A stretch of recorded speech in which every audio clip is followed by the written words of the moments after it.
Good morning, everybody. Sana nilianza therapy for. So let's start. Good morning, discuss today.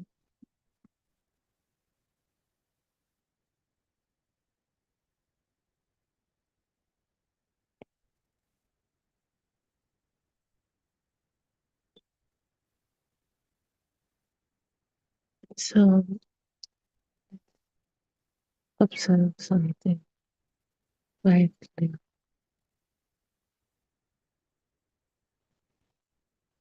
Thought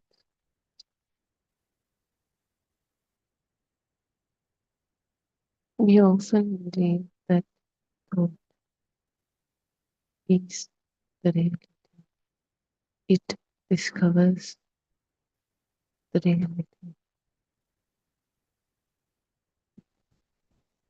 We believe it sees. We believe it understands. We believe it reveals something true. And but today, let us investigate carefully. Can a thought ever discover anything completely new?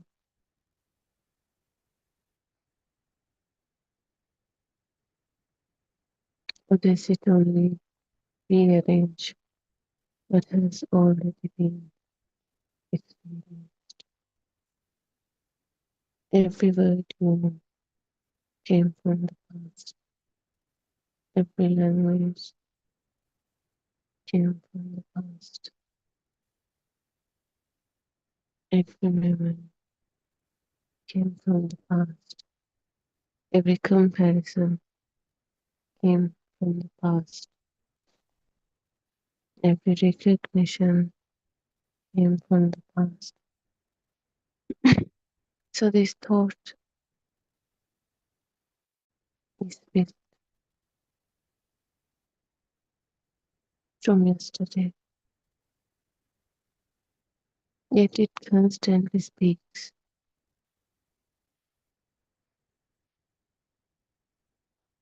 Today,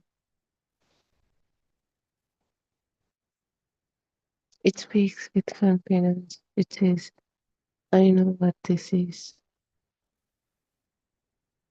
but perhaps it only knows what has already happened.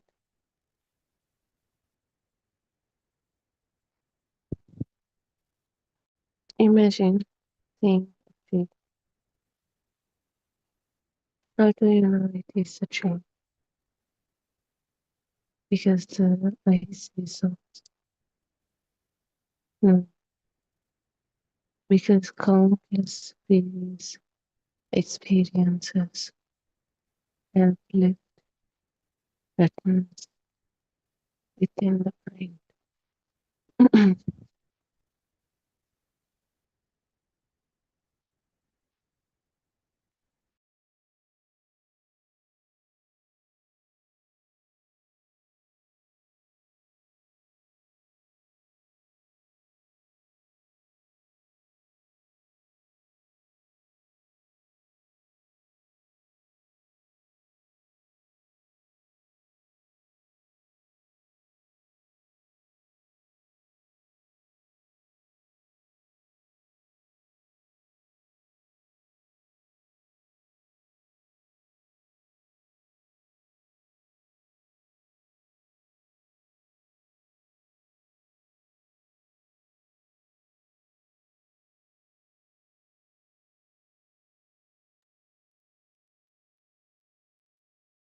The present content awakens those patterns. Recognition appears, then thought says, tree. Notice something profound. The word tree. It did not come from the present. It came from the thought that was created before. Did we create the word free? No, no. It was created before.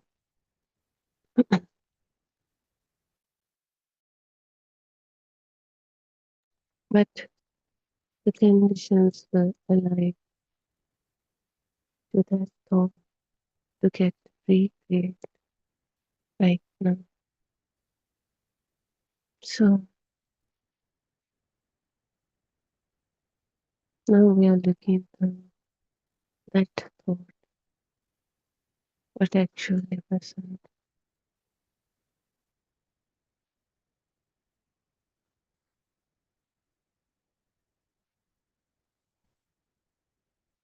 It's not the same thought as before, but something similar to it. But also it gets recreated just like the mechanism of evening walks. A similar frequency to the previous one. It's created here. Now the tree eating tree. So this thought of tree, it was created long ago, yet still we are using that past old thought to observe the world, observe right at this current moment, to judge it, to interpret it, to believe. Right now, this moment is new, fresh, everything is different, yet we are using that past thought to judge this moment. They are always living using the past. If you are using thoughts to see the world, see the direct experience, then we are always living in the past. Because the thought, it did not get created right at this moment. It was created in the past. That past thought was getting recreated right now. So we are always using the past thought, a thought that's similar to the past thought. See the world. We are not living in the real experience, direct experience.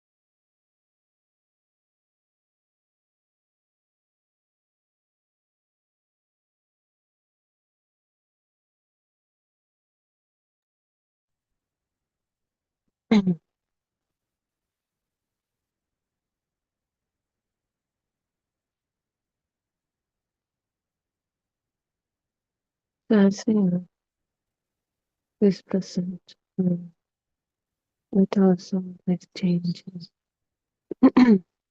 It has never existed before.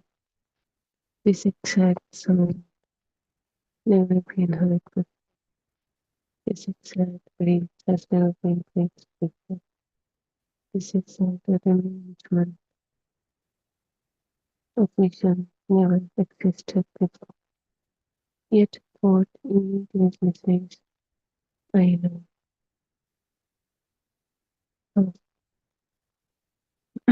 Because thought does not need awareness. It immediately searches the previous thoughts immediately. It compares, recognizes, names the living present is quickly covered by yesterday's thought. So we think this is the same thing.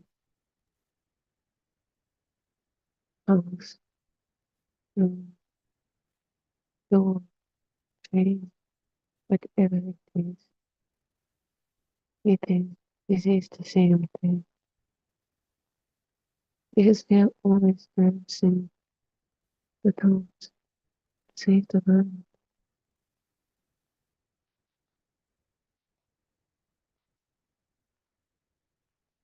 But the thing is, even though we think we don't believe it is the previous thought, it is not even the previous thought itself.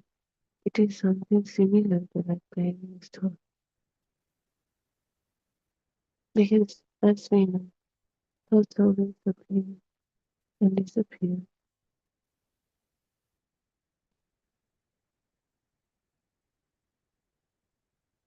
So how can a disappeared thought come back? Instead, something similar to the thought is created, and that thought also appear and disappear. And again, something similar to those thoughts and appear. That's what happens. That's how it happens. Yet we believe this is the truth. This is the reality. This is the same tree. This is the same mother. This is the same house. Yet we are using, we are believing the past thought. And we are always looking through that lens at the direct experience.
So now, suppose someone softly says that immediately many things awaken. It is a stay as a song, and we don't do it. Our mind is used to work in that way. activating that way, generate thoughts in that way. So immediately, many things awaken, elements of dreams, that roughness of the path, that texture of the path, the movement of branches,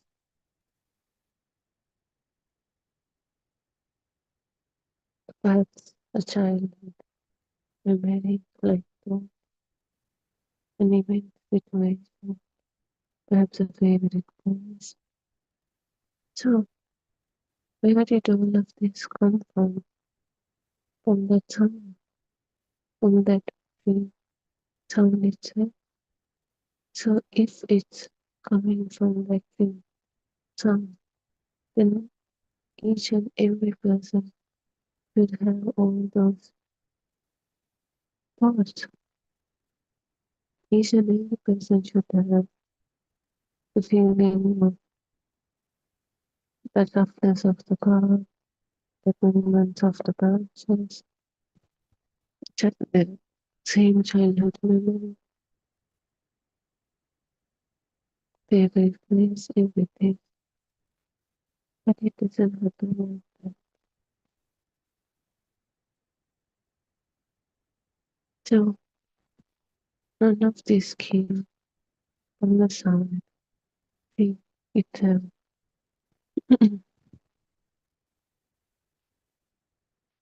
If it's not from the sound itself, the sound simply acted like a bell. It awakens the countless thoughts,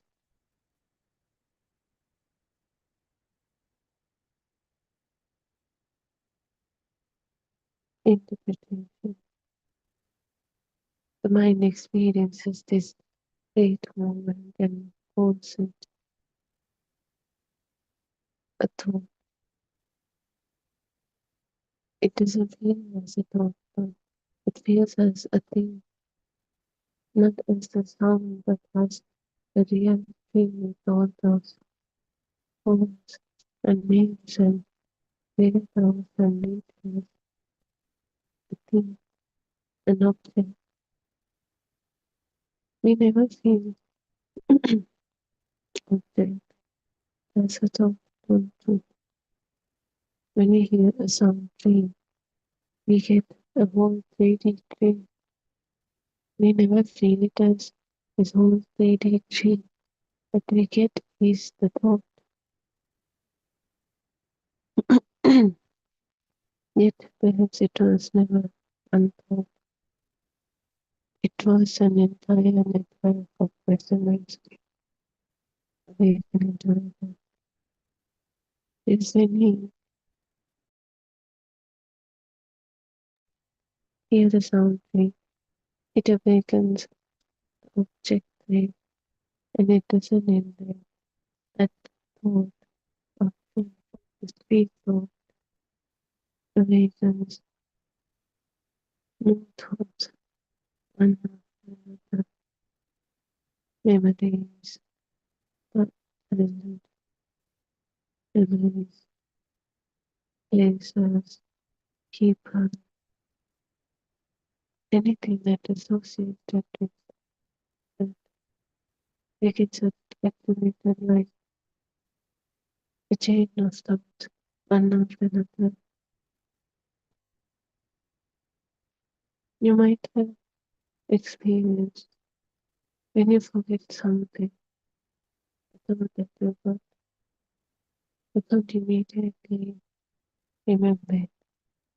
So you know what you were remembering before that thought. You started, you're going to start from that thought, and slowly you start to create the chain and immediately what you forget. Mm. So it's always like a chain, one thought after another. But the thing is,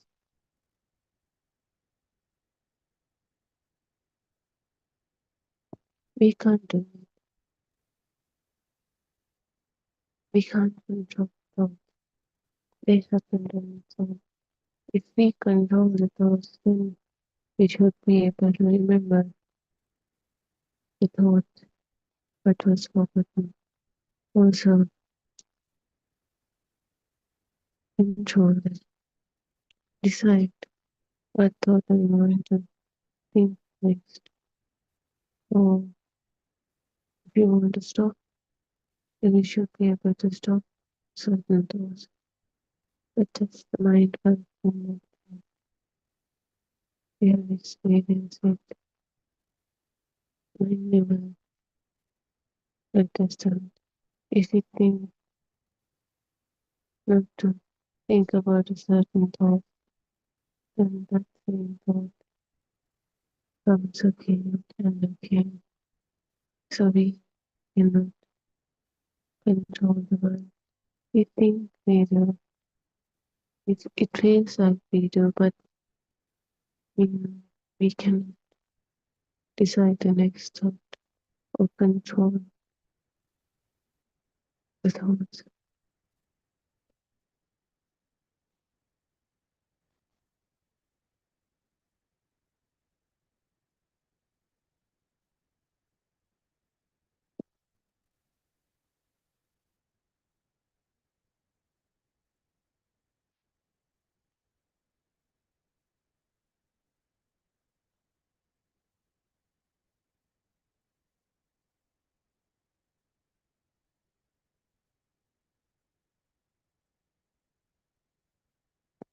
So likewise, each and every day, a familiar thought is the thought of self. It can come in different forms.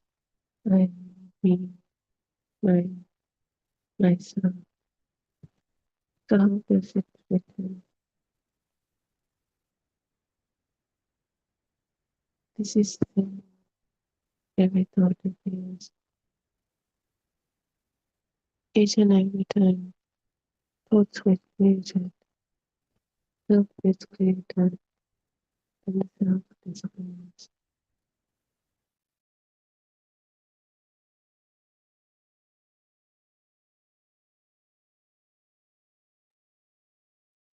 Like we said, something similar to previous thought getting created, not the previous thought itself appearing, but we are thinking that this is the previous thought, this is the past itself. Past. You always live in the past, using the past thought to see, to judge, to interpret the current moment.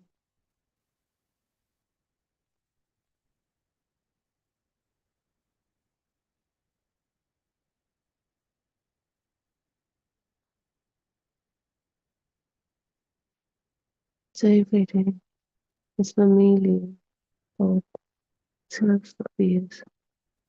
How does it appear? We like the same like the habit.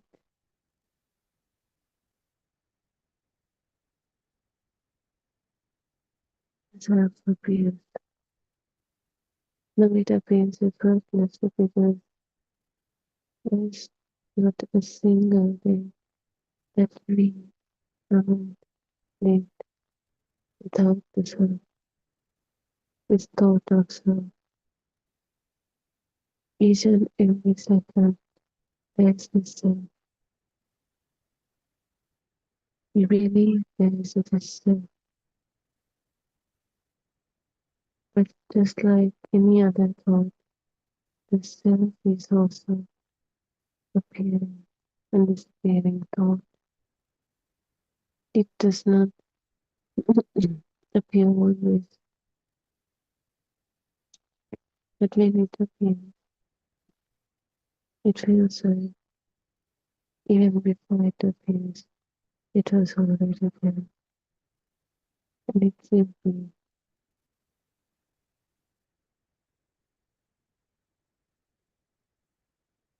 This is the illusion of the mind, of the self, of the thought.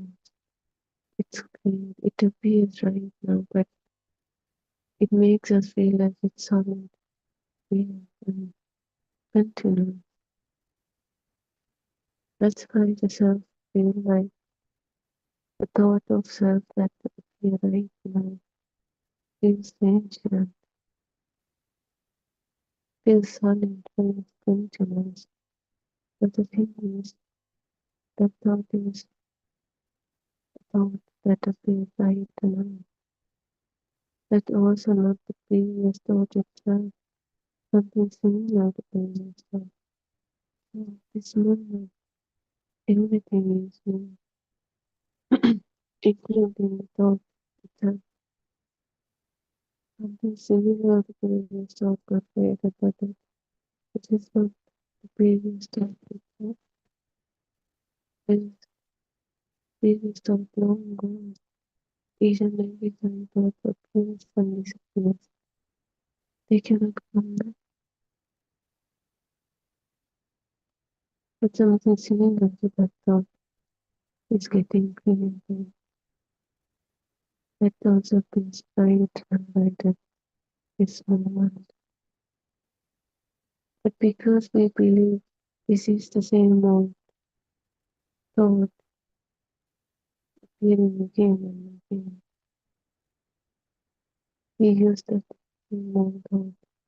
We assume, not believe, but we blindly believe this is the past, previous thought. Yes, sir. So now we are looking for that thought and think blindly believe this is the same self. But the self appears right now. It feels ancient because we mistaken it for past thought itself. But it's reconstructed every single moment it appears.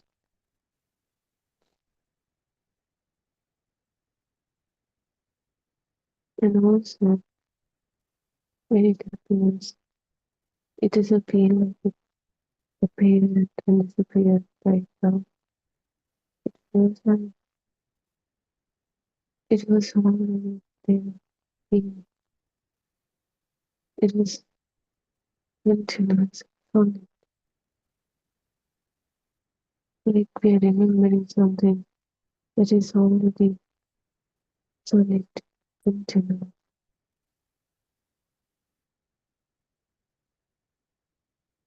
something that was already there all along.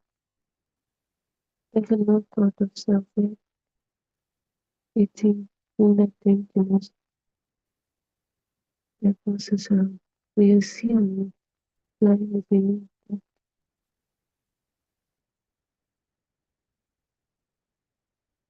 this is the illusion of thoughts, of the fake identity, of the state self that we believe in.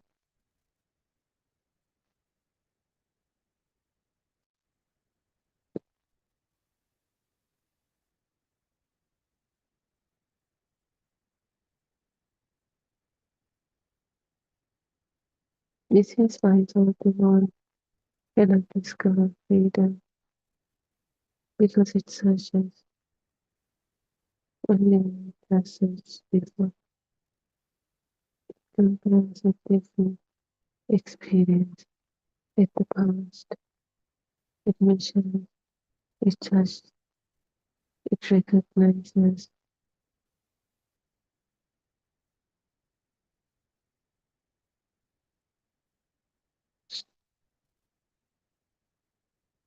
But the liberation is not another thought, another past thought.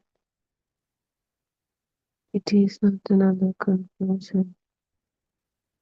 It is seen directly without immediately covering the present moment with a thought from the past, living right at this moment, unchanged, different,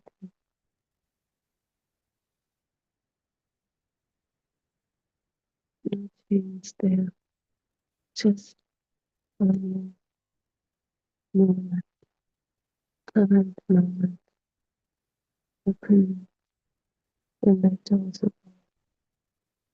moment,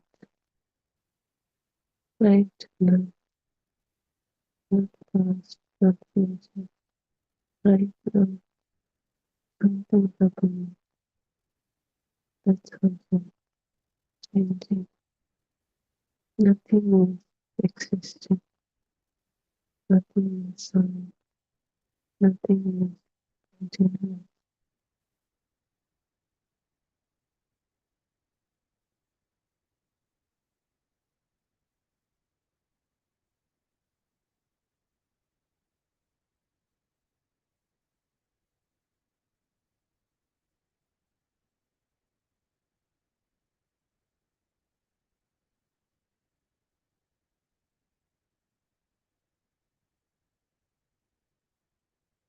Listen before naming, see before recognize, feel before judging, allow one tiny moment, where only the experience remains, only the direct experience remains, just the experience.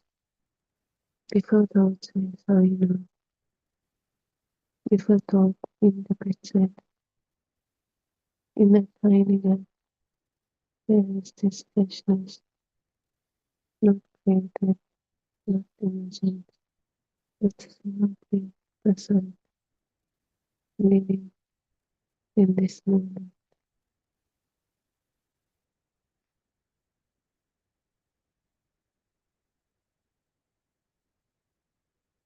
And the thoughts, the awakenings and thoughts, thoughts are just like sound from ear sensor, thoughts are from mind sensor. We cannot stop it, but there's this whole tangled situation with thoughts that we mistook them as the reality, and we mistook them as same thing, same past thing that also exist out there. So these own perceptions are going to be understood. And once we understand those, nothing changes. Now there is only a deep understanding of the truth. So thoughts still appear, but now we don't mistaken them as the reality.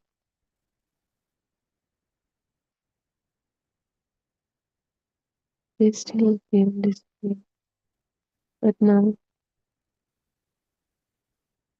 the suffering is gone because now we know the truth. It has no link to past or future. It is just a thought that appear right now because of some conditions. There's no link to the past.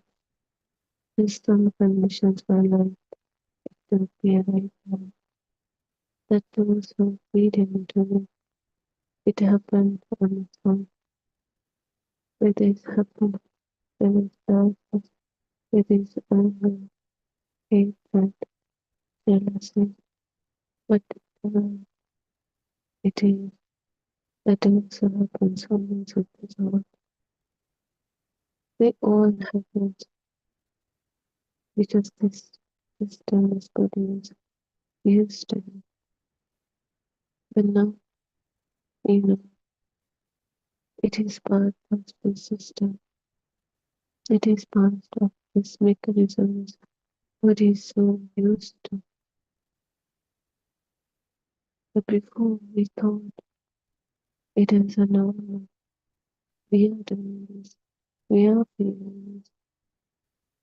We didn't feel the body is having a language or thinking I am doing it. And now we see it. We see how the body goes. You are aware how it goes. And you no longer want anything. Just let it happen. No connection. Ears give sounds, but it's not yours anymore. Mind gives thoughts, feelings, it's not yours anymore. Just a natural phenomenon.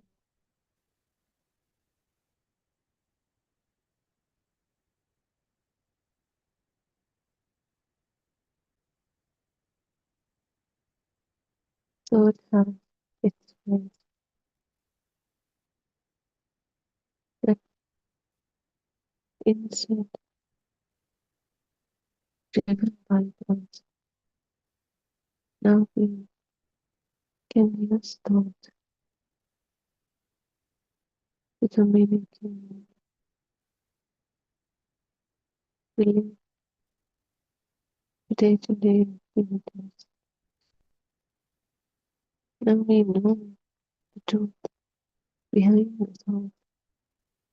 Now we are no longer driven by thought, but instead use them as tools, as it's supposed to be.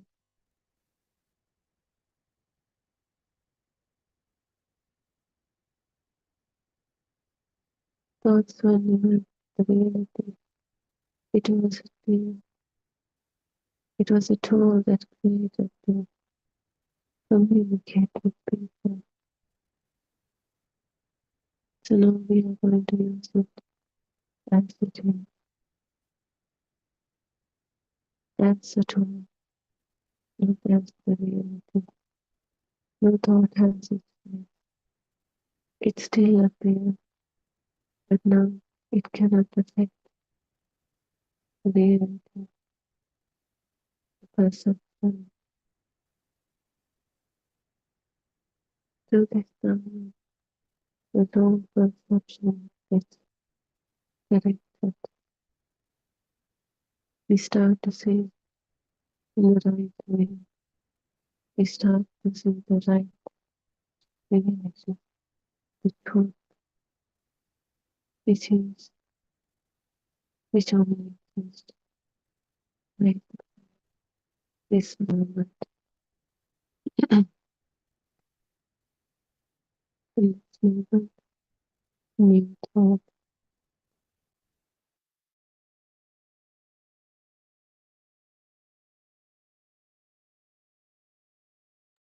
in this moment also, new thought, new sense of abundance, new direct experience. They also appear and disappear. They want to come back again. The same thing will come back again. Whether it's a thought or a direct experience. But we are the ones trying to believe everything we say continues. That's the wrong perception of the mind, of the habit we are used to.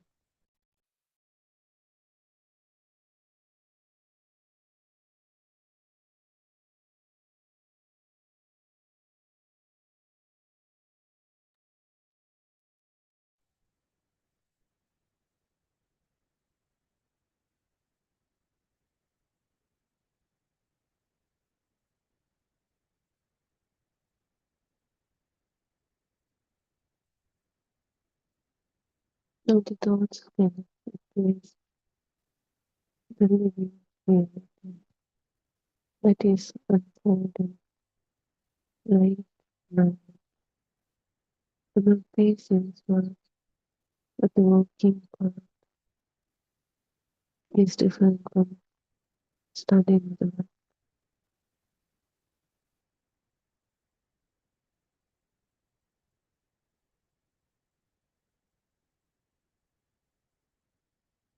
So this is the wrong perception, wrong usage of thoughts.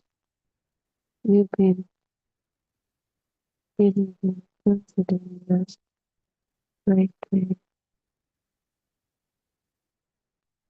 We feel like we're living using the same thing, but each and every one, everything, including the topic is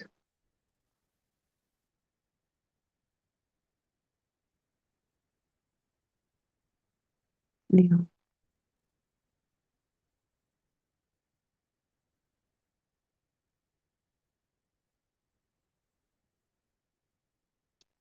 But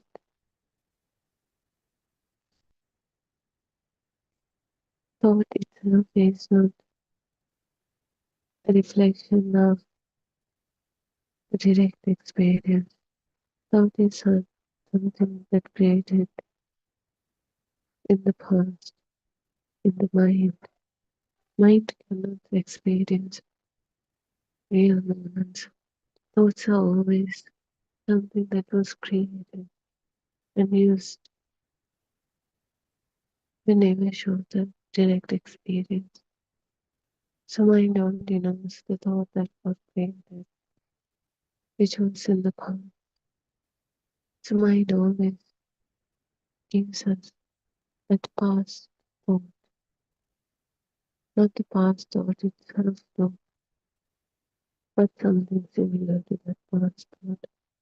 But we blindly mistaken it as the past thought itself, and we think right now we are looking at the past, yet it is a thought that appears right now that is similar to past. So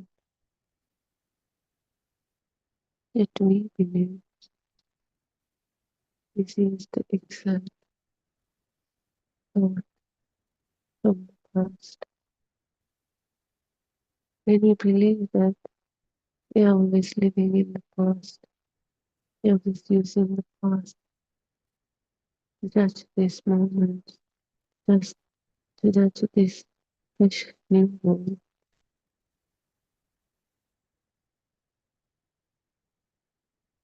But the thought itself is a new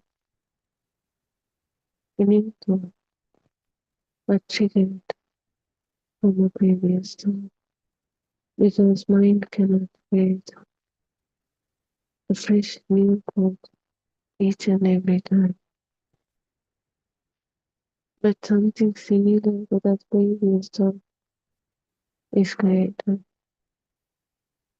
So this is a new thought, but not a completely different new thought from previous one. This is something similar to past thought.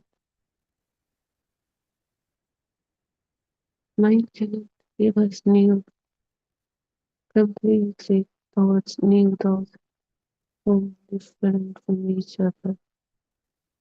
Like ears can give us sound, different sounds. Eyes can give us different. Mind cannot give us different new thoughts each and every time. It only can give us the thoughts that were created before, but not that exact. At the same time, it's not the same exact thought, but a thought that is similar to that. So we mistaking it as the same thought, but this is a new thought that is similar to previous one. So we are using the past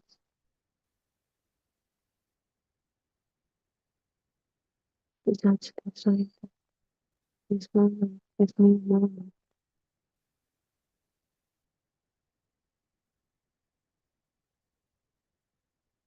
Now imagine each and every situation that happens is just like this.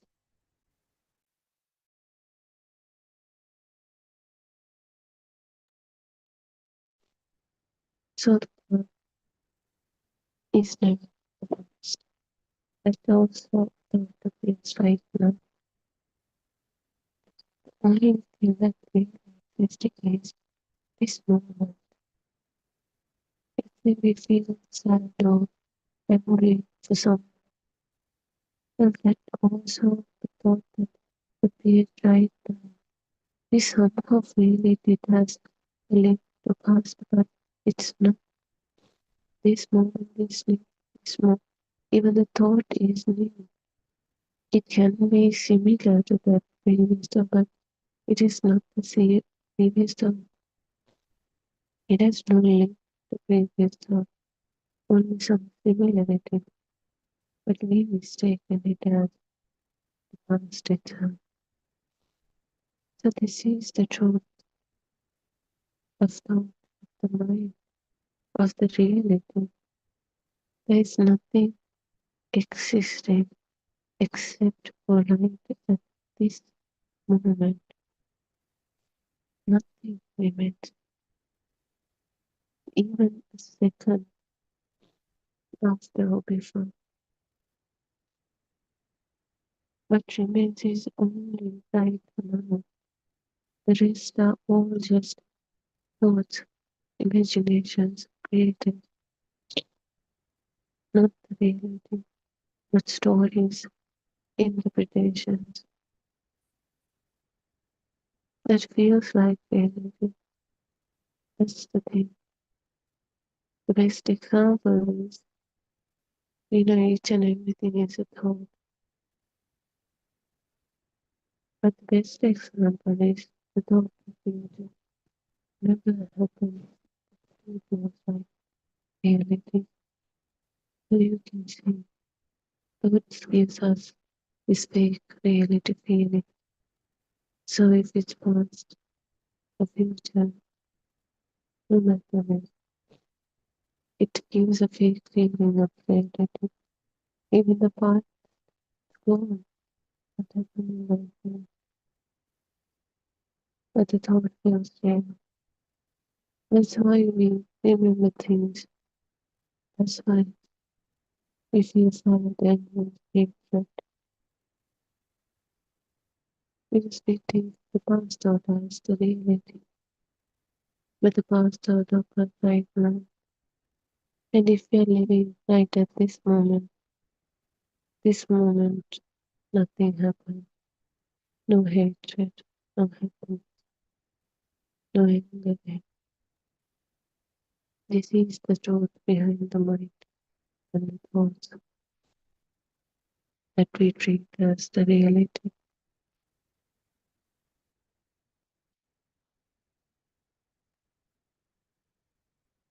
Thought is only the thought, but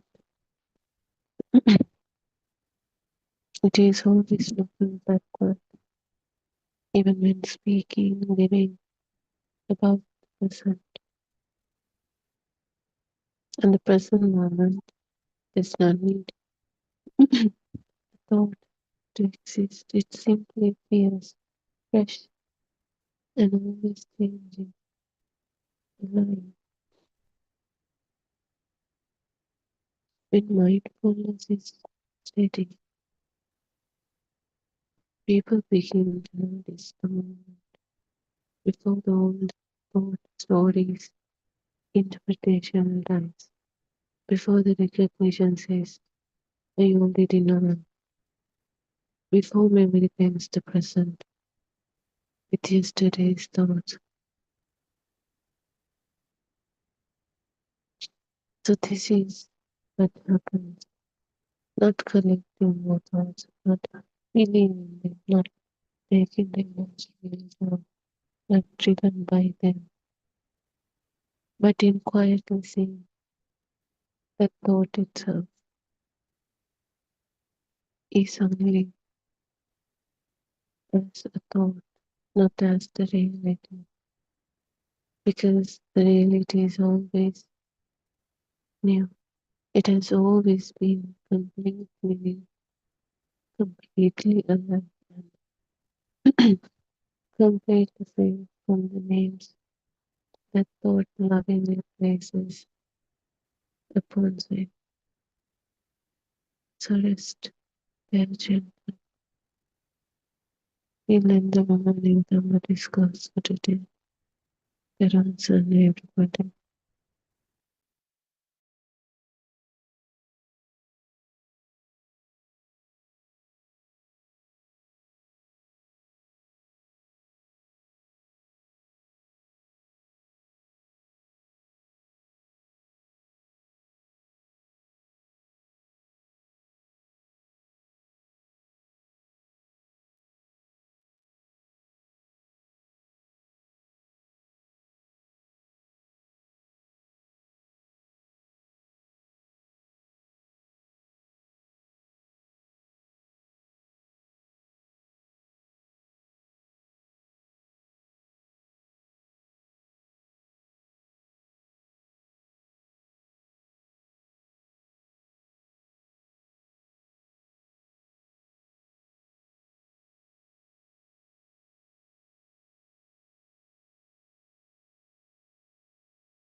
I worship Triple Gem with the greatest respect.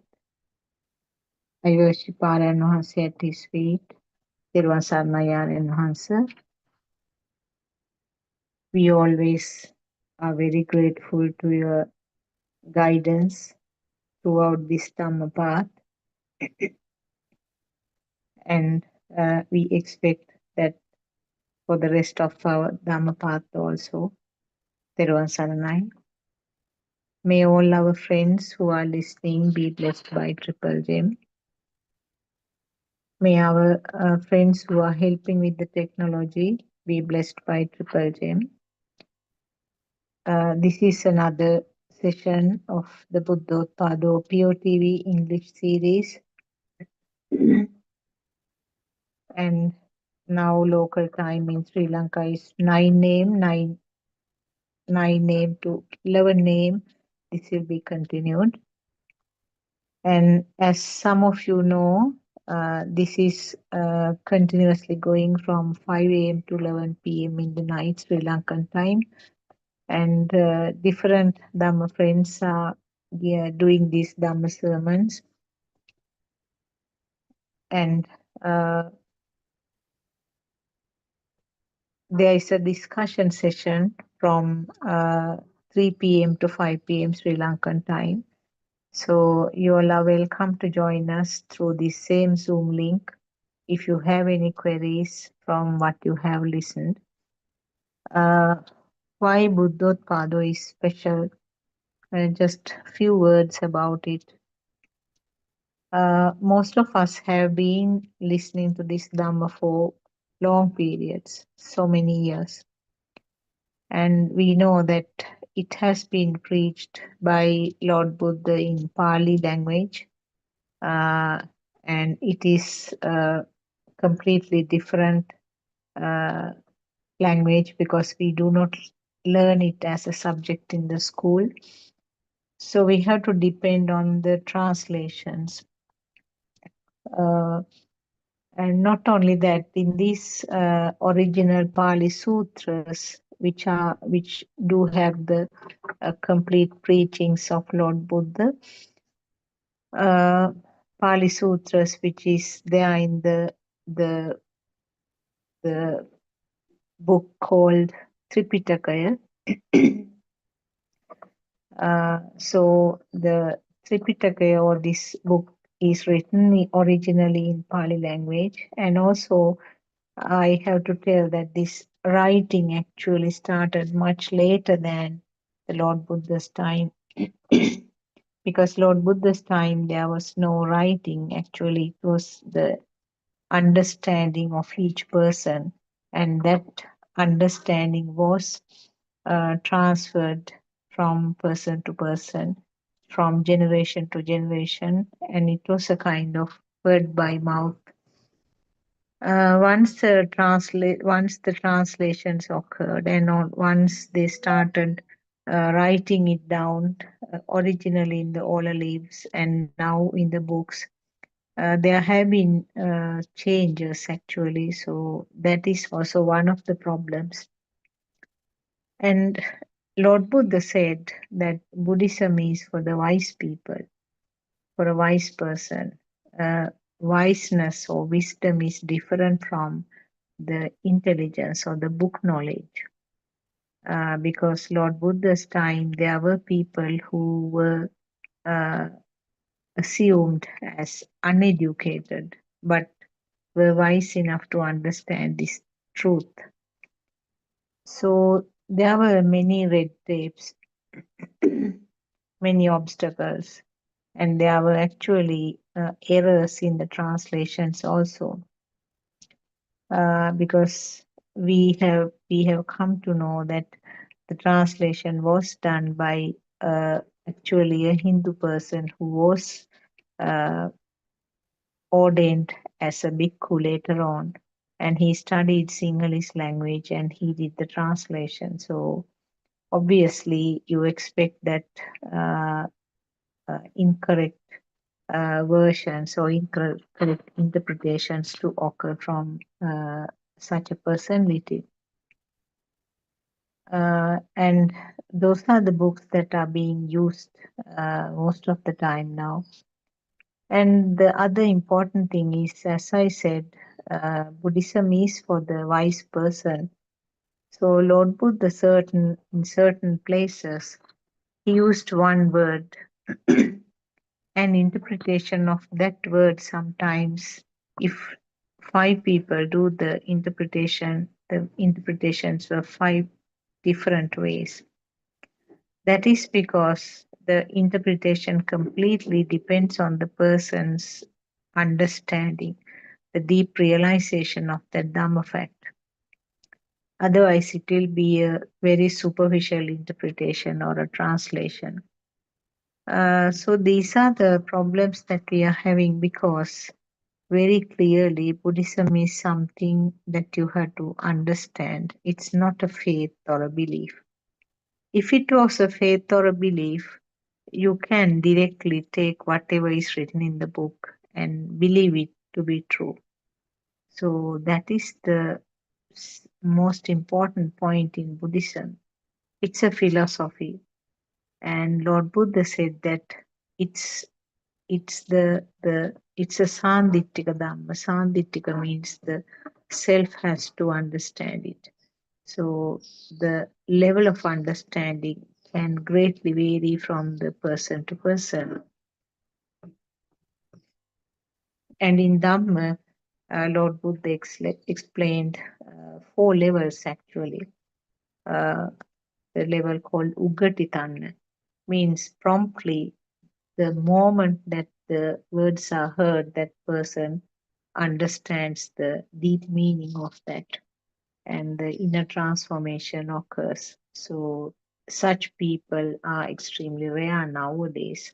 But of course, Lord Buddha's time, we know a couple of characters that are explained.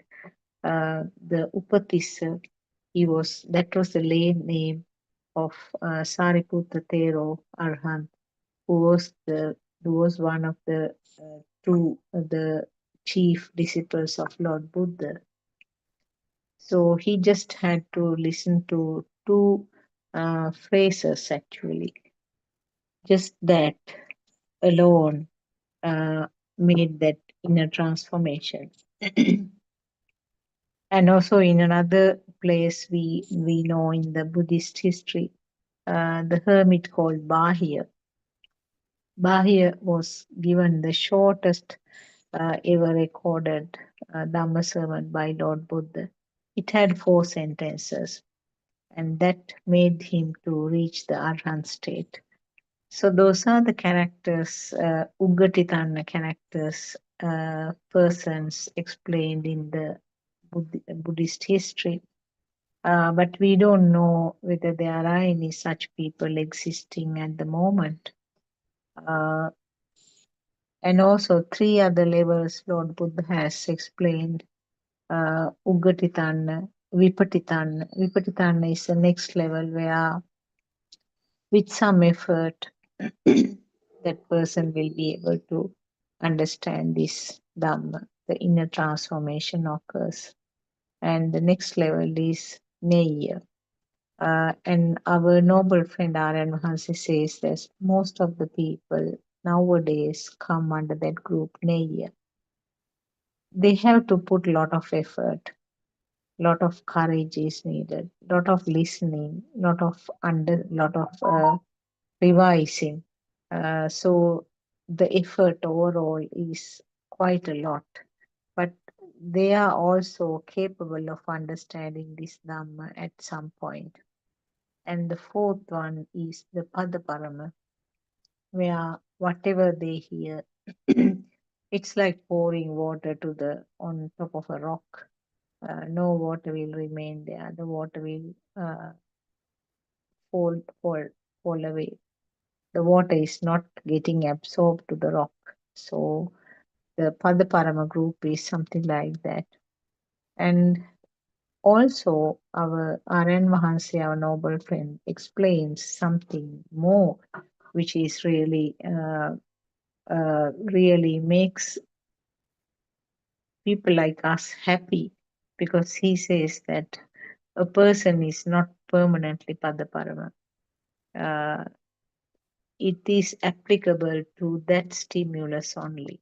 So, one particular point, the person may not understand anything, but the next point, with the next thought, the understanding will be there, because all related to this moment, now and here, with the Lord Buddha's teaching. So, uh, if I go back to these difficulties, the red tapes that we are having, one thing is that the level of the perceiver, as I said, the four levels which I explained, and we know that the time is passing from the time that the Lord Buddha was there, and longer the time, the level of the people's ability to understand also goes down. In such a circumstance, we hear this Dhamma in a very simple way from our Mahanse, which is so beautiful. And now we can see that even the sutras, which looked very complicated, actually Lord Buddha has been trying to give a simple message. And we were kind of believing most of those things rather than trying to evaluate the deep meaning. We try to take it as it is, as the parcel itself, without opening up to see what is inside. We just accepted the parcel and then tried to keep it safe in the cupboard. Uh, One of the beautiful metaphors given by our noble friend R.N. Mahase is that you get a recipe how to make a particular sweetmeat, a local sweetmeat, and without opening up the letter and then see how that sweetmeat is prepared, without trying it yourself, the person safely keep the envelope in the cupboard and make sure that it is safe throughout, but no attempt is made to take it out, read it, and prepare the sweetmeat. So this is something, the beautiful metaphor given by him about the way that we are listening to Dhamma. Sorry. We listen to Dhamma, we take it carefully, we accept it with a lot of respect and keep it safe. Try to sort of by heart what they are saying and try to believe what is there, but not bothered to analyze it and see how it is applied to the day to day life. So it is something like that. So what Lord Buddha said was that you have to make your own raft to cross the river. So it's not something that you keep everything safe, packed and keep something safe, but you have to open it up and check what is inside. So Lord Buddha said that there aren't any ready-made rafts across the stream, and no one else is going to make the raft for you to cross the stream. It's you, the system itself has to prepare the construct its own, build own raft and cross the street. And of course, the other important thing is after crossing the stream, you have to leave behind the raft and go away, not carrying the raft with you. So these are very beautiful metaphors that we hear in these Buddha teachings. So, as I said, so many difficulties are there nowadays uh, in understanding the Dhamma, and it's being preached in so many different ways. So sometimes it is difficult to understand which one is true. Uh, and Lord Buddha gave a beautiful practical point. You yourself has to apply it to Dhamma, to the day-to-day life, and see whether your own defilements are fading off. And of course, the Lord Buddha explained about the cause and effect phenomenon. So Dharma and Vinaya, those are the two things that Lord Buddha explained. That is your self-testing. Like you are testing yourself to find out whether you have a particular illness. Now we know that there are various testings. People can test the sugar levels. People can do some various urine tests by themselves. So like that, in Buddhism also Lord Buddha said, you test it yourself. Don't accept because I told you. Don't accept because it's written in a book. Uh, Always you test it yourself. How to test is the two facts, as I mentioned. Apply it to Dharma and Vinaya. Vinaya means the defilements, whether you feel that your own defilements are coming down. And uh, the Dharma means it's always what Lord Buddha said was the cause and effect phenomenon. But what the rest of the world believes, or if I say more accurately, quite a significant proportion of so called Buddhists are believing that it is the karmic effect, the action and effect. So these two we have to differentiate. What is meant by action and effect? What is meant by cause and effect? Cause and effect is a thing that is uniquely explained only in Buddhism. But the karmic effect or the action and effect is something that is believed in many other religions as well. And it's uh, it's believed by many Buddhists also. What is the difference here? What is meant by the action and effect? Karma phala. Whatever you do, if you do good things, you will get a good effect. If you do bad things, if you will get the bad effects. So this is something that was believed and still being believed in almost all the other uh, religions. In Buddhism, there are two categories actually. There's a group of people including our monks who strongly believe about the karmic effects or the action and effect, which is not actually what Lord Buddha explained. Lord Buddha said that this Dhamma is unique. This is different from the other religions, other beliefs. So that uniqueness means it is that action and effect, uh, not the action and effect, the cause and effect. Action and effect is the one which is believed in all the other religions.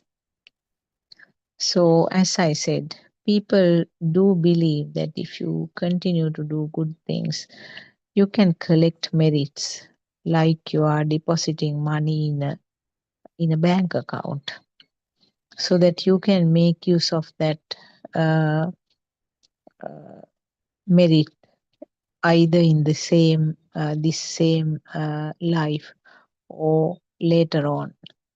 So therefore people felt that if in every birth, if good things are done, if meritorious things are done, the merits will collect. So therefore the permanent good life or permanently to be born as humans or in the heavens is something guaranteed, which is a very, very wrong concept. Lord Buddha always said that everything is this moment, right now and here. So he didn't uh, advise people, he didn't direct any people to do always good things in expectation of receiving something in future, because this Dhamma, Lord Buddha's Dhamma, is an Akalika Dhamma. Akalika Dhamma means there is no time frame. A Dhamma which has no time frame will not direct a person to do things uh, expecting good results in the future. So, what is the difference here? What is the difference between the cause and effect phenomenon and the action and effect phenomenon? Action and effect, or the karma pala, is always related to uh, taking a thought or taking the world as true. We say it in different ways. The thought or the stimulus has become a thing. Thought or the stimulus has felt as true. In other words, the mundane world, the really existing world, and really existing people. So, if the belief is that the world is real, or the world is existing, or the people are existing, people are real, or the thought is felt as real, uh, that is, there is duality. I am here always. I am here who is experiencing the world. I am here who have my family members, friends, and workmates, animals, all kinds of living beings, and myself and the world all are true. So, this is the level where the action and effect will come into a play its role. So, if you feel now, for example, we will see how this action and effect comes to life.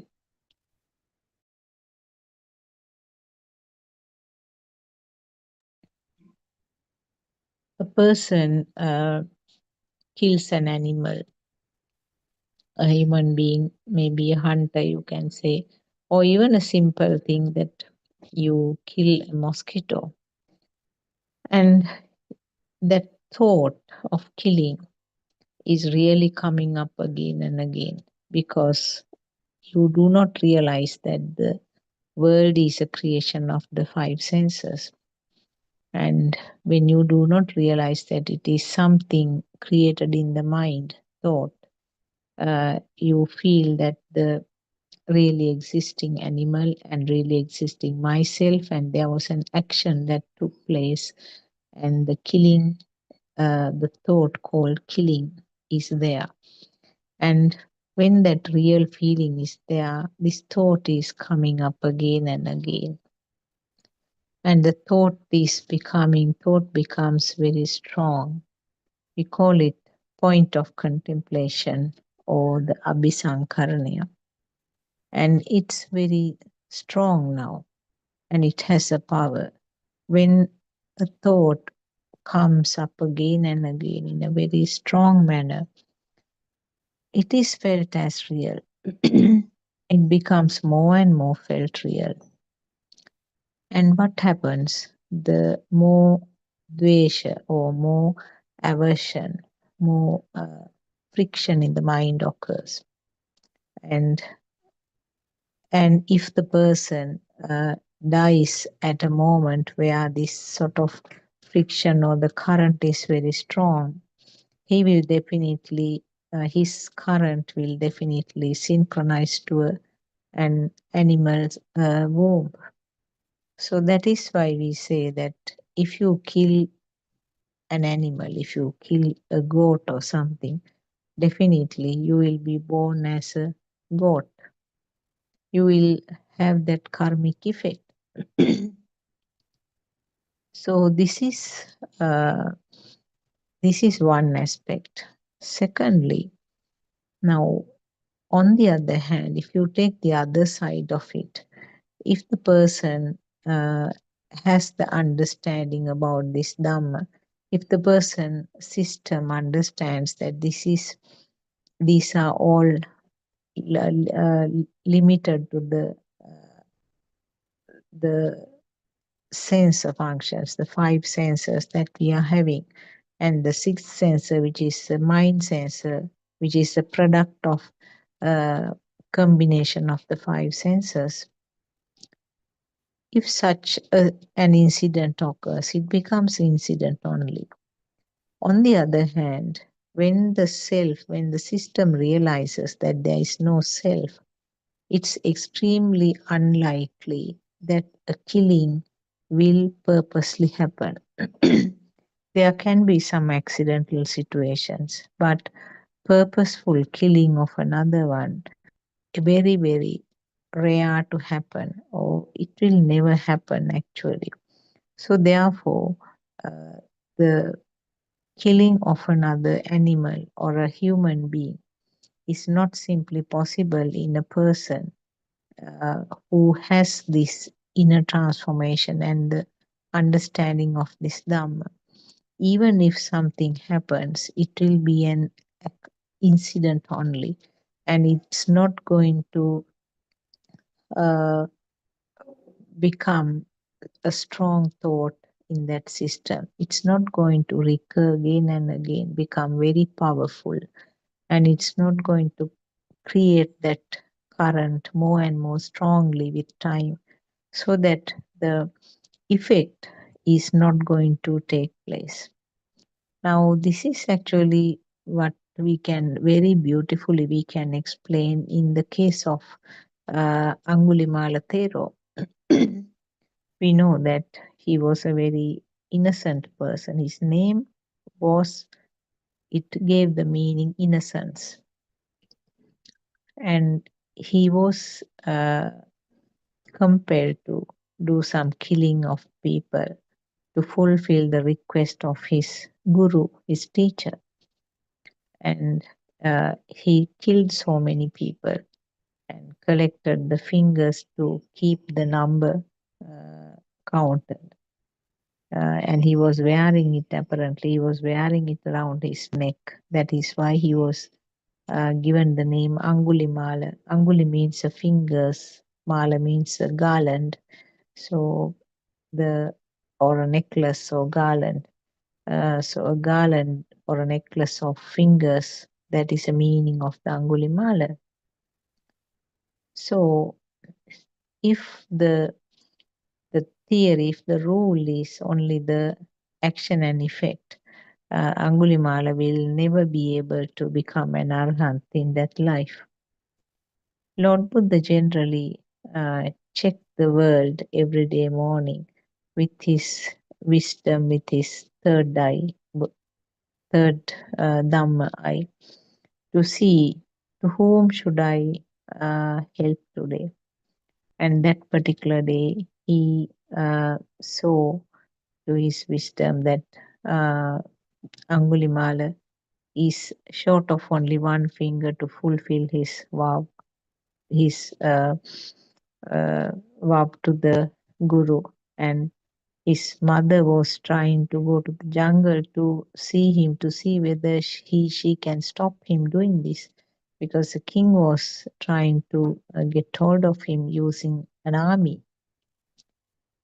So the Lord Buddha felt that he is having the fortune, he is capable of understanding this Dhamma. And if his mother goes there, he will kill the mother, because he's completely like blindfolded at that moment. Whoever comes in front of him, he will do it to fulfill, to complete his job. So Lord Buddha decided to go there. And we know the story. I think the Buddhist people know the story where Lord Buddha appeared in front of him, and Angulimala was happy because he can uh, have the last finger and finish off the job. And he was chasing behind him, but couldn't catch him. He was saying, "Stop, uh, you monk, stop. I want to kill you and get one more finger." So Lord Buddha said, "I have stopped. You stop now." Now, this had a very deep meaning actually. It didn't mean about the physical running. The Angulimala got the message at that time, and because he had the wisdom actually to understand this Dhamma, he realized what he meant was not the physical running, but it is the spiritual level that uh, Lord Buddha was meaning. And he stopped running. He fell on his knees, left his sword and the necklace, and worshipped Lord Buddha. So thereafter, he came behind him to the temple. He was enrobed as a monk, and because of that fact, by somehow Lord Buddha got him pardoned from the king also. So he was so fortunate to have that instance. Otherwise, he would have had the karmic effect. Now, what I wanted to explain here was actually he was very much distressed because he has done so many killings. He couldn't actually get out of that uh, uh, guilty feeling, because even though as he became a monk, his past things were haunting him as thoughts again and again. So he was mentally suffering. However much Dhamma he was listening to from Lord Buddha, he couldn't uh, get rid of that guilty thought. So he used a tactic. Lord Buddha waited patiently. He waited until the most suitable time comes.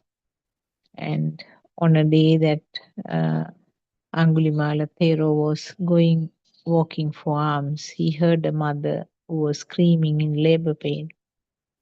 And even though he was a killer, he had actually a very soft mind. Uh, and he did that job because he wanted to make his guru happy. That is why, not because he was having such a uh, rude and tough mind. So he felt sad. He wanted to help that mother. And he came back to the temple and asked Lord Buddha, how can I help this mother? So Lord Buddha knew that this is the most suitable time to get his uh, guilty feeling out of him. He taught him a short sutra. He said, chant this sutra and determine that may this mother be free of her pain, uh, because the if I am if I haven't killed any people, if that is a truth, may that truth uh, help this mother to be relieved of her pain. So Angulimala Thera was surprised. He was saying, Lord Buddha, how can I say that I have not killed any people? I have killed so many. So Lord Buddha asked, did you kill any people as a monk? Now, this again has a very deep meaning. The superficial meaning is different actually. Superficial meaning, of course, yes, after enrobing him as a monk, he didn't kill any people. That fact is true. But what is meant by the word bhikkhu is something that we have to explain. This explanation has been beautifully done by our Aryan Mahanse, our noble friend. If not for his explanations, we would have been quite satisfied with that superficial explanation. So, what Lord Buddha has said, what is meant by Buddha, Dhamma, Sangha, three things.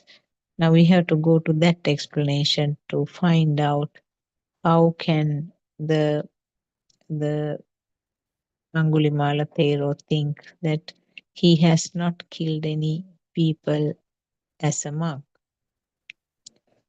So, what is meant by Buddha? These are all actually explanations simplified by our noble friend Aryan Mahanse. Buddha means there is no self, the fact that there is no self here.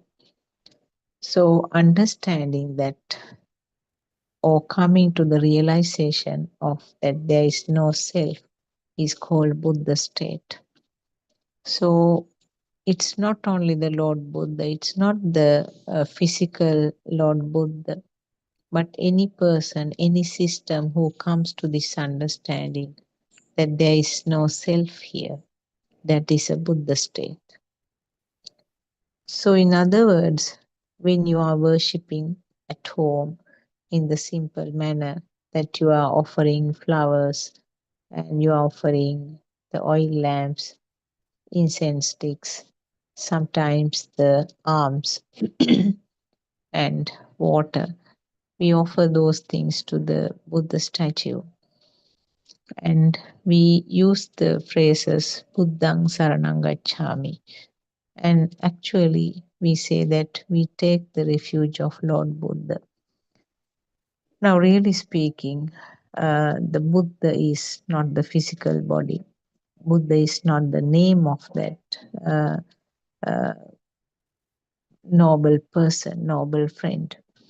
Buddha means that state, it's a state where the system realizes that there is no self here. So, really speaking, if a person has the deep understanding or deep realization, he is worshipping his own Buddha state. And we use the Buddha statue as a symbol, as the respect to the noble person, the greatest noble person who helped us to find out this truth. But on the other hand, Lord Buddha himself said that if a person, if a system understands this deep fact about the truth, that means there's no person here.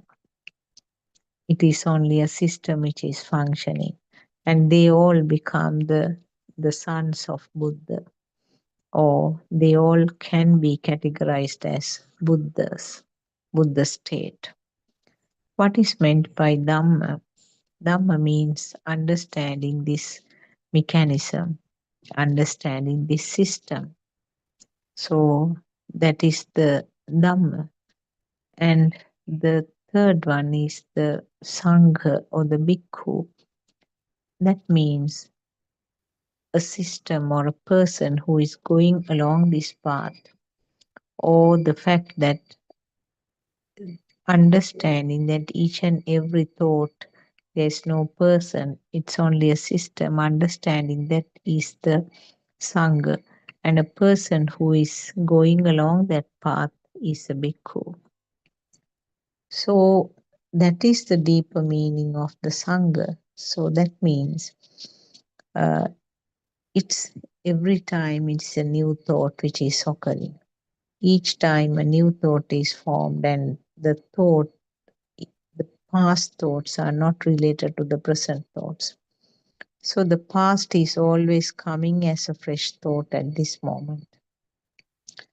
And the fresh thought is again born. That is where we explain the term jati or the birth. And birth means always birth is tagged with death. So at the end of the thought, there is death. So always it is a series of birth and death of thoughts, and each one is a new one. So when you realize this part, uh, the system understands that each thought is a new one. And so when you apply it to Angulimala Thero, the past thought is gone. So he was a killer in the past thought, but this new thought, which came up now, is no more a killer.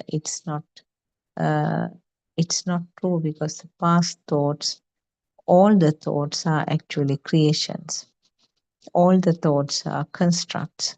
So when it is realized that there is no uh, truth in these thoughts, and each thought is something newly formed with the five sense faculty function, then it's realized that the past thought is no more there.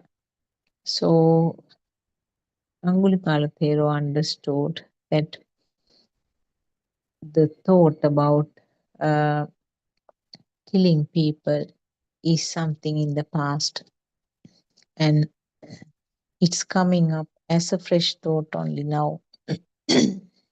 None of the thoughts are true. None of the thoughts are alive. So then why should it bother the system? And he realized that deep meaning because he was a wise person. So the message given by Lord Buddha was well received, that he's no more in this thought, he's not a killer, he's not a manslaughter anymore, and this is a new thought. So the bhikkhu, word bhikkhu means a, a system who is seeing this reality. That means each and every thought which is coming up is just an illusion, a creation, collective function of the five senses. So, and it comes and goes. That is the nature of the mind. So the Angulimala Thero understood this, and it says in the history that he became an arahant with that explanation. He went up to that mother and he chanted that pirit, that sutra, and the mother may have had a sort of comfort feeling, and she has had the normal process of her labor and delivered the baby. Still, look, our people, Buddhist people, use this sutra uh, to give some comfort to the pregnant mothers at the delivery. But actually, the meaning of that is quite deep. The delivery itself is a process. Delivery. itself is a process of the five senses. It's mainly body sensor, but the other senses are also involved. So the delivery is a part of a natural process. That is what Lord Buddha said. It's not done by something. The mother is not delivering her baby. It is a process that happens in the normal way. So the pain or the body sensor involvement is a significant part of that. So the process of delivery again is simply nothing else other than just involvement of the senses. So either all five or maybe four of them are involved in the process of the delivery. Uh, but the people in the mundane world do not take these deep facts into consideration. They do not understand. They take the very superficial part of it and then they use it to chant at the time of the deliveries with the faith that it will give a comfort to the mother. So, uh, we were talking about the karmic effect, the action and effect. So, if the action and effect is the only happening, only practice in the world, the Angulimala Thero would never have been be able to even have a human birth in the next time because he has done so many killings. It will definitely make him to be born in a very lower realm. So you can see the difference. So you can't say that there is no karmic effect. You can't say that there is no action and effect phenomenon.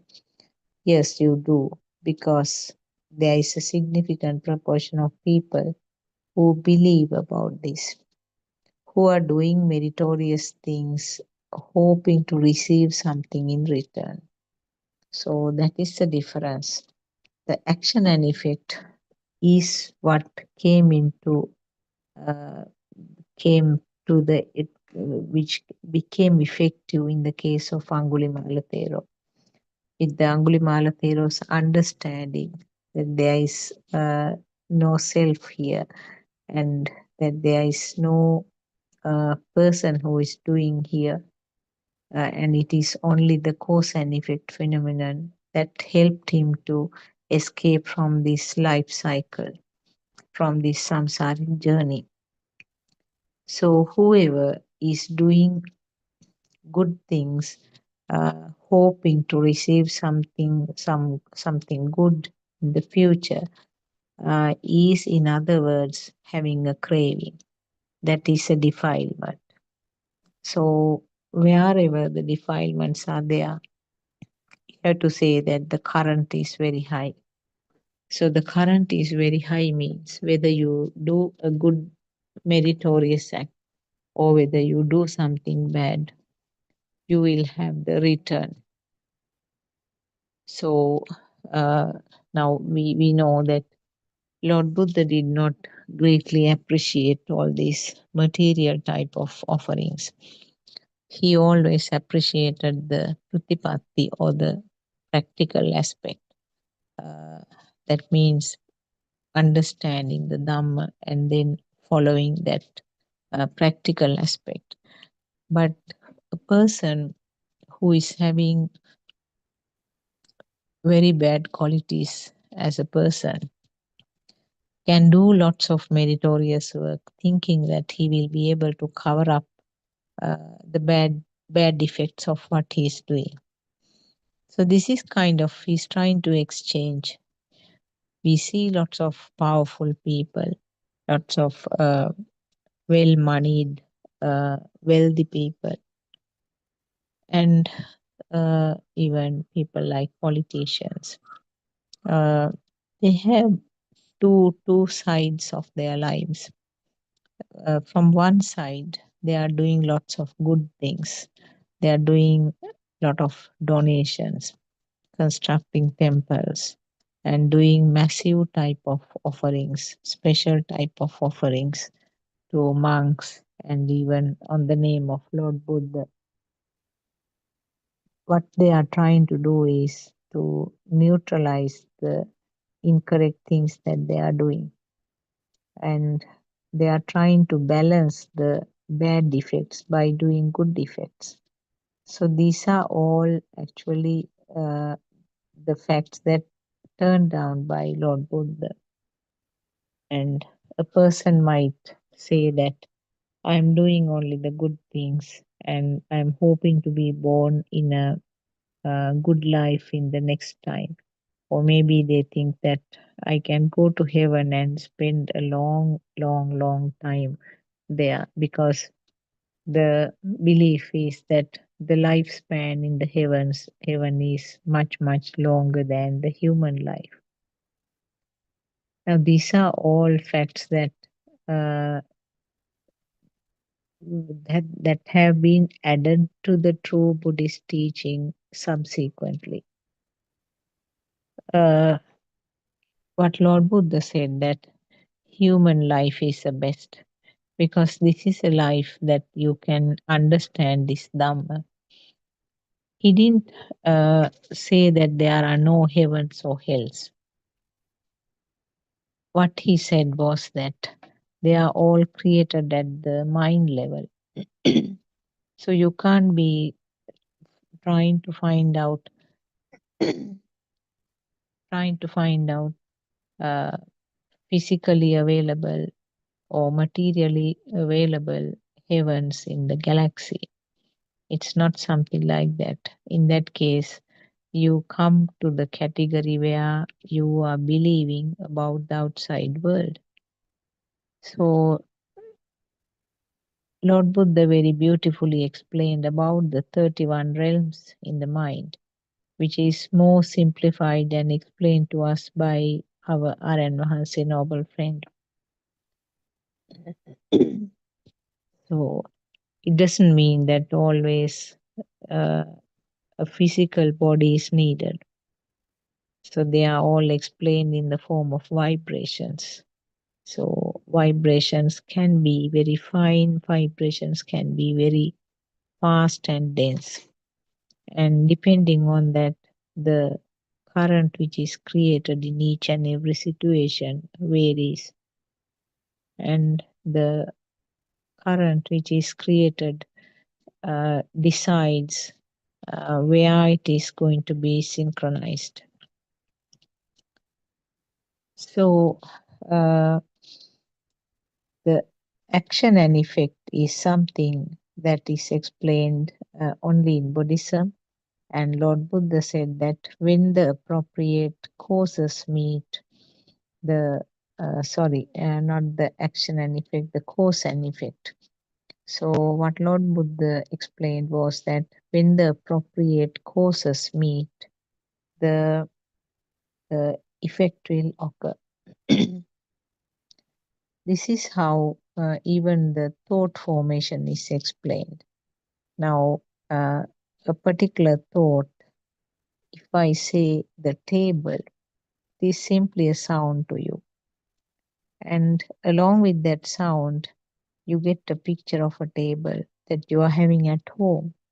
You know that it is firm to touch, it's hard to touch, and also you know the uses of it and what materials are used to make the table. So all this data will form instantly the thought called mind, thought called table right now. But it was only a sound which came to the ear. So this is how when the causes meet together, the same effect will be repeated. And it is not somewhere stored, it's not stored anywhere, but the effect will come uh, appropriately. And the four golden rules that is explained by Lord Buddha is that when the cause is there, the effect will be there. When the cause disappears, the effect will disappear. And when the cause is not there, there is no effect. And when the cause arises, the effect also arises. So it is not something that you can separate out. It's not something that you can have a gap in between. Instantly, when the causes meet, the effect will be there. So, in that way, you can see that stories like collecting merits is not going to play a role. What Lord Buddha said was that the current at the moment, at the time that the physical body comes to an end, which is also called Chutisita, that current is the one which is going to be the decisive factor about uh, the where the system is going to start again, or in other words, in more simple words, where that person or the animal is going to be born again. So whatever the merits which were done, whatever the merits which were collected in your so-called account, uh, is not necessarily going to be effective at that moment. So that is the danger of this samsaric journey. Even a person who has been doing lots of meritorious work in their life doesn't necessarily mean that they will have that effect in that last thought. If you are doing lots of alms, giving alms, helping people, so if you are doing lots of good work, uh, and if you are doing it in expectation of something in return, that is your tanha. So, tanha means it's one of the defilements which is showing the path to the lower realms always. You can certainly do the meritorious things, you can certainly do the good things, but that expectation, something in return, should not happen. Expectation is something that takes you to the defilement side. Whether you do a bad thing or whether you do a good thing, if it is done as a thing, if it is done as something expecting in return, that is the path to the lower realms, as I said earlier. And once we remember that Lord Buddha asked the Vishaka, who is a famous character during Lord Buddha's time, who was doing so much meritorious work. She used to come to the temple almost every day to check the welfare of the little monks. And she used quite a lot of her uh, personal money, personal wealth to build a beautiful temple, monastery complex to Lord Buddha. So, with all that, she was giving regular alms to the monks, and she was at a Sotapanna state, and that means a stream enterer. She has entered the streams, and it's the state where the guarantee can be given that it's no there's no reverse, not going to get back to the mundane world. She has entered the stream permanently. So Lord Buddha asked, why are you doing so many meritorious things? And what Vishaka said was that it helps me to keep my mind happy. That was the only intention that she had. Not that she said that I am expecting to have more wealth in this life and then be born in the heaven next birth. What she simply said that it clarifies my mind, or it helps me to have a pure mind. it makes my mind happy to do all these meritorious things. So that is how it should be. I mean, you can do any sort of arms or whatever meritorious things that you want to do, even though they were not encouraged by Lord Buddha. You can do those things, particularly when you are doing the things to help the monasteries and temples. Those help for the well being of the monks, because the monks do not have their own ways of income quite often, so they depend on the supporters, followers. So if the things can be done in that way without expecting any return, without even simple expecting even a appreciation, uh, that is how it has to be as a real Buddhist. Now people see what people are expecting. Now, for example, after giving a big alms, uh, one thing they expect in a subtle way to uh, have more merits and be able to spend a very comfortable life in this time, and also to be born in the heaven. So those are the expectations after doing such meritorious work. And not only that, they expect that to be published. A lot of people do this meritorious work by spreading the news to everybody, and they want the appreciation from the monks or the relevant people. Oh, you are doing such a good thing, and that sort of the appreciation is expected. That is in another way, it is a kind of a craving, another tanha. And there are small category of people who are doing these meritorious things but want to do it anonymously.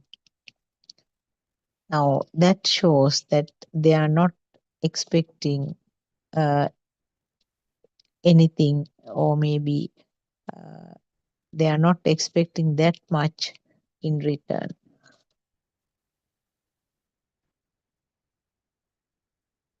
Some people say purposely, don't mention my name. So this is a good angle actually to look at it. Uh, we know there are two stories in the history about the emperor Ashoka and another queen called Mallika during the time when Lord Buddha was there. Uh, Queen Mallika did an exclusive type of offering to Lord Buddha and the monks, which has never been done by any person before that.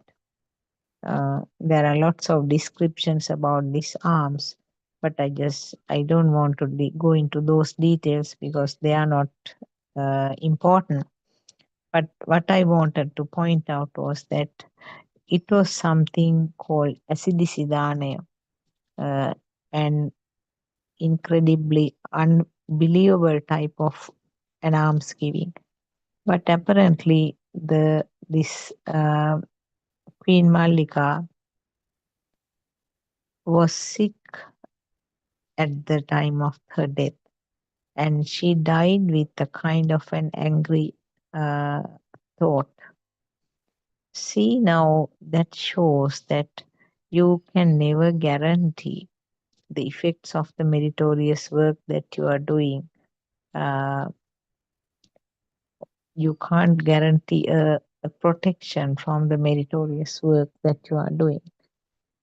And according to the Buddhist history, she was born as a uh,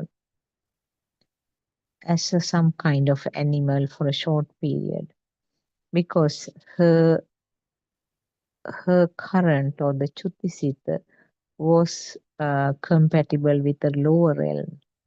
because of that anger that she had at the time of her death due to the pain, I suppose. So, whatever the merits you are collected, whatever the merits you have collected, is not going to help you with your self perception or the self view. And at that moment, the very last thought is very crucial. At that moment, the crucial thought means if it has the high current, that always leads to the birth in a lower realm. And similarly, about the emperor called Ashoka, he constructed thousands and thousands of temples throughout India, and he was the emperor to the whole Indian continent. And uh, also, he sent his two children who were arhants, the Mahinda arhants, brought the Buddhism again to Sri Lanka at a period where there was no Buddhism in the country.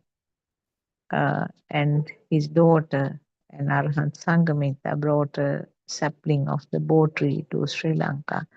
So, with all these good things, uh, if that only that action and effect is the uh, active role, there shouldn't have been any problem for him to be concerned about his future, isn't it? But according to the Buddhist history, it says that he also was born as an animal for a short period after the death due to some form of uh,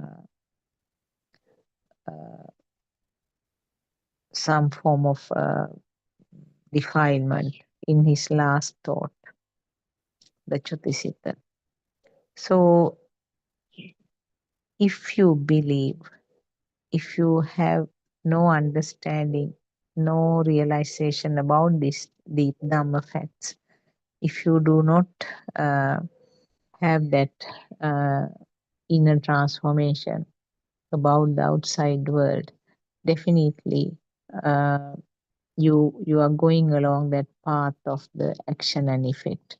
So you have to anticipate that whatever the karmic effect which is due for you will take its own role. But we have a way out as Buddhist people. We hear this true Dhamma now. We know that the true path that Lord Buddha explained was actually uh, not the karmic effect, but what we explained was that cause and effect phenomenon. And if we can have that understanding, if we have that inner transformation, definitely you can be away. Uh, you can get away from that karmic effect. So you and me are very fortunate because we are listening, we are hearing this true Dhamma fact, and we are born as human beings, and we are complete with our sense of faculties. Because if you are born without your eyes, if you are born without your ears, that means you are short of some of the sensor organs. That always is an obstacle for you to understand the Dhamma. So, for a human being who is born with complete organs, the five sensor organs, and also fortunate enough to hear this Dhamma, this true Dhamma fact, the truth that was disclosed by Lord Buddha nearly 2600 years ago. Why not take this opportunity? You never know what will happen in the samsaric journey. You may not be able to listen to this Dhamma again. You never know for how long. Because time is not something that you can explain in a number. Uh, It's unbelievably long time period, and the Buddhism will not last forever. We know that there is a particular time period. Lord Buddha explained that it will last for 5,000 years from the time of his nirvana, from the time of his passing away. Now the 2,500 years gone, reaching the 2,600th year. And we are very fortunate that it has been revived again.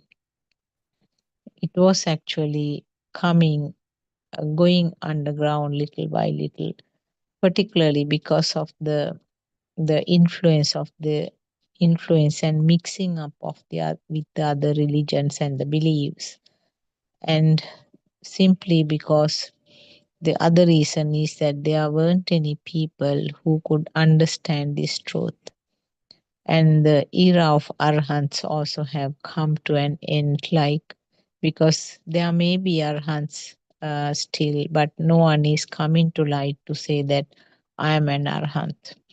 If a person comes out and say that I am an arhant, there's a self. The self is trying to explain that he's an arhant.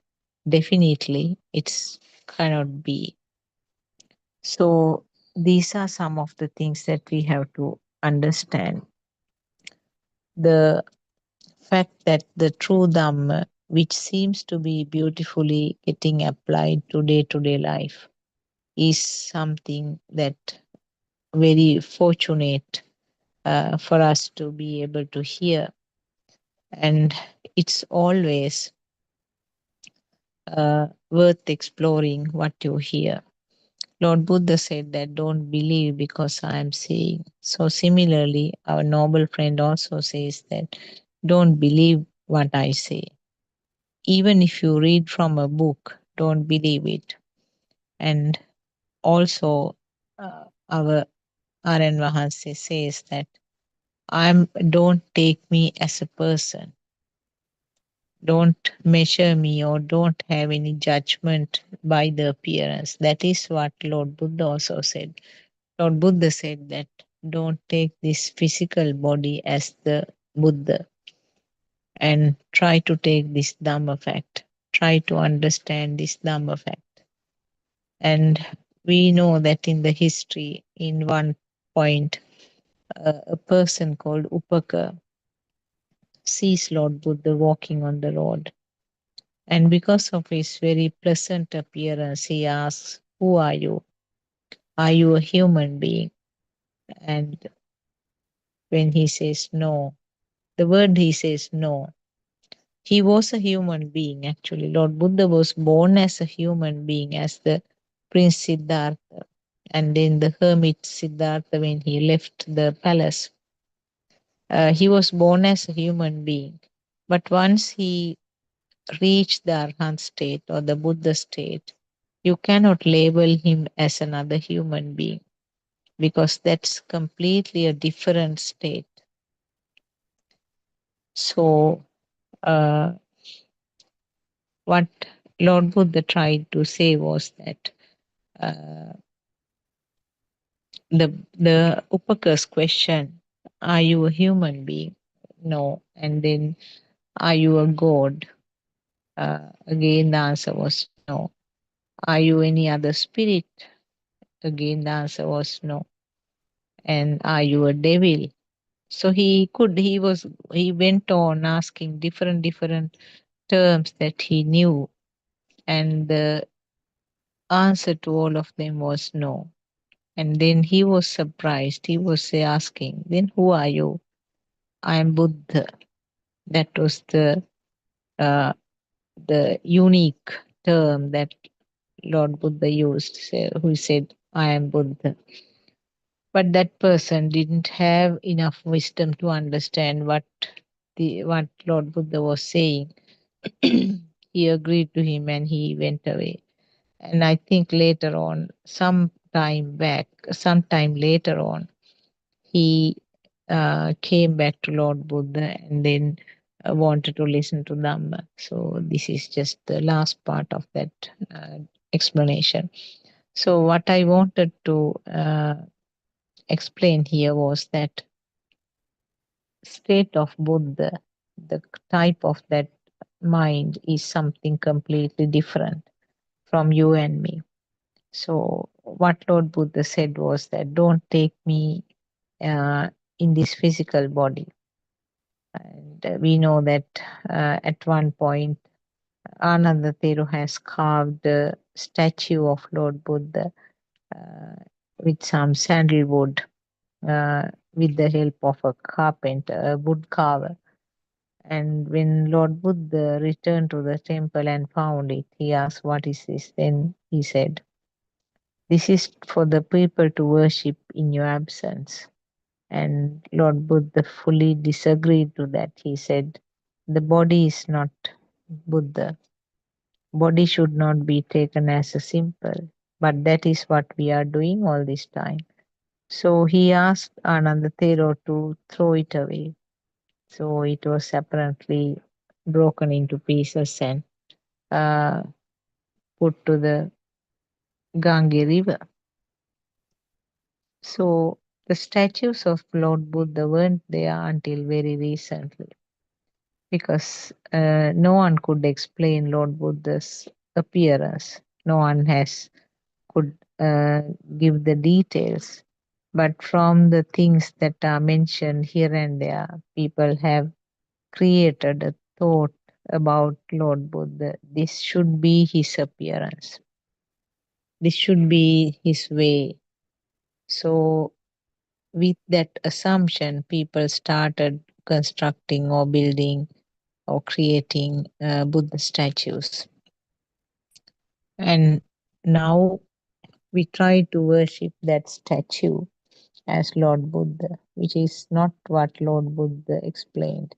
What Lord Buddha said was that if somebody see Dhamma, he will see me. That means if Dhamma is understood, if Dhamma is realized with the inner transformation, it means that that is the Buddha state.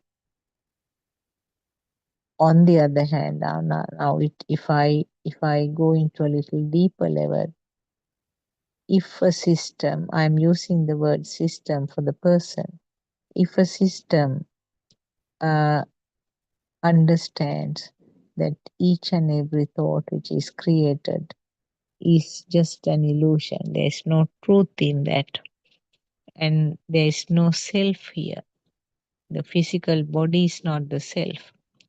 It's a system which is explained as system, the self. Uh, if that understanding comes, that is a Buddha state. And again, if we go back to the Buddha history, Buddhist history, there was a monk who became a monk because he wanted to see Lord Buddha as often as he liked to. And Lord Buddha realized this and he advised him, just try to understand this Dhamma. There is no point of looking at this physical body, which is deteriorating, aging, falling sick, and coming to an end at one point. This is composed of all kinds of dirt. So do not try to enjoy seeing this physical body. Turn to your mind, focus to your mind, and try to understand this Dhamma, trying to realize this Dhamma. So these are some of the instances where which proves actually Lord Buddha greatly uh, disagreed or rejected the fact that people are trying to look at him and people are trying to see him as a person and then trying to follow this Buddhism. Following the Buddhism means following Dhamma only. What is Dhamma? Dhamma means understanding this process of dependent origination, which is the series of cause and effect phenomenon. So, Dharmatave Dakima means uh, seeing this process, uh, seeing this process of dependent origination, how the thoughts are formed and how the thoughts are felt real. And when the thought is felt real, that is where the jati is or the birth is. Lord Buddha did not talk about the birth that happens from the mother's womb. That is the birth related to the mundane world. And Lord Buddha did not try to explain about the death which may occur after so many years from uh, the birth of the mundane world. Those things are very obvious to any person, even a person who does not have any religion can see those things obviously. So, the Lord Buddha's birth means finding out those difficult things that a normal human being cannot grasp with the five senses that they are having. So, this understanding comes from the Dhamma Chakshusha, which is the Dhamma eye, or also called third eye, uh, with the wisdom. So, that wisdom is the one which is also called jnana. And we know that Lord Buddha has this explained dasa jnana. There are 10 specific jnanas which are explained in relation to Lord Buddha's understanding.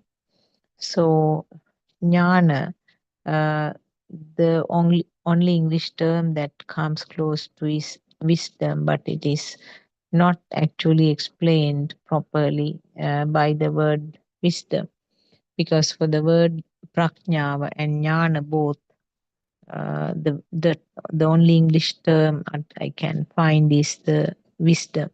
I'm not sure whether there are better words, but because my language, English language, is a second language, so I may not be the best person to do this translation, but this is the closest term I can find out. So jnana is a kind of a tool, and it's like a torch with a powerful light, which can be flashed to find out the fine things also. So jnana is a tool where we talk about the awakening to the truth. That is what Aran Mahansa is explaining.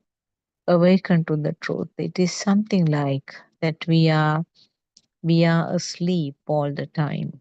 We are uh, we are in a dream. Like the daydreaming is no different from the night dreaming. Daydreaming and night dreaming both uh, are sensor functions. So we feel that when we wake up from a dream, sometimes you say that, oh, it's good that it was a dream only. And in some instances, you might say, oh, I shouldn't have woken up from that dream. If I could see it a bit more, would have been better. What about the real life? There are disasters, isn't it? There are disasters. Sometimes tragedies happening to you. And won't you think that I wish that it was a night dream? I wish that it was not a real situation. And uh, there may be instances where uh, you are enjoying a very happy moment and you don't want to lose it. So you don't want to, sometimes when you are so happy, you don't like to go to sleep, even, isn't it? You feel that I don't want to sleep because I'm so happy, I want to keep awake. Now, see the similarity of both these situations. In both situations, you don't want to change when it is something very happy.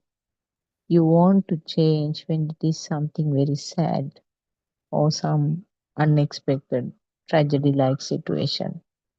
But in both situations, it is the sensor functions. Are the sensor functions true? That means seeing, hearing, feeling the smell, feeling the taste, and the skin sensation. Are they true? That is the other question. They are not true, isn't it?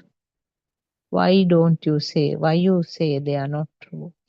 Because they are creations at the different organ level due to speed.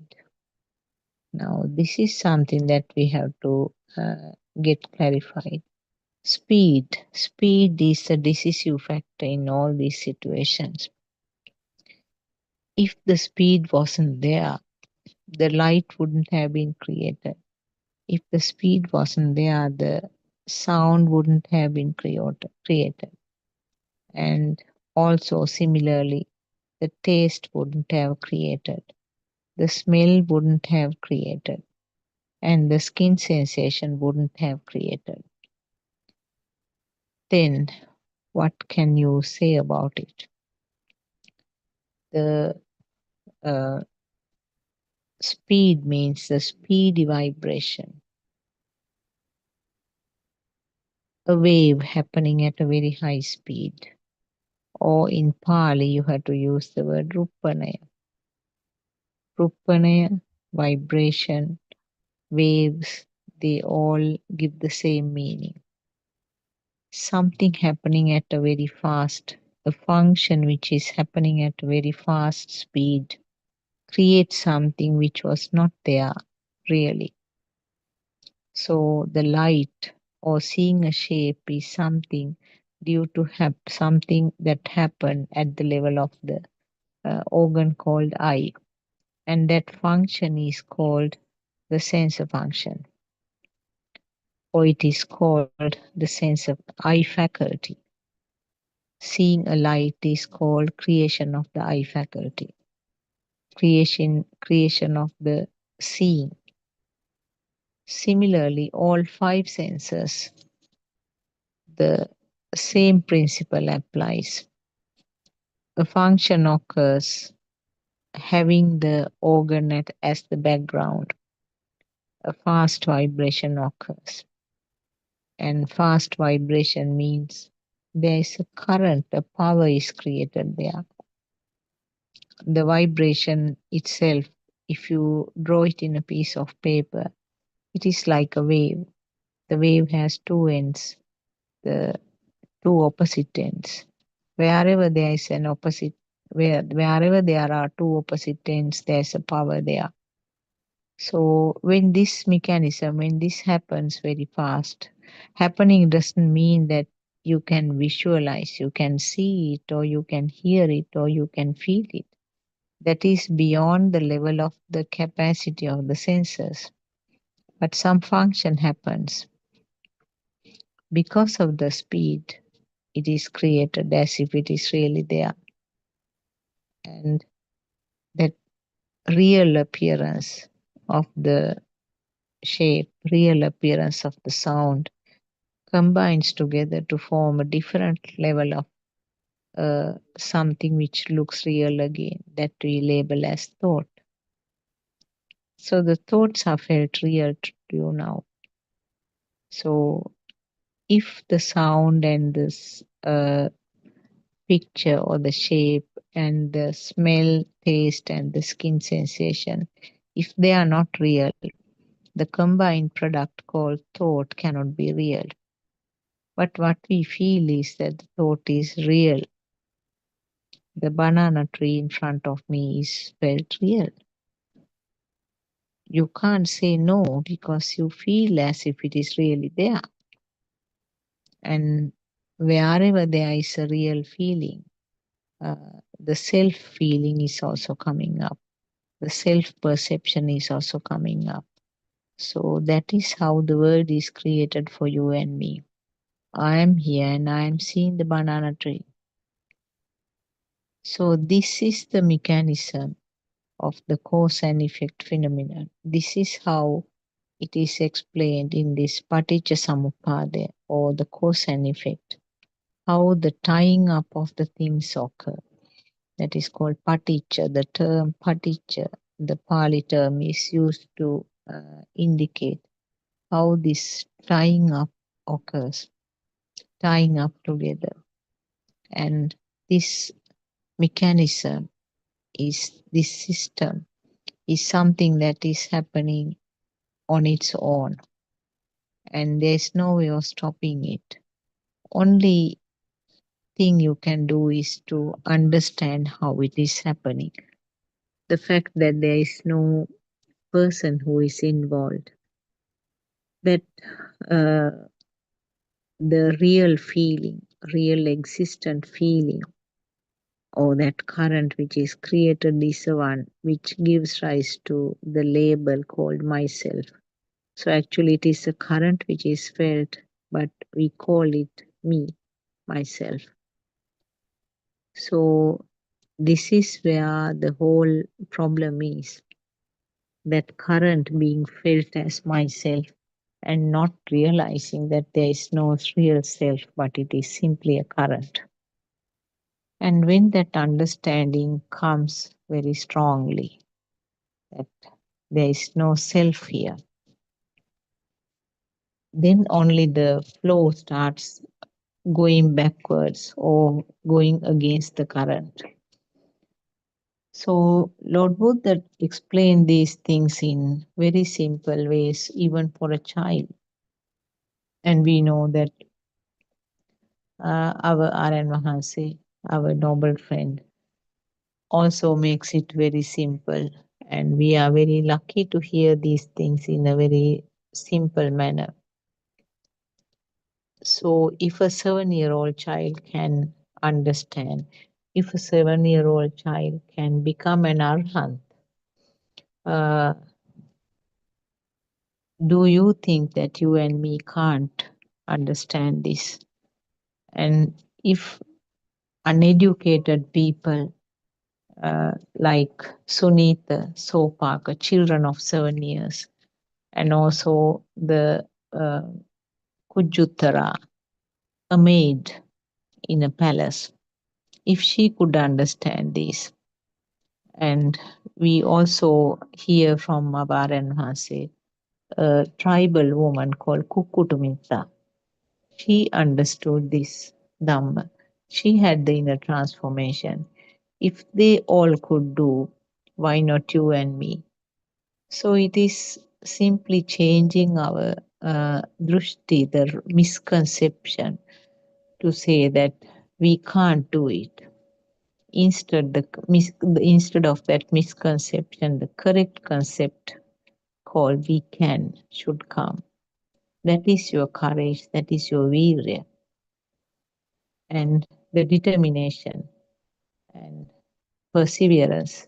You have to determine that you are going to do it. You can do it.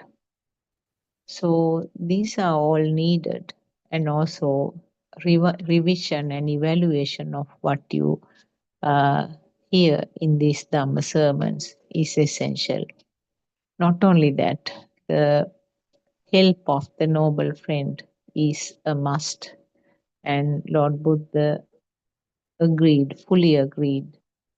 And not only that, Lord Buddha said that it is the help of the noble friend 100%.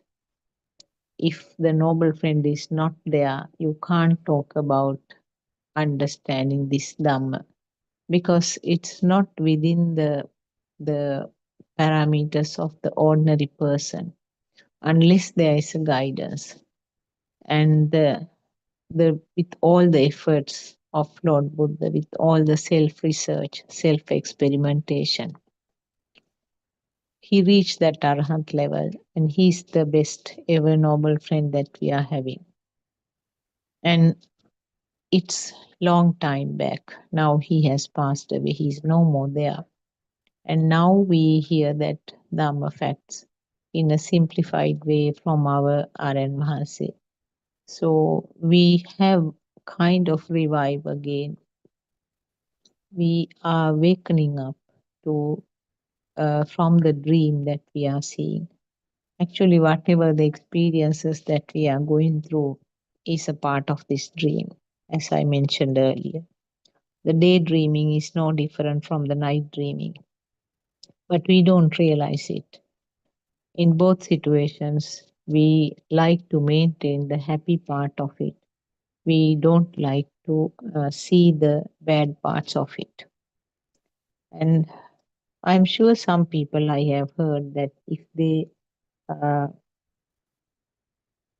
have a death or some form of tragedy in the family, I have heard people saying that I wish that this was a dream.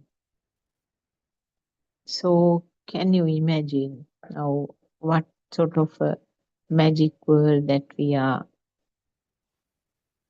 trapped in? And there is no way of stopping this magic world. There's no way of getting out of this. Only way is to understand this system, how it is happening. So understanding is the only way. And Lord Buddha is there. Lord Buddha's teaching is there. Dhamma is there to direct you to the correct direction. And when you realize that this is a, a pattern that is taking place, a system which is uh, flowing, uh, that there is no person involved in. These are the facts, the deep facts, or in other words, very the essence part of it that we have to understand. It's not easy to reverse what we have been believing all this time. That is why you and me are here in this at this moment here, because still we did not understand the truth. So awakening to the truth or awakening to the Dhamma means that you are getting your wisdom, which is the tool to realize this system, how this system is functioning. It's like that you are awakening little by little from a dream. The dream, as I said, the daydream as well as the night dreams, both come into the same category, same pile of things. So when you are waking up little by little, you can see as it is a drama which is going on, a drama which is being played on the stage. And you can see how real the character that you are playing in there. Are you playing a live character?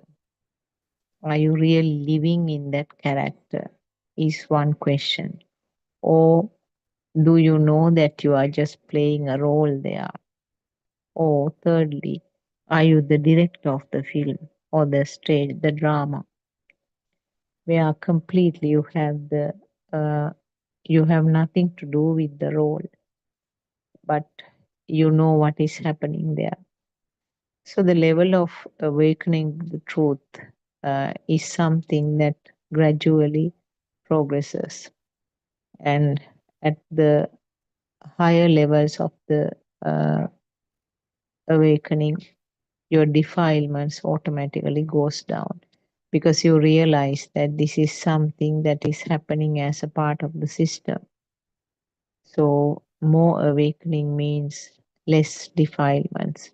This is something beautifully explained by Aryan Mahase as two uh, lines of the rail track. When one is coming down, other one is improving. So when both go forward means the defilements are coming down, the level of defilements are coming down. On the other hand, the awakening or your wisdom is blooming, wisdom is improving. So both will move forward, and more you are awakened to the truth, more and more you realize that each and every uh, thought or the stimulus is really no value. It is something like the floating rubbish on the top layer of the water in a river. So more and more stimuli being understood, and each and every stimulus you feel that there is no truth in this, just a simple creation at this moment, because the senses are functioning. The senses are functioning because there is breathing and providing the nutrition and oxygen to the tissues, because you need the organs, the eye, ear, tongue, nose, and the skin. You need those organs to uh, have the sensor function. So, as long as the physical body is there, senses are functioning and the thoughts are formed, no control at all, and no one is doing it. Not me, not another person. Uh, it's a kind of auto type of a function. We talk about autopiloting uh, of a vehicle. Now here also what happens is, depending on the data that has been uh, fed or introduced, something is happening, some functions are happening. So there's no self in this story. And it goes on until the end of the physical body. But what happens in the Arhat's mind?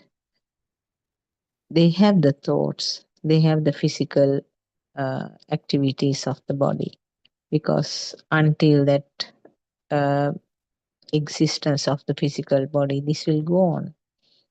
But none of the thoughts which are formed have that current which was there, which we label as defilements, or which can be labeled as uh, self view or self perceptions. So that current is not there. Recently, our Aran Mahasi gave a beautiful another explanation. Now, this metaphor comes from the Lord Buddha's time. Something which is not really there is created due to the speed. The speed manifests something. So the example is that when a fireball is spinning round, it creates a fire circle which is not true. So the consciousness or the vijnana also have the same thing, same effect. Chakku vijnana means a light which was not there is created as if there is a light. Sota vijnana means the sound which was not there is created as if there is a real sound. Taste is created in the same way. Smell is created in the same way. And the skin sensations are also created in the same way because of the speed. So something which wasn't there is created as if it is there. What happens in the Arhan's mind? What he beautifully said was that there is a ring formed, but there is no fire. The fire in the fireball has been put off. So it is a fireless ball. The fireless ball is spinning to show a fireless ring. So that is the level at Arhan's mind, which I thought is a very beautiful metaphor, very beautiful explanation. Uh, so what we have to understand is that what you are experiencing will not be changed at all. What you see, what you hear, what you feel will not be differently perceived. They are all felt in the same way. But that fine, subtle feel that you have, they are real, they are existing. That is the current that we are talking about. The itta sanya, or the perception of existence, and the perception of self. Those are the two things that will be deleted from this scenario. So you will be seeing the dreams. You will be seeing the daydreams as well as the night dreams, but you are the director there. You can see with your awareness very clearly how it is happening. Even things like sometimes you might feel angry, you might feel sad, but those are very superficial. They are very superficial, and the layer underneath is quite still and permanently still. So the superficial water level can rise up sometimes, have waves, move here and there. But like the lower area, the deep layer of the sea is still.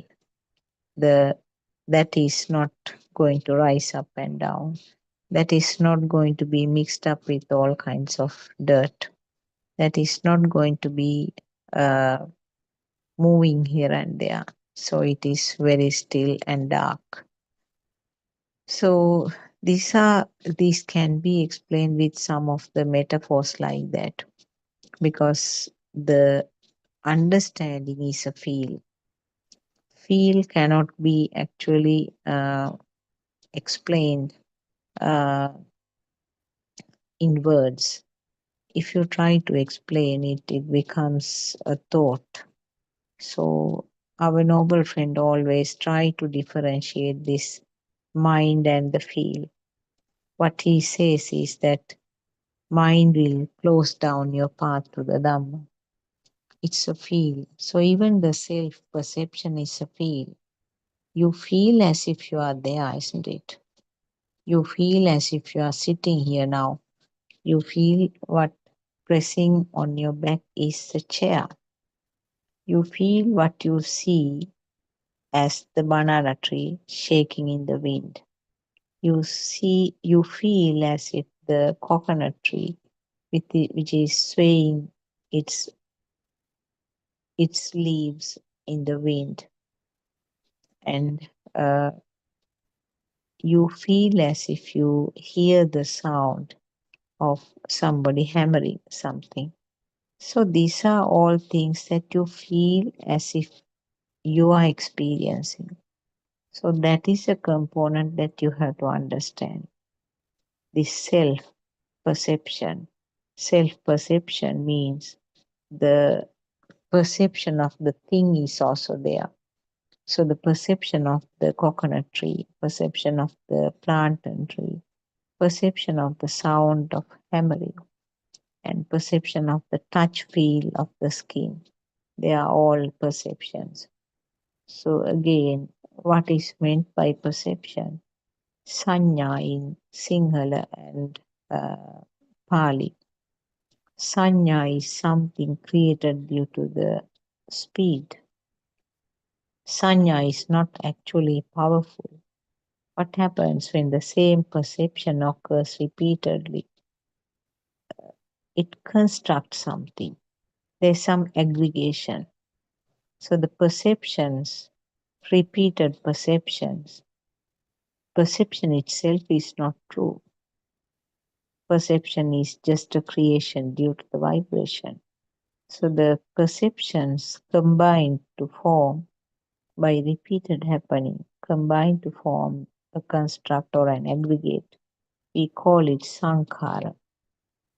So these are actually specific terms used in Buddhism. So sankhara is the one which is more powerful.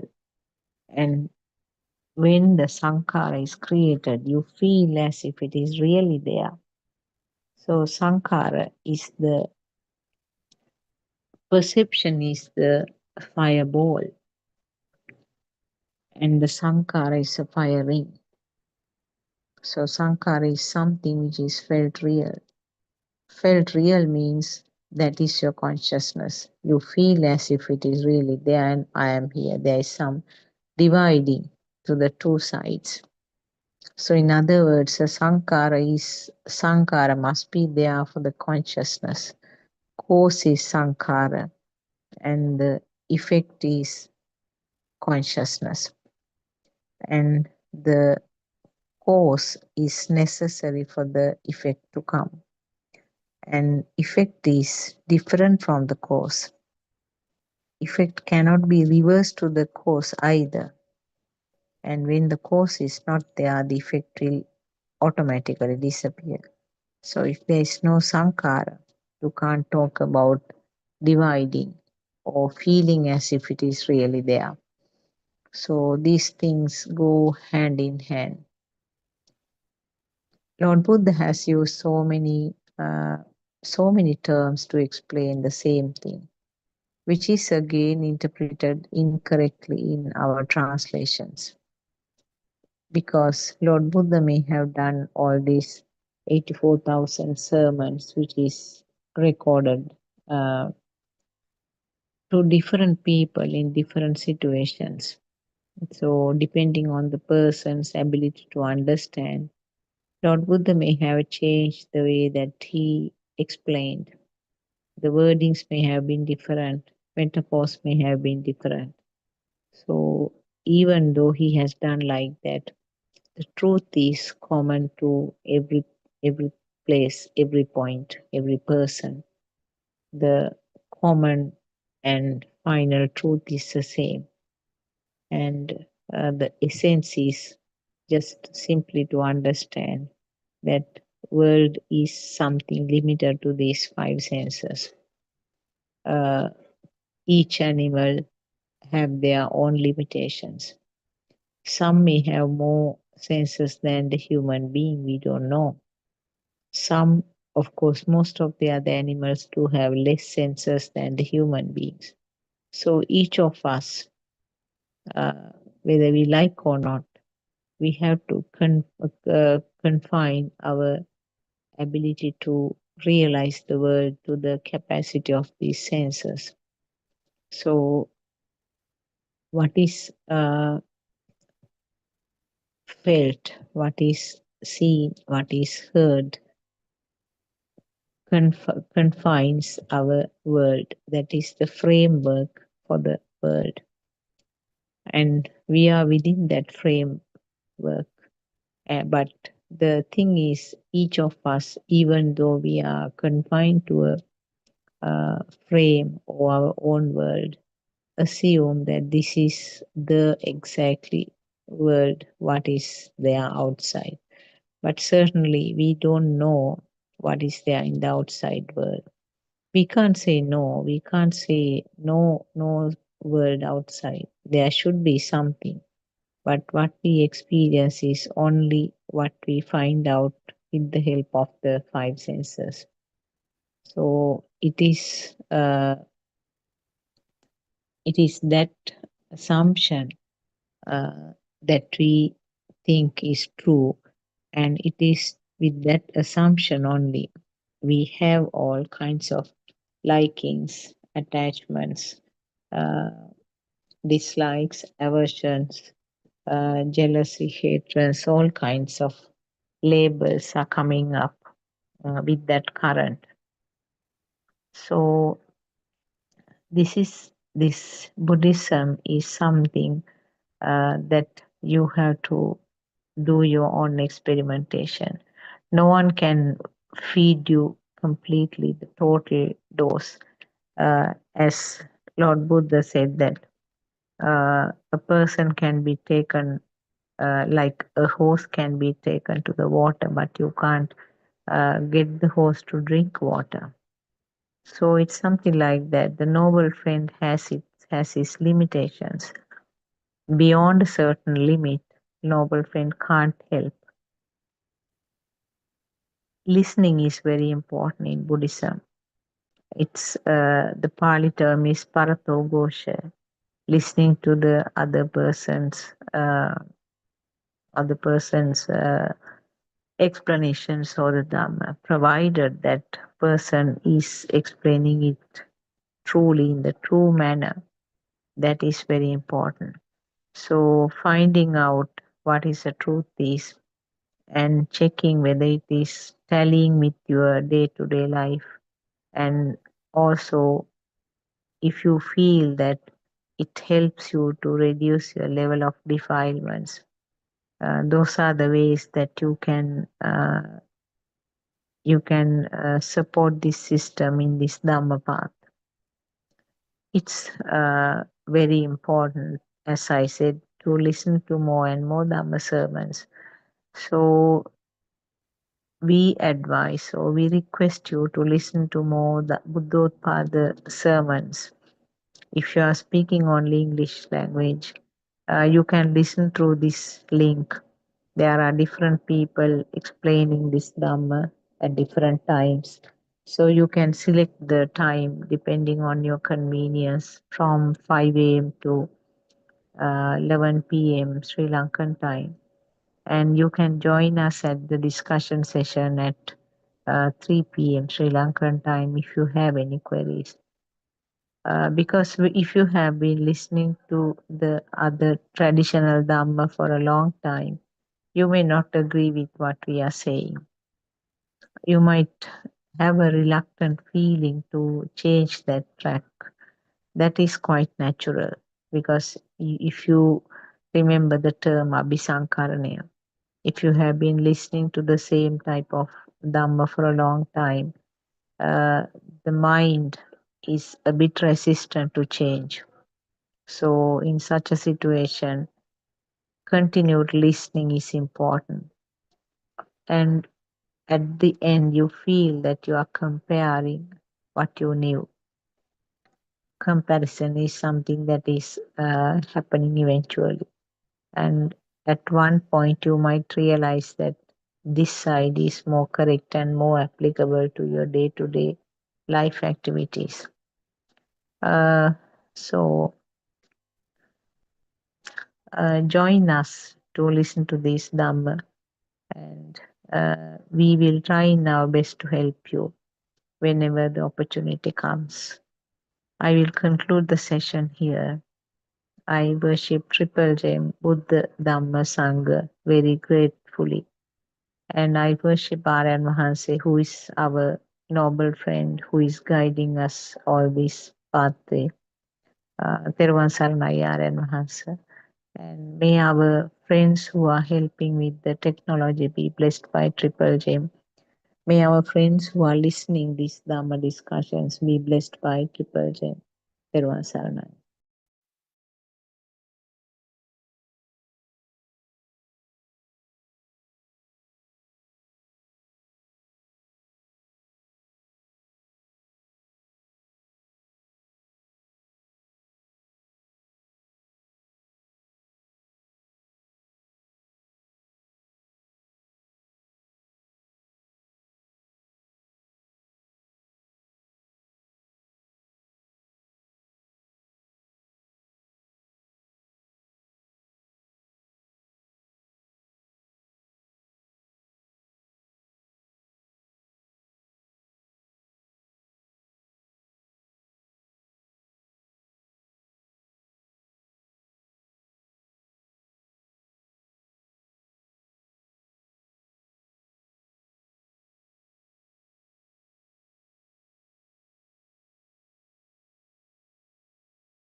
Pages from the uh, Buddothpado, um, Buddothpado Volume 1, to start the session today. Teruvan Saranai. sir. Ransana, everybody. Let's continue the book reading. The True Dhamma Has Awakened, Volume 1, page number 34, third paragraph. Then we ask you, now where are you? Are you the body? No. Then aren't you the mind consciousness? Yes, you are. Then there is no point of this body, is there? Then, is there a life form in this mind consciousness? A living thing? Now, this is the point where we all get stuck. Upasikawa, there is no life in the mind consciousness. Aryan Mahanse, when you look at sound and color and realize that they do not exist, then the mind consciousness ceases to exist. Because without sound and color, the mind consciousness ceases to exist. When the mind consciousness ceases, nothing is alive, and you realize that your self identity is an illusion. All your thoughts cease to exist. All concepts get destroyed. Even the concept of earth get destroyed. Only the empty universal space remains. Upasikawa, only the universal space remains. Aryan Mahase, the mind consciousness does not own people. It does not own anything. The mind consciousness only thinks. Upasikawa, it is only a thought. Aryan Mahase, is there any person in a sound? Is there a thing in a color? When you realize that there cannot be a living feeling in a sound and in a color, and you stop believing in them, your self identity ceases to.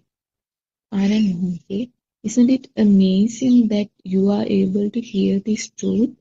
You are very fortunate to hear this sermon. Upasikawa, yes, I have done a lot of merit to hear this sermon. Anand Mohanty, once you realize the pure truth, you will not cry when your husband dies. You will not cry when your son dies. We hear a lot of stories during the time of Buddha, where the noble ladies received similar news.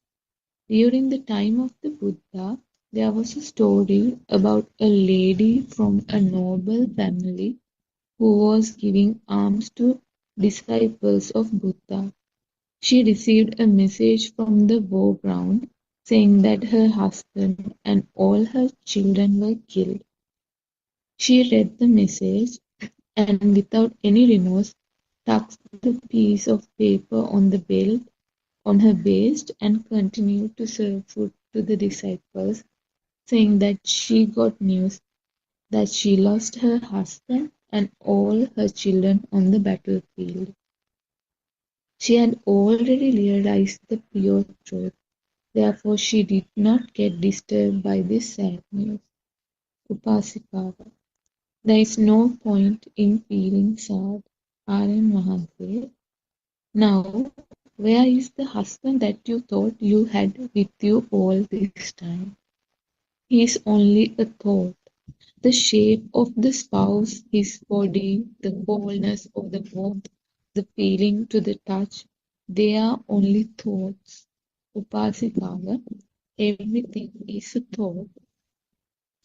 Aryan Mahanse, it is only a thought when there is no self. What else could there be? Upasikawa, that is true, honorable sir. Aryan Mahanse, is this me? Once you reach home, you will start thinking, is this body me? The Buddha said, Rupang Attano samanupassati.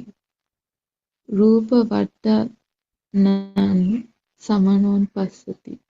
We think that our body is mind. It has life.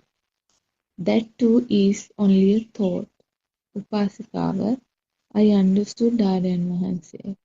Aryan Mahanse, the Buddha said that we believe that this body is mine. It is me and it is alive. There is no such thing. That is called Sakkaya Dittiya. It is a false view that I exist. A drushti. It means false view. Upasikawa, තෙරුවන් සරණයි ඔන්නවස. A lot of merit to Aryan Hanse. තෙරුවන් සරණයි. May the blessings of the noble Tribhuvan be upon you. තෙරුවන් සරණයි.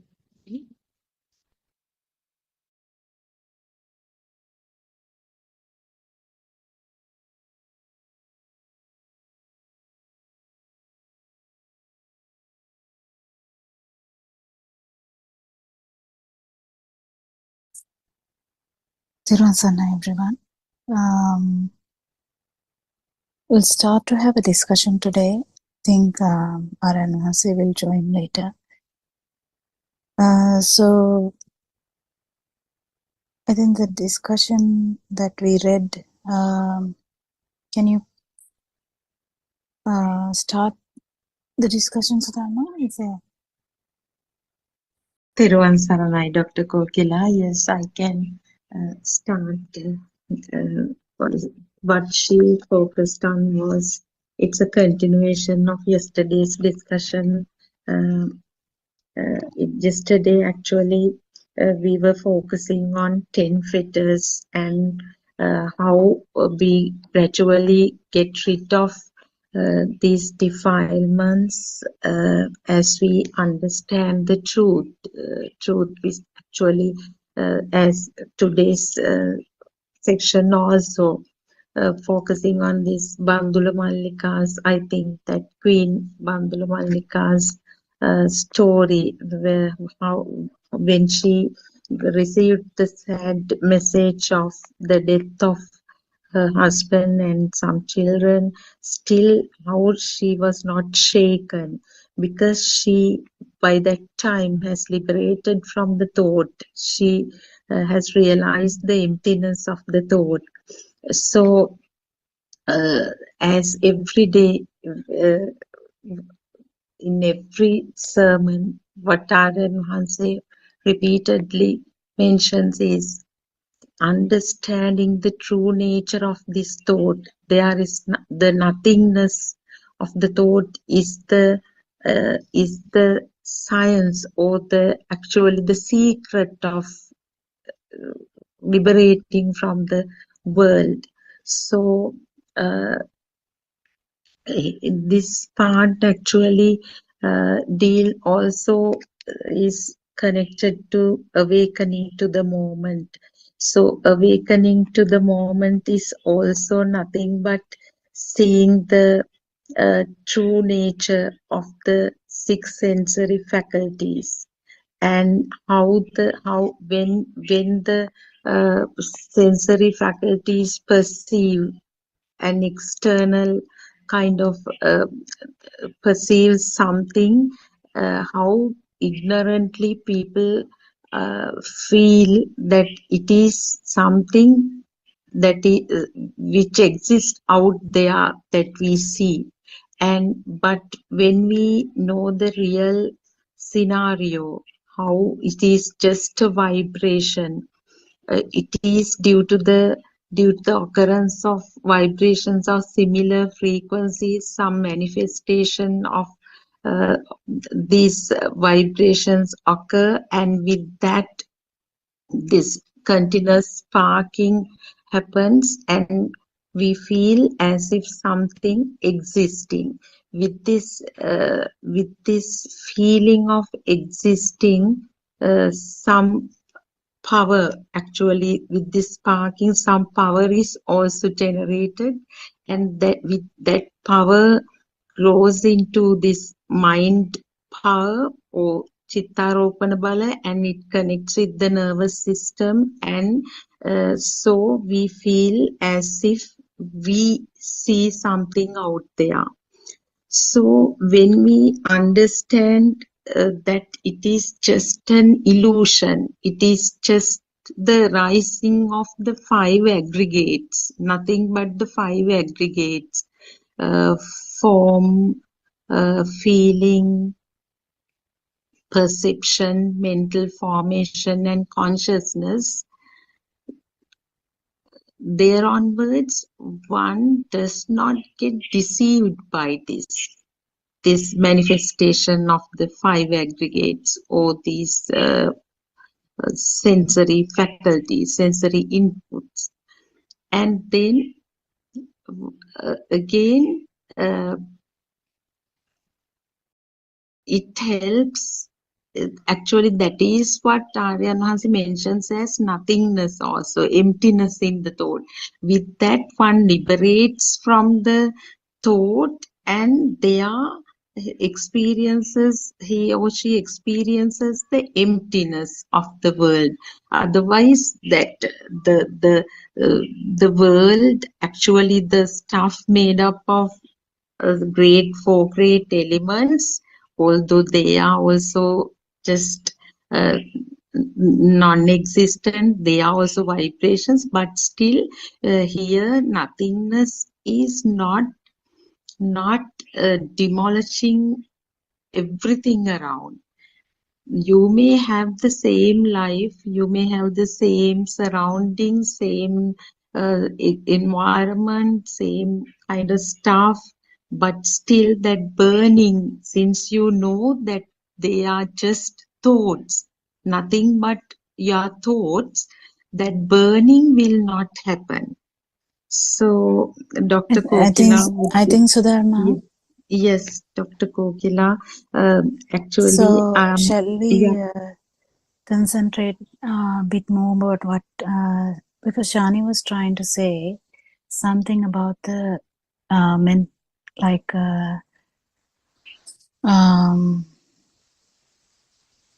what is it called, Manovinyane? Is it the Mind consciousness? Mind consciousness, yeah. So the Yeah. mind consciousness is the most trickiest part here. So we'll talk about a little bit like that about this. So here, what happens is it is not the thought that is the problematic thing. So thought will be there, and it is not the actual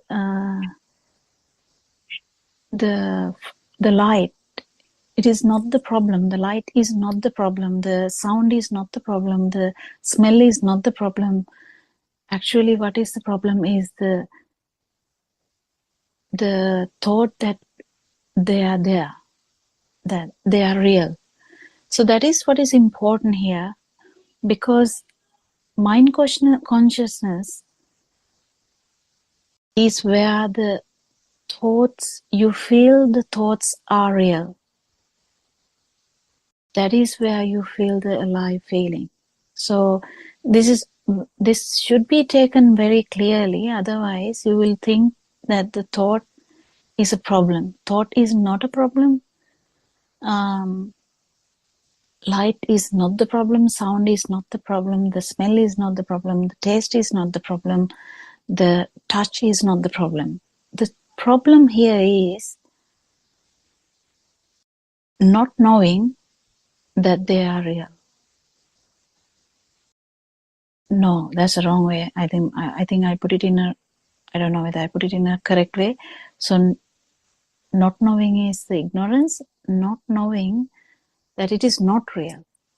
So that it is not actually there.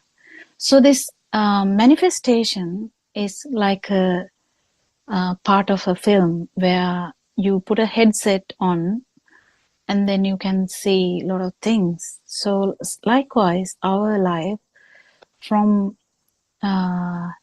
like even now, like surrounded by stuff, like stuff.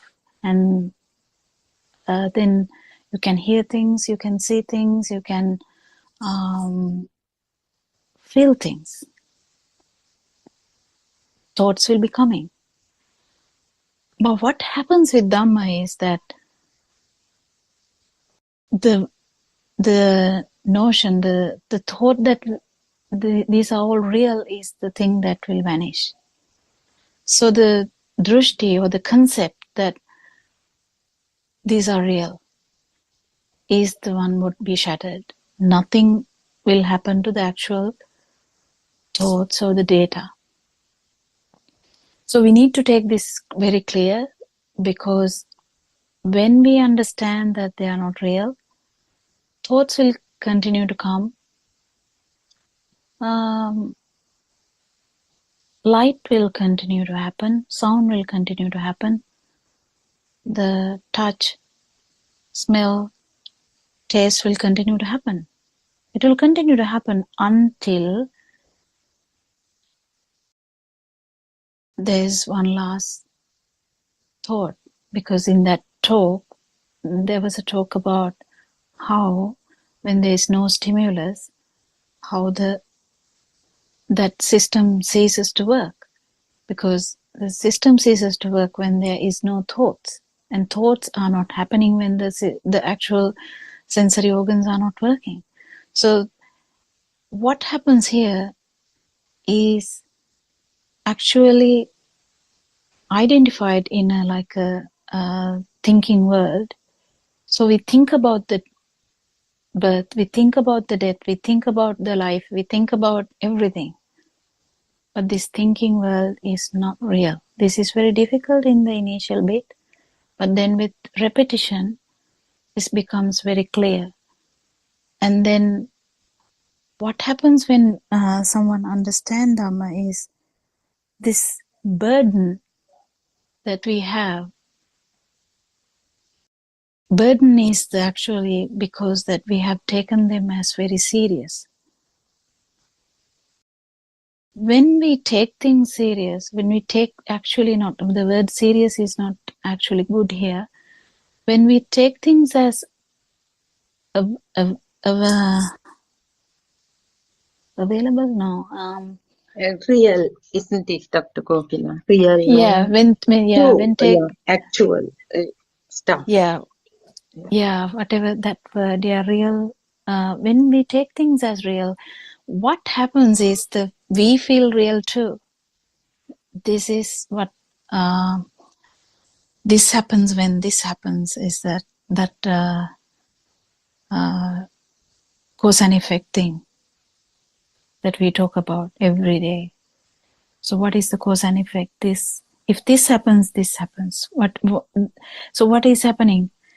If you feel anything real, if the sensory organs are, whatever the sensory organ outcome is taken as real or felt as real, definitely the self vibration would be there. So this is the understanding of how the self arises. This is very important so that someone understand how self arises. If not, we don't understand how knowing that chair is a mirage, how am I going to be diminishing? How am I going to understand that there is no I? This is where the most important part. What is the important part? The important part is understanding that when there is a thing, there is always a self, because this happens only in one stimulus. So when the stimulus is taken as real, definitely there will be the self vibration. So this is happening as the telepathy effect. So you keep getting this fact again and again and again and again. One day, what happens is one particular moment, one stimulus will not will not be felt as real, and then you will not be felt. So if this happens, this happens, but if this doesn't happen, this doesn't happen. Can you remember the Sinhala part of it? Can someone tell the Sinhala part for that? Idang, can't remember the actual. That Sarnai Kokala. Yeah. Dr. Kokala. Meaning you meant the Pali version or the Yeah, Sinhala Pali version? Pali Oh, version. the Pali is imasming sati idang hoti. Imasuppada idang uppajjati. Yeah. I can't remember the rest, sorry. Yeah, that one. Okay. So actually we are talking about that one because that is the cause and effect. So if you don't get this properly, you don't get the rest of it. So we need to pay attention to this. So why are we listening to this Dhamma? Why are we listening about a chair? Why are we trying to understand what happens to the chair, or whether chair is not there or is there chair? Why are we talking about a chair? And suddenly it comes to the light. It is only in one stimulus we talk about this. And in that stimulus, if the stimulus is taken for granted or taken as real, definitely the telepathization is happening to the self vibration.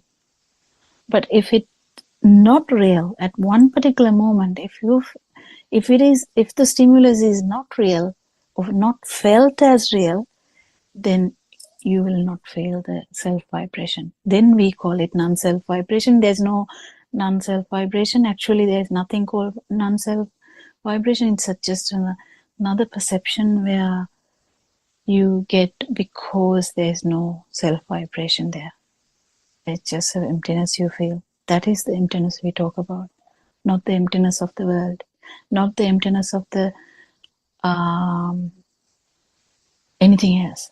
You're not talking about emptiness of anything else. I think I tried. Yes, Dr. Kokila, that's very clear. That's what actually I was trying to ask.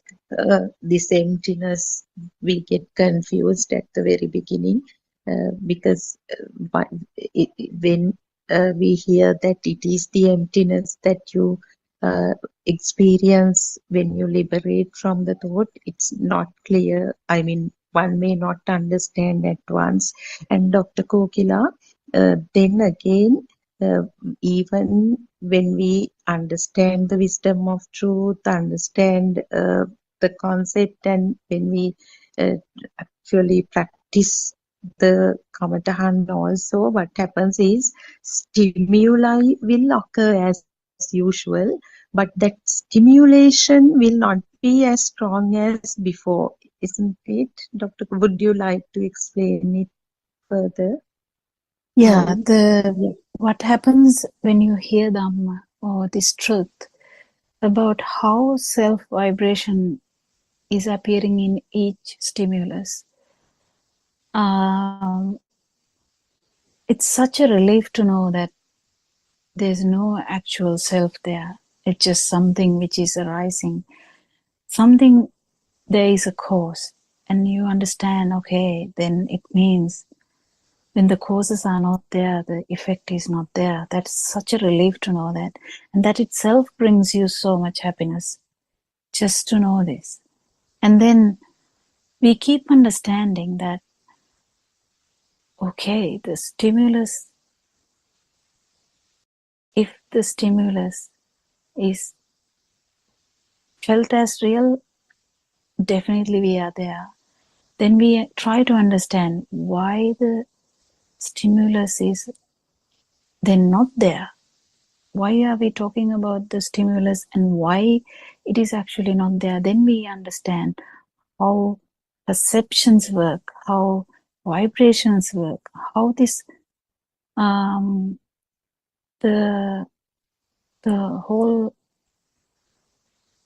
the sensory world works, how the thought will capture the whole thing, how we have this film in this thinking world. It's a thinking world. So we are inside a thinking world. We need to come out of that thinking world, but we are inside a thinking world. Even if we are inside a thinking world, the burning will actually definitely reduce as soon as we start to hear this Dhamma, because it's such a relief to know that there is no actually self. It's only there because there is a cause, and when the cause is not there, actually the self is not there. It's such a good thing. So then we keep listening to Dhamma and we try to understand why the stimulus is not real. And we keep understanding that. And one day, when you keep listening to this Dhamma, you will definitely understand that even the light is not real. The light is a production of the eye. Light is just the vibration, like a speedy vibration of the eye. But we felt it as real. And we understand that the sound is the speedy vibration of the ear. We keep understanding this because to us, the sound sounded so real. The lights seemed to be so real. Let alone the beach, let alone the forest. Just the simple light. We feel that it is so real. Let alone the birds sound, let alone the vehicle sound. We feel that the sound is real. How about the other stuff? So we keep understanding this, and more we listen to Dhamma, we keep understanding more and more about this real beauty of the world, how we are actually, how we were beaten by this magic, how we were blinded by the magic, how we were led into like a bubble of thinking. It's like walking in a dream. It's like walking in a like inside a film. But no, we didn't feel like that, because when we are actually feeling that, we don't feel it as a dream. We feel it as real. This is my brother. This is my sister. These are my sons. These are my daughters. This is my husband. This is my wife. This is my parents. These are my parents. And this is my house. And this is my country. And this is my world. The sky is mine. And this part of the land, it is mine. So we keep thinking like that. I mean, it's such a shame to know that we were cheated by our own consciousness. It's such a beautiful thing to know that how these things worked, how these things led to our suffering. Well, Lord Buddha has once said, there is happiness in such a way, but if there is a happiness in some way, I would not be telling this Dhamma. Because in one way or other, it's only suffering. You might feel happy for a bit, but that is actually, again, is a suffering, because we don't have to describe that far, because we know enough about suffering, isn't it? We don't have to say much about that. So we were led in such a way. What happens when we hear Dhamma? We keep understanding this slowly and slowly. We keep understanding how we believed that the light is real, how we believe that the sound is real, how we believe that what we feel in the skin is real, how we believe that what we feel in the tongue is real, how we believe that what we feel in the nose is real, and how we believe, this is the most difficult part, how we believed that the thoughts are real. That's the most difficult part, because we feel that it is mine, it's my private thoughts, mine, it's mine, don't take my thoughts, they are my personal things. Other stuff you might be able to understand, but the the thoughts, it's very difficult to understand, because you feel it is such a personal thing, so we can't really come into that understanding that that is actually not real. So we keep understanding this, because Venerable noble friend Aran Wahanse actually keep telling us. He never stopped telling us. He kept telling us. In about 8 to 10 Zoom discussions, he kept telling us. Everyone else kept telling us. Whoever who can tell this kept telling us. No, wake up. There's something to wake up from the dream. Please wake up from the dream. Yeah, we are, sometimes it's difficult to wake up, it's very difficult, but it's okay. You have to have some courage to actually wake up. One day you will wake up. How would you wake up? You would feel a moment which is not real. One stimulus which is not real. You will completely feel it, because there you're not thinking. It just happened because you have been mastering this for a long time. You have mastered this. What have you mastered? You have mastered that it's only a thinking process, and then we have mastered that whatever the perceptions in that thinking process is not true. And then we have mastered that whatever the sensory organ perceptions, they are not true either. They are just rapid vibrations of the sensory organs only. Yes, we have mastered this. And then one particular moment you will feel it. It is so important that you not miss that, because that particular moment will teach you. Oh, then you don't feel the feel of existence in that.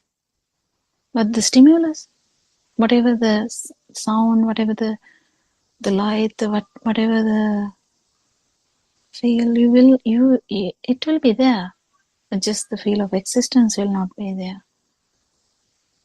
So that is what I wanted to explain, and that is what is going to happen to everyone. We may not have patience for this, because our mind doesn't have any patience. Mind doesn't know that. Mind only knows how to chase things. Mind only knows how to believe things. Mind only knows how to imagine things. Mind only knows to be proud of things, or be happy about things, or be sad about these things. Anything. Yeah, but that is mind. But mind is not true. So when you keep understanding this, whatever the emotions, are they important? Well, not really. It's just part of the game. It's just a part of the game. So if there is no self, what's the importance of the emotions? There's no doer. There's no person who is actually sensing this. So the importance of the emotions, importance of the the sensual world diminishes every day. It diminishes. Dhamma becomes part of you.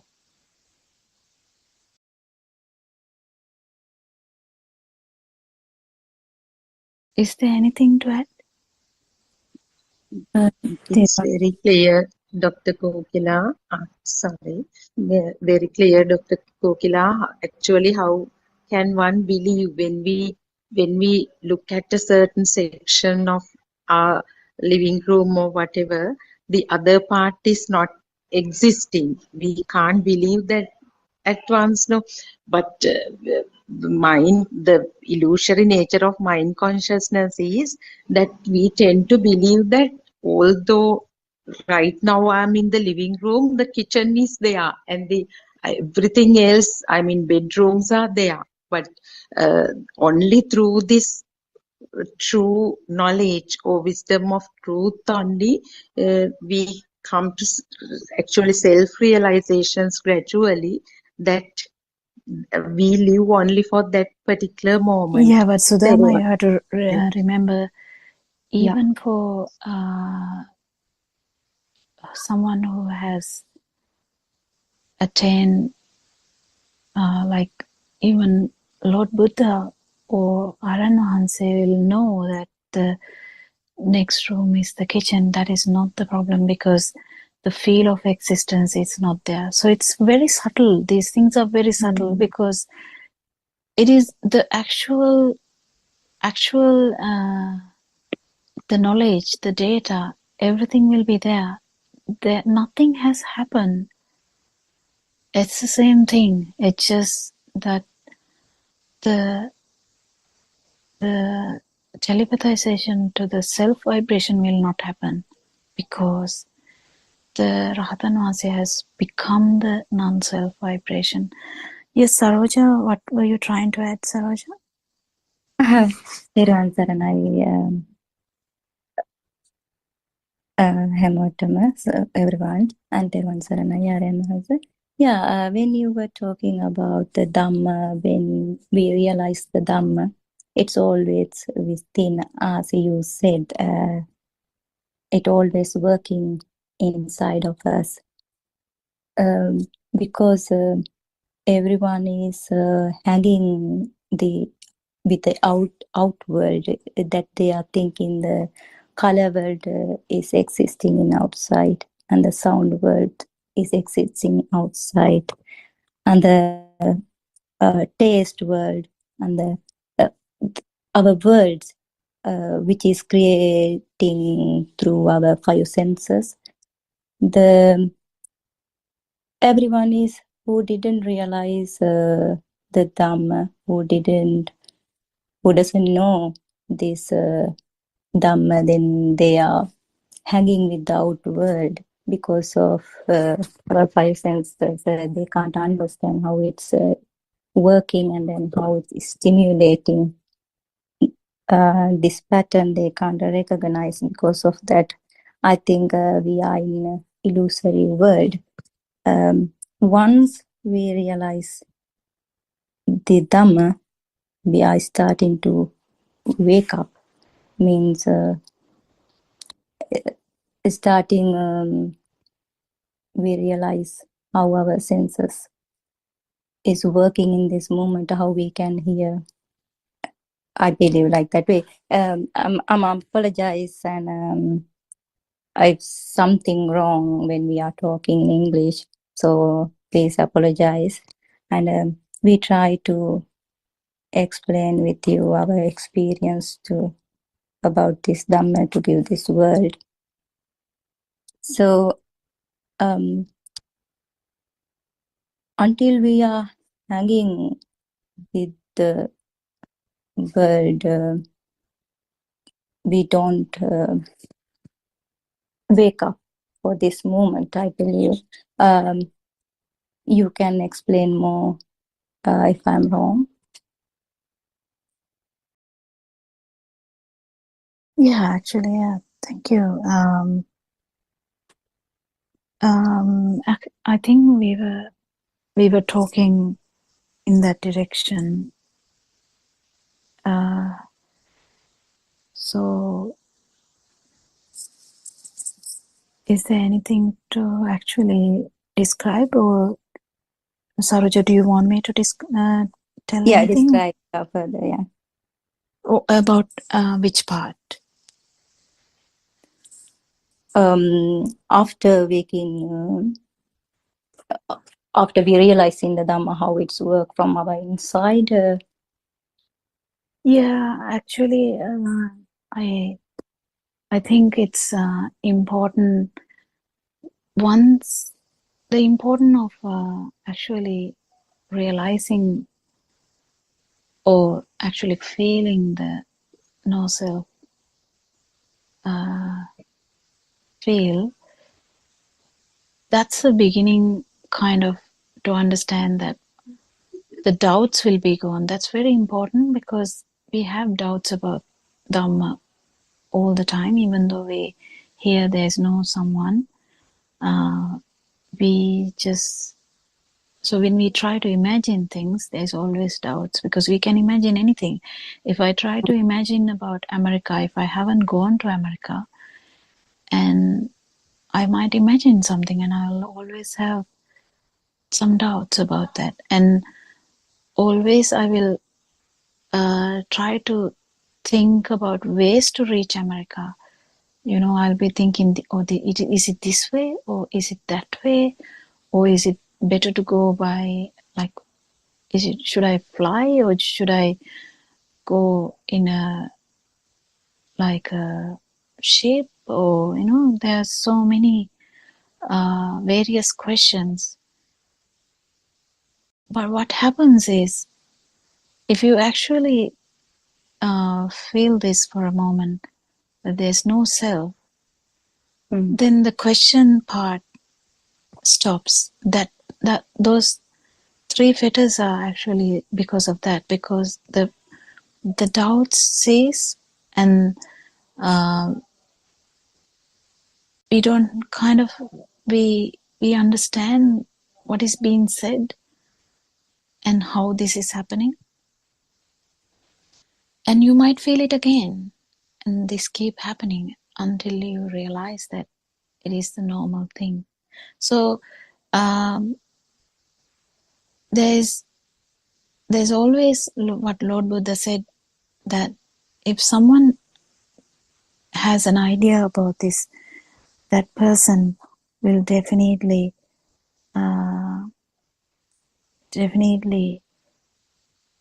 become the non-self vibration. It's not a non-self vibration, non-vibration, sorry. Yeah, become the non-vibration, because you just for one stimulus you might feel it initially, but then slowly, with the help of the noble friend, you will keep understanding how this ignorance works.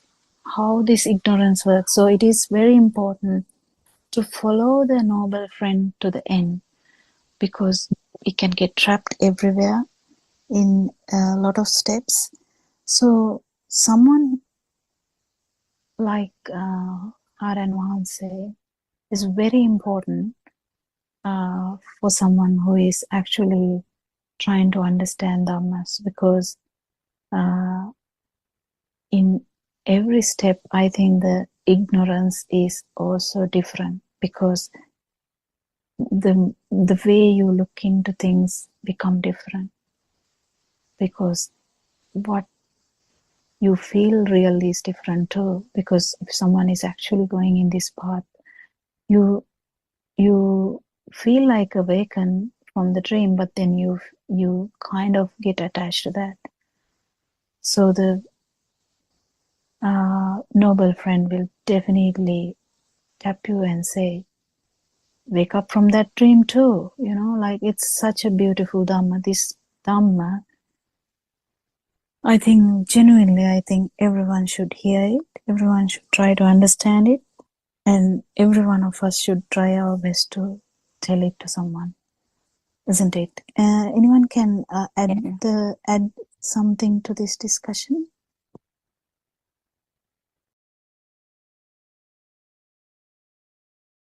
Therwan Sarnai, Dr. Kokila. Yeah.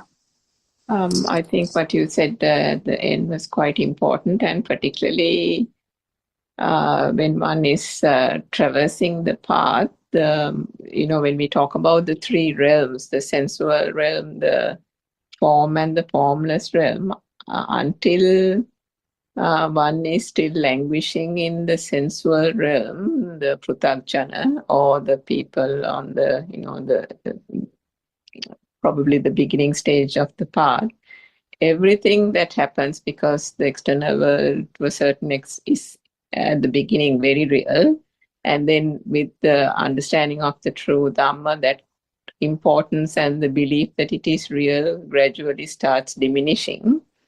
But still, because that feeling is quite tangible, one kind of realizes that there is still more to go, more to progress, more understanding of the Dhamma is required, so on and so forth. And therefore, the motivation, the tendency to keep on listening to the Dhamma, to discuss the Dhamma, and so on, is still very much prevalent, because one can feel the suffering, isn't it? One can feel the burning sensation the moment something happens with a loved one or some incident at the workplace and so on. But as there is progress further from the sensual world to the form and the formless realm, that is where, as you quite rightly pointed out, the tangible feeling of kind of languishing in a particular spot and kind of goes away, because it becomes more refined. There is that innate calmness and tranquility that starts emerging as one ceases to be trapped in the sensual realm. And then the pitfalls are many, but the pitfalls are very hard to kind of discover, isn't it? And that's where the importance of the noble spiritual teacher is, because one may think that, I've kind of now I've understood what has to be understood, and I'm feeling very happy and calm, and this must be it, kind of thing. No, So actually, that there's a bit of thing that that should be added to there. Like, there is no whatsoever, there is no confusion there, because there are very specific, distinct points. So, if someone has felt the vibration, and that is the vibration which will die down. So, it is very, very clear what is to happen, what is. So that's important. I think important thing that there's no guessing game here. It's not a guessing thing. So yeah, I can just add that. I don't think I can tell more about that, but I'm very, very like can say like it is. So that's how the Ananda Swami Vahanse, Venerable Ananda, is aware that it didn't happen. Do you know what I mean? yeah. Yeah, so there's no confusion about that usually. I mean, very rarely we hear, very rarely there are stories like in Lord Buddha's time that there was a very one man in Vahanse who didn't know that it happened. So there are very remote areas where they talk about that, but usually if someone is fully aware about the path, it's clear. Just wanted to add that. Yeah, but there is still a tendency, Dr. Kokila, to probably not understand or distinguish the difference, because that is why the Buddha said, for those who have reached even the state of anagamihood, that, even a little bit of dirt is still dirt, and that the right effort is still required. Oh yeah. So the what happens there is, I think I get your point now. You can feel like a sense of satisfaction. Yes, it is there, but definitely it's not due to ignorance that it happens. I mean, it's not due to, how can I put Actually, like I that? think it's ignorance right along the way, isn't it? Yeah, it is ignorance. So there is like, kind of lingering, I would say, lingering Yeah, in kind of one status. It is a possibility. Yeah, I get your point. It's a possibility, but definitely I don't think it is the thing that they won't misunderstand that they have achieved something. They would be just happy with what they have. That's what is going to happen, I think. I don't think they will misunderstand or overestimate. I don't think it's going to happen. I think what is going to happen is they just be, like okay with it, because they already feel very good. And the other point I just wanted to raise was to Sudharma's question earlier about when she said that, a person believes that when one is in the hall, that the kitchen is still there. And what you said that, even arahats still know that there is the next monastery so many miles away, and so on. At that point, that Pali term nasanna sanni, Dr. Kokila, so that means that there is a perception, but the perception lacks the current or the egoistic self-perception, and therefore doesn't carry the weight of a vibration, isn't it? I don't know how you actually connected The them. nasanna sanni thing, because it says it's not there. You can't say that there is no perception either. You can't say that there is a perception, and you can't say that there is no perception. I think that is the meaning. Surangika, it is wrong. Surangika, it is about the self vibration that is. So in this path, it is about the self vibration, not about anything else. So we have to be careful in interpreting it in another different way, because we are not talking about the samatha or the what is it called, the concentration meditation.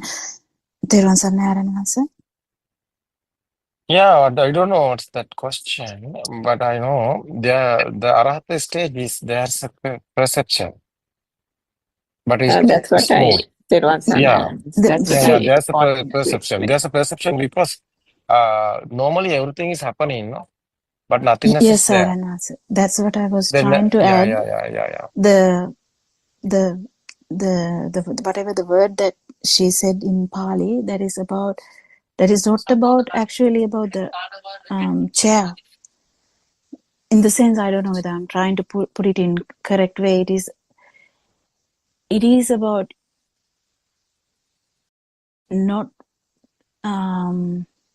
feeling the self vibration in this path.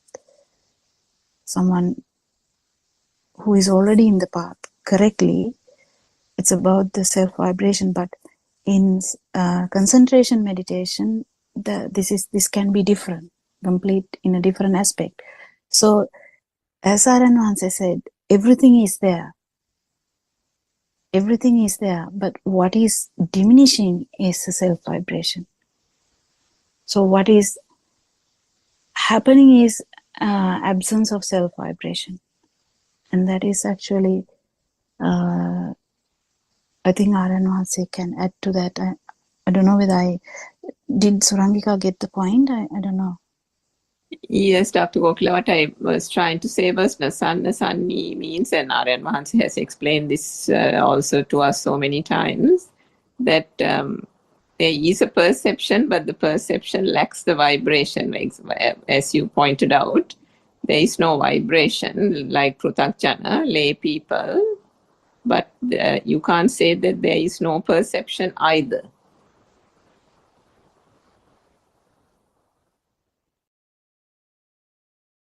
Yeah, but I'm trying to say there's a difference between the self vibration and the sensory organ vibration. So that's what I was going to highlight. I don't know whether you got the point.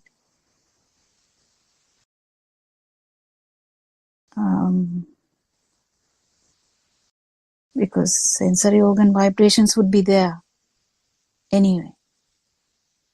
Yes, that's right. I mean, because the the organs function right till, that continues to function anyway, isn't it? Yeah. Yes, of course. I think Isn't what it? Sudharma was trying to clarify was that feeling of existence, isn't it, Sudharma? If you're on the call. No, I don't think she's there at the moment. I think she has left. Yes. Yeah, I think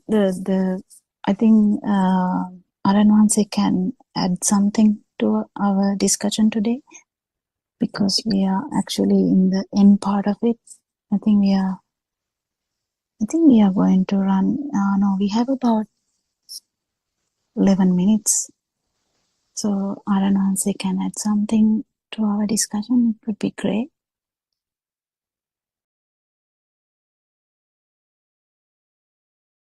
Don't know whether Aranwanse is in a position to talk. Yeah, it's okay. Kokila, what you say? Yeah. No, Aranwanse. What's the question? Yeah. I've not heard that. No, it was actually discussion about. I've not heard that. I don't know what's the question. Perception is the question. Is Arahata stage there's a perception or no? That's the question. What is that question? Turanka, what's that question? Sudharma asked the question at the beginning about when a lay person is in the, say, for example, in the kitchen, they will think there is something out in the garden, for example, because of ignorance.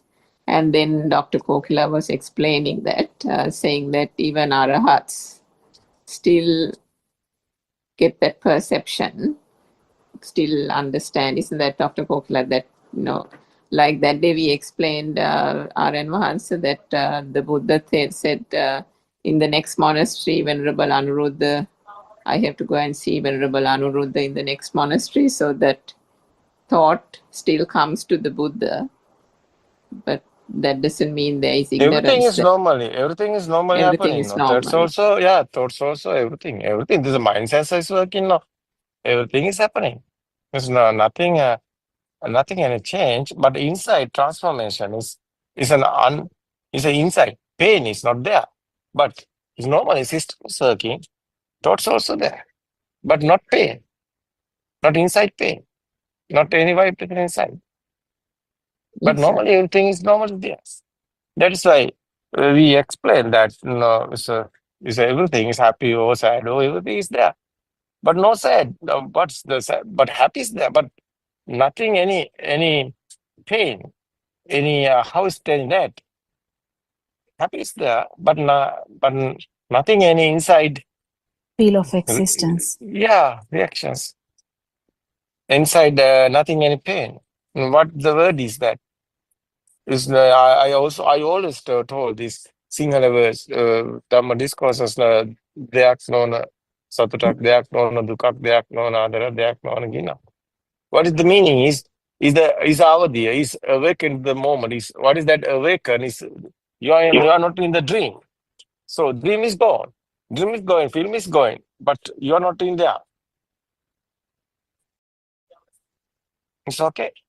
Yes, Everything yes, is normally there, like a film. But nobody's there. This experience is very important. That's why perception is there. This perception is no value. No any value. This perception, this sanya sukuma is a Buddha's word is gana sanya sukuma. What is the meaning is that? What's the meaning is that? Sukuma, sanya, is sanya not any, how is this? Not any highlighting. Sanya is there, but no any signals, any highlights. It's sukuma sanya. This normally where there's a meaning is you can see, but normally it's like a camera. Not any body is there because not inside any pain. Who's telling this? Suranka, do you understand what I say? Yes, Saran Mahansa. It doesn't carry any kind of vibration or existent field or any kind because of nobody is there. Because who are you? You are not body, you are not a mind. Who are you? You are only the pain, no? You are the value, no? You are only the current. No. Yes, Saran. There's no current. That's why there is no you. First, you want to understood what you are. Who are you? You are not you are not any sensor. Who are you? It's a power. That's why defilements is you. Because defilements are fading. There is not anybody. What's that experience is? There's a none. How is it telling that? It's not anybody. If someone is there, how is a Buddha's word is a Chetu Vimukti is a liberation of mind. What is that experience? Is we single discourses we explain this Uddipane. There is no Uddipana. What's the English word? Is that? So Raga Patisangvedi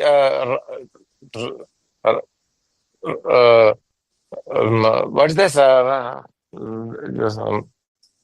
Rasa Patisangvedi, Raga Patisangvedi is the Buddha's word. You can feel the taste, but you don't want it. That's the meaning. Yeah, there is no attachment to that. Not attachment there. It's okay. There is taste without attachment. There is smell without attachment. Because that's the experience. Nobody's there. System is working like a robot. It's okay, no? It is excitation or stimulation not occur in that situation, Aryan. The Uddipana means not excitation. Yeah. When we are exciting, that there is Uddipana, it means am is there. The Atma, soul is there, I think.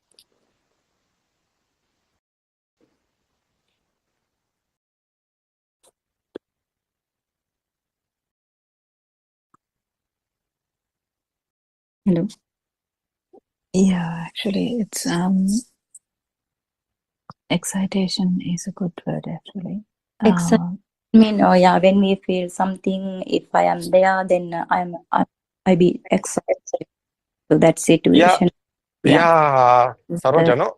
Yes, sorry, I know answer. Yeah, Saroja, do you understand what I say?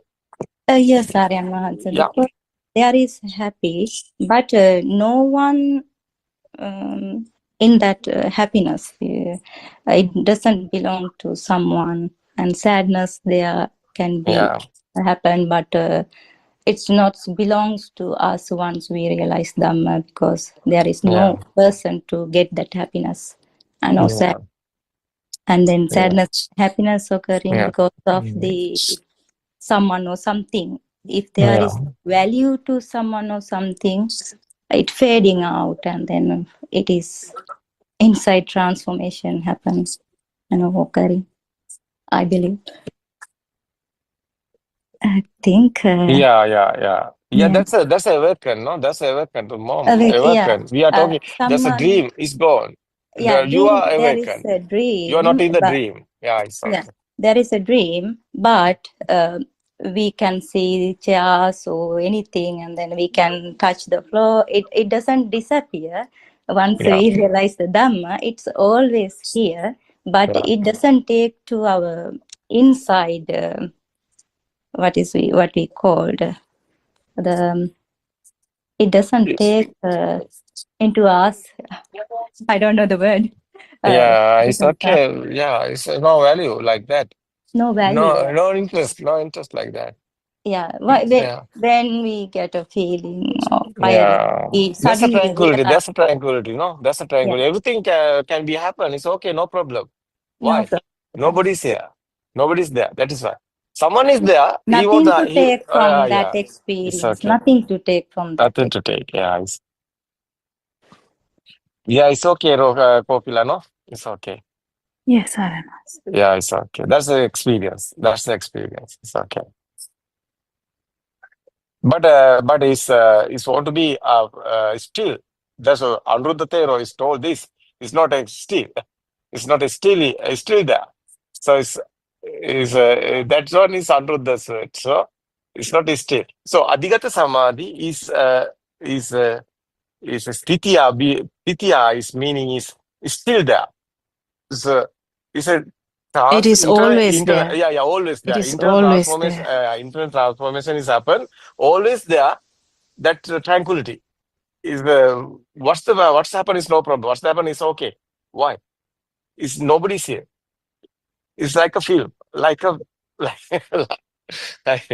like a robot. I think Yeah. Aran answer Yeah. Surangika's question, I think stemming from another direction. I think Surangika was trying to ask about the Akasanyatane Vijnana and that thing, and then there's few other things. I think she was meaning about that those 5 things, and It's okay. Akasanyatana, Vijnanangayatana, Akinyatana, Nasana, Nasanyatana. It's okay. It's Arupa. It's okay. Yeah. and those things, what I was trying to tell her and answer in that question, that they are not actually in someone who is actually not in concentration meditation, but someone who is in insight meditation, then it is different, because it is actually about the different because self vibration, the slow fading of self vibration is the thing that is happening. Yeah, I think. Can I add something to this? Yeah, it's okay. Yeah. In concentration meditation, Aryan Hansa, who didn't realize Dhamma, but they are doing concentration meditation through. They are focusing on the nose point, and then they are focusing on the breath. But there is a person, and then they have a nose and they have a breath, and they are hanging to outside and inside both, I believe. If I'm wrong, Aryan Nancy can make it correct. Saroja, the concentration meditation, they don't know the truth. Yes. They don't know Buddha's Dhamma discourses. They don't know the Buddha's explain what's the Dhamma. What's Dhamma is nobody's here. They are thinking, the concentration meditation guys, if a Hindu guys especially, they are thinking they are in universe, no galaxy or anywhere. So they are in there. They are, it's nothingness is feel is there. So they are in nothingness. It's a sanya, it's a perception. They are hanging on with the sanya. Yeah. They're hanging with the sanya. The vision is there. The vision is there. But they can feel very calmness for until they doing meditation only. But others, when they are not in meditation, they can. The inside meditation there is no is calmness, understand. innate calmness. There is not occur, I think, within them. Yeah, the others religions. So we are especially talking about the Hindus. It's okay. They are talking about nothingness stage, but they are in nothingness stage. They are talking like that. They are in. They don't know Nobody is here. They are not talking like that. They are talking, they are in universe. They are linked the universe, they are in universe. So stage is there. What is there? They are talking like that. But it's non-vibration. That's a vibration. It's okay. But non-vibration not like that. Buddha not Buddha is other way. It's a opposite way. Because nobody is here. It's a system is working. So that one is that's a powerful that's a life field became a powerful stage. Hindus are talking like this. It's a powerful stage. They are in powerful in universe like that. It's energy. They are talking, no? That type of they are talking. But the Buddha's stage is understand one is what is this happening here? What's happening here? That's understand is a thoughts. Thought. There's normally someone don't know this truth. Uh, that they are what's the happening normally what's happened normally thoughts existent feel is there. They are thinking everything is real. Everything is real. So that what's the word is cha is real. It's okay, that's a normal. That means Ja is they real. have a color world, sound world. They have everything. It's okay. Yeah. That's the existent field. It's existent perception also that. But understand, it's a sound and firm. Chair is no anywhere. Chair is not anywhere. It's okay. Chair is a thought. Thought is not real. It's a consciousness. It's given this. It's an illusion. No, it's not real. It's okay. It's a sound and firm. It's a thought. But normally, chair is real. That's the power. That's that's how is defilement Cravey, how is coming? It's a power, no? He want more than powerful chair. It's a more than beautiful chair. Oh, that's the power is there. What's this? He want something. Something you want. There's a power. Why you are not you? Why people not? Why people want is still here? Why people don't like death? They don't want death. They want still not. Why? It's a power. It's a thought. It's given this power. It's thinking power, existent power. But nothing is here. Existent power is how is coming. It's not coming. Power is not coming. The power is the waves. Vibe, no? It's a vibe. It's a vibe. Right. It's a vibe. How is a vibe? Just like a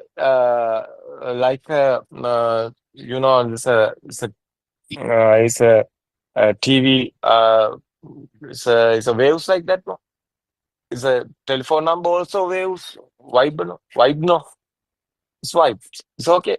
Sound also vibes. It's okay. Light also vibes. It's okay. Solidity, liquidity, everything is vibes. It's a vibrations. It's okay.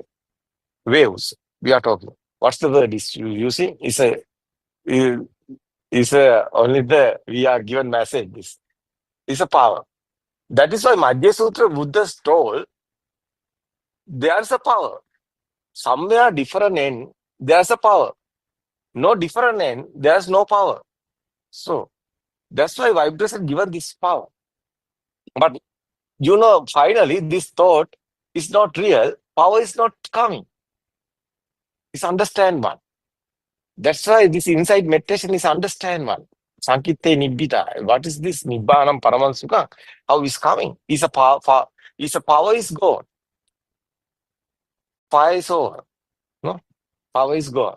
It's a neutral. It's a neutral. That's why this power is the vibe is a sasana. No? Power is a sasana. That's why your last brief is happened, but you don't want death. You want to still here. That's the power. How much you are strongly thinking, how much you powerfully thinking you want still. That's why you are coming again. That's why circle of birth is here. This is a power. It's like a TV channel, like a Sirasa, like a Dharana, like that. Where's the circuit? Where's the wave is? You can see the Sirasa. That's a wave. The meaning is that's a telepathy, no? It's a telepathy. We are talking, no? Same vibe, no? That's happened, no? Can you explain this? Yeah, Saroja, are you free? Yes, Ariana, Yeah. sir. It comes to my mind now. It's when you Ariana has to say the vibration. Yeah. That vibration is one thing, but it comes through 5 ways. We are experiencing in 5 ways as through eye, ear, nose, mouth. Is Yeah. that yeah? Is that right, Ariana? Say, I mean, the one vibe. We are talking about the one thing about the vibration, the energy. It comes through 5 ways. We are experiencing. I mean, the eye consciousness, mind, ear consciousness, sound consciousness, and the taste consciousness. Those are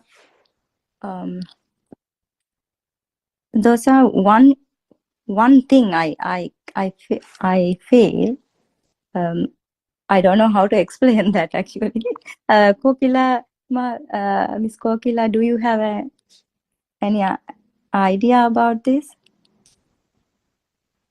Well, they are just vibrations. So we can say they are vibrations, and they are. So, but the thing is, when they are taken as real, then the problematic vibration, which is the self vibration, is there. That is, I think, what happens, because when the other vibrations become real, the self vibration is telepathizing anyway. When this is real, the mind, whatever the vibration is real, whether it is the sound vibration, whether it is the light vibration, whether it is whatever the vibration, when they become real only, it telepathizes to the self vibration.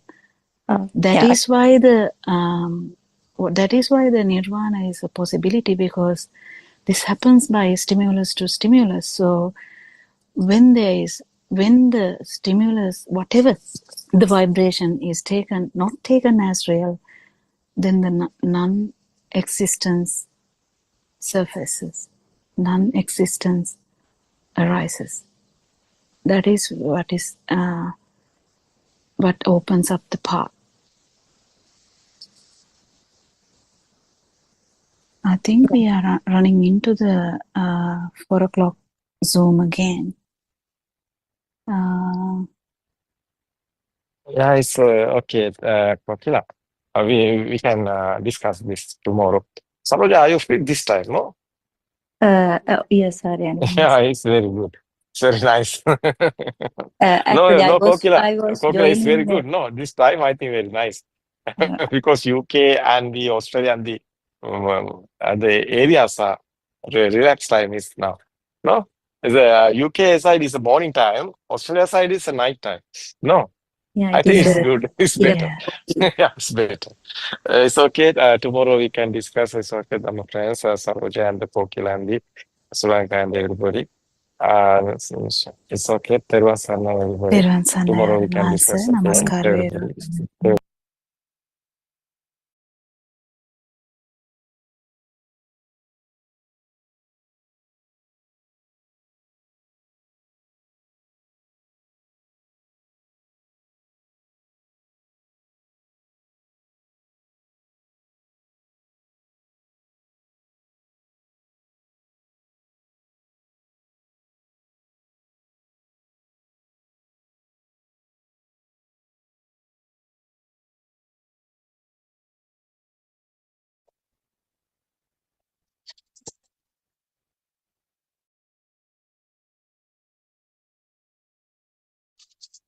Therun Saranai, everyone. Therun Saranai, my dear Dhamma friends. Yeah, on the 19th day of October 2025. We are starting our daily English Zooms session this way. Before we start, I'd like to invite Miss Shani to read the pages that we used to read from our book. So, Miss Shani, would we be able to read the book? Or,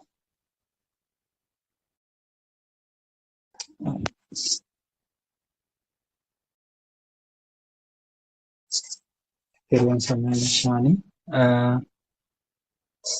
Would you be able to read the book from where you stopped yesterday?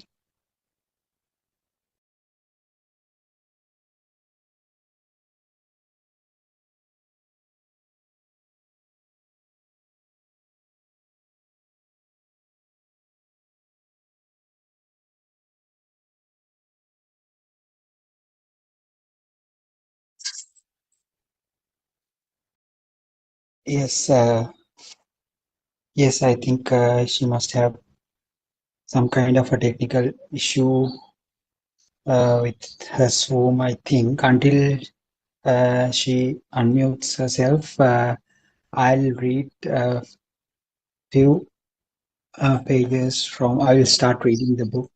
Teruvan Saranai Shani. Teruvan Saranai. Teruvan Saranai, yes. Good afternoon, everyone. Teruvan Saranai. Teruvan Saranai, everybody. The book reading, The True Dharma Has Awakened, 41, page number 32. Even if I temporarily feel a calmness after Vidarshanavara, I tend to get angry again. I feel that I make mistakes. Then my friend told me to continue to be mindful, to be aware of my thoughts, and that would reduce my defilements. Honorable Sir, I want my raga, excess greed, Dvesha, ill will towards others, and moha, delusion, to be eradicated from my mind. But my subconscious mind tells me that I still have defilements. Then I also think about the Hetu-Phala Daham, the law of cause and effect, and reduce my anger. Even though I feel that my defilements reduced at that time, I still feel that I do have defilements in my mind. Teruvan Saranai Shani, we hear a kind of an echo from your phone. I don't know whether you have another phone with you which is switched on. If it is there, could you please kindly turn it off? And yeah, now we can't hear anything. Alright. And even though I Now it's feel clear. Yeah. that my defilements reduced at that time, I still feel that I do have defilements in my mind. Actually, I could say that after I started listening to your sermons, Honorable Sir, I feel that my defilements are reducing. This conversation makes me realize that the areas where I have attachment and dislike are all in my mind. And I feel that I can identify the areas where I have to improve. I feel like my issues are slowly getting reduced. Honorable Sir, at the beginning of our conversation, my question was about a problem I had in meditation. I feel that your advice opened up a new path for me, and I feel like some obstruction was removed, and the flow of my path has been restored. Arden Mahanse, today all your obstructions and problems will be resolved. Upasika, yes, Honorable Sir. Arden Mahanse, it is difficult to imagine the state of avidya asesa viraga nirodha. This means total eradication of ignorance. If you look at the Dasa Samyojana, 10 fetters in Buddhism, the eradication of ignorance is mentioned last. The 10 fetters are Sakkaya Ditthi, self-identified view, Vicikiccha. Shani, Yes, Master. which book you are reading? The True Dhamma has awakened, volume 1. Volume 1. Yes. Chapter Volume 1. Give me 1 minute. Volume 1. Okay. Which page you are reading? Now it's page 33. Page 33. Yes.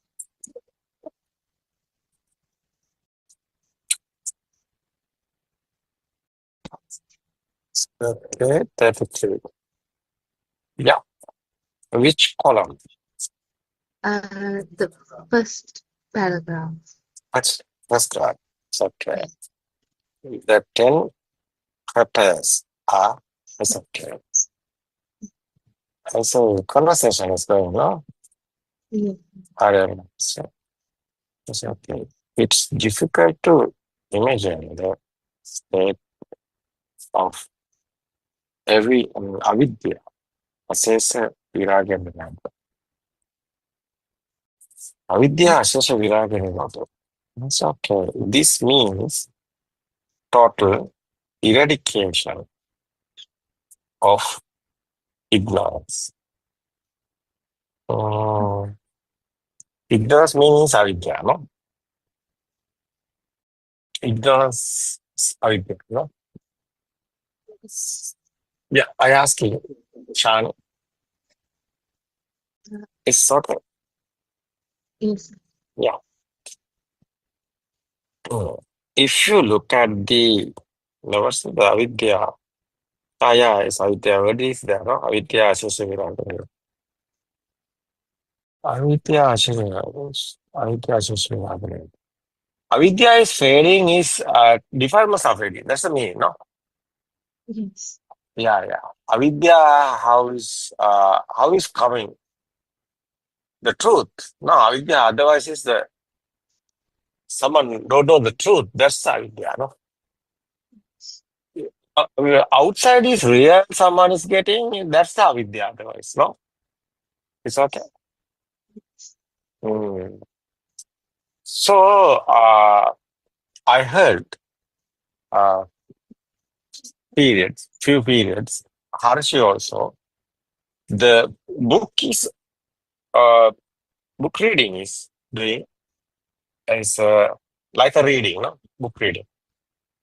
But first time I read these books, 1.5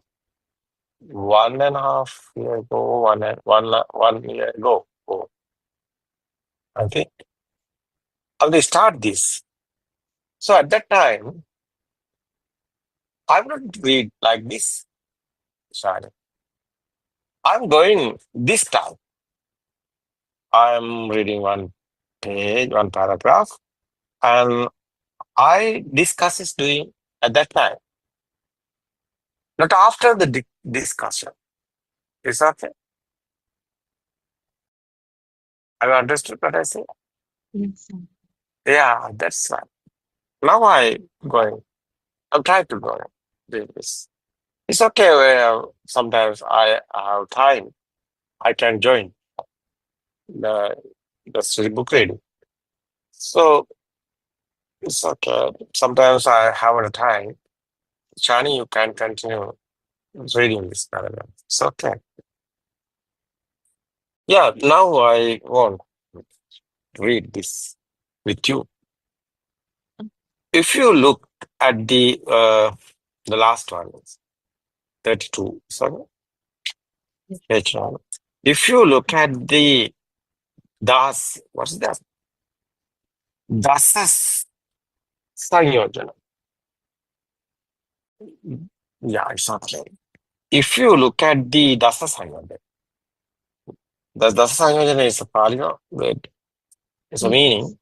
The fetters, no? The fetters in Buddhism.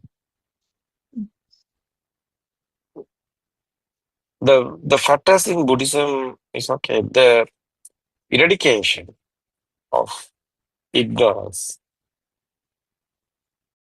is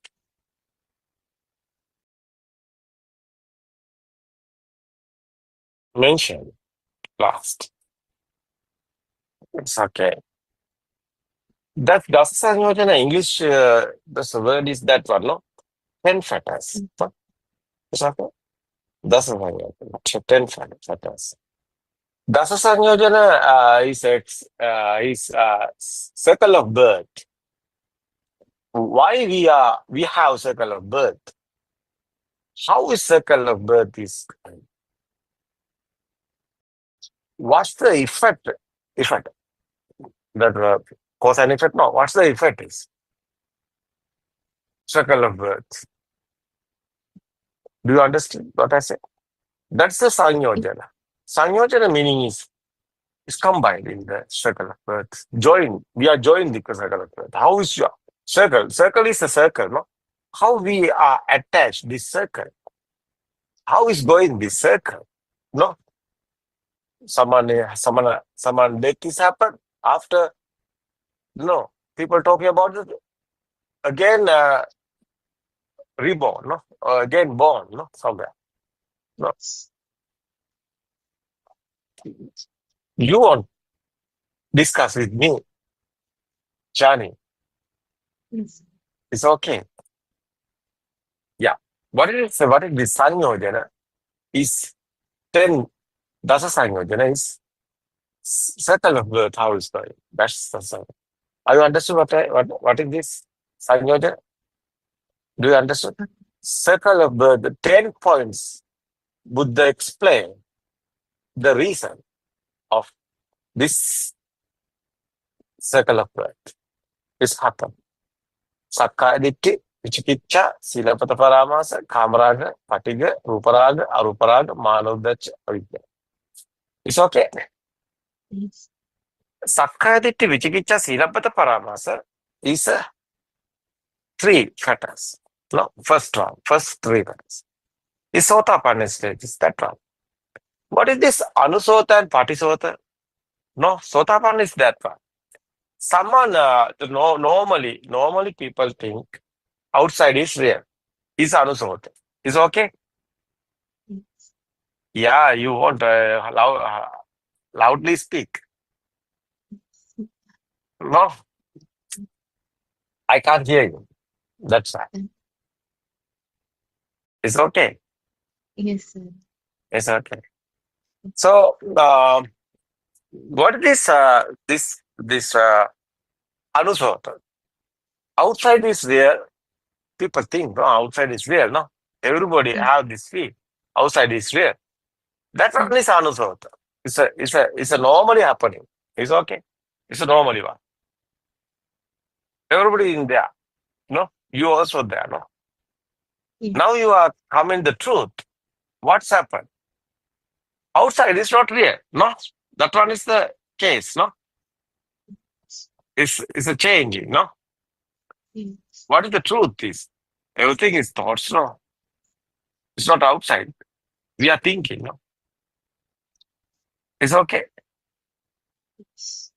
Yeah, that's why. Anusota is outside is real. Patisota is outside is not real. It's okay. That's the first one. Sanyojana is circle of birth. It's effect. No, it's a reason. How is record of birth is happened? What's reason?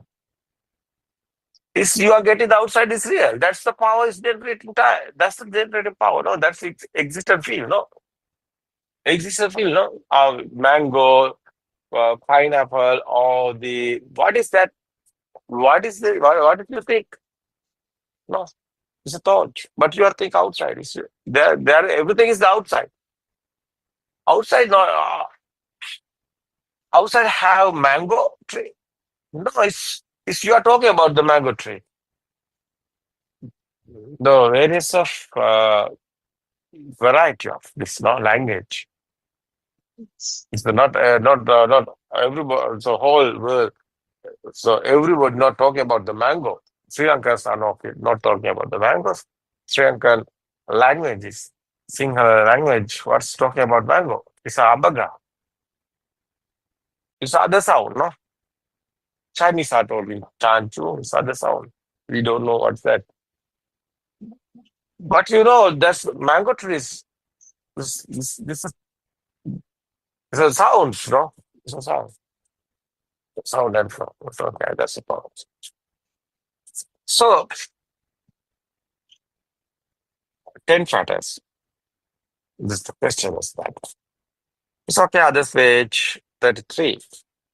The 10 factors are Sakai Ditti. That's the first one, Sakai Ditti. No? Self-identify view. It's okay. It's very easy now. It's okay. So, Vichikicha is skeptical doubt. Skeptical doubt. It's okay pronounce it? It's okay. Yes. Vichikicha. Doubt is okay. It's a Vichikicha. Silabata Paramas. What's the meaning? Attachment to mere rights and what's this? Rituals. Rituals. Paramas. Attachment to mere rights to rituals. What's the meaning is that? Chan, can you explain this? Paramas. What's that paramas? What's this English here? Calm. It's okay. Kamaraga is other one. It's okay. Paramas is is a ego. You are thinking you are everything is you are thinking you are how much you have value to you. How much you given value to you. Is your ego no? Is your ego no? No. Yes. More ego is more how is that? It's a soul. Power. No. It's a life feel, no? Otherwise it's ego. So you are thinking you are educated or you are doctor or lawyer or what's you? Have you more than you have more money or what you thinking? It's your ego, no? You are thinking you are powerful. That's your ego, no? That's your ego. That's ego is the paramas. Do you understand what I say? Yes, Shari? Ego is the paramas. That's right. It's easy, no? Ego is paramas. It's explaining easy. I don't know. Meaning is attachment to mere. What is that meaning? Shari, can you explain this?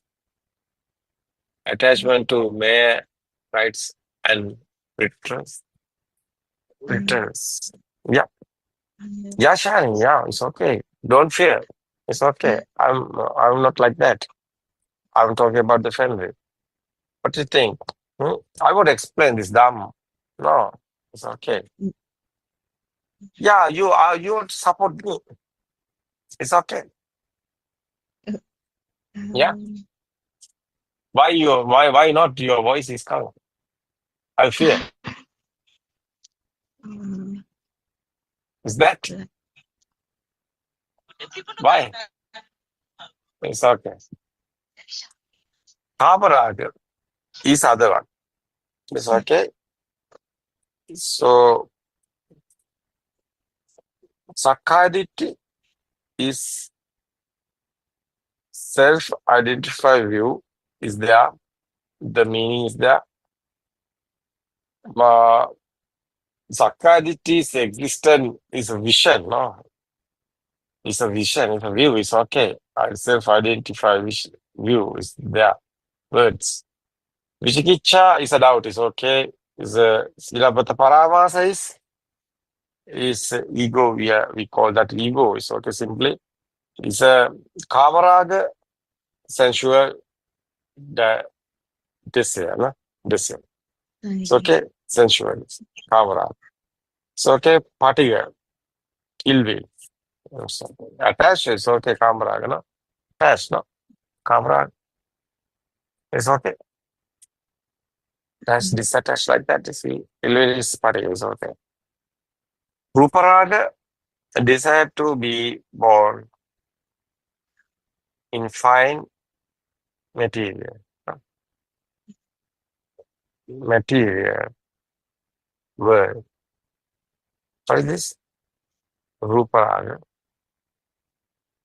Kamaraga is okay. It's a Ruparaga. It's okay.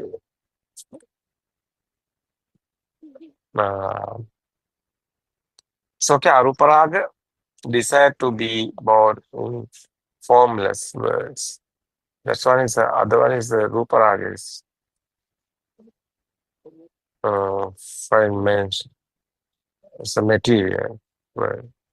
It's a form. Okay. There's a formless word. It's the Aruparaga. So manner, consent. Uddacha kukucha. Mana is otherwise is the ego, no? Mana is ego otherwise. It's okay.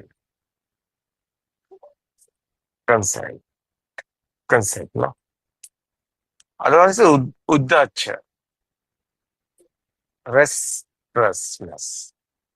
The avidya is ignorance. It's okay. These are the reason of circle of birth. That's why 10 fat. What is it? 10? Fetters. Yeah, fetters. 10 fetters. It's okay. We must, other paragraph, we must understand that Paticca Samuppada, dependent origination, mainly teach us about our ignorance about the pure truth. As long as we are ignorant about the pure truth, we will be born as we listen to the Dhamma. Our ignorance will reduce. This means that as long as we are ignorant about the pure truth, we will always be in suffering. Listen to the Dhamma takes us along the path to understand the pure truth. Sakya. The Buddha said, by listening to the Dhamma and following the path to realize the pure truth, we can eradicate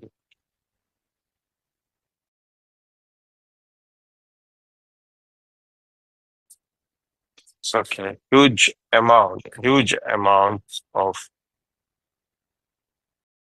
killers, also known as defilements. The Buddha asked his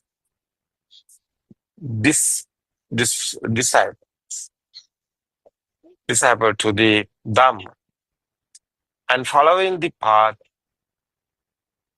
to realize the pure truth, we can eradicate huge amounts of chaos, also known as defilements. The Buddha asked his disciple Ananda. Ananda, is this stone on the palm of my hand bigger than the Himalaya mountain? Then the disciple Ananda replied, "No, Swami, the Himalaya mountain is so much bigger than the stone on your palm. The small stone on your palm is so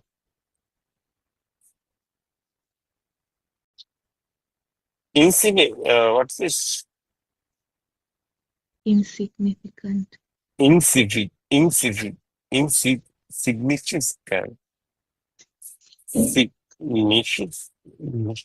No? Insignificant compared to the Himalaya mountain. Sorry. Then the Buddha said, "That is right, Ananda. If one follow the path and realize the pure truth, he will eradicate his defilements as much as this Himalaya mountain." The Buddha said that when you realize the pure truth, your attachment and dislike will dissolve. Your defilements, which are lobha, dvesha, and more. Lobha, excess greed. No. Dvesha, ill will. Moha, delusion, will get eradicated. I think you might feel this happening to you at this moment. It is like somebody's holding your hand and talking you on a journey. It is like what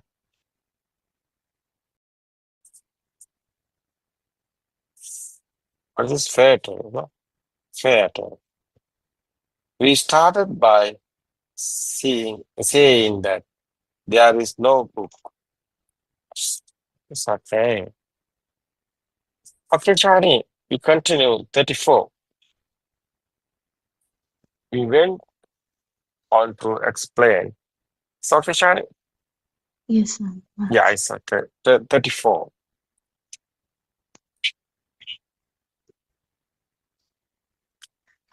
You continue that one. It's okay. Oh. Yeah.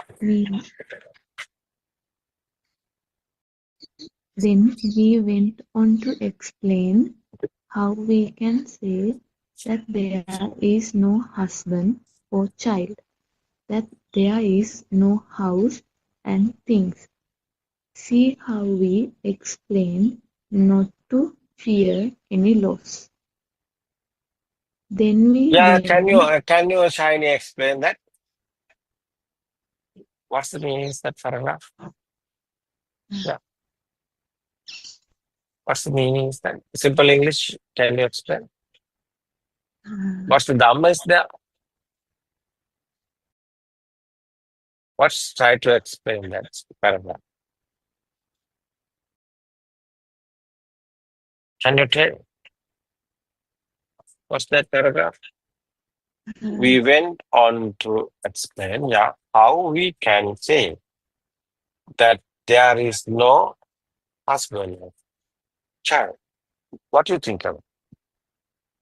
That there is no house and things. See how we explain not. to fear any loss. Yeah, the paragraph is okay. Continue. Then we went on to show you where the self is self. We said if we cut off a finger, amputate both your legs, then amputate both your arms. Even then, we said that your mind consciousness will remain. Yeah. Then we ask you, now where are you? Are you the body? No. Then aren't you the mind consciousness? Yes, you are. Then there is no point of this body. Is there? Then is there a life form in this Sorry, mind consciousness? sorry. Paragraph by paragraph. Can you explain that simple words little bit, or it's a nice idea? It's not only the book reading. I think kids want discussion time. So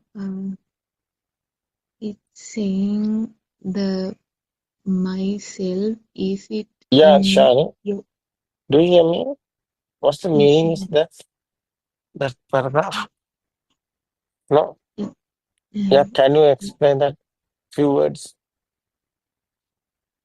So it's saying is this self, this me, myself, is existing in the body, in the physical body. So like if someone cut our legs or finger or hands, the me, myself is still there.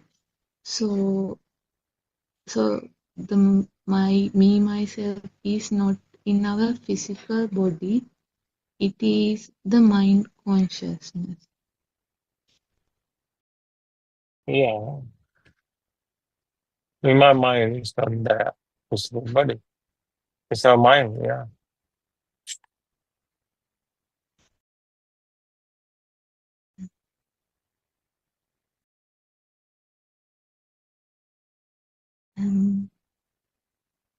Yeah, it's okay.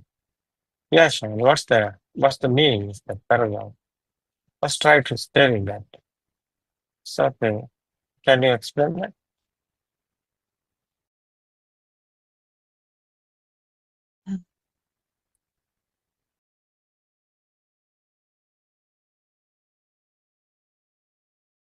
So Yeah. mind is Shani, can you explain that? Was trying to explain that book there, paragraph. What's the meaning inside that? it means the myself, me, myself is that we are thinking that me, myself is existing. It's a power from the mind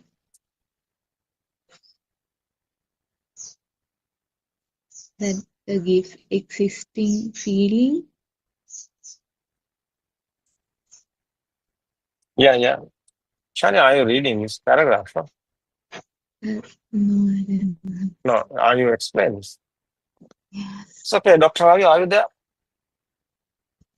Yes, sir, and answer. Yeah, I think it's better that you explain this. What's this Yeah. paragraph is for? It's The okay. paragraph says are an answer. So if you split your both hands and cut off your both legs from your body, still you feel that you are there, but it does not belong to part of the body parts. So still, as long as you feel the consciousness, so you feel that you are alive. So so consciousness, especially the mind consciousness. So as my consciousness is there, you feel that you are alive.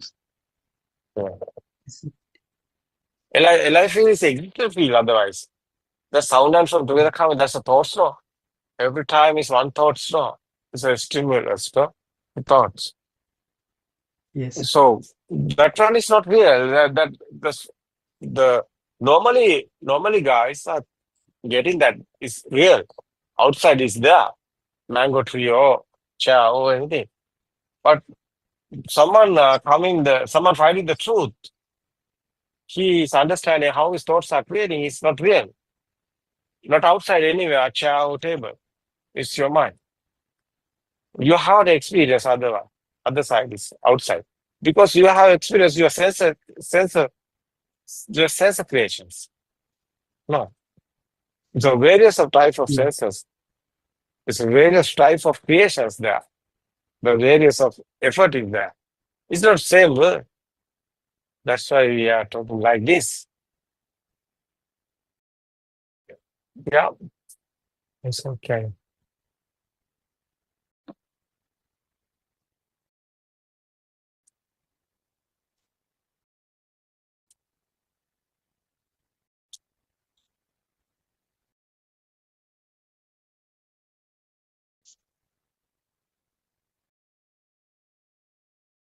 It's okay.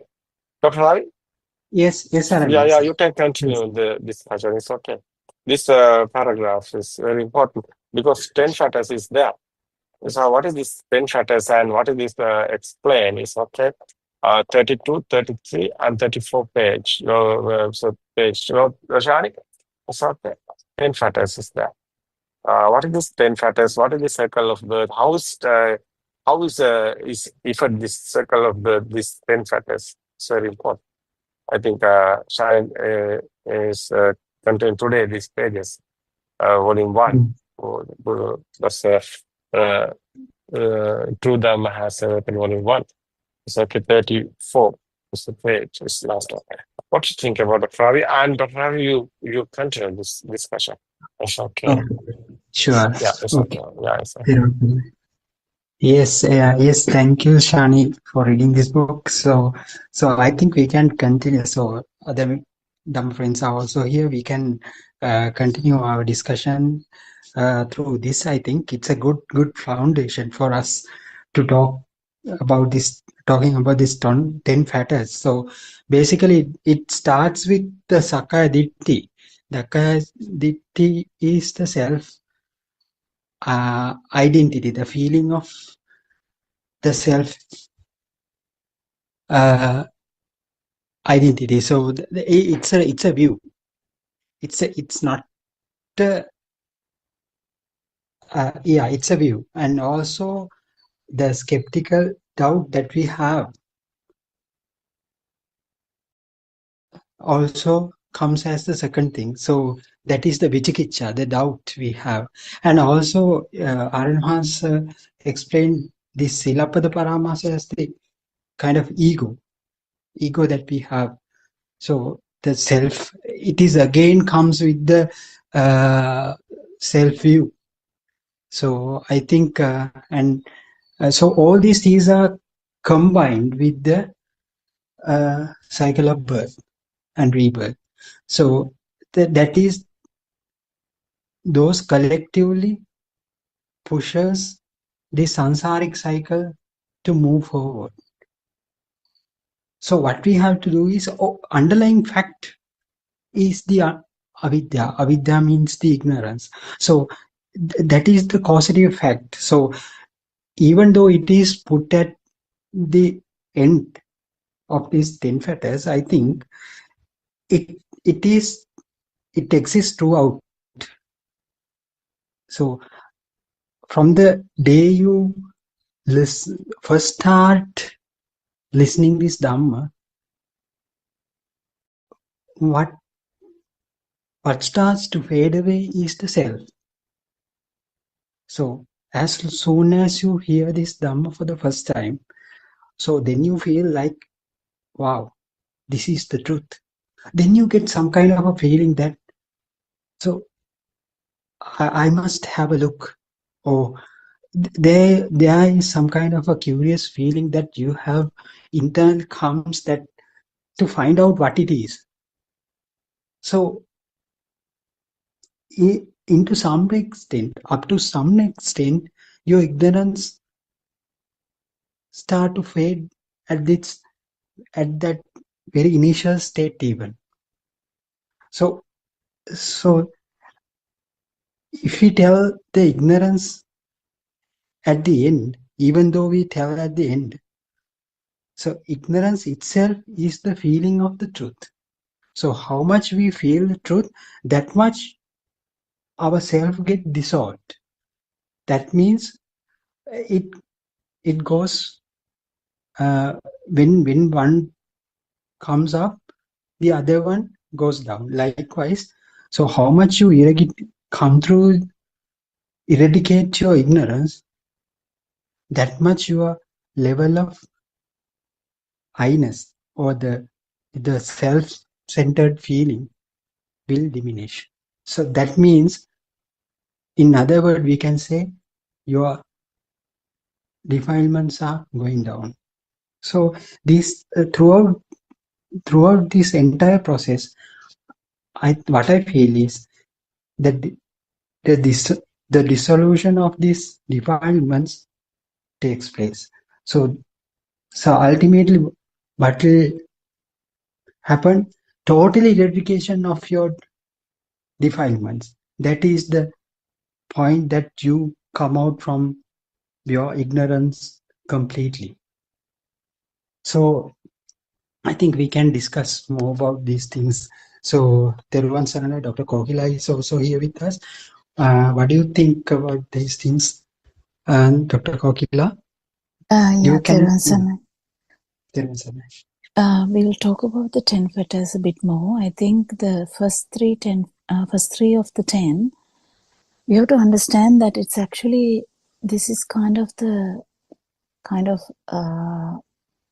thoughts part.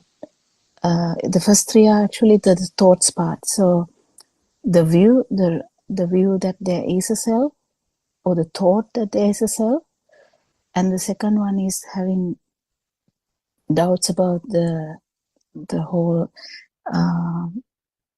that there is anything about Dhamma. And also the third one is actually that's the thought about the ego. So it's not actually the feel, it's actually the thought about about you yourself. So these are actually in the thought part. So the first three are actually in the thought part, in the sense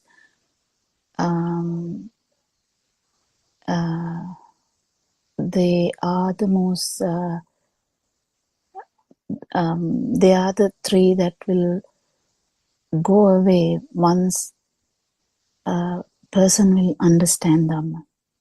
That the thought, the whole problem of the thought, if they understand that the problem arises with the thought of self, then the right vision arises that the self is just a thought. Then a right vision arises, and also doubts go away, and the thoughts about self. So egoistic thoughts, actually, I think that if they tell in that way, that is because we assume that there is a self, and then we think in that way. And also the rituals part is like we do things, we do other things to attain some kind of happiness. So all these three things would be actually will be not there once a person understands Dhamma and feels Dhamma for at least for the first time. And the other two fetters are like the sensual world stuff, like the desire and the anger. And all these five fetters, those five fetters we were talking about are the lower fetters. They are the lower fetters. So the rest of the fetters are actually the fetters which are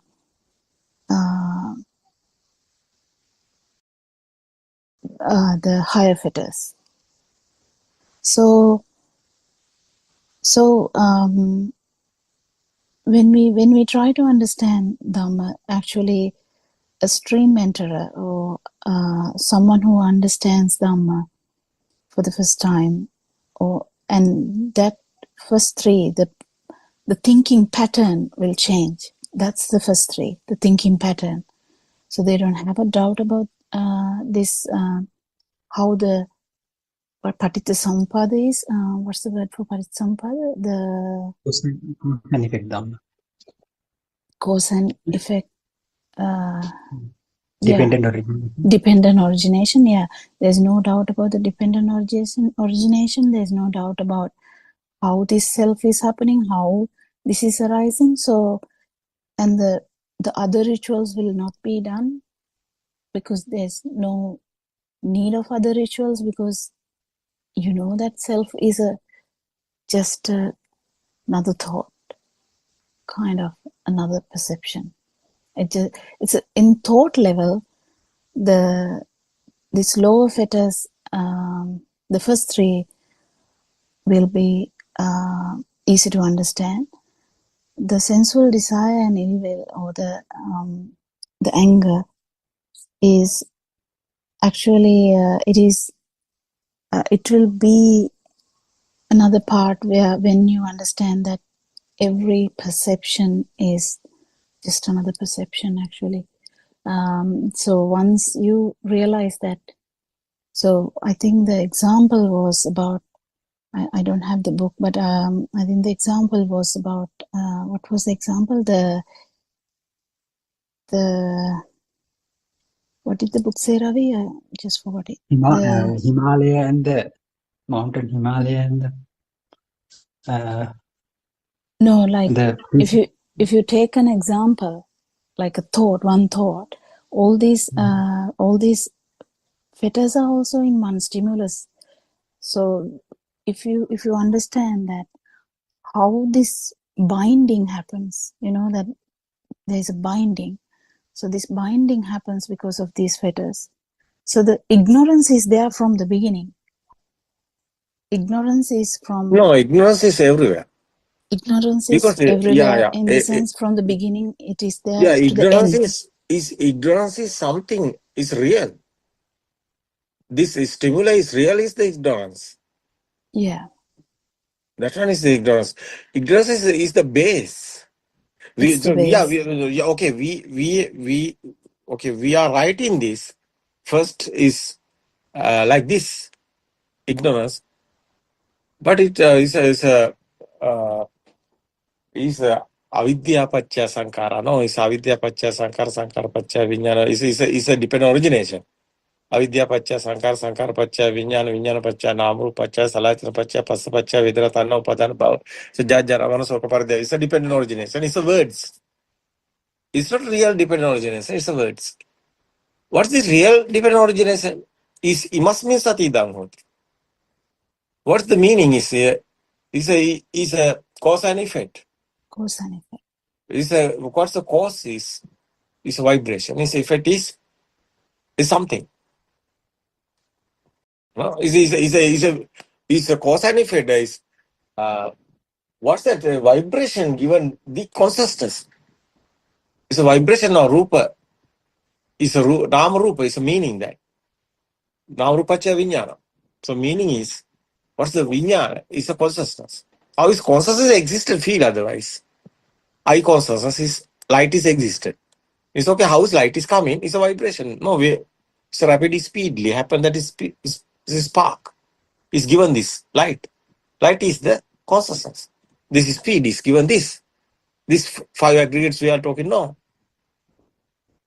Rupa Vedana Sanya Sankara Vijnana. What's that? Is speed. Is given this. Effort is light. Is eye consciousness. It's okay. The same. So method is happening that ear consciousness also.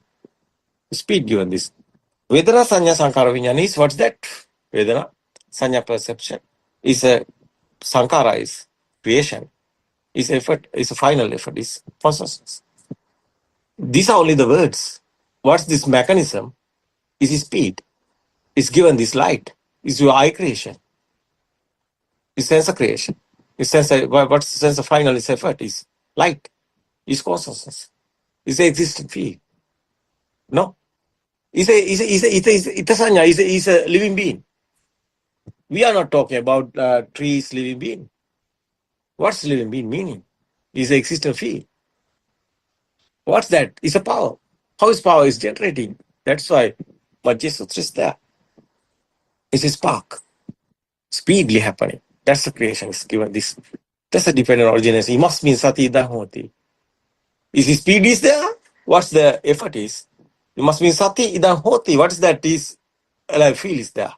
Existent feel also. Alive feel. It must mean sati idahoti is that one. It must mean asati idahoti. It's not happening in the speed. Something sense of not creation. It's not there. This one. It's a power. It's power. It's generated system. I don't know if I understood or no. What do you think about Kokila? Yeah, I don't answer. Yeah.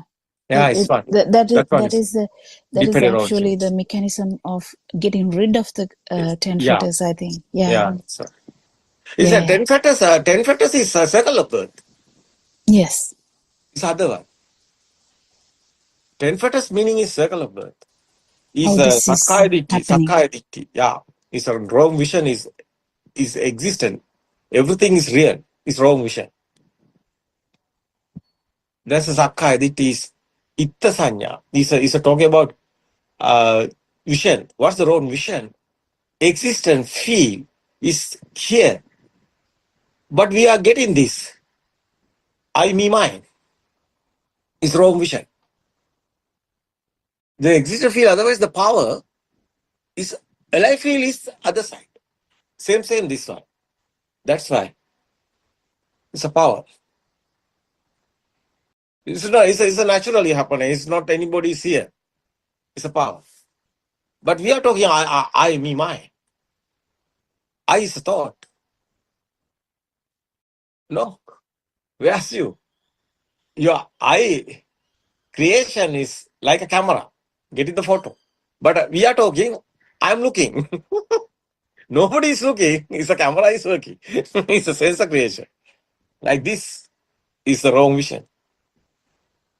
Everywhere. You are thinking, you are looking, you are hearing, you are working, and you are thinking. It's wrong. Nobody is here. No one is here. System is working like that robot. What do you think? Is okay, Kokila? Yeah, Renas. It's So simple.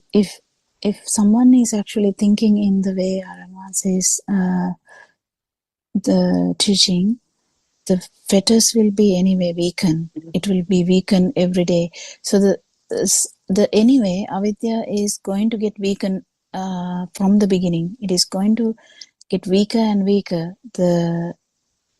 It will be there till the end, but it is going to get weakened. So even though we talk about like demarcations, like there is 3, then another 2, and another 5, ignorance is slowly Everywhere is diminishing, ignorant. and it is slowly diminishing from the beginning till the end. But ignorance is something is here. Ignorance is that one. Ignorance everywhere. This not like a line. It's okay line. We are writing this Dhamma is book is line. No, it's a Yeah. 1, 2, 3, 4, 5. It's not. Yeah. It's not like this. Yeah. It's not like this. First one is this one. Second one is this one. Third one is this one. It's not like this. Ignorance is everywhere. That's why.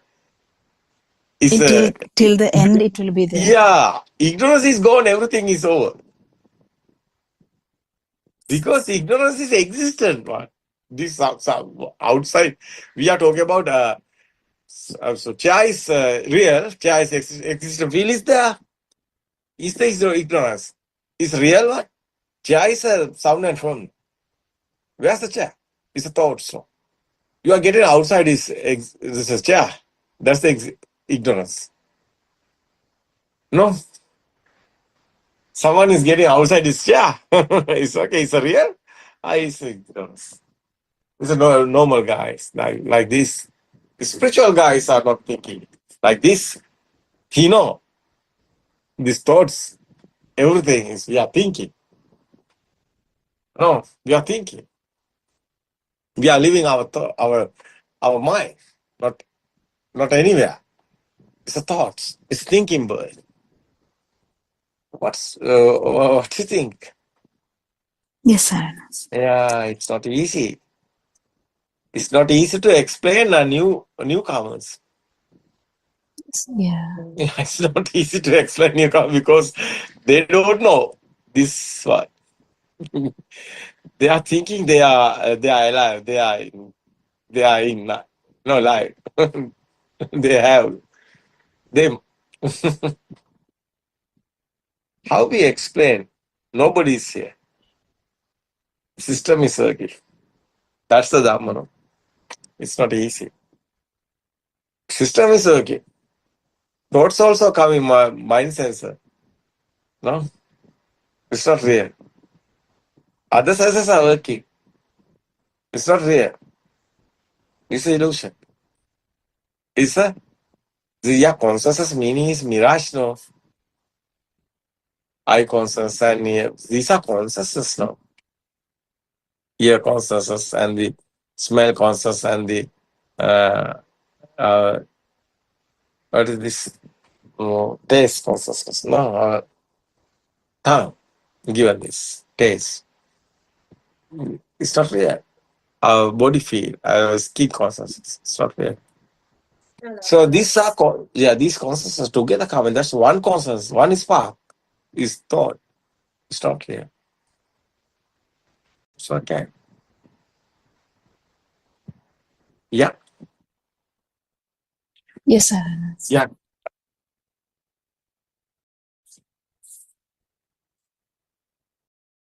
So that's not knowledge. It's a happening. It's a really happening one. It's not a knowledge.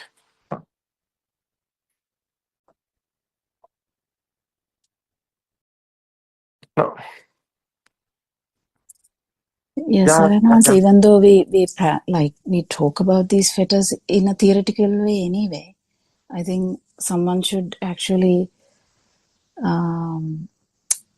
when you feel Dhamma, when you understand Dhamma and feel Dhamma, I think then it's much easier. When you talk about it in a book or when you talk about it in a theoretical way, it becomes very confusing anyway. I think so. Isn't it, Aranhans? Because it's when we put it in a paper, for a newcomer, like it can become very confusing. And in Radha, I think Aranhans's way of describing Dhamma is much easier because we don't talk about this much at all. But when we come to like venerables or Swamin Wahanses and one who will know Pali and this theory part of Dhamma from Tripitaka and stuff, I think then it becomes important. But otherwise, to actually feel Dhamma, none of these are like actually essential. Once you go back, you understand that this is what happened. I think that's what even Lord Buddha described, because Lord Buddha felt it and Lord Buddha is trying to explain it in words. So he has explained in such a way that these things will be broken, but actually speaking, it is something you feel. And even though you don't know the names of these fetters, or even though you don't know anything about these things, if you understand that the flower or the chair is just a thought, and the eye consciousness and the ear consciousness or any consciousness in any sensory organ is just due to rapidity of the vibration or the speed of the vibration, that's it. You will feel this. So then that there is a self, that belief, that view will be broken anyway. Then the right vision arises. And after that, it is much easier because there is right vision. When the right vision is there, anyway, the other fetters are going to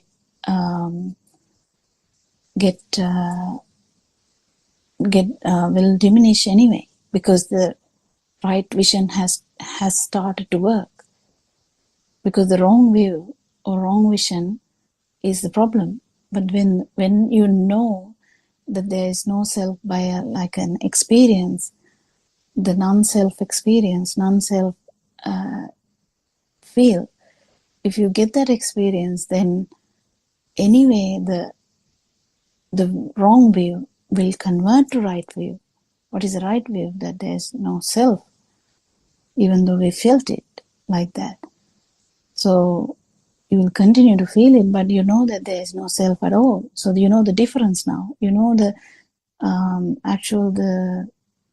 what you felt was the vibration you have for the whole samsara. So that all becomes like a nutshell anyway to the person who feels it. So the description in the book actually is a description written afterwards to feel, oh, these are the fetters that were broken. Isn't it, Aranansi?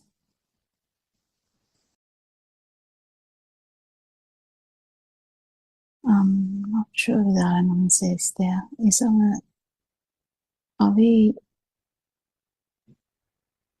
Do you hear me? Yes, we can hear you, Dr. Popida. Yeah. Yeah, as you said. I think Aranansi is disconnected. Yes, Aranansi is not here with us. Yeah. So, yeah. So, as you said at the beginning, even for the knowledge, if you can get this basic idea that there is no person here, no doer here, and so that will by that time you may be feeling that you are still there. That means your ignorance would be there at the beginning. So, but for the knowledge, at least for the knowledge, if you get to know that there's no person, the thinking pattern will change, because we have a thinking pattern that there is a self, and from now onwards you will be thinking differently. You will be thinking there wasn't a self, and but we feel something. That is because of ignorance, because we feel something as real, the cause and effect. Yeah. So actually, when the ignorance is completely eradicated, so that is the point you get out from all these 10 fetters. So even if you feel some kind of a alive feel, even in one single thought, so that means there is a chance of getting those 10, all the 10 fetters become true, isn't it?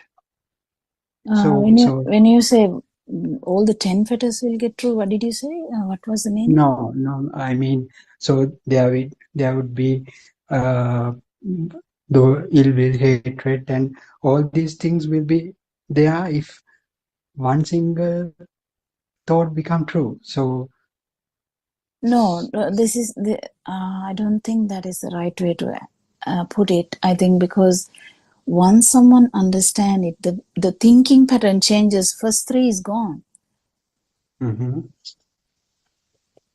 It is a thinking pattern. The first three is about the thinking pattern. So the highlighting self is the paramasa. The paramasa part is the highlighting self, the egoistic thinking pattern. So that will be gone. The wrong way will be gone, and the doubt will be gone. So that's why when the thinking pattern changes, but this has to be with the non-self experience. You have to experience it at least for a moment for you to understand that there is no self. Then this will be broken, and this happens with listening to Dhamma. Yeah, that's true. But sometimes, even though we know there is no person here, no doer here, there is no responsible person doer here behind everything. But in some instances, in some thoughts, we tend to feel like it's real. This Yeah, but incident. if the thinking pattern is not there, then there's the rest of the 7. Yeah. Mm-hmm. Yeah.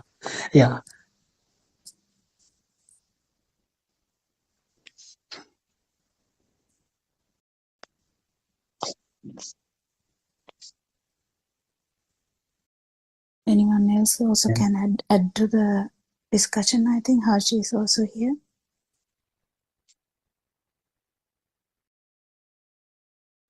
I don't know whether she's positioned. Yeah. And everyone, I pay homage at our enhances with and Dr. Kokila. Yeah. So when you see that, when it's confirmed that there's no self here, nothing becomes a thing. You just, there's no, you just go on with your life, day-to-day life. There's nothing special about anything. Like there's no that internal burning. It's like, it's not even easy to kind of detect at first. You just continue and realize that, oh, for a while there hasn't been anything, or maybe it could be some sort of subtle burning or subtle reaction that's kind of detected in the system. And then that will kind of give an idea, or before that, prior to that moment, there hasn't been any internal burning, so whatever. So and this continues to go on for a while, and there's any kind of subtle internal burning, then Yeah, I think Harshi, what happens there is, because there is right vision now, it will be what Aryan says is that dukak novana dukako, the burning, that is, there's no ownership. Like it's not happening to a person, because that right vision is now already there. The first 3 fetters are gone. Then anyway, the burning will be there, even though subtle, it will be there, because till the end you will have the ignorance. So the burning can be there, but the most beautiful part of path is there will be no like ownership to that slight burning you get, and the burning also will disappear slowly but rightfully, isn't it? Yeah, and like you see clearly that even the thoughts, there will be thoughts, but they don't even necessarily communicate what it used to communicate before. Like, there's no truth about it. That's also felt. And whatever, like you mentioned, whatever the internal burning, also it doesn't, there's no ownership. It doesn't feel like it's yours or whatever. It just appears, and it's seen. That's about it. And yeah, it's like kind of feel nice and beautiful, as you have heard this before intellectually, kind of understood it before based on our advances teaching, and these are like kind of landmarks, and you feel that, oh, okay, this is what it meant, like, all these insights that's kind of seen along the way. And it becomes easier and easier, and today is better than yesterday, or this month is better than last month. I mean, if you think about it, like it's thoughts, but like gets lighter and lighter if there's any way to talk about it. Lighter and lighter, and everything is just in the moment, and can't even, sometimes it's like there's no ownership, there's no claim of ownership, and there's no barrier, kind of. It's like, Yeah, the most difficult part, I think, is understanding your vibration, understanding, the vibration part. So that I think when that is done, everything becomes clear. yeah. Kokila, very difficult. What's the most difficult? Most difficult is non-alive experience. What That is is it. That's it. non-soul? That is it. Non-soul. Yeah, Non-soul that's experience. the most difficult part. Yes, sir. Non-soul experience. So practically, what's that experience? It's a feel.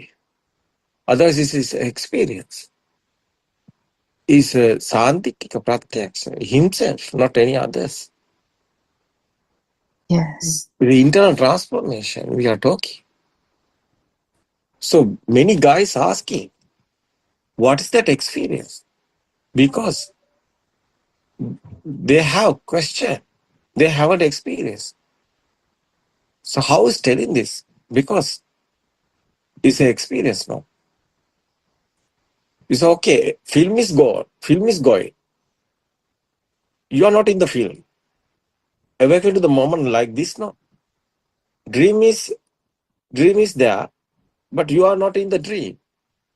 You are awakened in the dream. So what's the meaning is? There is no you. Doer is not here. Everything is happening systematically. You are not there. So otherwise, senses are working. So thoughts is there, is nice, beautiful, is a good or bad, everything is there. You see, these five senses, this is senses, yeah. They're normally working. What's the fear is this? No death or birth. Because not feel is there. What's that feel? There is nobody is here. Everything is happening. It's a feel. It's an experience. No any worry or any suffering. But there is sorry and suffering. What's that words? Yeah, but it's not really suffering. It's not really. There is not really suffering and sadness. But normally, film is there. Yeah, everything is there. So, Sinhala Dhamma discourses, I explain this experience. What's that? What's that? Deyak nona satutak, deyak nona dukak, deyak nona adarak, deyak nona ginna. How is these words explain the English? These words are Sinhala words. I explain this Sinhala Dhamma discourse. I asking Harshi, how is telling this? Deyak nona satura. One. Deyak nona satura. How is telling that English? Happiness This without happiness. What? Happiness without happiness. Oh, I would say happiness without ownership. Suranka, what do you think? That's better. I think that's better. Suranka, are you there? Yeah. Suranka, Yes, have sir, words. Mahansate, What do you think? What do you think? Happiness no. without the egoistic feel is correct, answer. What? Tell me again.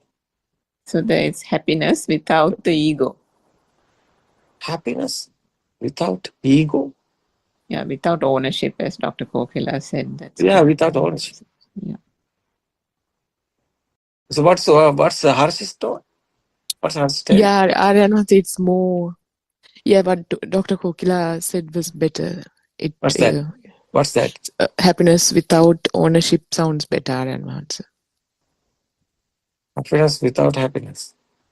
Yeah, It's that's not good. like Simple. yeah, but that yeah, that's Chandni, more That can poetic than confuse. Chandni, are you there?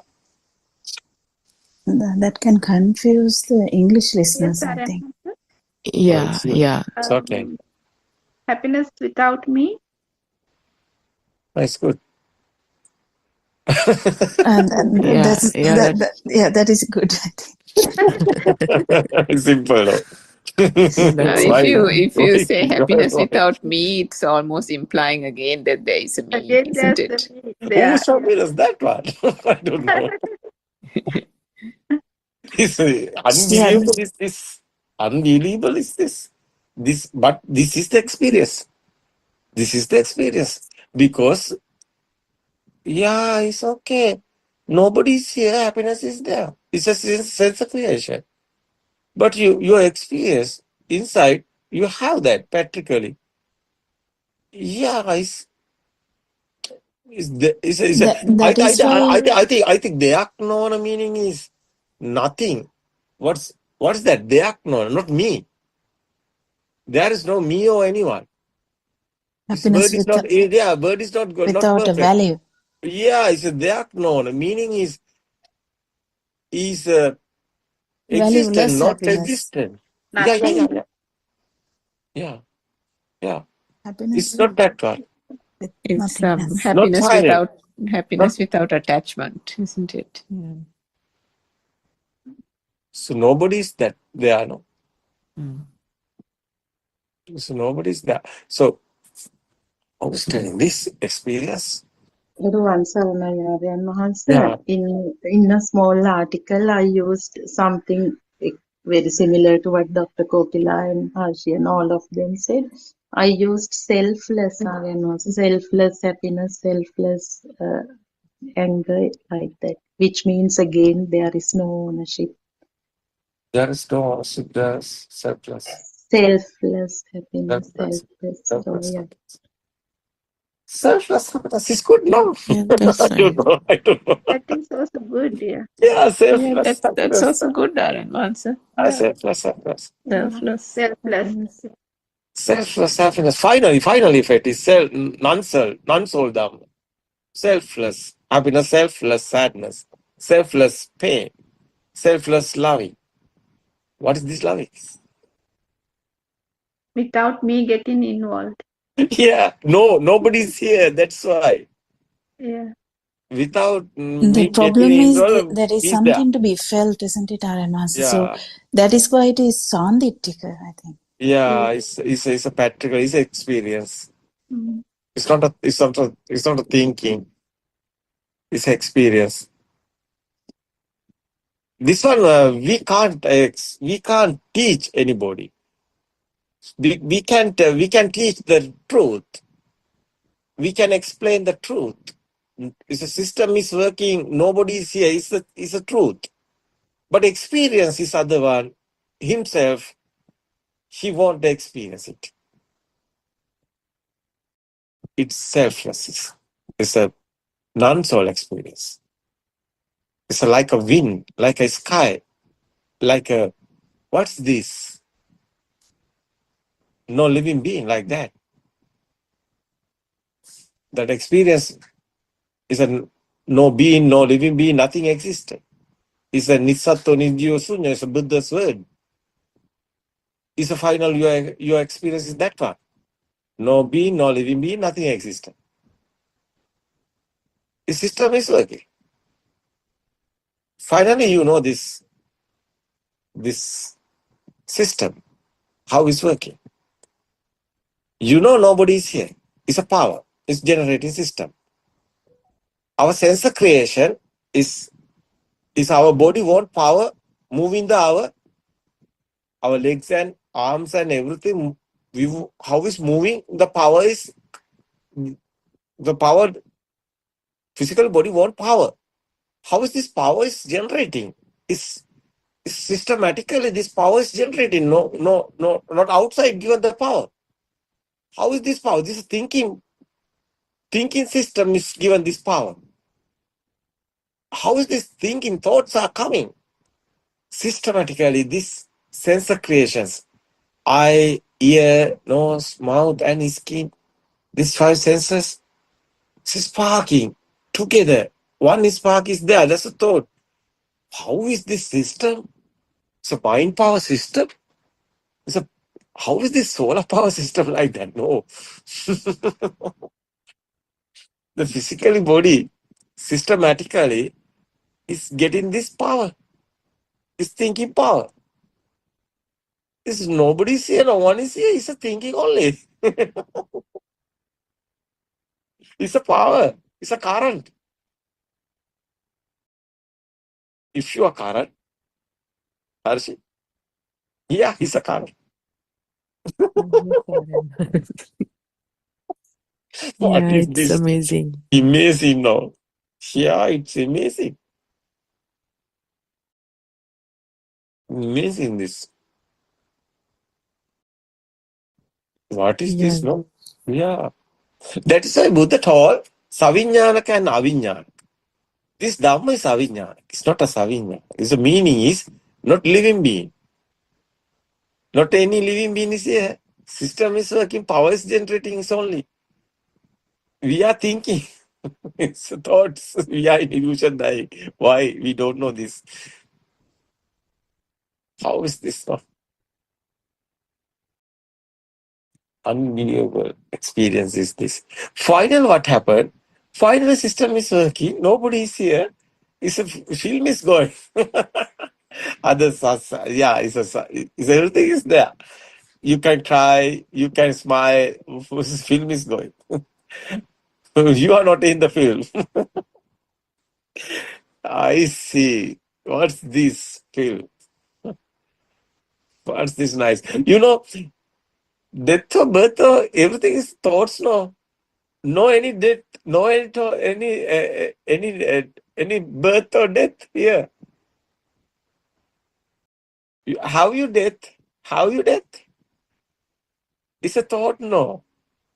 1 second. This moment. Only the we are living.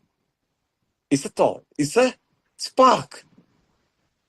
Who are you, Dr. Kokila? You are a spark.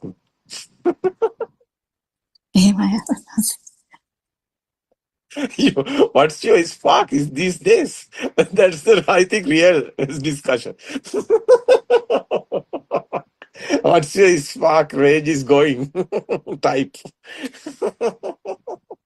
Sister, what is this sister?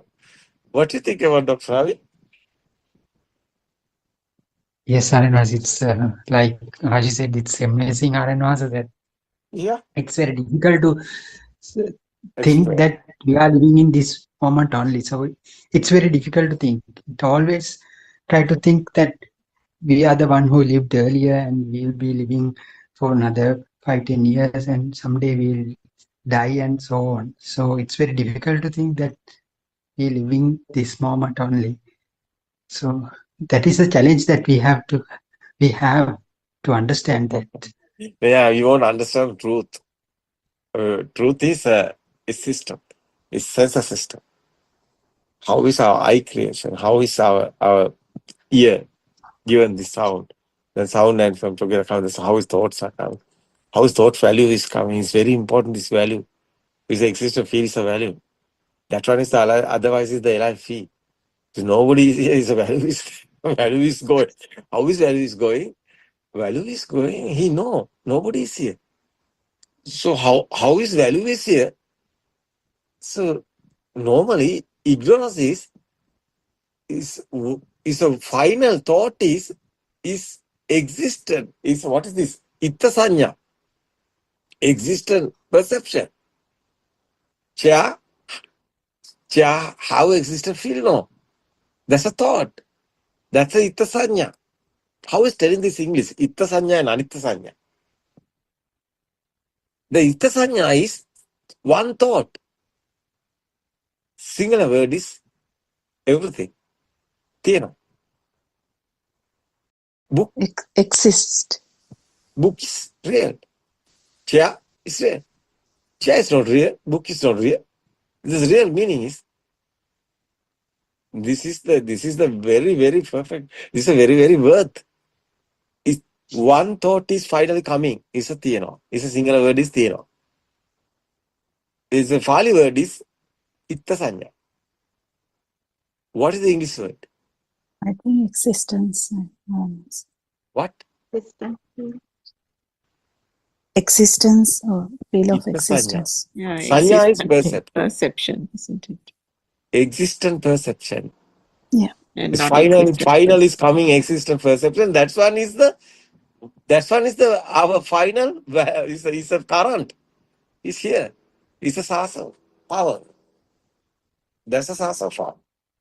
That's a sasa form because that one is the formless. Formless word is that one. Formless, yeah. Yeah. Ittasanya. Is a arupa sanja. Is that one? What's the sound or picture or smell or taste or anything? Is a rupa sanya. Is a meaning is form word. It's a formless word. It's not sound or pitch or smell or taste or no matter. Is existent perception. Is the uh, formless word. What is this arupasan? That one is that. These are all. Yeah. Aravasa, is it the same as the radiant mind? Yeah, is you know, two type of radiant mind we are talking. One is Arahat stage, is radiant mind is Arahat stage. Is a final one. Is a baby have radiant mind. That radiant mind have the sasa. That radiant mind have a sasa. Because power is there. You know, that's a Arahat stage radiant mind have a power. So someone is talking about radiant mind is okay. Radiant mind don't know anything, yeah. But two types that's of radiant. yeah. Baby in the cot is the first time. Yeah, not baby in kindergarten time. It's a baby in the cot. It's a little baby. Don't know anything. That's a radiant mind. So, but radiant mind is there because you know, smell is there, taste is there. Yeah, little baby, how smell also, taste also, and everything is there. But thoughts are not there. That's why radiant mind. and That's in why. the Yeah, thought. not death or birth, because death and birth is a thought. That is why. That is why. Death and birth is a thought. It's a chair, is a thought. It's everything. Your world is a thought, thinking world you are living. The radiant mind haven't that word. There's a baby, little baby, haven't that word. But you know, finally, it's the Arahata stage radiant mind. Everything is there. That is unbelievable. Yeah, it's everything is there, but power is not there. Unbelievable. Radiant mind. The defilement is not there. That's why. Defilements is not there. We are not talking about the defilements. Baby in the cot, little child. We are not talking about the defilements. So otherwise, it's Arahata stage. We are not talking about the defilements. That is why radiant mind there. But little child, baby in the cot, there's a power. What's that power? It's not a mind power. But how is telling this sasana, this type of we are talking? Singular word is this one. Ashravata hitati dam. What is this English word? The glue, the gum.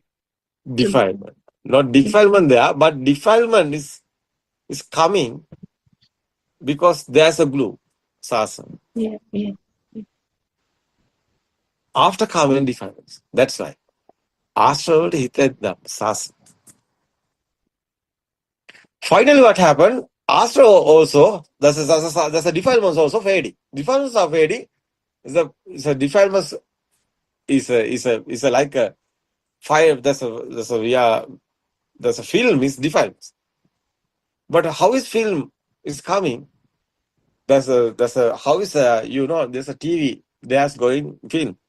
How is TV screen? This film is coming. There's a circuit is there, and the power is there. And otherwise, wave is there. You want to tune in the wave. Wave is the saucer.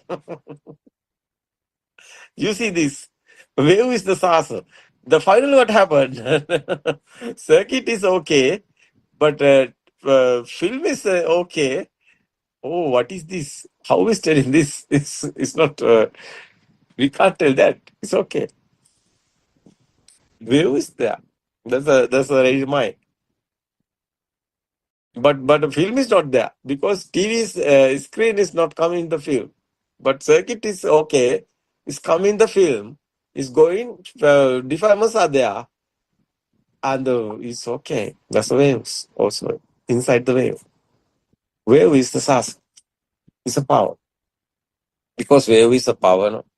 It's a vibration waves, no power. It's a waves power.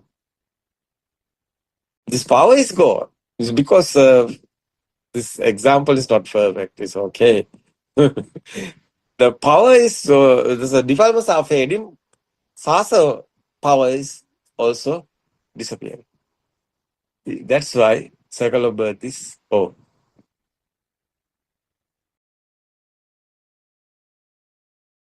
Yeah, your idea, you give your idea. It's okay, no problem. Because I'm trying to explain this. It's not easy. Because I have small vocabulary, but I won't tell in this. I won't give her this message. You have more than vocabulary, English words you have. So okay, you can explain. No? So if there's a problem, it's experience. It's okay, it's okay. Yeah. It's very important. This discussion is very important. We want this type of discussion. No. The critical. There's a serious. No. There's a smooth point is here. No. Very And important. answer the within a sabhavya, the satisfying of the senses is slowly diminishing and towards arahathood, isn't it? But satisfies there. Satisfying of the senses are within a sabhavya, with the wetting. But nobody is here satisfied. It's okay. There's a tranquility is there. Tranquility is not. Yeah, tranquility is there. It's not non-satisfied. But we are not talking about the satisfied or non-satisfied. But tranquility is there. It's a present. Yeah. Not in a struck or anything happening. Yeah, not in a sensual world sense, but yeah, it's a tranquility. Yes. It's not the mind given. Yes. Tranquility is a feel. It's not a mind given. Mind not given the tranquility. Mind given the happy and sad. But mind not given the tranquility. You see this? Yes, sir.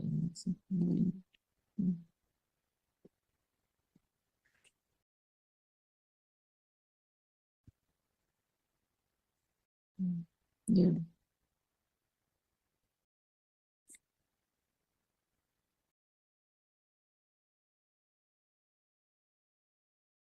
Yeah, it's very important. This tranquility is a field. The final is that one. Aryan Maharaj. Yeah. Aryan Maharaj, actually, this is a story of a one vibration, isn't it? Only one vibration we are talking about. Yeah, every time, everywhere is one vibration. It's okay. Vibration do you know this vibration is how is telling this non-vibration is here. What is this vibration is not other vibrations. So it's not I vibration or everything is a vibration. No, yeah, sound and everything is vibration. But this is a alive feel. Is a alive feel is also vibration. Is a cause and effect. Dhamma final effect. Effect is alive feel no. Yes. But alive feel is there is a vibration. Other type of vibration. That one is disappearing. Yeah, fading. As a disappearing. After is how is telling this? Normally is a sense of is a normal senses are working now. Normally smell is there, and the taste also there, and the everything is normally now. Good or bad or everything is sense creations. No, your mind creations given you to good or bad or everything is normally is sense creation is there. I was telling you English now. It's not easy. It's not easy.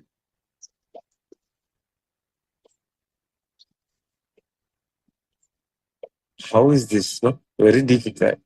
So we can't say because no words is a feeling. That's why no words is a feeling.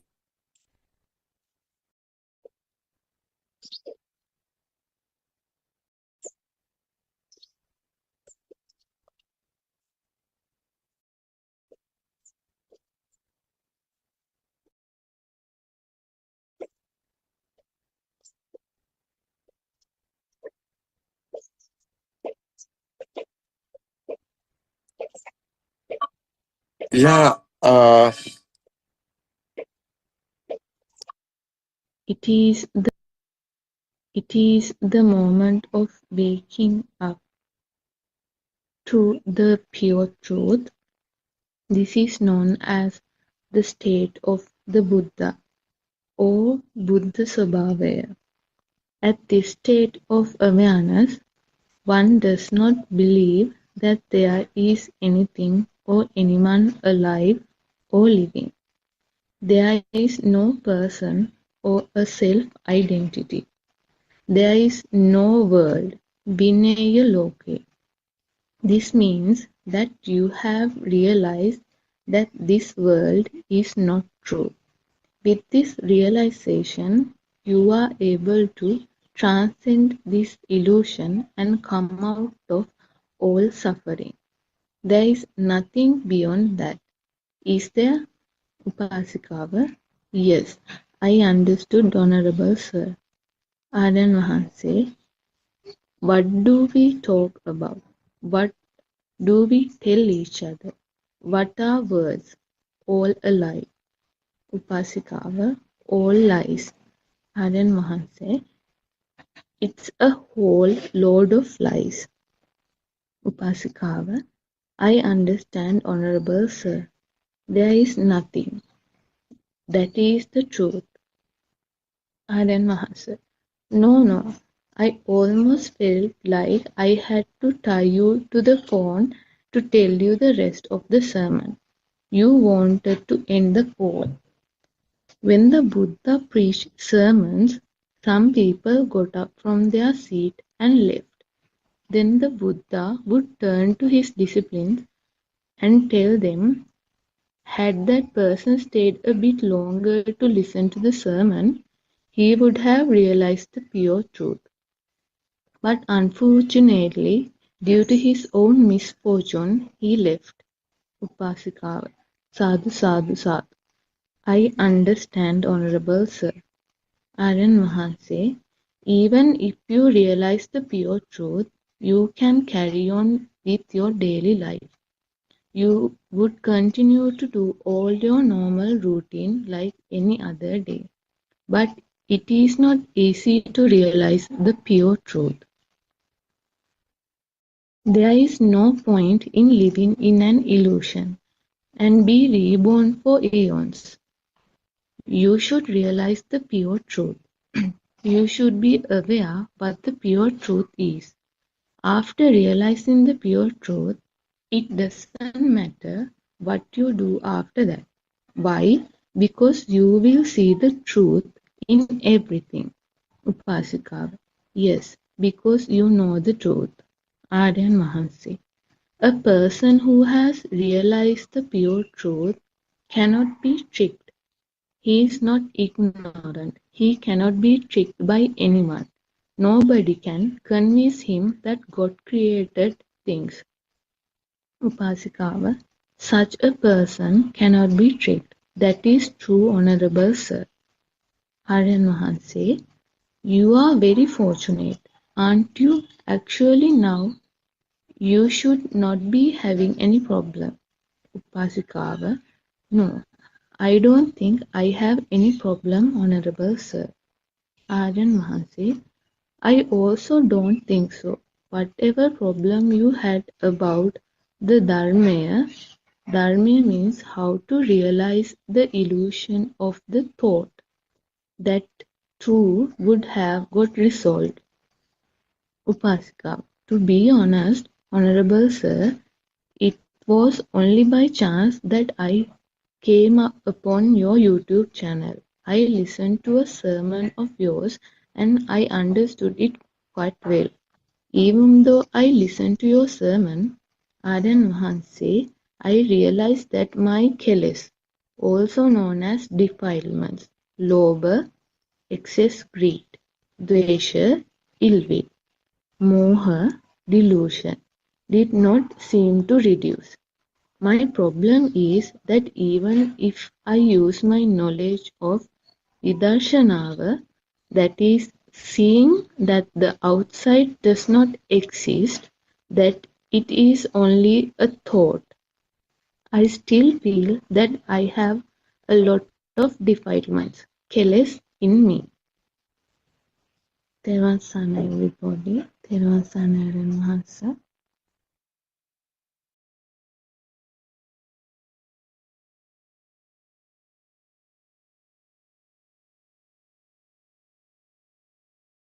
Teruvan Saranai, Shani. Now here the Upasika ultimately tells that she has realized that lobha and desha, that means excessive greed and hatred. So this is where the people get entangled.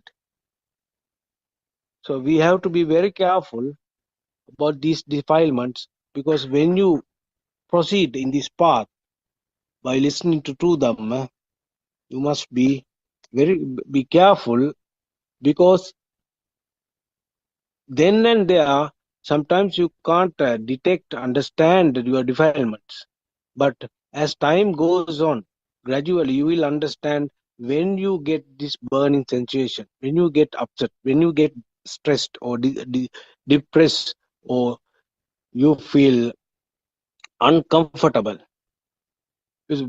because the at once the people can't understand this, because they are living in an illusion. The illusory world uh, dominates. So therefore, slowly and gradually they have to understand what this mind is, how the thought get created, and how our mind works, how mental formation come into being. So without understanding these things, without listening to them, no one can get rid of these defilements. Therefore, through them plays a bigger role, an important role.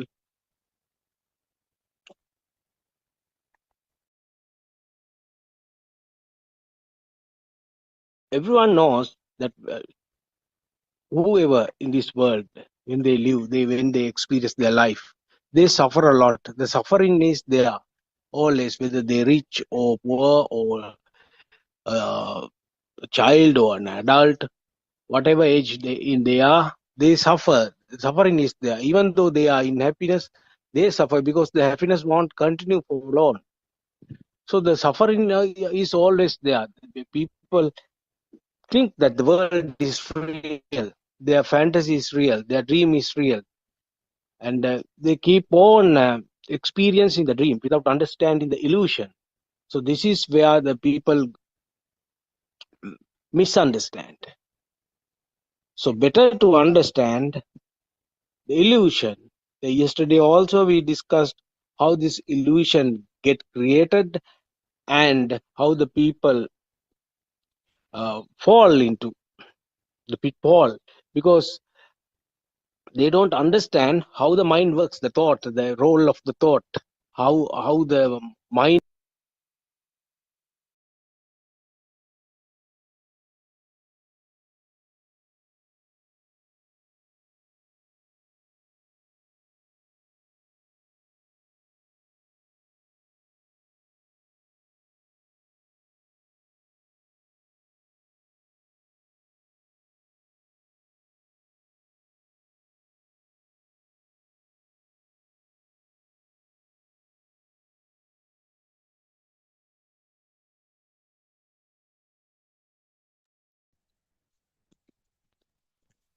Tirvan Saranai. I worship Triple Gem respectfully. Also, I pay homage at the feet of our Kalyana Mitra Buddothpado Aryan Vahanse, the great sage of our era, most valuable spiritual master with the highest wisdom. May Aryan Vahanse live long to spread this Dhamma all over the world, to end the suffering of all human beings. Tirvan Saranai Dhamma friends.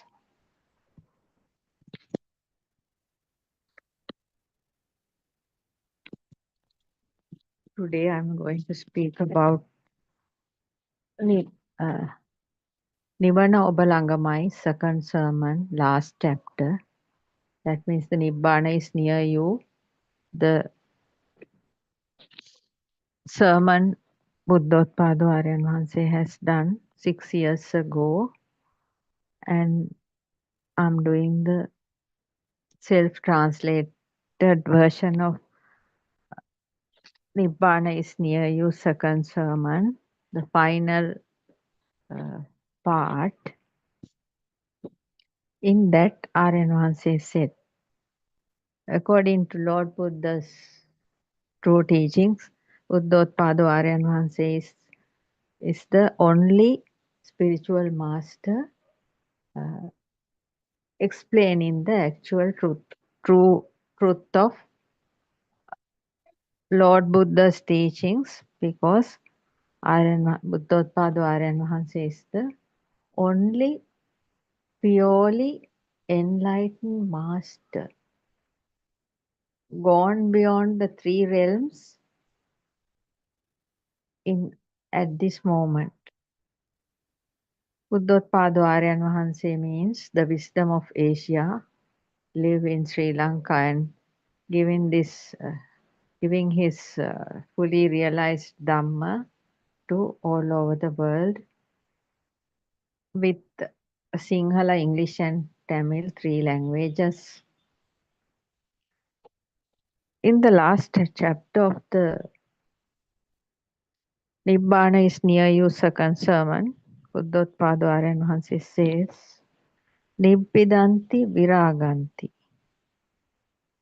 That means mind is going to redeem from lust. Because after listening to this true Dhamma, based on the true Buddhist philosophy revealed by Buddothpado Aryan Vahanse, after listening to this true Buddhist philosophy and Buddothpado Aryan Vahanse's Dhamma sermons, more than 13,000 now in the YouTube channel, where you can listen in English and Tamil also. Aryan Vahanse says, mind is going to redeem from the lust. Yes. After listening to the ultimate truth, the mind will naturally redeem from the lust. Viraganti nirodanti.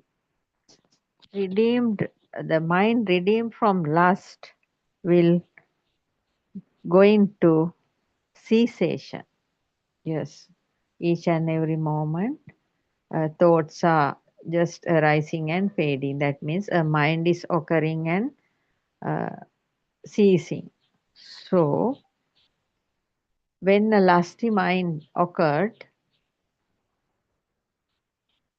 while listening this Dhamma, whether there is a lusty mind creates, it will naturally go into, that means redeem from the lust, and that mind which redeem from the lust will go into cessation, because there is no thought power creation about this lusty thought more and more. Then it is finally slowly going to cessation. That is called in Dhamma viraganti nirodhanti.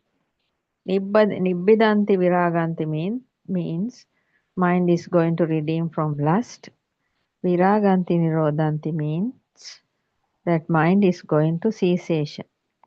This is what Lord Buddha is explaining, the path to Nibbana in Dhamma.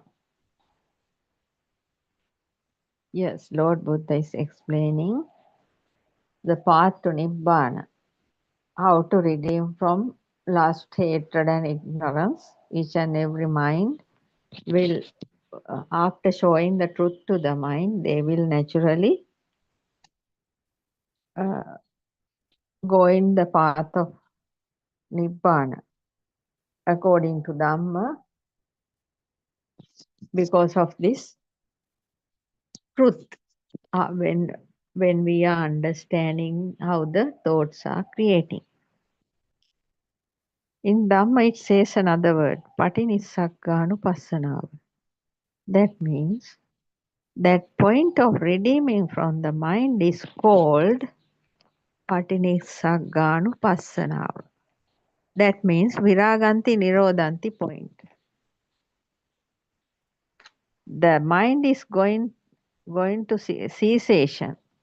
That point, the mind which is going to cessation, at that point is called patinissagganupassanaava. That point of redeeming from the mind.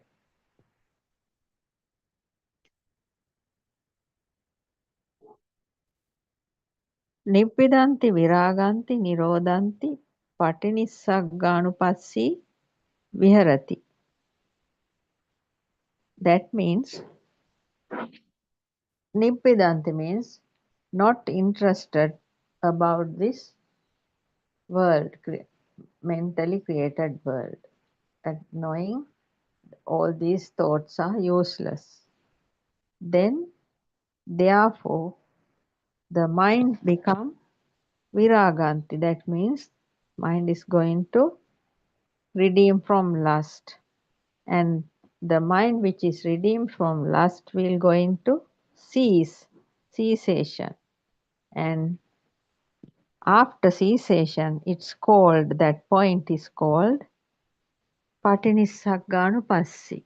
So the mind is in a situation of patinissagganupassi viharati. That means the mind has redeemed from the lust and it is ceased.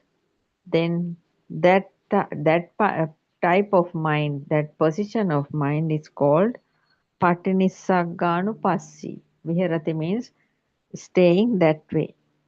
You must be touching that Nibbana by now.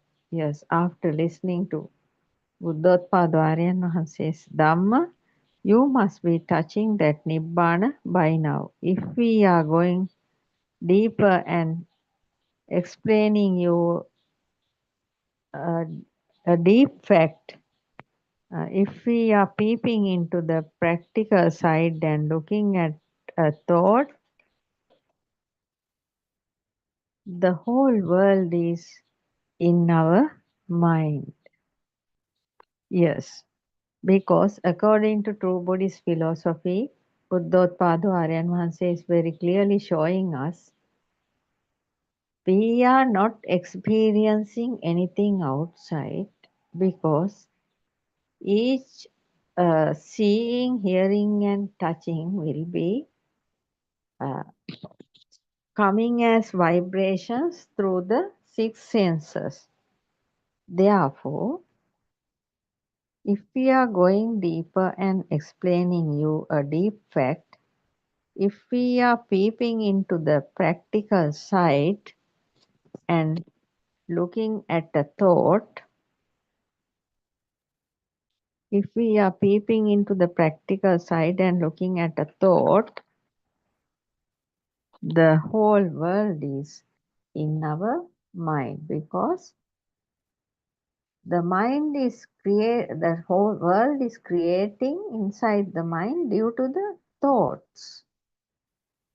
Yes, as explained in the true Buddhist philosophy, perceptions, stimuli with power coming through six senses, and they are as forms and names and forms.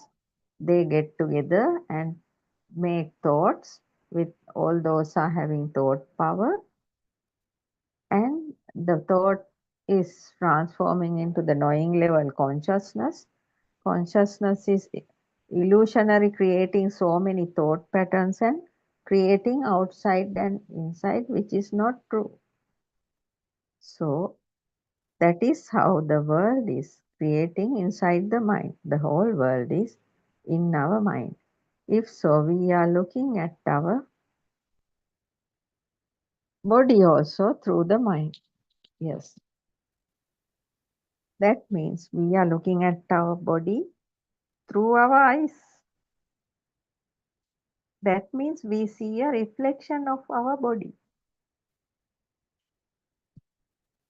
There's no other way to look at the body. That means knowing separately.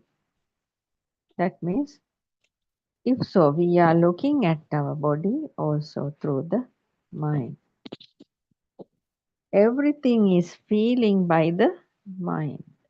Yes, everything is feeling by the mind.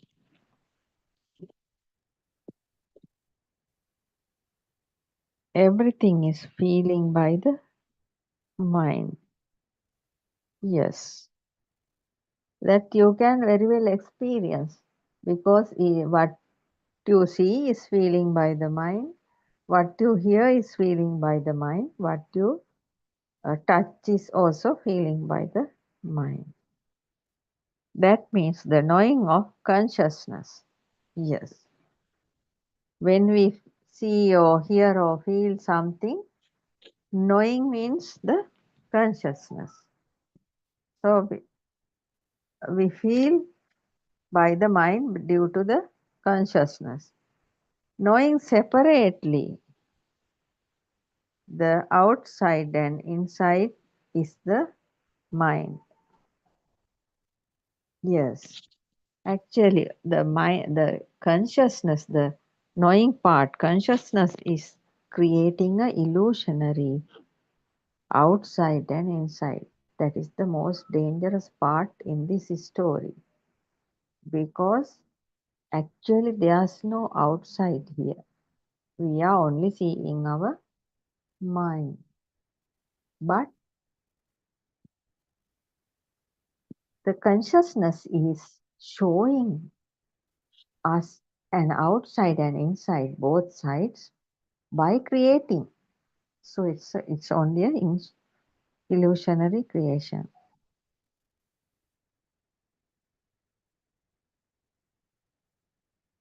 Knowing separately the outside and inside is the mind. Yes. So mind means mind always sees according to the consciousness outside, and that means outside and inside. But actually it's a wrong view. It's completely a wrong thing. What we see, everything is a creation of the mind. What we see,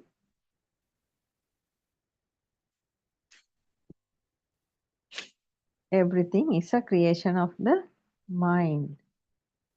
Yes. Outside is a reflection.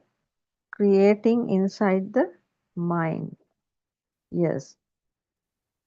What we see, hear, or feel, everything is a creation of the mind, because we are seeing through our eyes due to the light vibration. We are hearing through the ears due to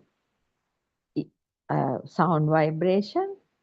We are touching things due to the touch vibration.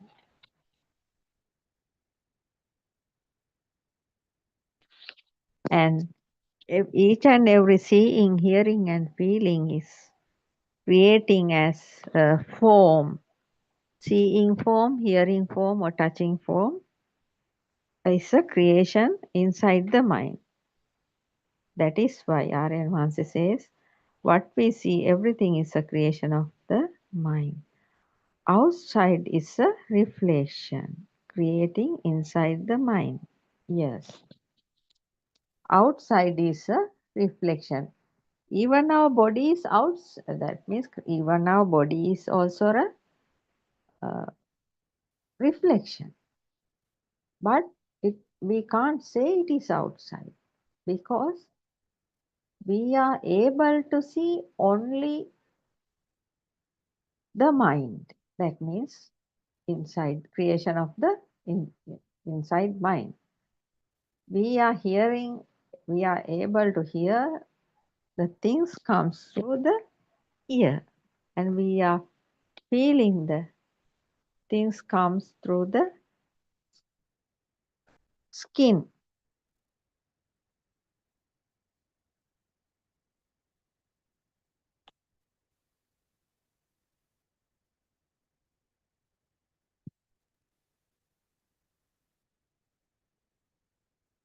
Actually, outside is a reflection creating inside the mind. Yes.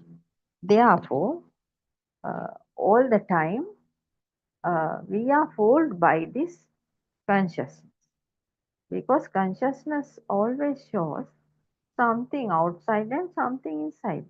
There's nothing like that, because we are seeing only the mind. Actually, the mind is also somewhere in this, in between the eyes and the form.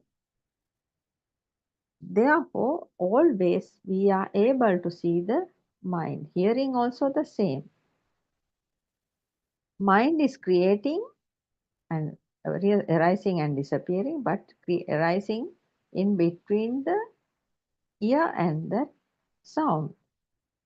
Touching is directly, we are touching, and our body skin touches the stimuli.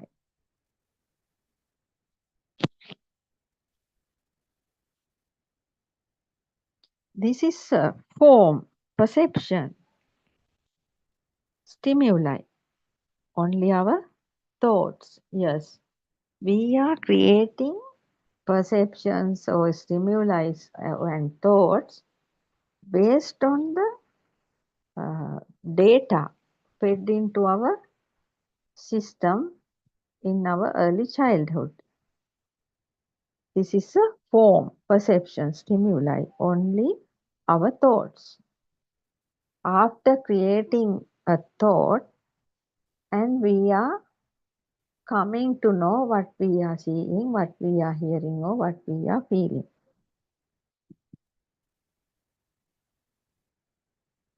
Outside is not relevant to us, because we can only experience the mind. Therefore, outside is not relevant to us. But without an outside, this is not happening. Yes. We can't say there's no outside. There is a outside bus. There may be a outside, but we cannot experience the outside. That is why we say there is no outside. But without the mind, we cannot find an outside. Yes.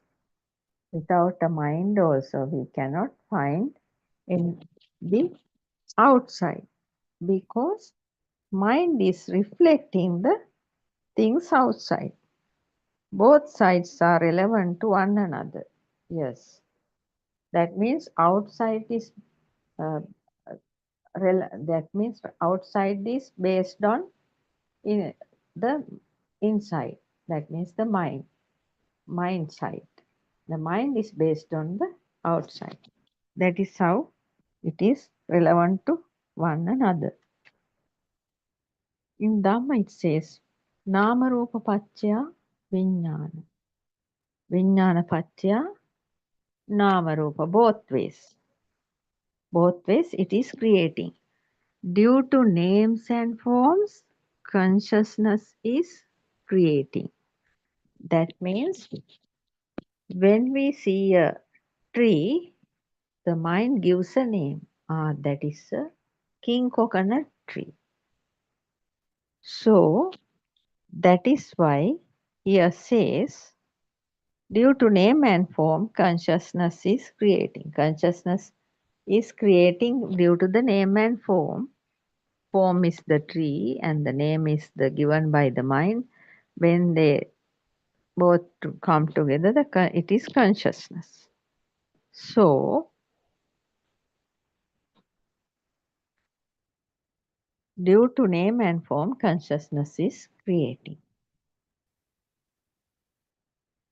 Also, due to consciousness, name and form are creating. This fact is very deep. Just the other way around also, it can happen. Yes. If somebody says,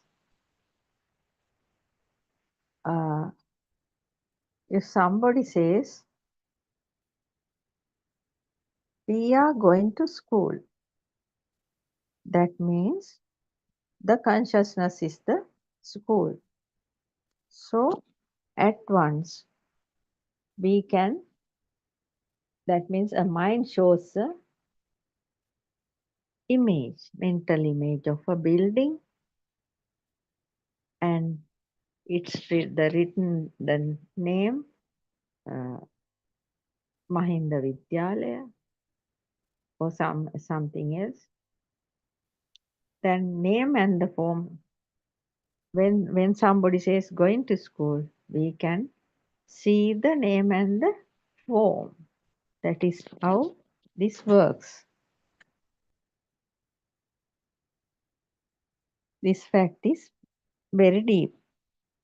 In both ways, it is creating. In whichever way we are talking about dependent origination. In whichever way we are talking about dependent origination. Yes. Dependent origination is the circle of samsara creation. Lord Buddha showed us, and Aryan Mahansa is explaining us very, very well. Nama Rupa Pacchaya Salayatana Salayatana Pacchaya Passa Passa Pacchaya Vedana Vedana Pacchaya Sanya Sanya Pacchaya Sankara Sankara Pacchaya Vijnana. Like that. The other way around also.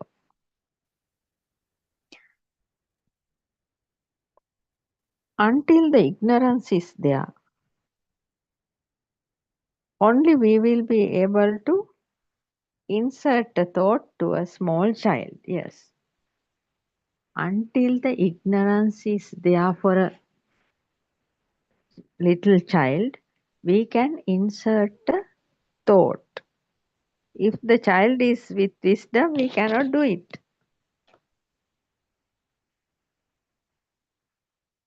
Therefore, we should understand until the ignorance is there only, we will be able to insert a thought to a small child. Because of the ignorance, we are taken the things Yes, because of the ignorance, we are taken the things we see as truly existing, and the things you hear and the things you feel are true to you, truly existing. Yes, because we didn't know the correct way of looking. We didn't know about the mind creations and everything when we were small. So, to our parents and the teachers, they always showed us different things. That means showing a form and giving a name. That is why, because of the ignorance, we are taken the things we see as truly existing, and the things you hear and the things you feel are true to you. Yes, because what if something is, if you see something, the sky even, if you see the sky, you think there is a sky outside, but it is not so. It is only a mental image. It came through the eyes. It's only a reflection. If you want to see the eyes, if you want to see the sky, actually, when you close your eyes, you can see the sky. That is how everything is happening inside your mind, and the things you hear and the things you feel are also true to you. Also true to you because of the ignorance. But nothing is permanently existing. Any stimuli is permanently existing due to the fast vibration of the eye, and due to the fast vibration of that stimuli, only we are seeing things. Due to the fast vibration of the ear and due to the fast vibration of the sound, we used to hear things. Due to the fast vibration of the body skin and the fast vibration of the thing we touch, we actually feel something. But each and every seeing, hearing, and feeling, and the thoughts flowing, all are just appearing in a fraction of a second and disappearing. That is how it happens.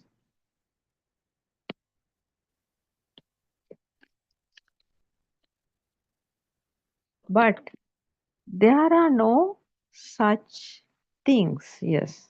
But there are no such things. They are just vibrations. Because of the fast vibration, we see something is there. Have they told you that I am a chair, I am a table, I am a tree? All those are lies, ignorance. Yes, but there are no such things. There are no such things anywhere. Because all the names, we have put all the names. Have they told you that I am a chair, I am a table, I am a tree? All those are lies. All those are created due to ignorance. We are creating through the mind and looking. Yes, we are creating things through the mind and looking.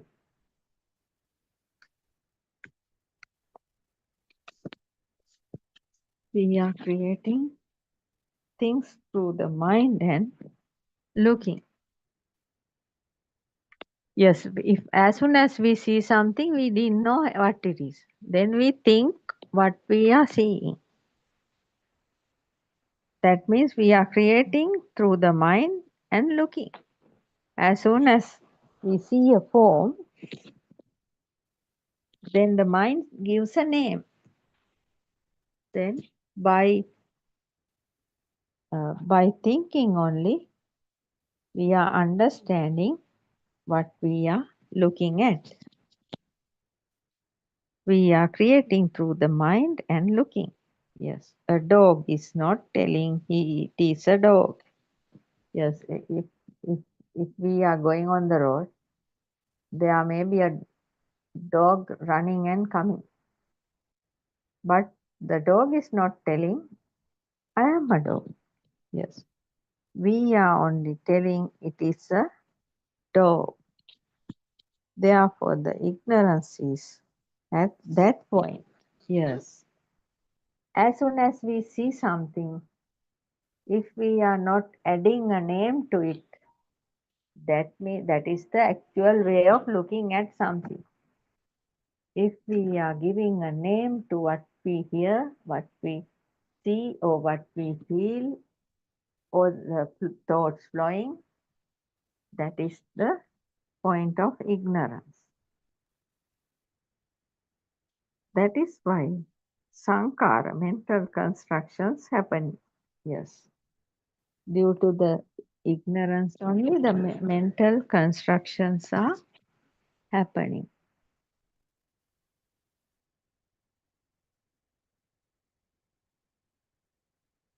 Because of the ignorance. That is why thoughts are creating. The way of looking is with ignorance. Therefore, mental constructions are happening with the wrong view. And that is why thoughts are creating with wrong views. Actually, conventional concepts created in the mind are the mental constructions. Yes. But sometime, at any time, what we hear something, what we see something, or what we feel something, conventional concepts created in the mind. That means mind gives a name and a form. Then according to that, the mental constructions, sankhara, is happening. If we see something, rupa, vedana, sanya, sankhara, vijnana is there. 5 aggregates are there in each and every thought. Rupa, form, vedana, feeling, sanya, perception, sankhara, mental construction. That mental construction only helps the consciousness to understand. That is why sankhara, mental constructions, happening. That is why thoughts are creating. Conventional concepts created in the mind are the mental constructions.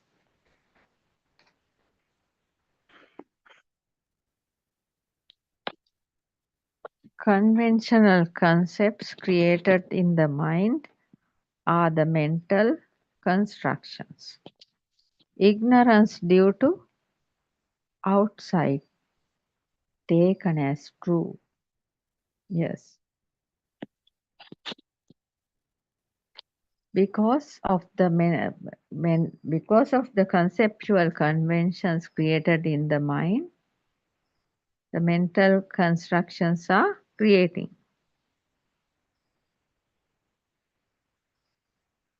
Yes. Conventional concepts created in the mind are the mental constructions. Yes. When we see something, as soon as the mind gives a name, it's a jack tree. Then the mental constructions creates according to that name and the form of the jack tree. That is why it says mental constructions happening. Conventional concepts created in the mind are the mental constructions.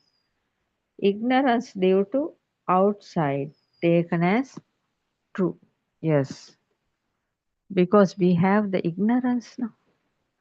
The way of looking at things. So therefore we are taking everything as outside, but we are looking, hearing and feeling only inside.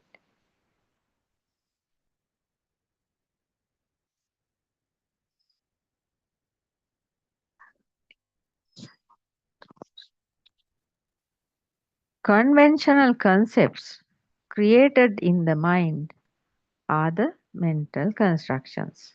Ignorance due to outside taken as true.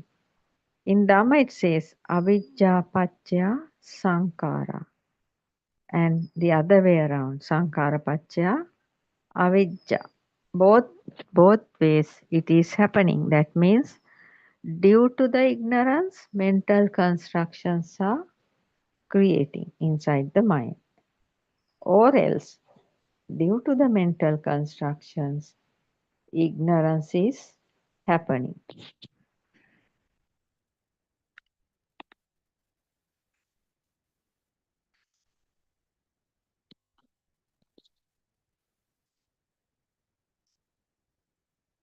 That means due to the ignorance, always each and every mental construction is creating inside the mind. A bed or a cupboard or a fan or a house or a wall or everything is created due to avijja, the ignorance. The sankhara means the mental construction. And also due to the mental constructions, actually the ignorance is also happening. Yes. That means we see something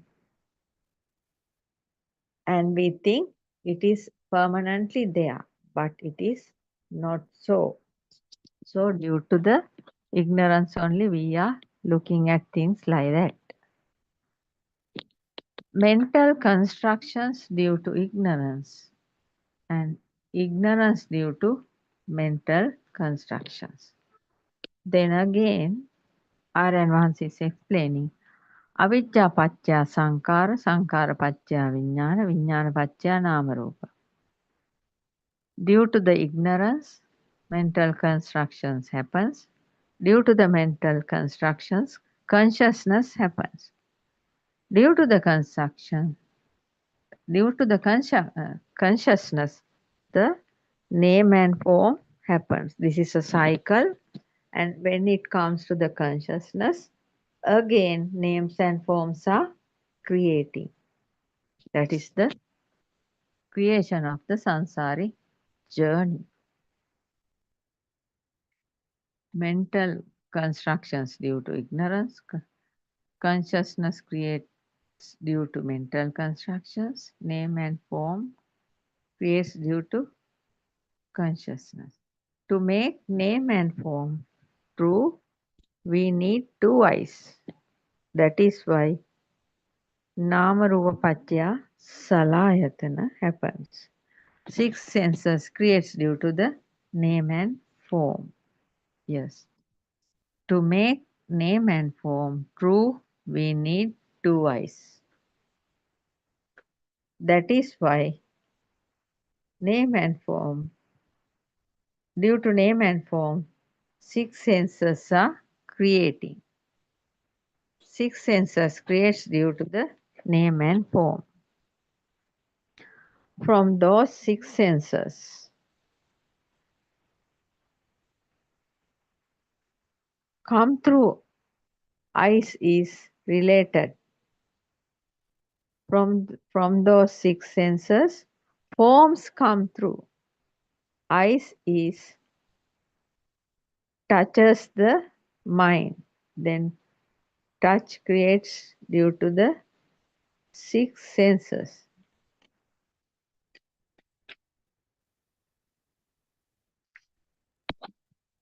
Those touches, Aryan is explaining, those touches, sampas, are called feelings, recognition and knowing. Yes. if something touches the mind, as soon as we can have the feelings, recognition and knowing. Yes, there's a feeling, there's something there, then recognizing what it is and knowing what really it is. And perception and mental constructions are also there. So in Dhamma, Lord Buddha says, and Aryan Vans is explaining, Chakkuncha paticca rupecha uppajjati chakku viññāna. Tinnan sangati passo, passa paccaya vedana. That means when eye touches the form, due to that the eye consciousness creates. Three things are touching here. Passa paccaya vedana, due to the touch sensation, feelings are creating. Yang vedeti tang sanjanati. Yang vedeti tang sanjanati. Danagatta handunagatta. Known and realized. Sanjanati tang vitakketi. Yang vitakketi tang prapancheti. So, after hearing this, we know actually what we are hearing, what we are seeing, and what we are touching. Everything is happening like this. That means when we see something, that means when the light is there and the eyes is there and the stimuli is there, the eye consciousness creates. And when the sound is, then the ear is there and the sound is there and the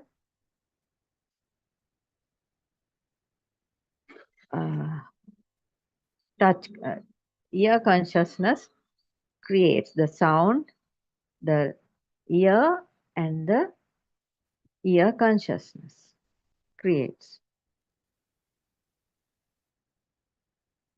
And when it comes to the body, when we touch something, the body skin and the thing we touch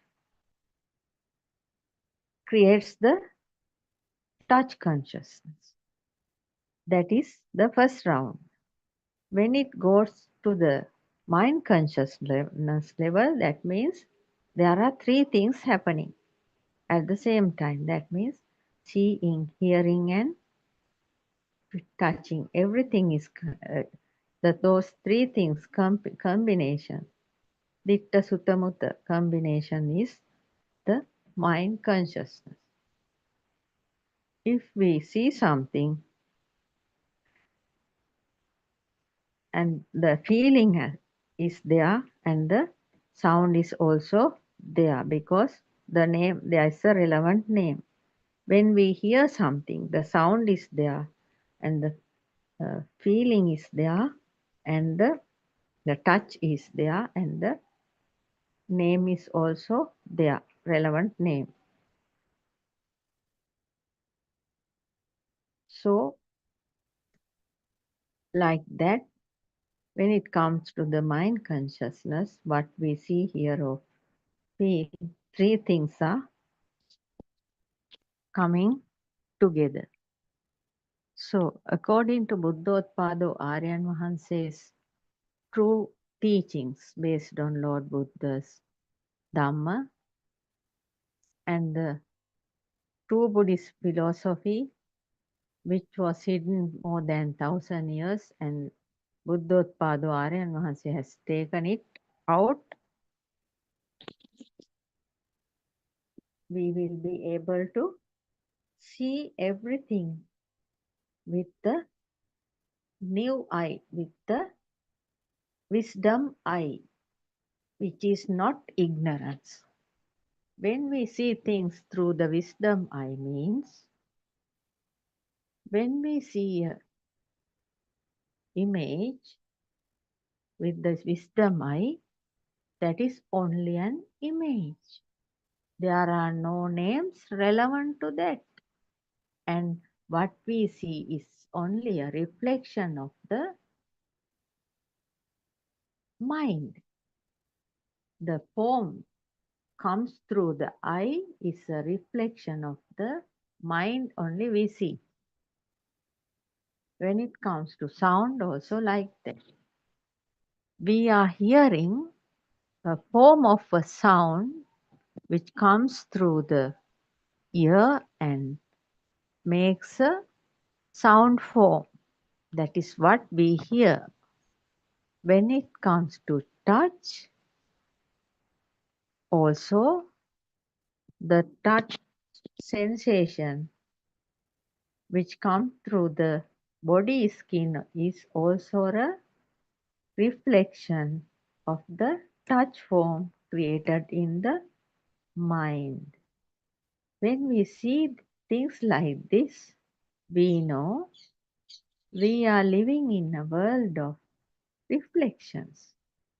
We are living in a world of reflections. Nothing is true. Nothing is permanently there. Not everything is, every seeing, hearing and touching is impermanent because all those are in the vibratory nature. And during this fraction of the moment, that vibration creates and arises and disappears. Again it arises and it disappears.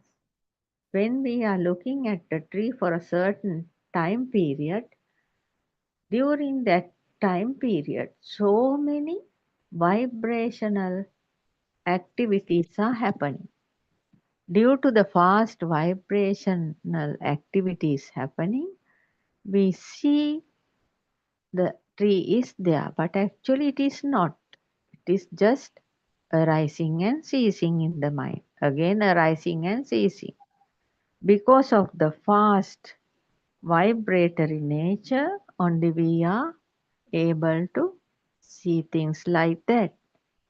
And the most important thing here is to understand there is no outside world because we cannot experience the outside world and we can only experience the mind, reflections of the mind. Therefore, whether there is an outside world or not, it is not relevant to us. It is not relevant to the human beings or any type of creatures because through the eye lenses we are seeing only reflections. Through the ear lenses we are hearing only vibrations and we are touching only touch sensations. And when it comes to the thoughts, thoughts are also just arising and ceasing, but they are not permanent and they are not existing and they are not relevant to this mind sensor. Those are just the fast vibration of the past thoughts just appearing and ceasing. Therefore, when we are able to see there is nothing outside, we will be able to understand we are looking only a mental image. Whatever we see is only a mental image. Therefore, we should not fooled by the mind consciousness because mind consciousness always trying to show us a outside world and inside world, but there is no outside world and there is no inside world also. because the mind is most probably creating between the stimuli and the eyes, between the sound and the ear, therefore, we cannot imagine that when it comes to seeing and hearing, the mind is not created inside, it is actually created outside the eyes and the ear. So, we are seeing only the mind, and there is no outside because the mind is creating in between the stimuli and the eye. That is why Buddothpado Aryan Mahansa is telling there's no place for this mind, it is created in Anantara. That means we cannot imagine where this mind is creating. We cannot imagine.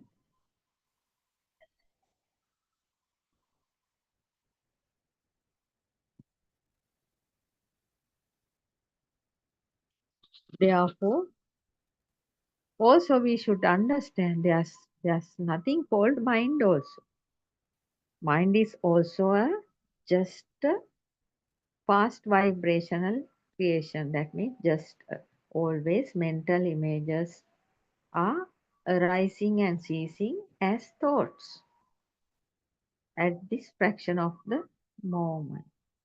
That means we have no outside and we have no inside as well.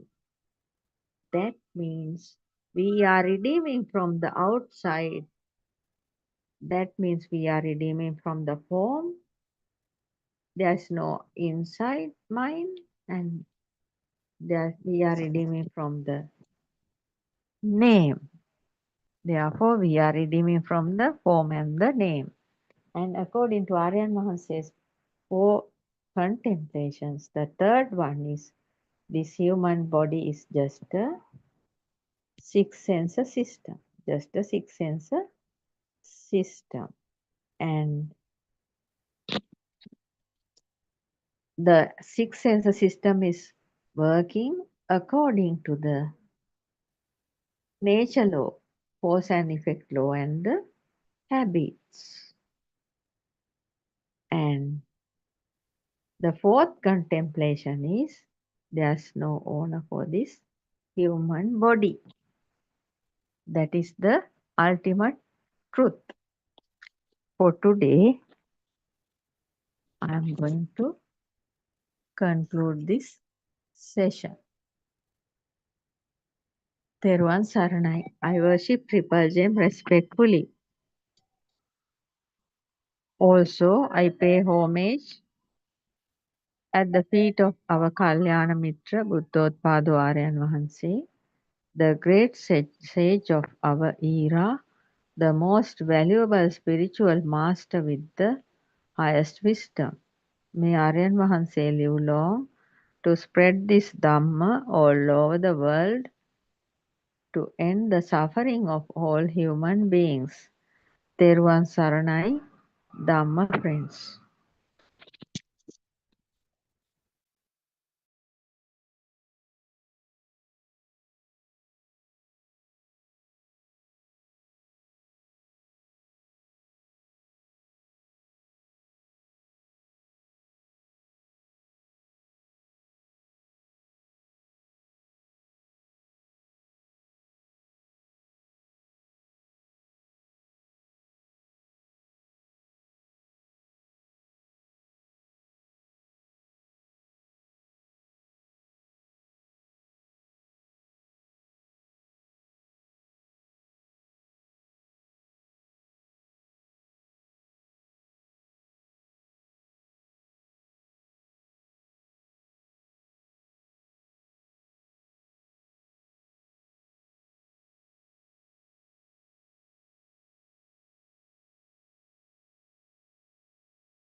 I worship Triple Gem with the greatest respect.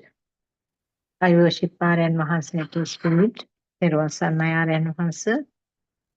We are very grateful for all the guidance that you are providing, taking us from the darkness to the light, showing us the pathway. Therwan Saranai. May all our Dhamma friends who are listening be blessed by Triple Gem. May our friends who have joined, who are helping with the technology, be blessed by Triple Gem. Therwan Saranai Champa.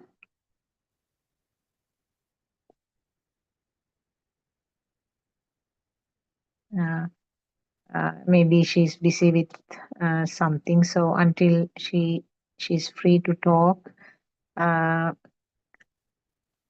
if I briefly give an outline about our Buddothpado Deshana.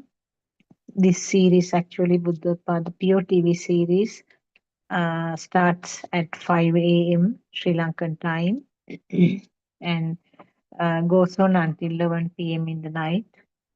And these 2 hours, 3 p.m. to 5 p.m., is reserved for the discussion. So any Dhamma friends who want to join us at this moment can join through this Zoom link and discuss the questions, because it's important always whoever is going on this Dhamma path, there are pitfalls, many pitfalls. So they need to be identified then and there, and then discuss and get them cleared. So that is why the importance of these 2 hours, and all 7 days we do conduct, and some of the Dhamma friends who join, who do the Zoom discussions, join this 3 to 5 sessions. So that if you have any queries from those sermons or from any other place, you can ask the questions. Our noble friend Aryan Mahanse started doing these sermons 6 years ago. He kept quiet for several years, and at the beginning he tried to bring this true Dhamma facts to light couple of times, but he felt that people were completely in very deep drushtis, deep misconceptions. So it was not easy to change that format. So therefore he kept quiet for a few more years. And according to the Therwan Sarana Champa. Therwan Saranai, Doctor. Yes. I was just giving a brief introduction until you are free to talk. Okay.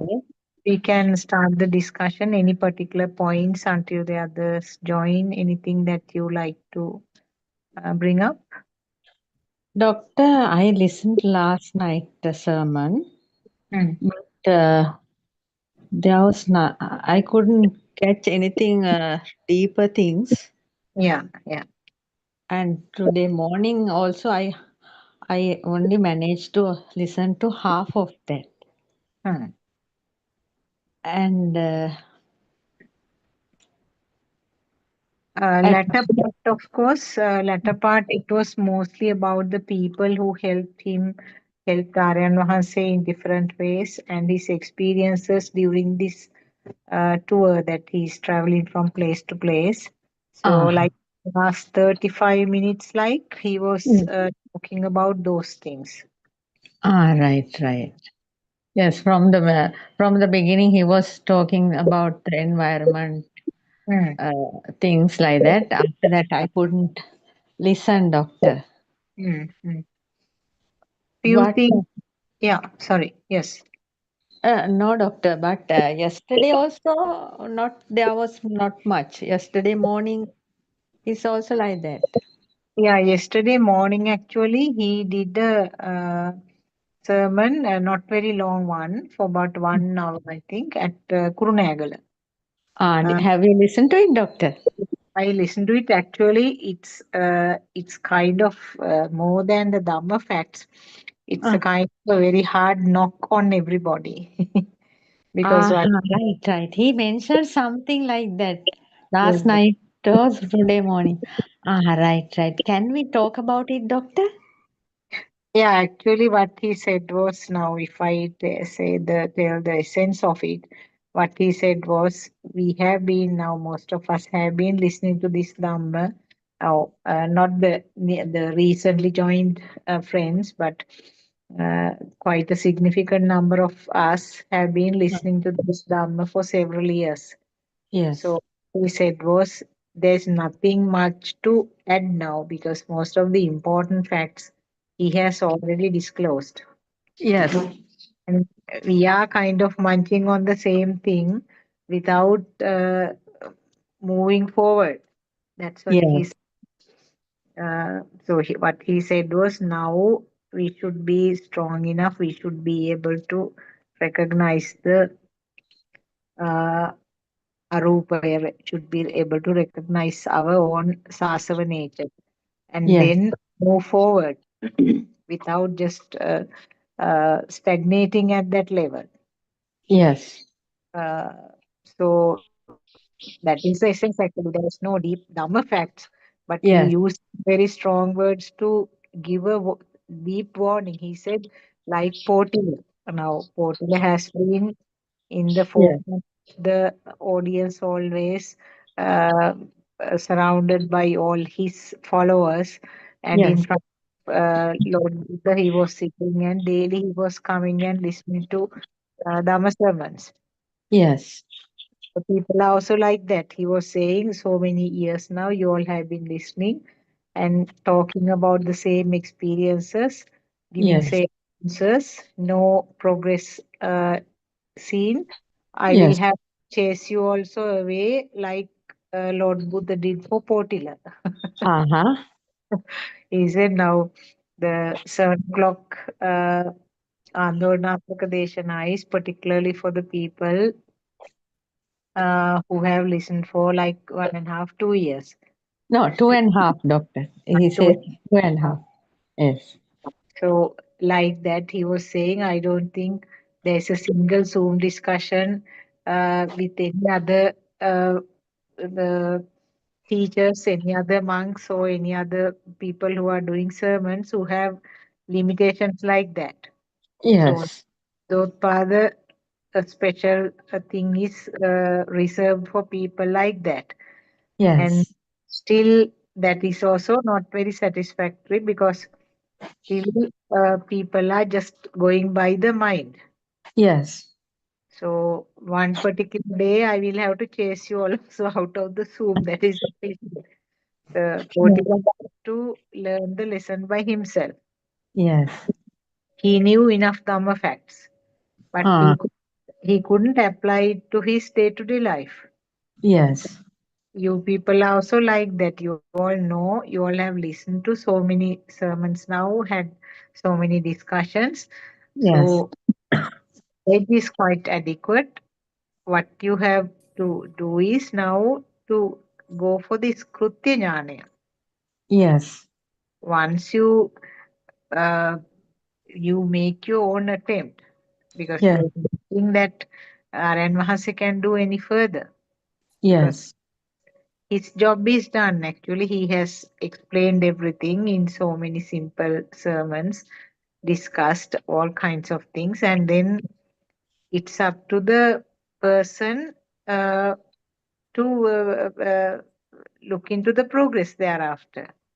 Yes, doctor. I think Aryan has mentioned about you also. You are also able to handle that sermons very well now, like that Aryan was telling. I heard. No, but I suppose, I mean, that applies to all of us. No, specifically you are going now, doctor, for those sessions. That is why. Once he said. Dr. Kokila also has joined. Teruvan Saranai, Dr. Kokila. Teruvan Saranai, Dr. Kokila. Yeah. Yes, Champa, you are going to say something? Yes, doctor. I checked the sermon today for Miss Indrani Singapore to send to this TV's. In that, I can't remember the name. It says at one point, Aryan Vanse was telling, we have to show the mind that the outside is not true. We are only looking when we are only experience the mind. We have to show it to the mind. Then only it will take it. Yes, he's told like that. Maybe what he means is that using your own thoughts, you have to do your investigation, no?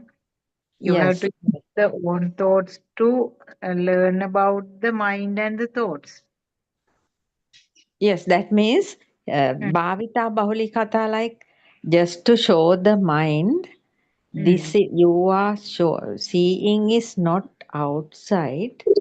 You are seeing only your mind. Just to remind it time to time. Yes.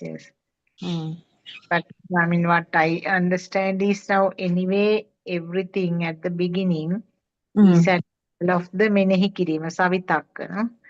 So Yes. actively we have to think about it. Actively, as you said, actively kind of Yes. remind. This is the mind, this is the mind. So active kind of thinking is necessary for a beginner. Yes, doctor. That is what he said. Go on doing it. You don't need to do it actively, but as a thought it comes, this is my Yes. mind. It's the mind. Yes. Further later it comes as a feel. Yes, You that is what Aryan Vahanse was telling. First of all, we have to show the mind. Then we have to show the mind that this mind is also not true. The active contemplation. He was talking about the active contemplation. Yeah, Yes. 2 steps of the contemplation, the practical uh, experience. First 2 steps, anyway, actively you have to do in those 3 stages, no? You have Yes. to think it as a thought, and then passively it comes as a thought, and then Yes. it comes as a feel. Then Yes. That is what Aryan Vahanse was telling. It is not a new one. It's an old sermon. Somewhat old sermon. Yes. actually, I wanted to tell about the experience yesterday at Mavatagama. Uh, there were about 100 people who came to. Actually, I wanted to ask Yeah, Dr. Sakuntala, what is he talking about a Kurunagala sermon that did he ask last night and today morning also? Did you all listen to that? Is that that. the Mavatagam one? Because Mavatagam one end part we can't listen that much. It's very unclear.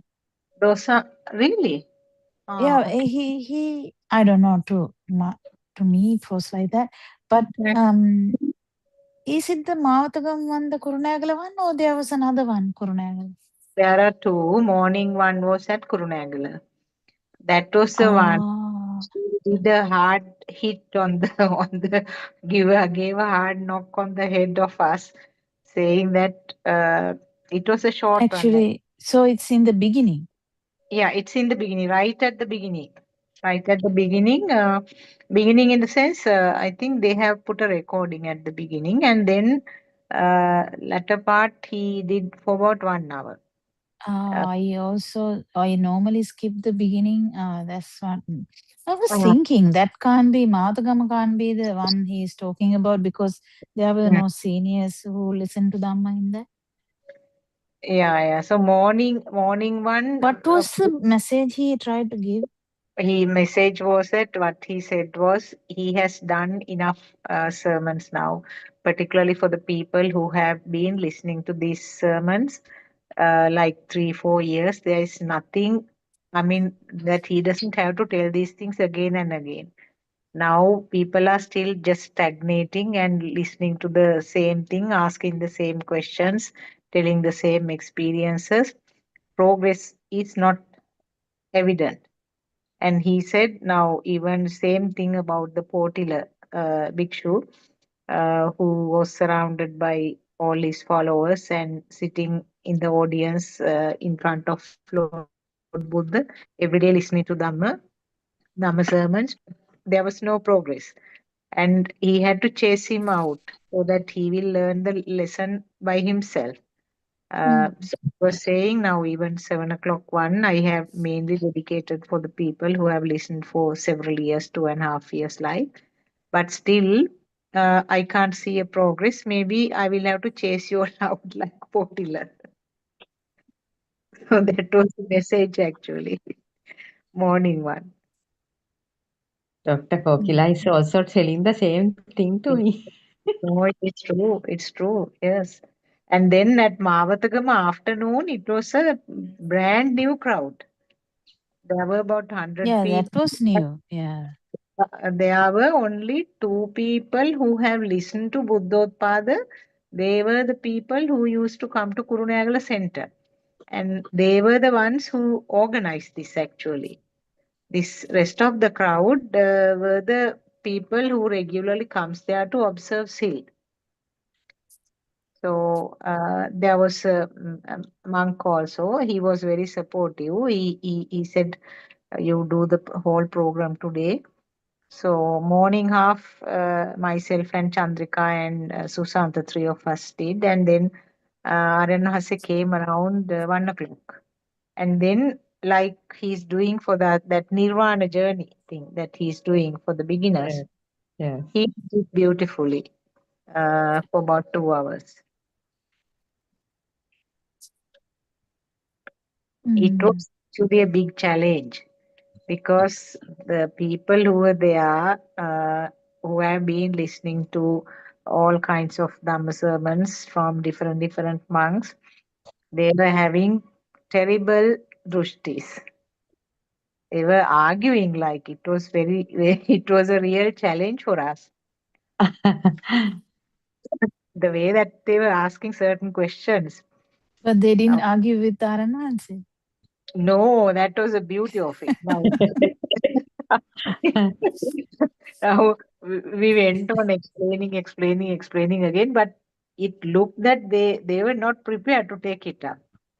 So I said at the end, RMHAS is going to reach here in about half an hour's time. Please don't go home without any queries in your mind. Please ask the questions and clear everything today itself. So RMHAS did the sermon, and those people, particularly the people who were arguing, they were quiet. So I told Susanta to give the mic to them. Now, at the end of the session, Aranhase asked any questions. So I particularly told that give those gentlemen who had lots of queries. They were saying, no, pa. They did not to ask. And at the end, they bought some books also. And one of them said that they would like to continue to listen to these sessions. So, can we arrange another one? Can you all arrange another one soon? So, Good, no, doctor, yes. situation, yeah. New crowds are coming in. Yeah, new crowd. It is good actually. Now they were saying there is a physically moon is there. How can you say that there is no moon? Where did Neil Armstrong go?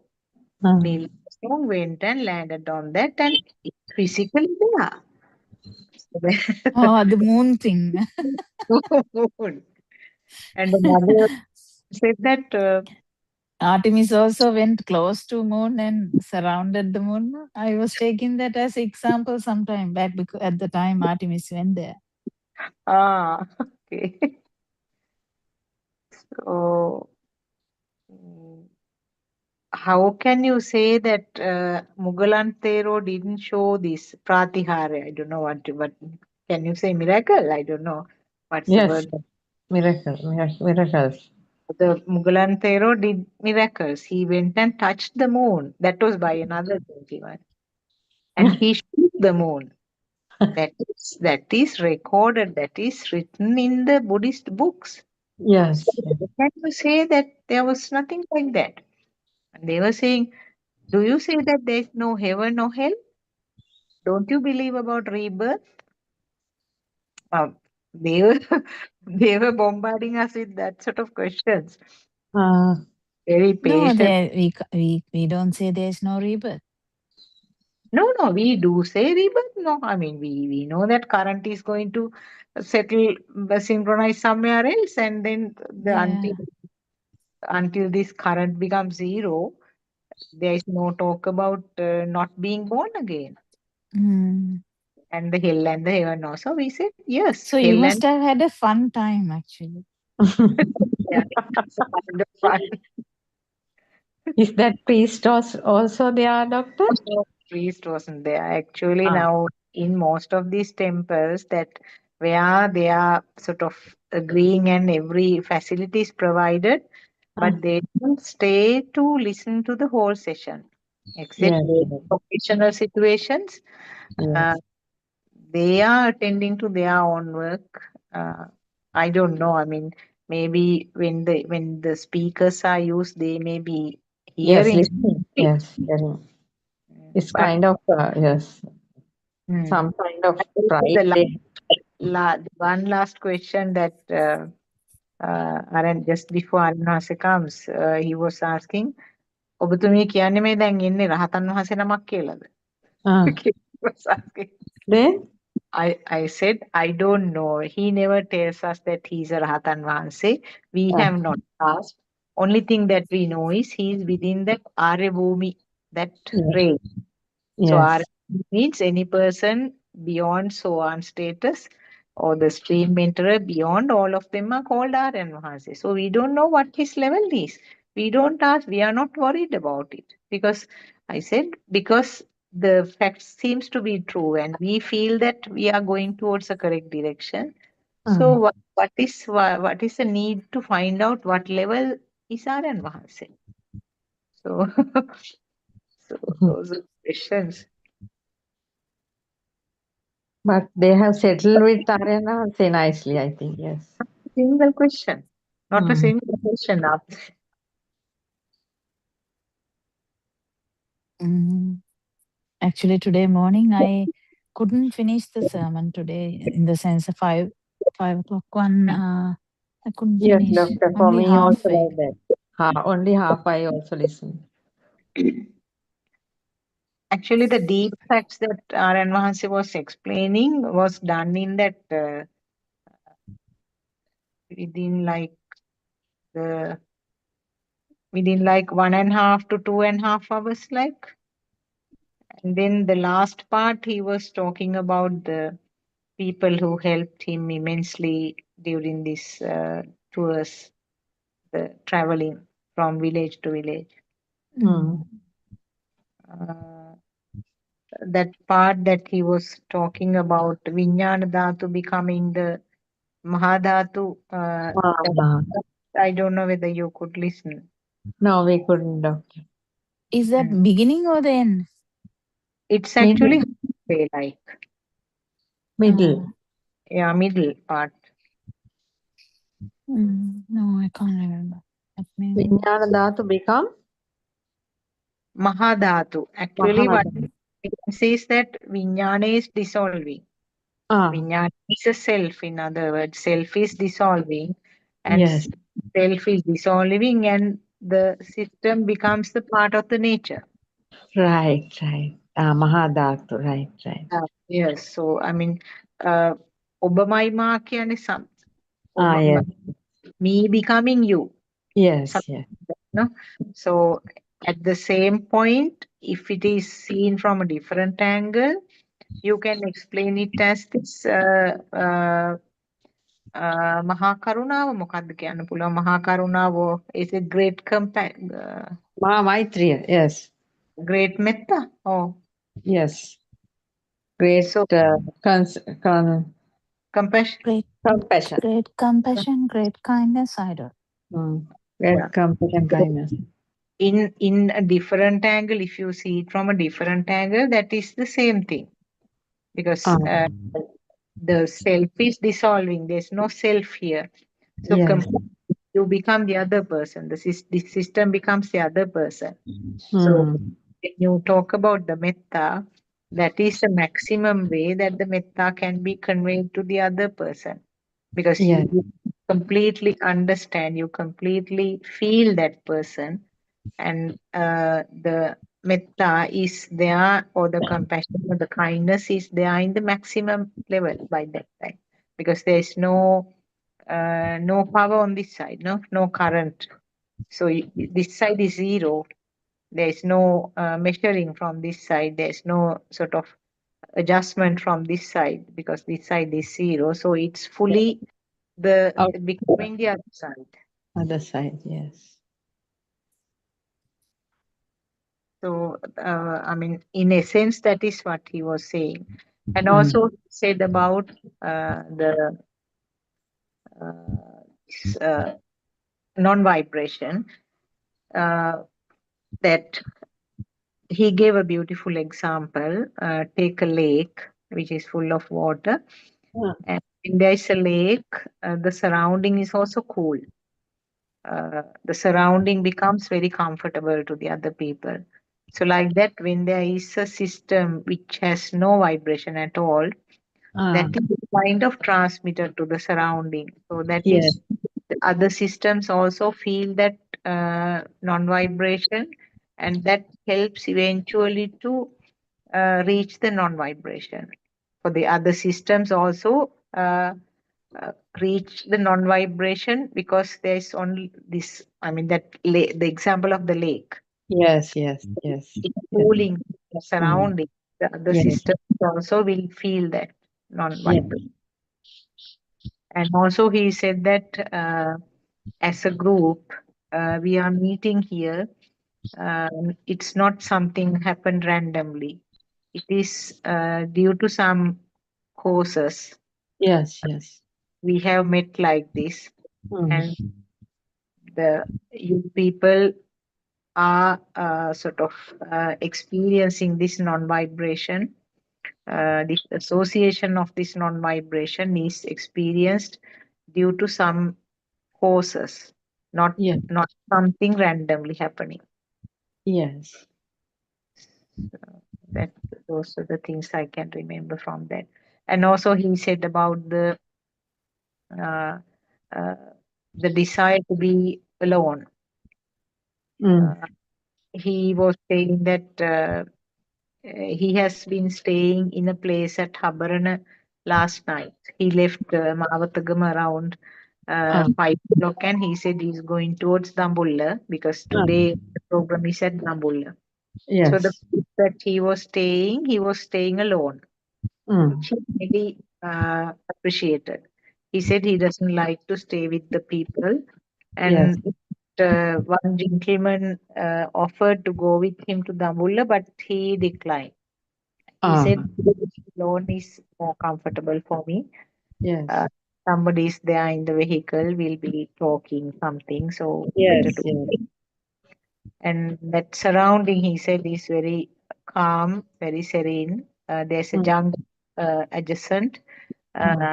He was staying in that house alone. Everything has been kept ready for him. Yes. And Shanika, I think Miss Shanika's parents, somebody. yes. Shanika is the one in UK. No, she is in Canada, doctor.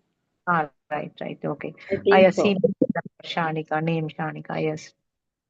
So he was saying that it is then some others, I think Prasanna or somebody also joined. He also felt that he also feels like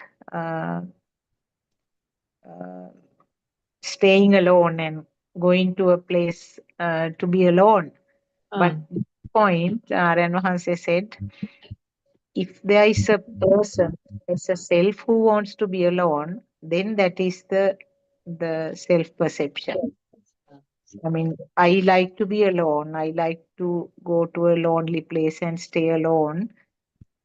If I say like that, that indicates that there is some form of attachment to that sort of a surrounding.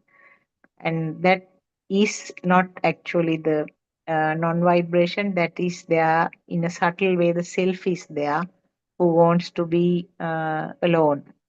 So that point you have to identify. That is what Taran Mahasi said. Uh, and Asanti also mentioned about some of her experience. She was saying still she is struggling with the thoughts, and time to time the she's getting dragged away by the thoughts, and suddenly realize that I'm not in the field, this is the thoughts, and then come back to the previous point. So like that, she was saying. And also, Aranwasi said that if the jungle is there, just the forest or the jungle is there, without human beings, that is the best thing. But when the humans are there always, there is damage to that tranquil and serene situation. So things I could remember. And also, Doctor, can you remember, don't know whether last night or today morning, Arinvasi said, when a gathering, that means he's planning the setup and sit down, the people are, he's locking the people like, that is true, Doctor. I felt it. No need to get up. Straight 5 hours in Miss Sakshi's place. Also, I was on the floor, but just like something. No need to get up or some locking. He said, I am locking people. Like,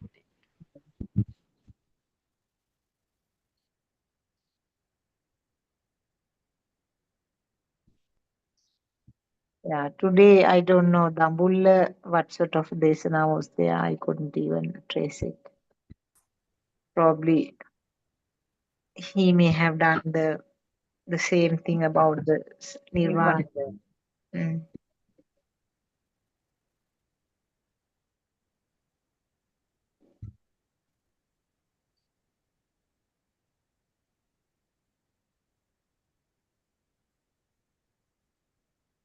There was a small gap at the Mavatagama program.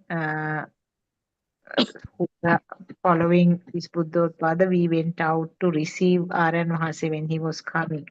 So we had the main entrance and then offered him with the tray of flowers and arranged for him to offer it at Buddha statue and bring him to the hall. So the other people were there. One of our Dhamma friend's wife, who had a walking difficulty, was sitting and waiting in the hall.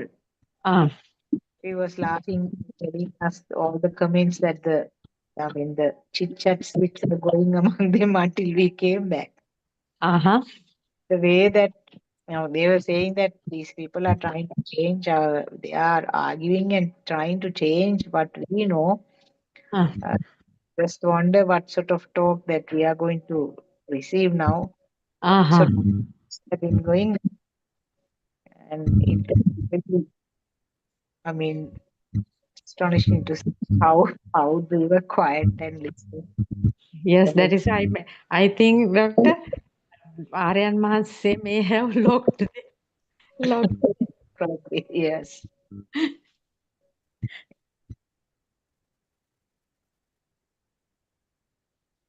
Anything to add, Dr. Kokila? Anything to discuss?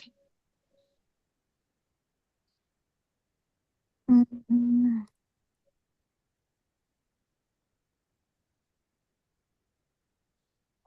What is,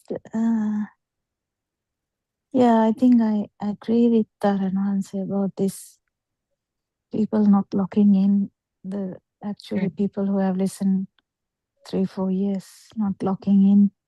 But the thing is, I don't think they can do it by force. They have to I don't know. I can't really say why not. But I think the angle is the most important thing Yes, Doctor. because they are trying to measure by anger, measure by they're measuring a lot of things, but importance is Satyajnana. Krutajnana, you are not doing anything. Krutajnana, anyway, you can't do anything. Krutajnana also happens. So what you can improve is feeling Satya. That's Satyajnana. That's the only thing you can do. And people forget that and try to measure me by me. So I am measuring how I am. That's useless, I think. Not measuring, Doctor, as you said yesterday. That means the sparks of light and sparks of sound, just to watch them is somewhat helpful, I think. Yes. Yeah, because me measuring me is not the Satyajnana. Satyajnana is actually to find out how this light has become a thing. Yes. And why it is not a thing. And Yes. how the sound has become a thing. And why it is not should not be a thing. And like that there's investigation to do. People drop that aside because they are lazy to do that. And keep thinking that my anger will go down. Ayyo, my anger didn't go down. Ayyo, today it came back. Things like that, it's useless. Not yes. There may be incidents, but whatever they happen is happened. But we have to. But it's very subtle, Doctor. That light sparks and the sound sparks, not without thinking, just to observe. No, just to observe. No, Dhamma should be understood. And Yes. should be like should have a inner investigation about what is happening in these 5 sensory organs. Yes. Sixth one is anyway useless, but 5 sensory organs have become true before that. Yes, yes. Even the baby, the 5 sensory organs are true. Even before the mind sensor. Mind sensor, that is where the outside is not true is very important. The tree or the chair. Even beyond that is so there is so many things to investigate. And everyone should be investigating that only because you can't reduce your defilements. Yes. It just happens. So you don't have to worry too much about the defilements side. Just to experience these two, yes. Not experience. Actually, you have to understand also first, because if you don't understand that walking is a mental picture, or husband is a mental picture, or moon is a mental picture. I don't know whether you remember. I don't know whether when Artemis is the one which went closer to the moon. I was talking about that, how enthusiastic they felt that they went closer to the moon. So that experience, that's like you going near to the Dunghinda falls. So you have a close thing. Then when your son comes from America and you go closer to him, if you feel like you are closer to him, how can that happen? Yes, Doctor. That's your investigation. What else is that? Yes. That So means when you go closer to something, how do you feel that it is how that is becoming closer? How did that gap occur? Why there's a gap between tree and you? How did that gap come? How did all these things appear in this way? How this five sensory organs have developed this film nicely. It is nicely done, yes. That is the most beautiful film we have seen. And as 70 ones changing the chairs, we also changed now. So this beautiful entanglement is there, and to undo it, one has to be fully aware about what's happening. And if Doctor- someone said Neil Armstrong went to the moon, Yes. actually that's a different story whether he went to the moon or not. But what I'm saying is that at least the Artemis, that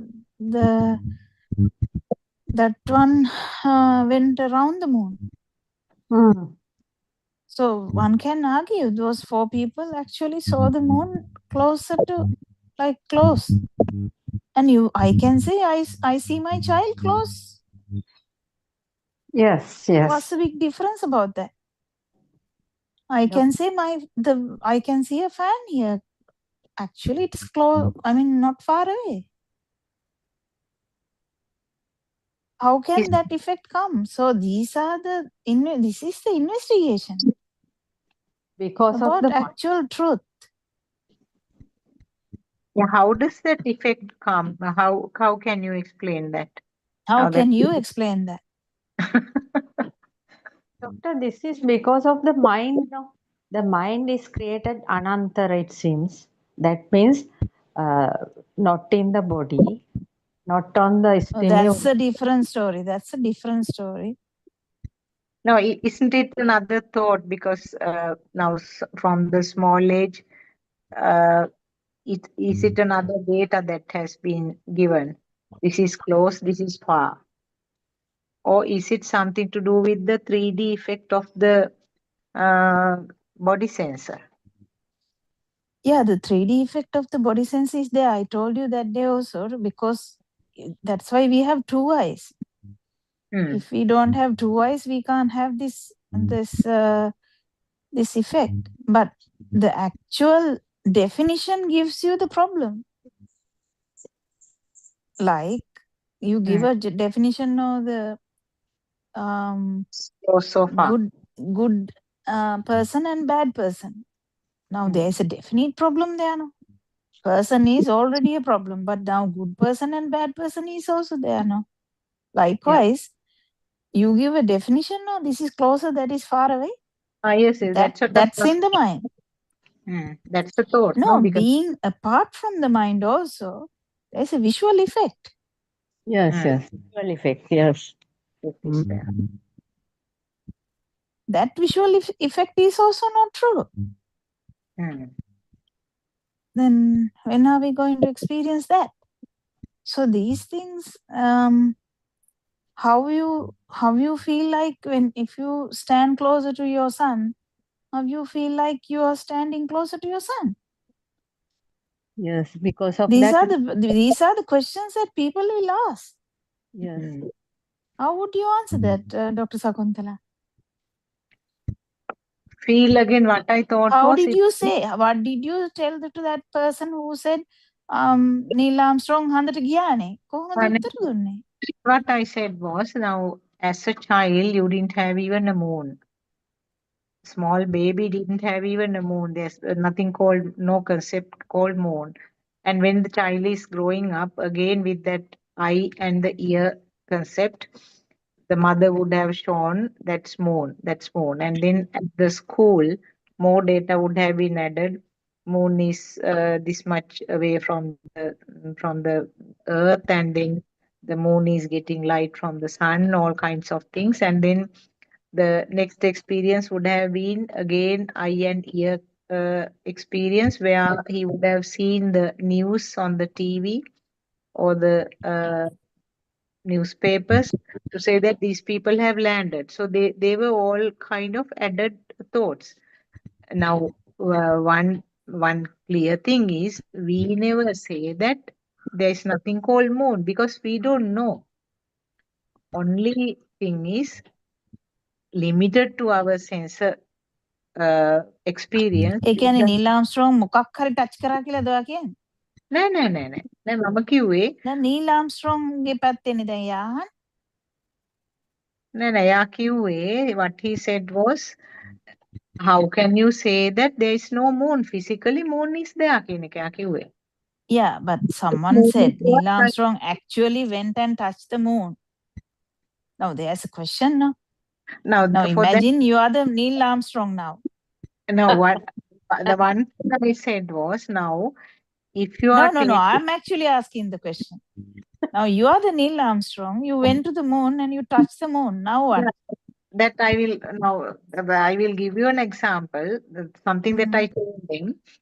If I am taken by an airplane, I am taken to some destination and I am kept there. I land there and I am told that this is France. Okay, so that is a thought. And then sometime And you later, can touch the floor of France, right? yeah, I mean I will be touching something. That is just the If you body. really want to, when people land back to Sri Lanka, they worship the land. I mean, I have seen this. Don't. I mean, it's somebody says, They kiss the land, right? The Sri Lankan. I mean, it's okay. But what I'm trying to say, we can say right. You also can kiss the land of the France if you want, and you can kiss the land of the moon, right? yeah, same way. Now you have landed in moon. If that concept is given, okay, that's another thought. Yeah, that's But actually. no, it's not France. You have landed in Netherlands. Okay, that's another thought. So that would have been the concept for Neil Armstrong also. What about touch? Touch. Sorry? Now tell me about the touch. Yeah, now touch. Neil Armstrong would say, එහෙම කියන්න එපා. ඉතින් මම මොකක් හරි touch කරානේ අප්පා හරි හඳ නෙවෙයිමයි කියන්නකෝ. I did touch something, right? So it seems floating. It was floating. because his skin, he had the skin sensor. It was functioning, and there was some vibration, and he felt something, and that was interpreted as the moon touching Yeah, the. there is a big thing here. Not a big thing. What you said was right. That's beautiful. That's all right. But there is a big thing here that you have to experience that how we feel the difference between the hand. Now imagine you are going to kiss the land, right? Now we usually don't kiss the land. What we do is put the hand onto the floor and kiss the hand, right? Yeah. Just imagine as a film, you go there. Now Dr. Sakuntala landed on the moon and now put the hand on the moon and kiss that hand, right? Now just for not a joke, but I'm trying to bring up a point. So now you go to the touch, go to that moment of touching the moon. In that, don't you feel that there is a hand and a moon? In the sense, not even a moon, not even the hand, but don't you feel that there are two things? Yes. The touch is there and the thought is not there. the touch, but don't you feel that there are two things touching together? Yes. Two surfaces. Yes, two surfaces are there. Yes. Yeah. So that has to be realized.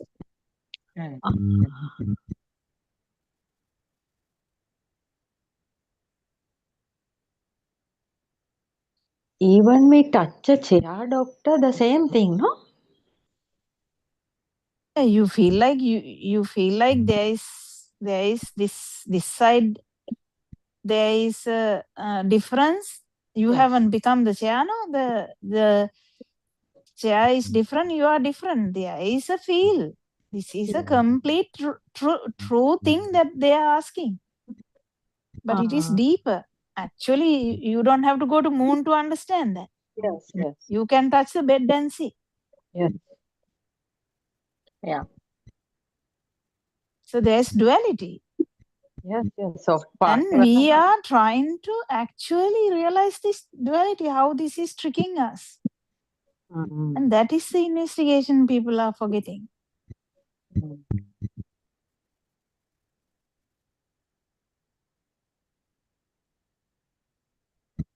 So I sort of repeatedly I said, we are not saying that there is no moon. We don't know. That is the clear statement. We don't know what is there, but we assume what we are experiencing. We can't say whether the moon is there or not. So And you can't say there is no experience also until your skin is there. There is experience as well.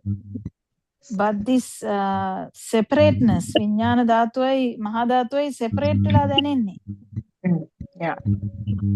Yes, yes. Yes, doctor.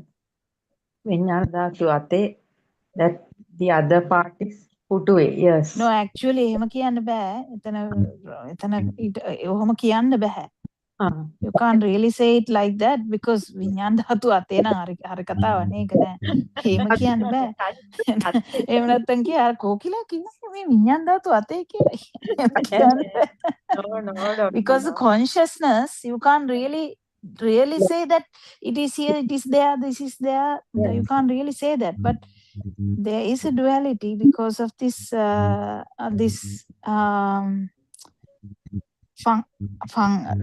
chitta function of the mind. Yes. Actually, Mahadhatu is there on both sides, isn't it? I mean, the hand and the floor both come under the Mahadhatu. That's what I'm saying. That's what I'm saying. That's why I quickly corrected jump. Otherwise, අතේ එකයි අරක එකයි කියලා කිව්වොත් අනිවාර්යයෙන්ම අරකක් තියෙනවා මේකක් තියෙනවා මාත් ඉන්නවා පුටුවක් තියෙනවා හරි වැඩක් වෙනවා. Both are same. Yes, මහා ධාතු. Yes. වෙන කෙනෙක් ඉන්නවා වගේ දැන් එක තමයි ප්‍රශ්නේ. So the investigation, people forget the investigation. People don't know to go that deep. Most of the people don't. That is why. So going to the moon is simply another thought, like we say, we went to like you went to Australia. Simple as that. Yes. You know, you visit so many, I mean, when you visit places, this is this place, this is the name of this place. Now, okay, they are all thoughts. I mean, wherever you land, wherever you set your foot in, you are told this is the name of this place. Yes. That is simply a thought. And if somebody says no, now Aranvansi is asking you to, because you have been listening for a long time as well, you all are to go beyond that. Yeah, I know.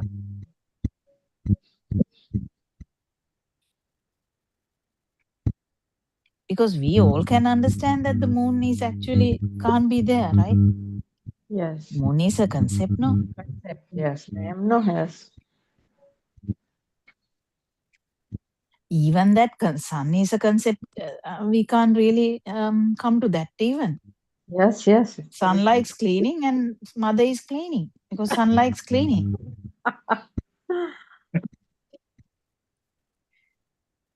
So sun is true. Everything, even though it's a concept, see how the value is coming. Yeah. But it's a different thing. So it's a joke I made, but actually if your power is coming down, you will feel how the other person is so disoriented when the cleanliness is not there, then you can do it out of kindness. That's a different story. Yes. But in your case, I think sun is still a thing. No, as usual, if my sister-in-law and brother-in-law came from Australia last year, doctor, same thing. I went through. I cleaned everything. I used That's to do. your problem.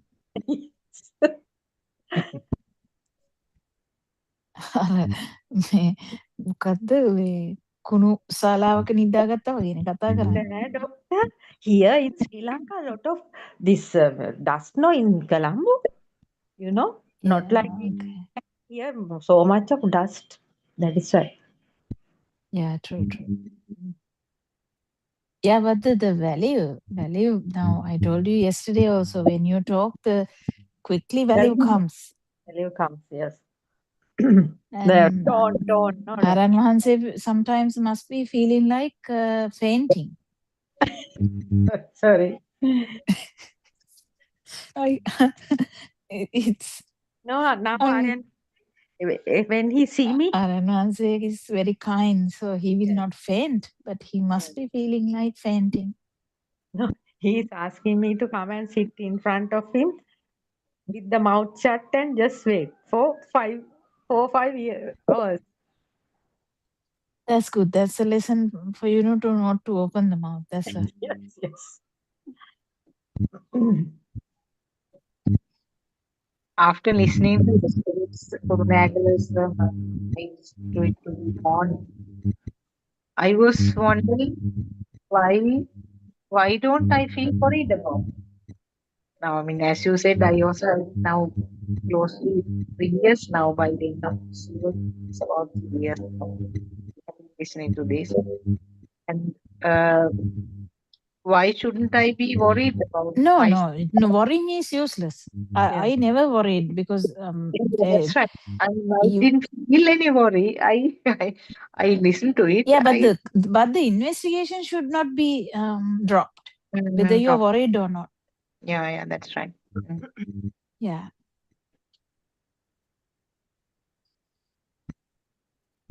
There was yes, Champa. Yes. This investigation levels are very subtle, no, doctor? That is the problem. We even didn't know these things. Dr. Kokila only showing us these things. No. Aran Mahanse has talked about these things in a different angles. The problem is, according to the now, if he is doing a sermon to new people, he can't talk like that. Yes, that is the problem. Yes. So, but he has talked about a lot of these things before. Yes, we have to listen to those sermons.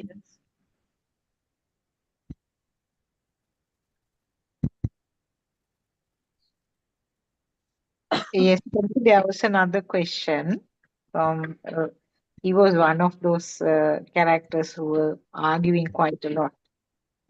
He was a fairly elderly gentleman. He was saying, what do you say about the deep mind and the superficial mind, Udusita Yatisita? Right. Which has been explained by Sigmund Freud. And he says that things are stored in the Yatisita and coming up. I will give you an example. He was saying, I wanted to wake up at 4 o'clock in the morning.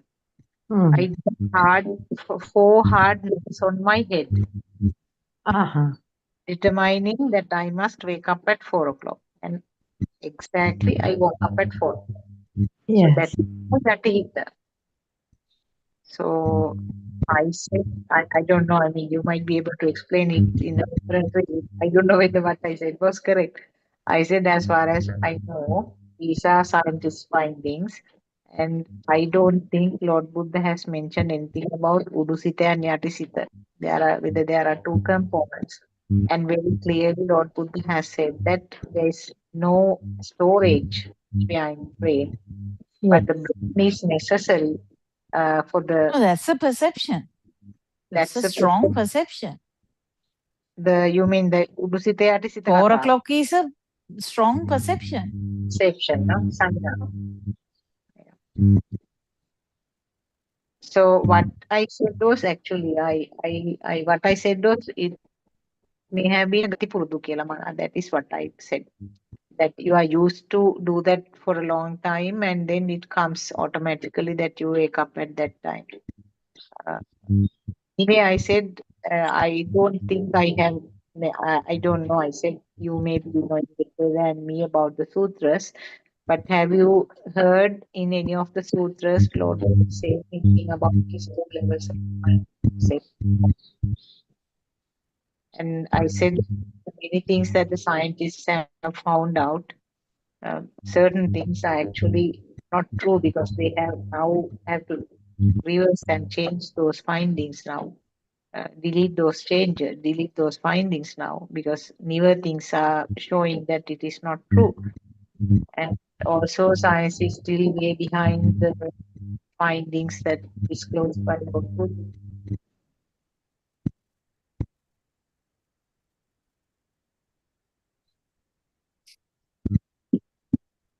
Yeah, it's a perception. So if we put now, how do you know when you get up that you are in the room? It's a perception you have.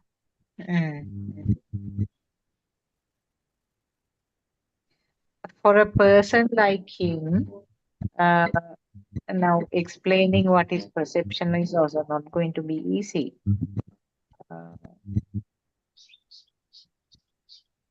Yeah, true. So he might say, what is perception? I don't understand what is perception. What is sanya is.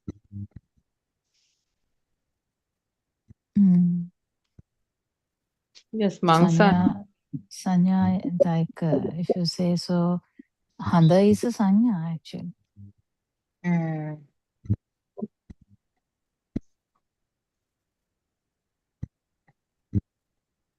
So Dhamma can be looked at from different angles. So if you look at it from Vedana Sanya angle, Vedana Sanya Vedana sanya name. Yeah.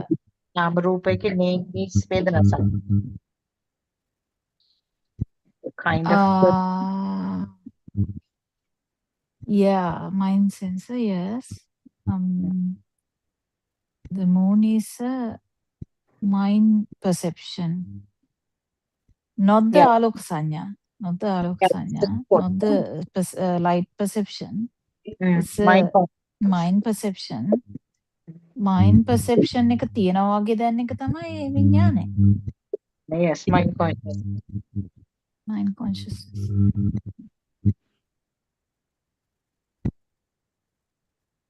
හඳ තියෙනවා නම් ඉතින් අනිවාර්යයෙන්ම මාත් ඉන්නවා ඉතින්. අතේ. ආකදේ ඉන්නවා yes.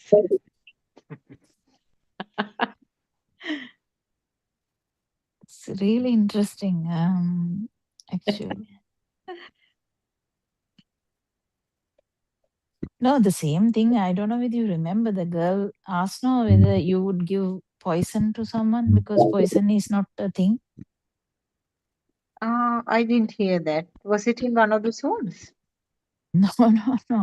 That was Australian house.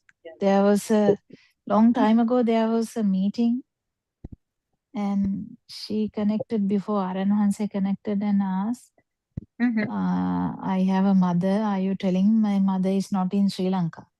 And her second question was, there is poison. What will you say about poisoning then?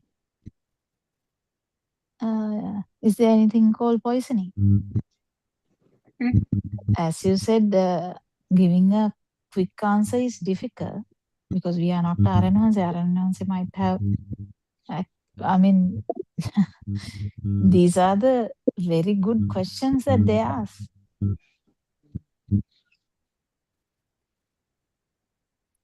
Then poison එක දෙයක් නෙවෙයි නම් බොනවද වගේ එකක්. Okay. මදයක් වෙන්නේ නැත්තම්.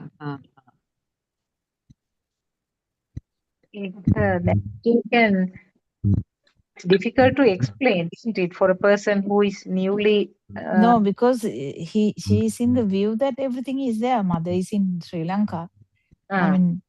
I actually said, if your mother is in Sri Lanka and if you really feel that mother is in Sri Lanka, yes, mother is in Sri Lanka.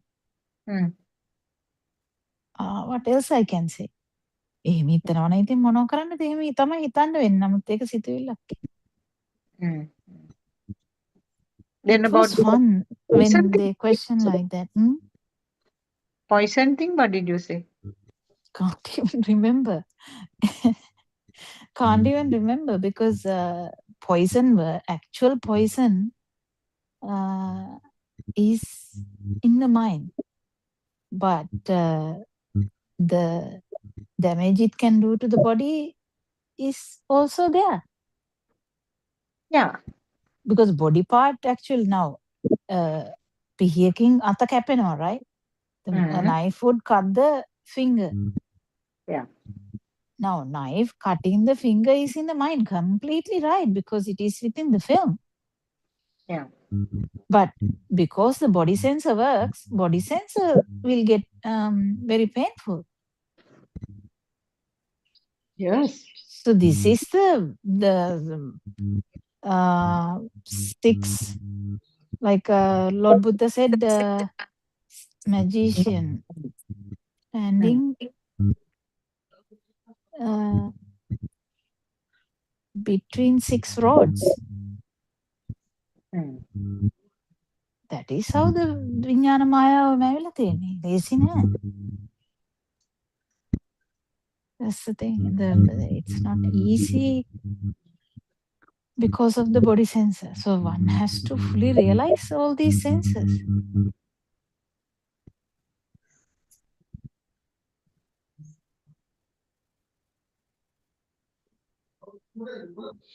Now even Thero, who was burnt in oil, unless he went into a meditative state, he will feel all the burning from the oil.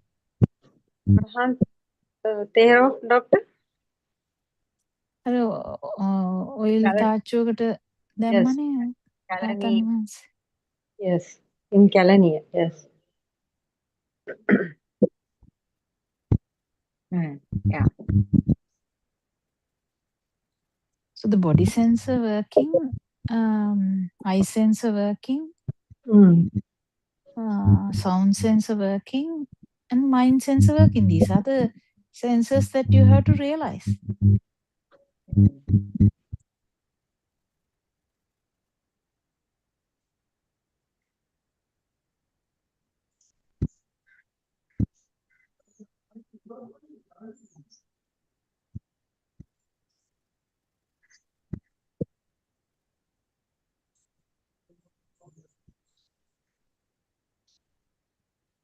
I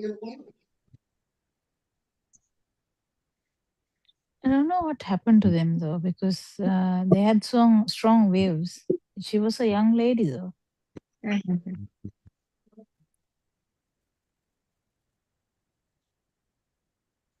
All who have not listened To understand that this mind bubble is actually a creation is not easy, because unless you understand all the sensory organs. Yes, doctor. Because everything is coming finally to the mind, no? Yes. Not only that, even the body senses, it's difficult. Yeah.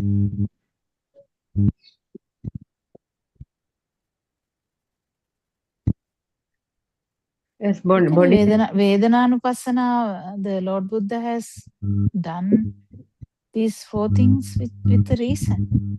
Yes. Aranhasi recently said to listen to that Kayanupassana and Vedanānupassana sermons again. Yeah, because people have lost the Satipatthana. Yeah. They all wait till Taraha and nothing.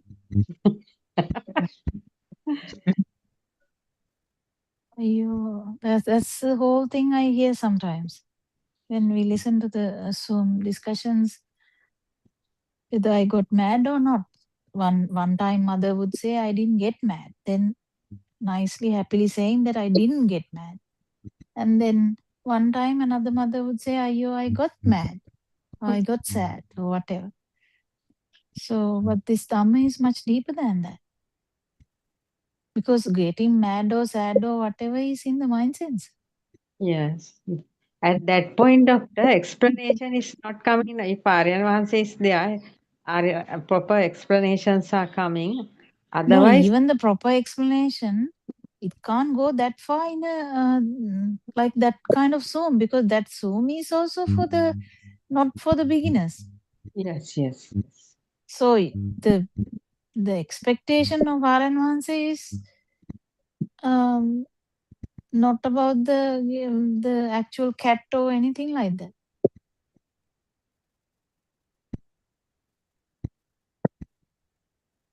So that is why. Anyway, if the cat story, moon story, poison story, mom story, sun story, Australia story, everything is a story. Yes. All are stories in this illusion. Yes. Yeah, but the actual feel is much more illusory than that. That's the thing. Oh, really? So when you cut your hand, you must be just thinking, mage ata neveini. No, that's not. That is not enough. Because is giving the pain, not such a pain. Yeah, so there must be such a good diligence about sensor functions, how these things work. කකුලේ කට්ටක් කරනොත් how difficult it is while walking on the garden, in the garden. ඒක නවතින්නේ නැහැ. ඒක Quickly go නවතින්නේ නැහැ. right. Whenever she says something. Don't you? Sorry, what did you say? No, Champa quickly goes to the mind side. කට්ටැනුනාම කොච්චර රිදෙනවද කියලා she goes to the side quickly. Yes, yes. No, I said that's the body pain. Doesn't know, doctor? පුංචි කට්ටක් even have a big feel. Recently, Aryan Hase was explaining about, to look at this from a different angle. මේකට එහෙම නැත්නම් මේකට. Yes, that is good. I thought that is also මේකට කට්ටක් යන්න. yes. I thought that is also a good way. I mean, a different angle of looking at it, and I feel that it is more successful than trying to. I mean, then you tend to look at the self from stress. That is good for the to get away from the outside. Yeah. So that is the avadiya, no? The avadiya is the one which is trying to look at this meka. Toilet යන්න ඕනේ. ආරණාසෙත් මේකට නාන්න. Yeah, but the problem is that won't arise until you fully realize these sensory functions also. That's the thing. They are all going in hand. Yes, yes. Otherwise it will become a selfie. Yeah, then otherwise like Susanta's answer to Aranhansi's answer to kind of Susanta, like it will be like you needing space from someone.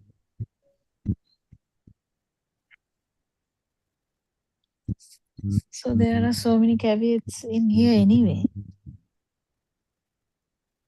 So subtle this Brahma is, that is what, no?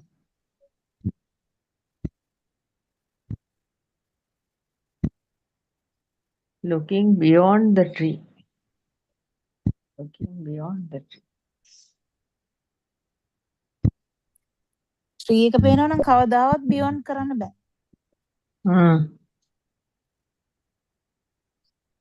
No, without door, that. When the door opens and sun walks in, you can't see beyond sun.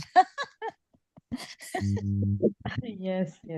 No, when we see something, a stimuli, if we are not given a name to it.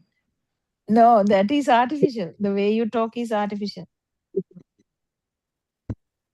Just to see on it without thinking, just to experience.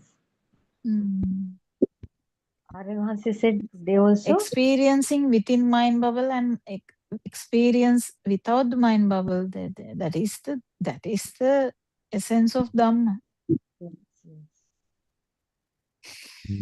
Aryan was telling looking at tree leaves, something in the morning, today morning, he can say so many things by looking at tree leaves, shaking tree leaves, and so many things he can say, but nobody can understand. Like that.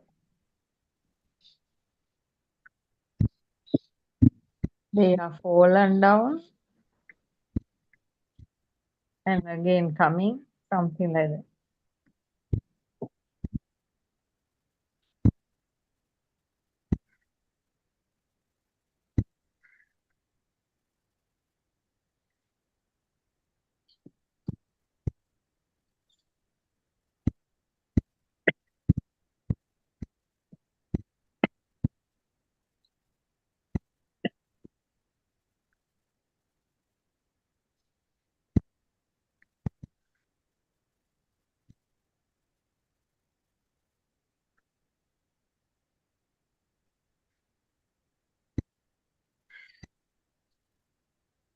I think Dr. Sakundala has listened to them for 3 years, did you say?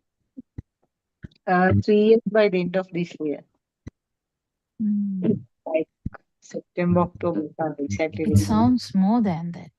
It's like, looks like it's more than that. No, it's 3 years by the end of this year. No. It's kind of the projection of the mind that it feels like more than that. I think it stretches like remember most of the sounds.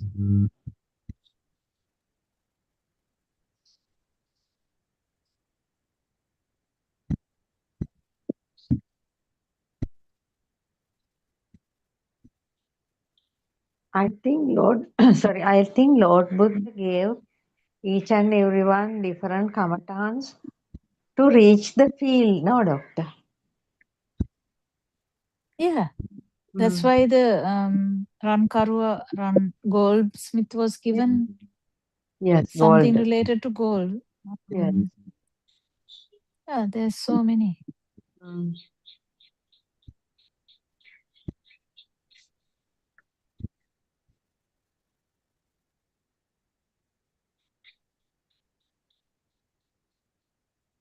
So you can take the cleaning.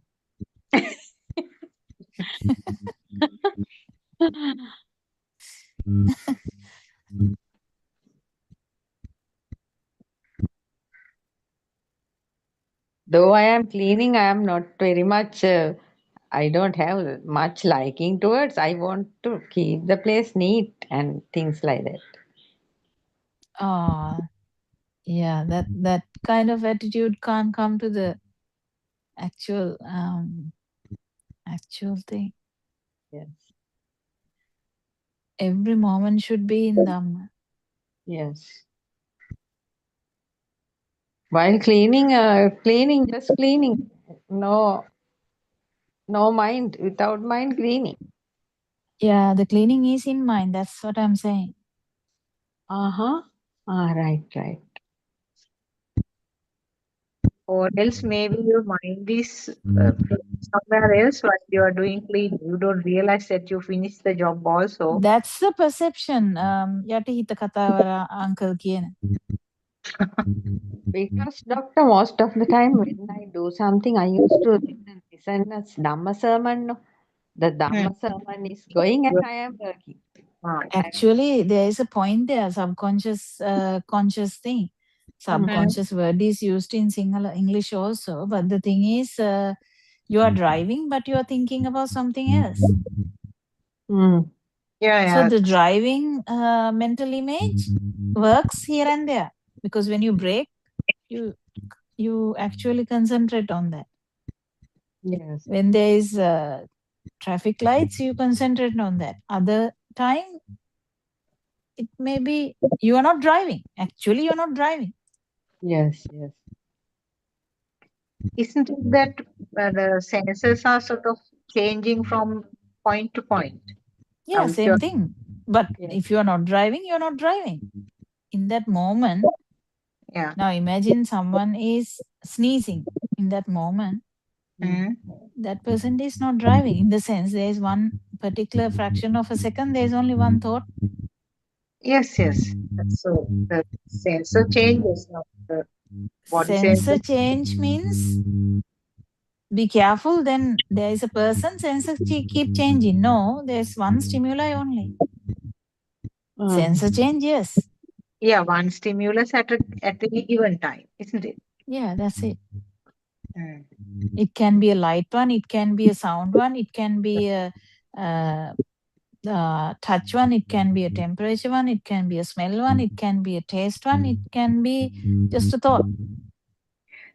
Yeah, yeah. Now it changes so fast from one to the other. We feel that we are doing 2-3 jobs at the same time. Yeah, but in a moment that you actually feel this Dhamma, that is the difference between those moments. You're actually catching one moment. This is nicely told in Naranavansa's initial Dhamma. He doesn't tell that these days that much because everyone is not ready for that, I think. Sometimes he says that, but sometimes he doesn't. Because initial Dhamma, he can't talk about these things that much. Yes. Now everyone like that, doctor. Mohadatavadiya is talked in so many old Dhamma.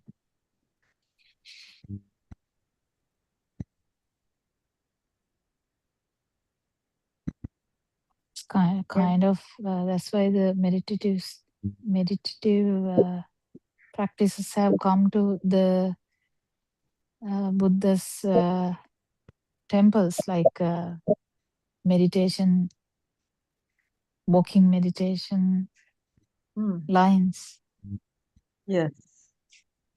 Otherwise, they could have just wake up, eat, sleep. Yes. Again, wake up, eat, sleep, like that. No, they were walking from morning to night, night to morning. They were doing meditative states. Yes. They were trying to see the mind, this mind. And Portilla thought Portilla would actually do that within few days, but he took 30 years to do that. Yeah. Each and every temple has that. All temples, yes.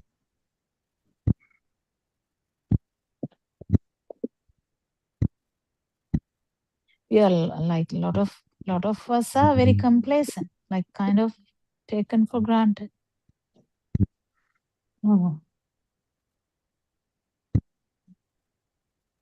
Dr. Sakuntala, were you there in Kurunegala when he did that 1 hour one?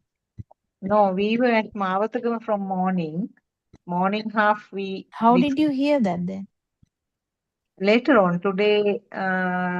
Today. I mean today morning I listened to it. I traced it and listened to it. Actually, yeah, because he said that twice now. I was like wondering, I didn't hear any of that.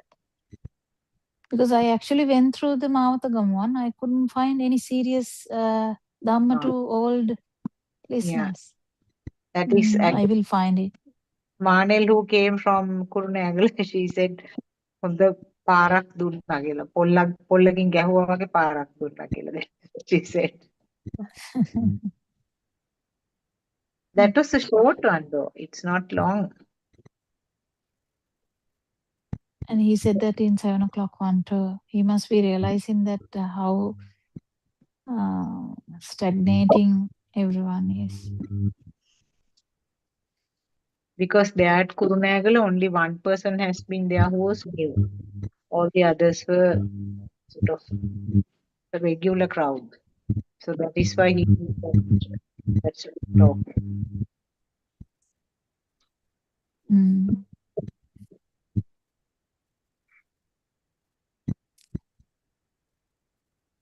I should listen to that. It's a complete, I think it's about 7 hours altogether, that whole block. It's at the beginning. Beginning in the sense, right at the beginning, they put a record, one of his old ones, which may be about Abhidharma. He explains there about the thoughts, this how these thoughts are changing, and the fact that one thought at a time, those things, and also this what is explaining my Javan Javan Javan කියලා අර්ථ වෙන්නේ.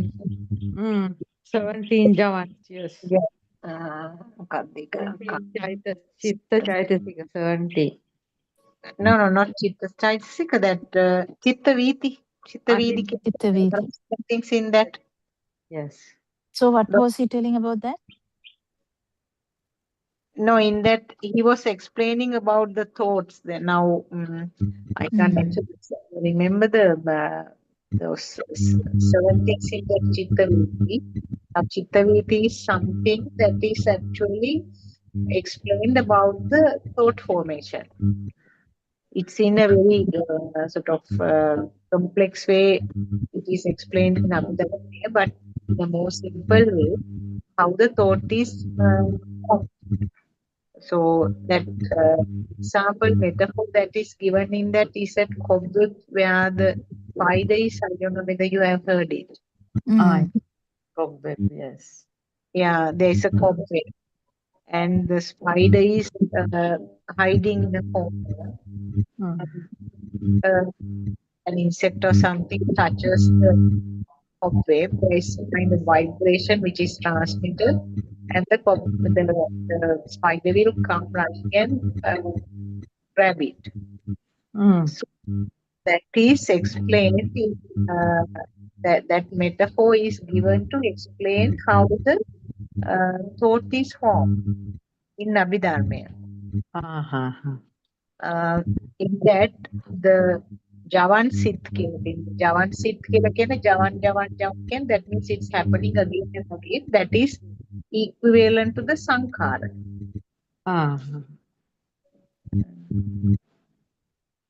In that they explain about the gap between the two thoughts.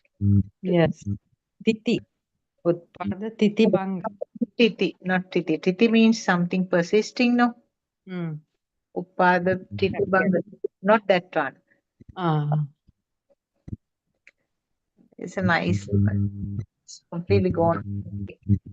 How the aramuna, how the thought is starting.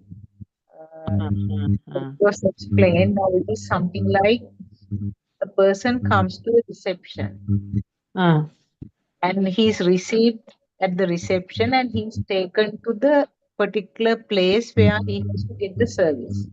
Right. It's something like that. It's beautifully explained in Abhidharma. I had a very superficial knowledge about the Abhidharma. Just I remembered about this Chittavedi thing, which is explained in one of these Redukane Swaminathan's books. Actually, I don't have it of them. He gave all of them. What is, I mean, in a complex way, it is explained how the thought is formed, how the thought becomes a thing. Yes. How the thought is felt real. Yes. So the R.N. Mahase explains it. I think it is there in one of the very old sermons. He explains beautifully how this Chittaviti, the Chittaviti, I think they have 14. I think in the Chittaviti there are 14, if I remember correctly, 14 components, and that includes the 5 steps of the mind formation, thought formation. Upavedana, Sanya, Sankara, Vinyana, those 5 are explained in a different way. Right. Chittaviti, yes. Javan. What I remember is that Javan means it's happening repeatedly again and again, and that is equivalent to the Sankara. That I remember. Yeah. So in that cobwebs metaphor, the spider coming and grabbing the insect or the whatever has touched the cobweb. Yes. It's that the thought is formed and thought is real now. That is All right. With the which is consciousness. Yes. yeah.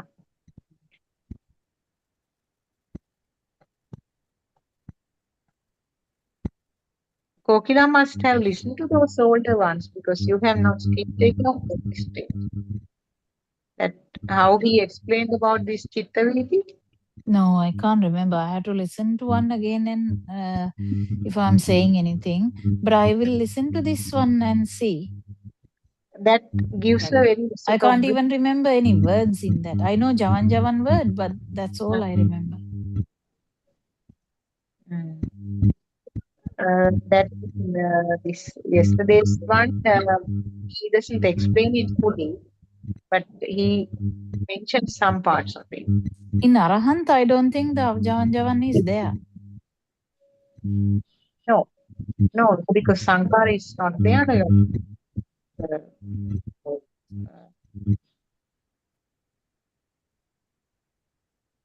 Sankara. No, Sankara is not there, I don't know, but Javan Sit is not there. That power is not there. Power is from Javan. Yeah, that's all I know. Right. I can't remember exactly. And I have never put much attention to that either.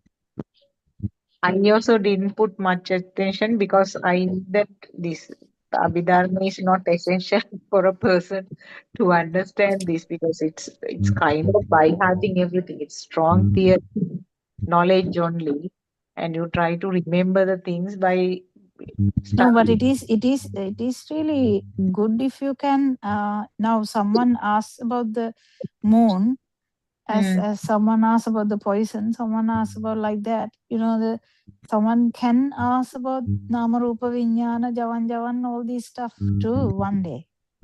Yeah, Nama Rupa Vijnana is not actually a part, essentially part of the Abhidharma. No, Abhidharma is all this Chitta, Chaitasika, how you divide into. No, because people think that knowing that would lead to Nibbana. That's why the Abhidharma has a very big part in Sri Lanka. Yes, true. Because I think the Mahayana didn't pay much attention to those. But the Theravada side, I think, paid a lot of attention to those. But none of them paid attention to the practical side. Practical side, yes. Because I heard saying Thailand, they are mostly paying strong attention to Abhidharma. Whereas in Sri Lanka, because both countries being Theravada countries, Sri Lanka Vinaya කියලා. That is one. නෑ. That is yes, Sutra Pitakaye, Sutra, yes. Sri Lanka Sutra and Thailand mainly the Abhidharma and I think Myanmar Vinaya. Something like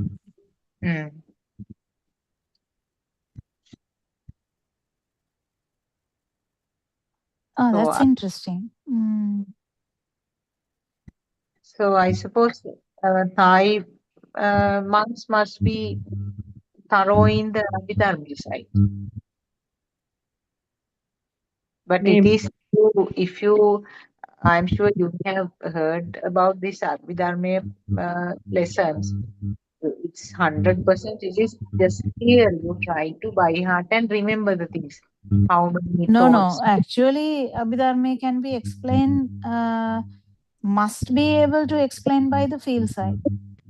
It must be, but what we hear in Abhidharma lessons, Abhidharma teachings, that is theoretical, yeah. It's theory, 100% theory, and it's very I'm difficult. 100% sure Aranwanse might be able to actually explain it, but Aranwanse is not doing it because we are not up to that.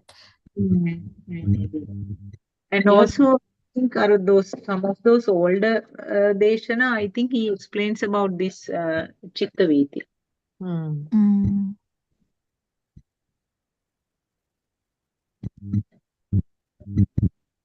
Yeah, but the Abhidharma in Sri Lanka is not properly actually understood, not properly understood. Aryan Vahanse is telling they are just books and just Even if you say you understand Paticcasamuppada, that's wrong. Until you are an arahant, you don't know Paticcasamuppada. Yes. There can't be a person who understands Paticcasamuppada, no? No, in the sense that whole thing is about how the hita hadeno, Yeah. the actual this alive field has come, how this No, power has come. That's the same thing in there different can't be angles. who understands it, no? Yeah, once the avidya is understood, only so the whole thing is now can be fully realized, even though words can be by hearted anyway. Yes, looking and hearing and touching. And even 1,000 times if we say Javan Javan, we don't know what Javan Javan is. But when you come to the actual experience, then someone can actually say it through the experience. I don't think Lord Buddha has said a single word not needed for Dhamma, because some of these facts actually can be explained through science. Yes. So that is where Aranhanse's expertise is necessary. But the thing is, he doesn't say these things because if he's saying that, and at least someone should understand that, if he's saying that, all the monks should understand that too, because they are the ones who know this a lot. They are just by hearting, doctor. They don't know the actual meaning. Now only from Aryan Mahansa they are catching the meanings. No, there are people who investigated that themselves. But the thing is, experience is the lack. Yes. Practical side, no? Because there are some monasteries where this Dharma is taught in very serious manner, and there's a place in Canada also. Very strict rules and regulations in that monastery, and they are fully following all these Abhidharma lessons. Even I was asked to come. They were saying that there are some weekend sessions, and I was asked to come by one of my friends. I didn't go, but he is following that. So what she says is that it's easy for her to understand the rest of the Buddha thing, and she's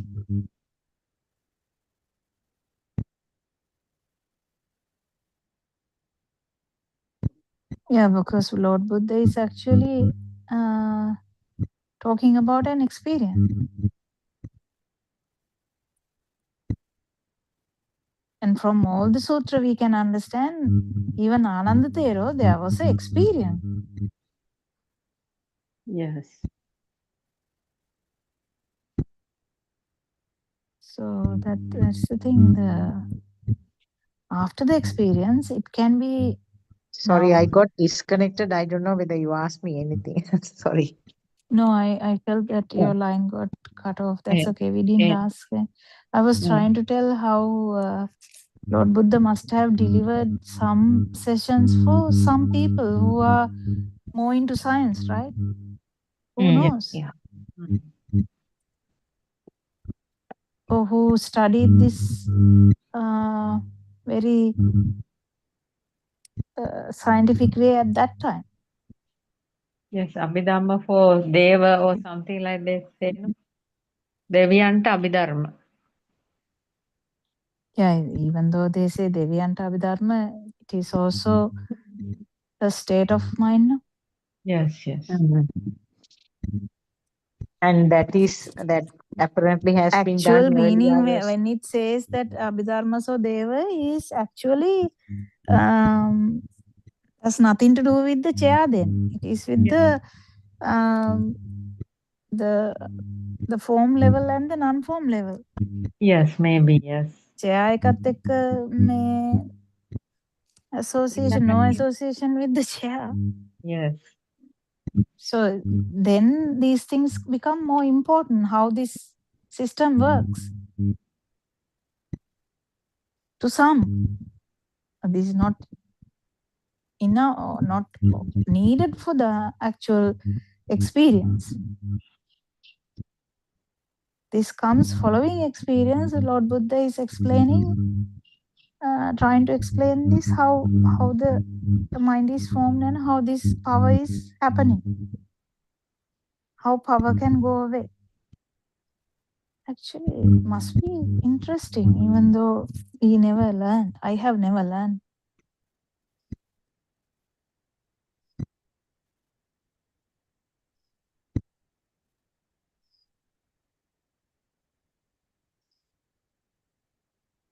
I will listen to that some more other the 1 hour one, so that we can talk about that at least tomorrow.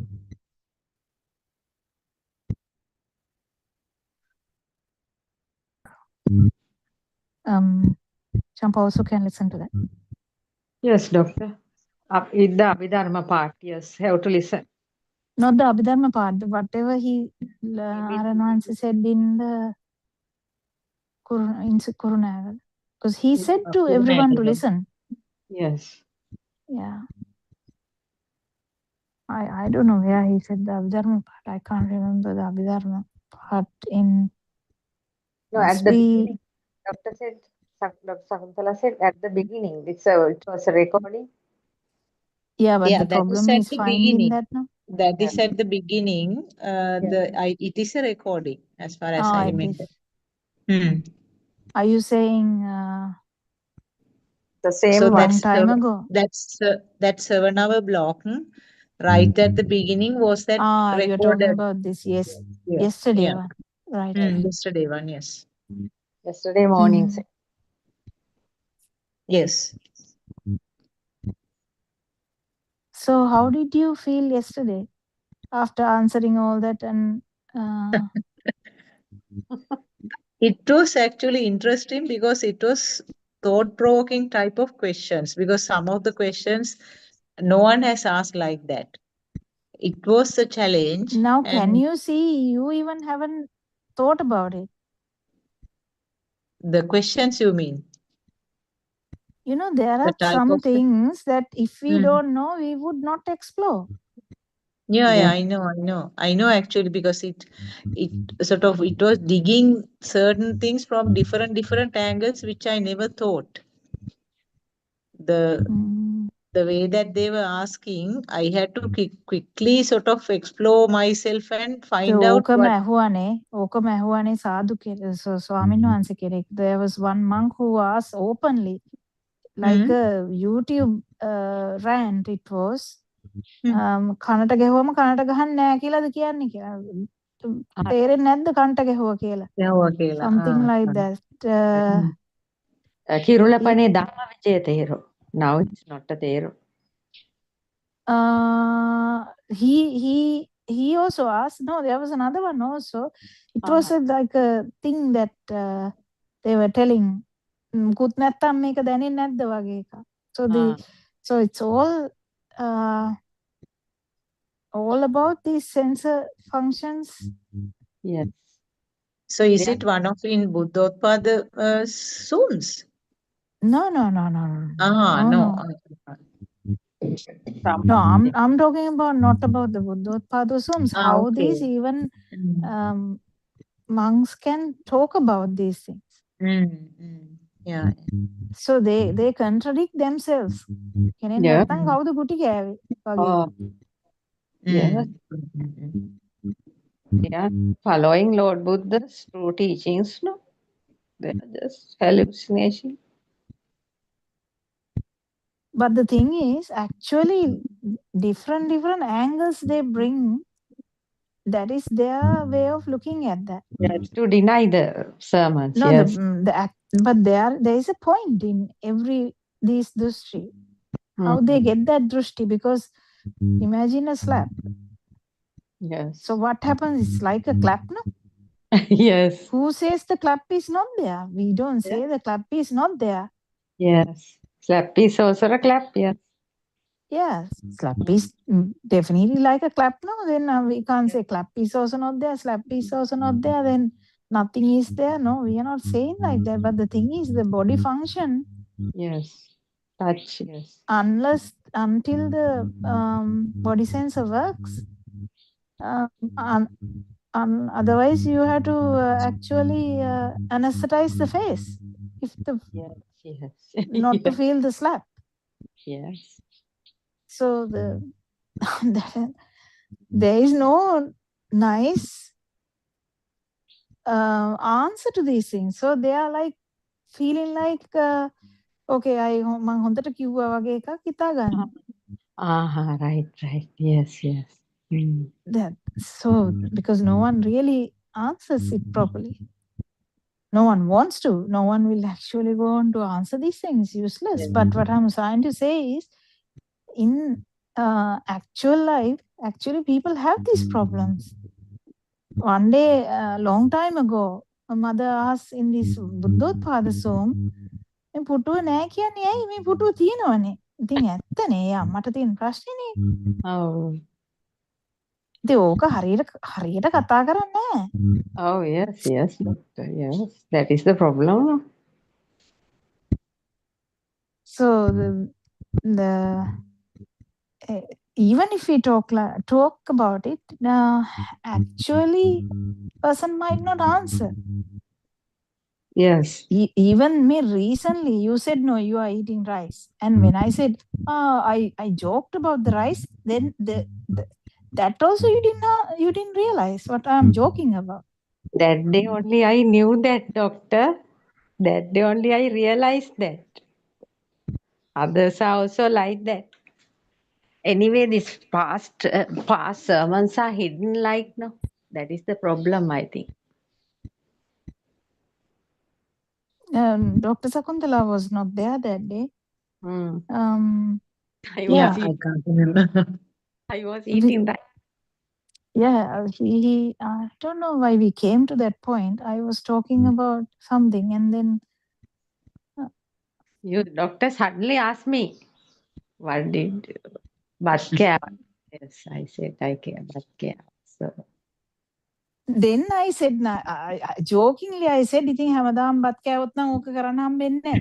She was like, what? බත් කන්න හොඳ නැද්ද doctor? අයියෝ, that's so hilarious.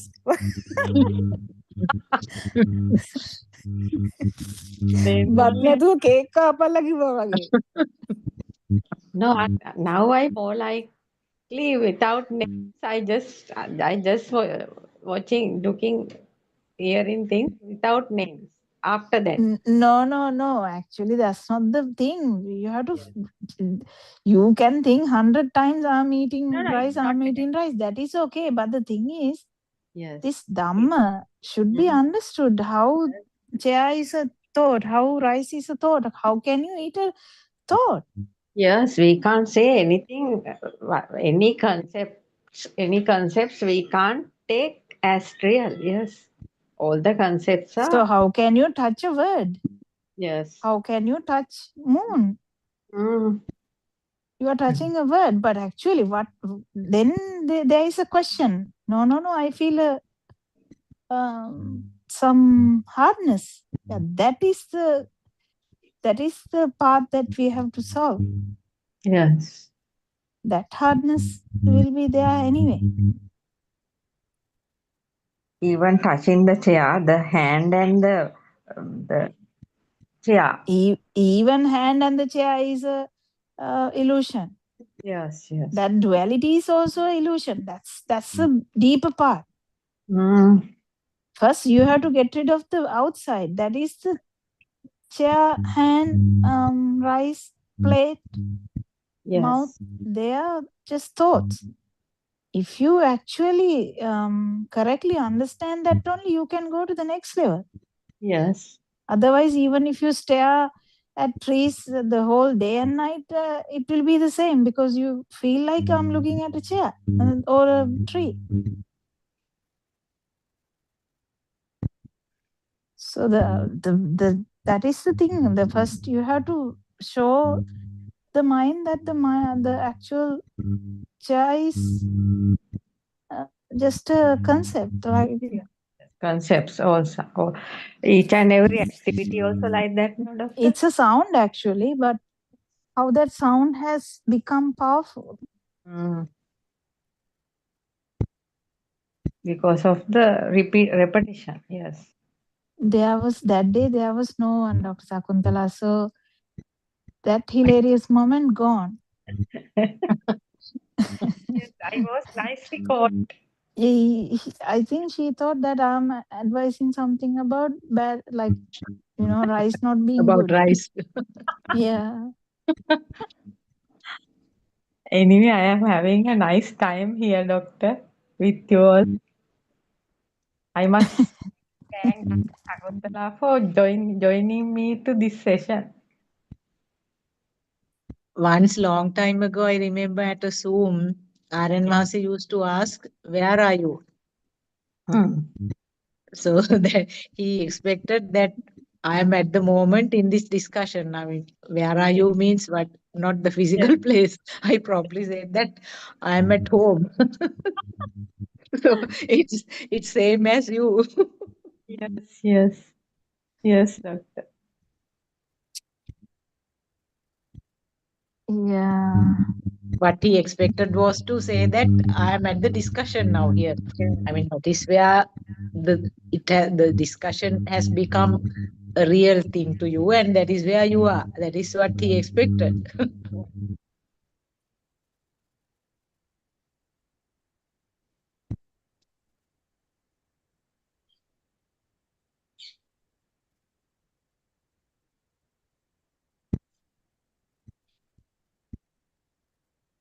ඒකනේ වැඩේ අර පූසයි බල්ලයි ඔක්කොම මේ ප්‍රශ්නේ තියෙන්නේ. Yesterday morning also Pusa came, I think. I heard in a session. Pusa was there.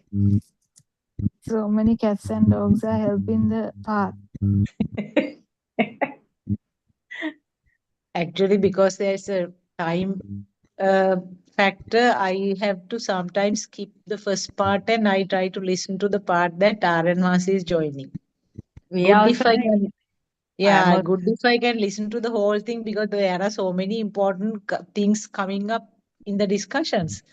But time factor is a problem always. So, Doctor, yeah, for us also, it's like it's lengthy discussions. yeah, there are discussions are also long ones, and that is a problem.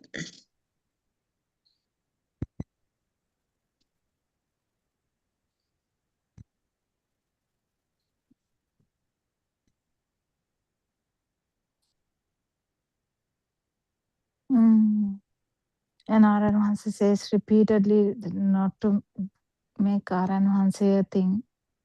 Yes. He must be having trouble also. That otherwise he doesn't need to say that. Yes, somebody may think like that, yes.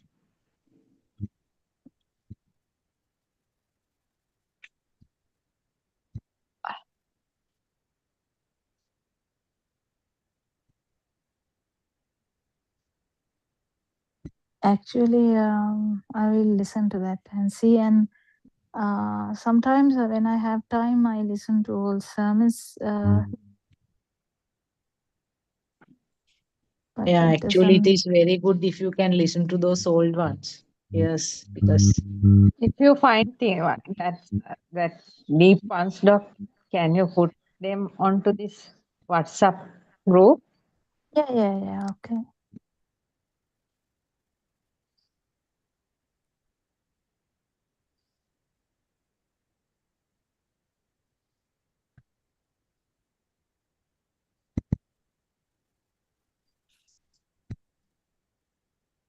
There's only 4 minutes left, right? Yes. Yeah. You have anything to add? I think Aranhansi is there tomorrow. Where is Aranhansi tomorrow? I can't remember. He's going up I to think tomorrow is at Kakiravana. maybe doctor going up to Bavia somewhere a long Yeah. journey. I think tomorrow he's at Kakirava doing a sermon discussion at that Nilanka, that lady who is doing lots of work from on that side, her place. Oh, that's good. Kakirawa is near Anuradhapura, Between Polonnaruwa. Anuradhapura and Dambulla. Yes. Dambulla. We are there. Labunoro is close to that. Mm. Yes. Yeah, from Kakirava you have to turn inwards and go to Lagunoro. I remember the bus stand, but I can't remember anything. Those towns are changing, they are sort of becoming widened and more developed. So Nilanka is doing quite a good job there actually. Mm. In the villages, actually, in some way, villages, I feel that spreading this message is easier. Easier, yes. They listen, yes. Yeah, because these urbanized areas, people are attached to different temples and different drushtis, and they are following various speakers. Very difficult to change them. Yes. I mean, repeated reminding sometimes. After several times, I mean, go on reminding several times, forward the message about the program and all. When they are quiet, then I give up. Uh-huh. So that's how.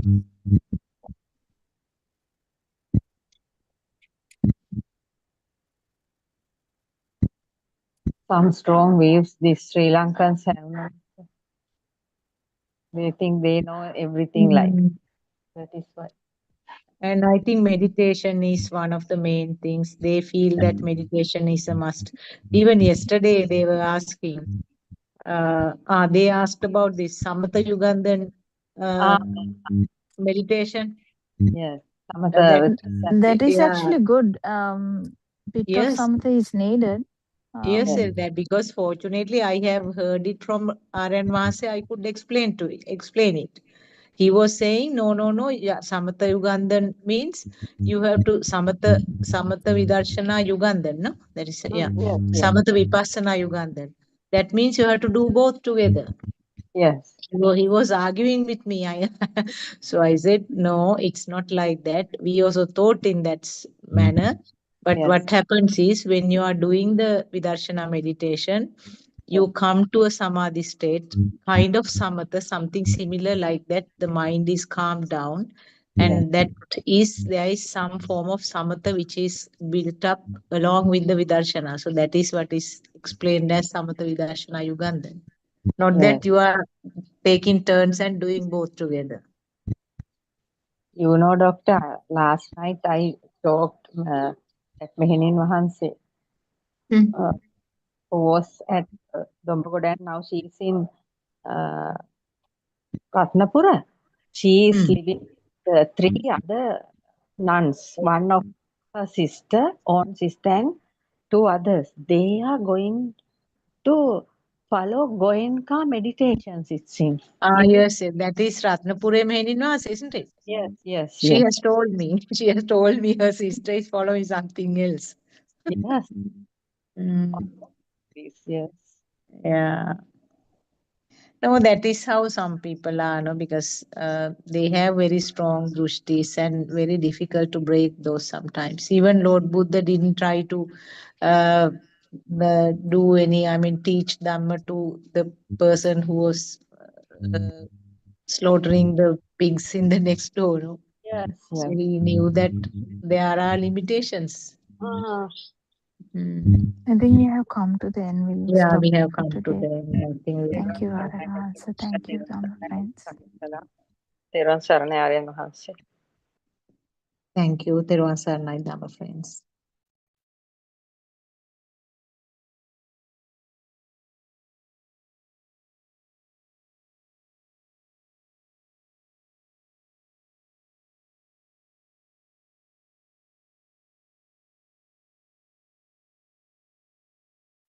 Manufacture or produce thoughts and how they get entangled in defilement, and ultimately they suffer. They sometimes they end their life in committing suicide. So this is where the people need to wake up, because they won't understand this dream at once. Listening to them is very important. Then only you can come to the practical part, the practical session, participate in the practical session. So defilements are there because the the feeling of existence, the existing feeling is always there in a thought. It is a charge, as we always say, it's a charge, it's some kind of power. When that power is there, you power get created, you feel you are there, the feeling of that, the feeling of me, feeling of my existence is there. So therefore the people take all the past experiences and they think, I have been living for such a long time, so I experience this life and the outside world is there. This is where they go wrong. So what we have to understand, just take one thought and analyze it and think how it works, how it get manufactured, and why we feel defilements, why we hate something, or why do we excessively love or fond of something. So this is where you get a burning sensation. You get burning sensation because of you like something or you don't like something. So every day when you do your day-to-day work, the people are not in a very good mood. They suffer due to these defilements. They can't end this. They are expecting, they are doing a lot of rituals and lot of things to get rid of this suffering, but still they fail. They fail because they don't try to understand the illusion. Nobody wants actually in this mundane world to wake up, because they are not in the correct path. The true Dhamma must be listened first. Then only you can understand what this world is, who we are. Whatever you feel outside and the existence brings you the suffering. My, me, I am, those feelings, the feeling of that brings you the suffering. That is a power that was given by a thought. The, the, the chain of thought ultimately brings, you tend to think that you have been living. So therefore I am experiencing the world. This is how we suffer. Teruvan Sarnai, Dr. Kokila. Thirvan Sanai. Yes. Uh, Have you got anything to add? yeah, I mean, we can discuss something, all of us together. Well, so we can talk about the Dhamma points, so the actual truth. We can talk about the truth, and we can talk about how it applies and how it is going to affect the everything. So, Yeah. if we, so what would be the topic for today? Like, shall we bring up something? So, Yeah. This Upasika in this section, the Upasika ultimately says she understands, she has found that Loba and Desha, callous. So she wants to get rid of that. defilements. Defilements. That is how it ends. Mm. Shall I So, read that part again? was there a question at the end or just a No, just a declaration? discussion. Declaration, Discussion. just a, yeah. Yeah. So yeah, so to understand how to end the defilements or how to slowly, it will happen slowly if you listen to them like this truth. So the one thing is to understand how defilements occur, and why there is defilements is why, because there's field of existence. So we are actually trying to find out why the field of existence is there. So the truth is actually goes deeper and deeper. So in the beginning, you will feel it as like getting angry or getting, like shouting at someone or getting attracted to something very, very like in a difficult way, so that you feel it, and if you don't get it, you will feel very depressed. So the anxiety of trying to, or actually stress of trying to achieve something, and the sadness of not getting that, stuff like that. So the world is full of that, but what we talk about is that would be actually the extreme points of how this field of existence can manifest these things, like sadness, the anger, the jealousy, what else, like aversion. So they are the manifestations of field of existence. So the truth or Dhamma is actually talks about how this is brought about, what is happening here, what actually brings this up. So field of existence doesn't happen just automatically, it happens with the stimulus. So we are actually discussing how it happens, and actually this is not anything permanent, that field of existence is there with the one stimulus, so it arises. So something arises means there's definitely, that can't be just a permanent thing. So this alive feel is also not a permanent thing. It actually, we feel the time and the space is like fundamental. There was a debate about that in the whole world, whether the time and space is fundamental, and now there's a discussion about other stuff too. But actually speaking, time is in the mind. So what brings about this mind is how human mind works. So because we are talking in that frame of five sensory organs, having the ear, nose, eye, ear, nose, and tongue, and the skin, kind of, and the sensory system, and that brings about the mind.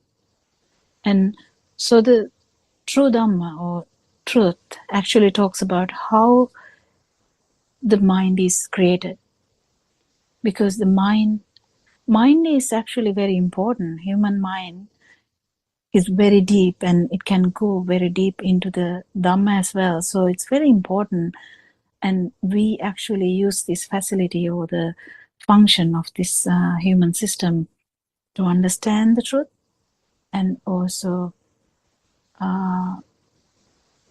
get actually to feel the non-existence, because only a human system will actually have the power or the ability to understand this Dhamma.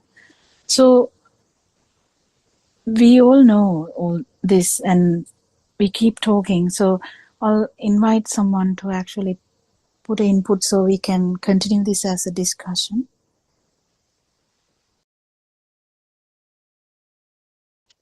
Yes, the defilements play an important role in your life.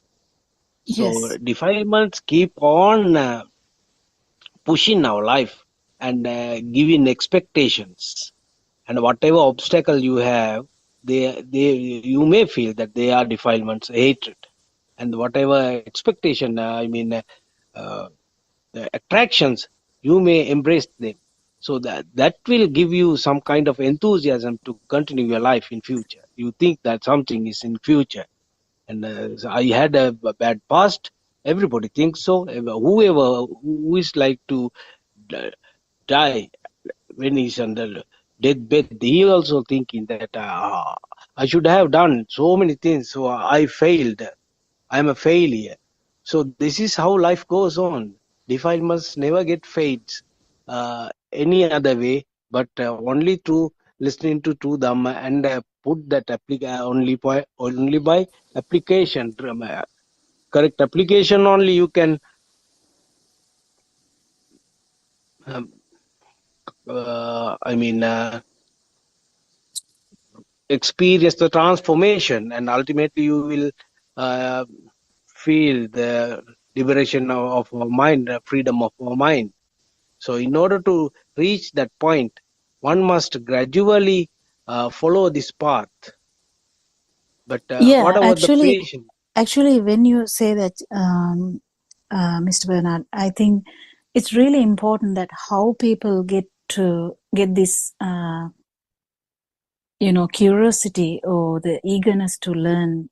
Is there a truth? Like people will start searching truth for various reasons. One of the reasons would be this continuous the anxiety or continuous depression or continuous stress which the humans would feel, because they feel it and they know that it is not comfortable, and they know, is there a way of getting rid of this problem?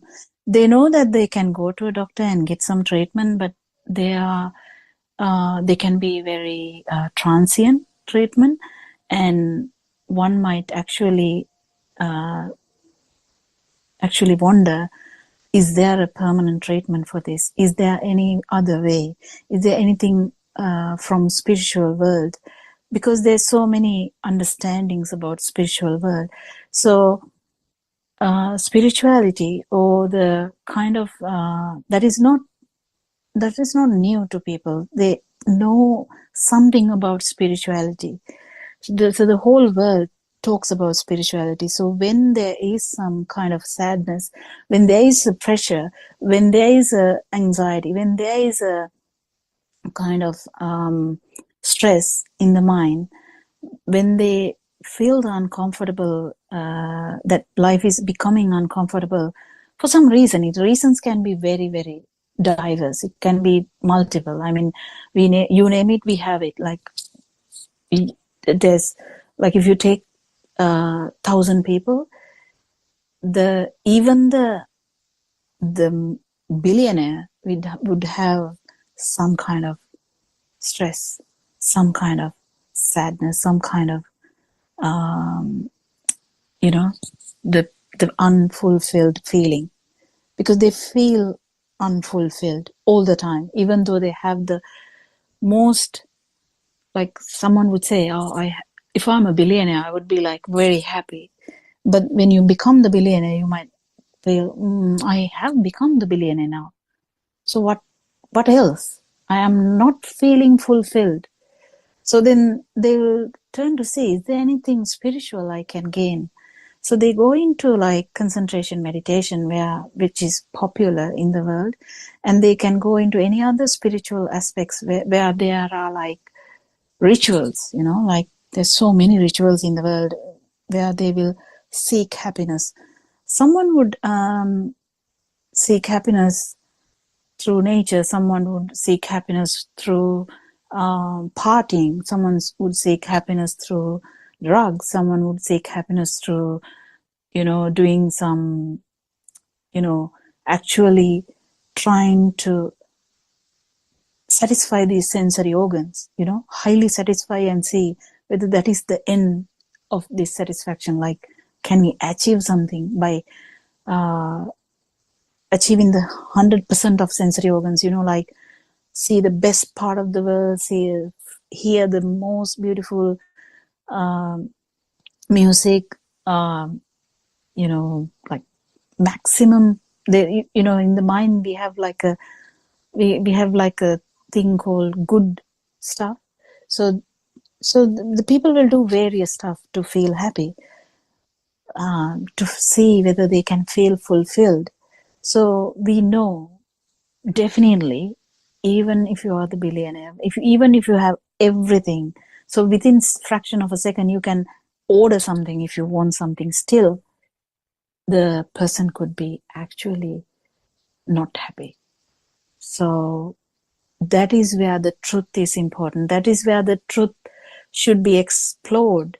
And that is why the truth should be even in the YouTube or in the internet, or how can I say, in the web, because someone in future actually might search about this. Is there something called nirvana? Is there something called true happiness? Is there something called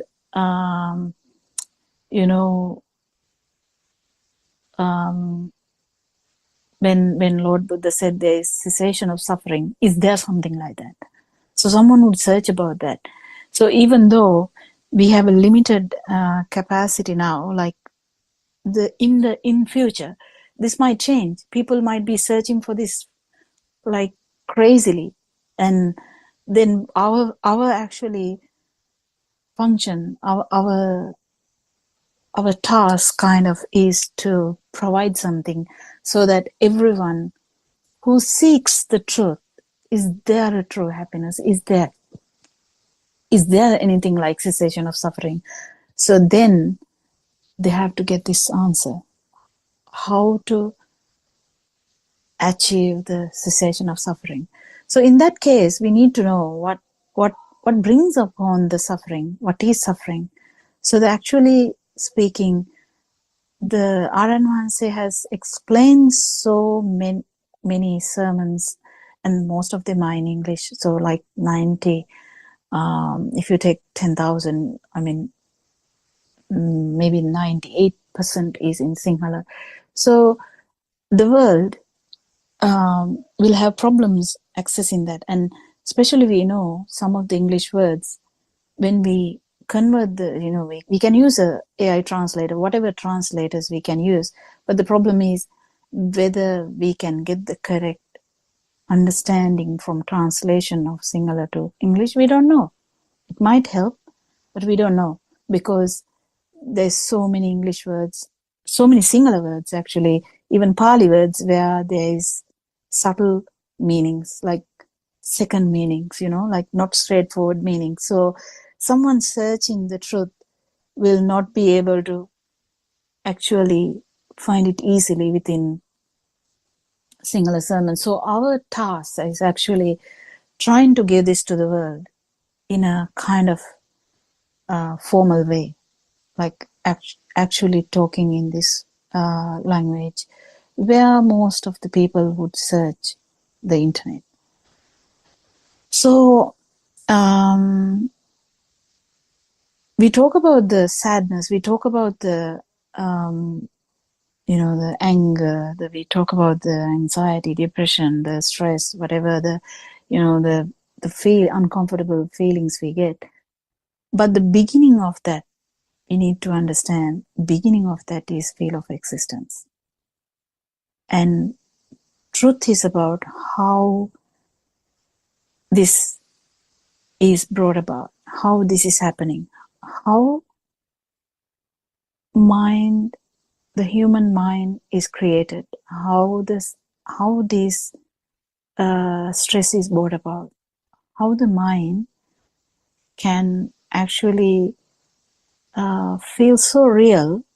So your mind is the actual world. Even though we see, okay, what can we see? We can see, if we talk about a town, like a big town, like in Sri Lanka, we can talk about Colombo in Australia, we can talk about Sydney or any country in UK, London. So we have towns. So if you go to the town, you can see the whole, like the lights, the shops, we feel like we are walking along the street, and you feel you are actually walking along the street. That is, we are researching about this. How do we get this in? How do we get this feeling that we are existing? How do we feel alive? We actually, what we understand is it's actually in the world of thoughts. This world of thoughts, when the world of thoughts are actually taken as true, the thought that you are existing is also confirmed each time. So whenever we take as world is existing at the same time that I am existing, that phenomena is confirmed at each point. It is confirmed, like it's self-confirmed, like you feel that, yeah, if the shop is there, I'm here. Like you don't feel anything else. Yeah, I'm the one who saw the shop. But we are looking it in a different angle. What is a different angle we are trying to say? Because Aryan Wanse has described this so beautifully. We are trying to actually rephrase it in English, which can be difficult, but bear with us for the mistakes we can do, but we are trying our best. So do we actually should see a shop outside? And when we go into the details, do we see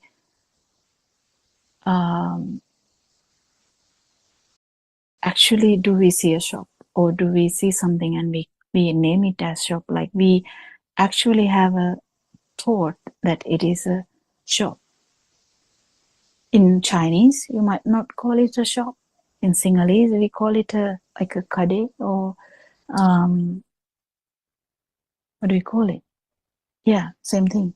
And in Tamil, we might call it something else.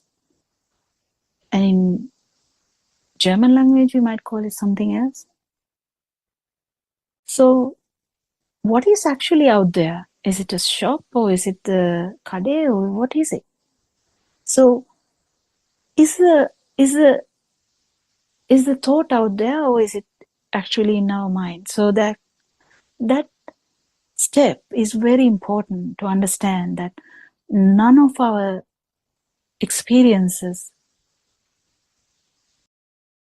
we haven't felt outside.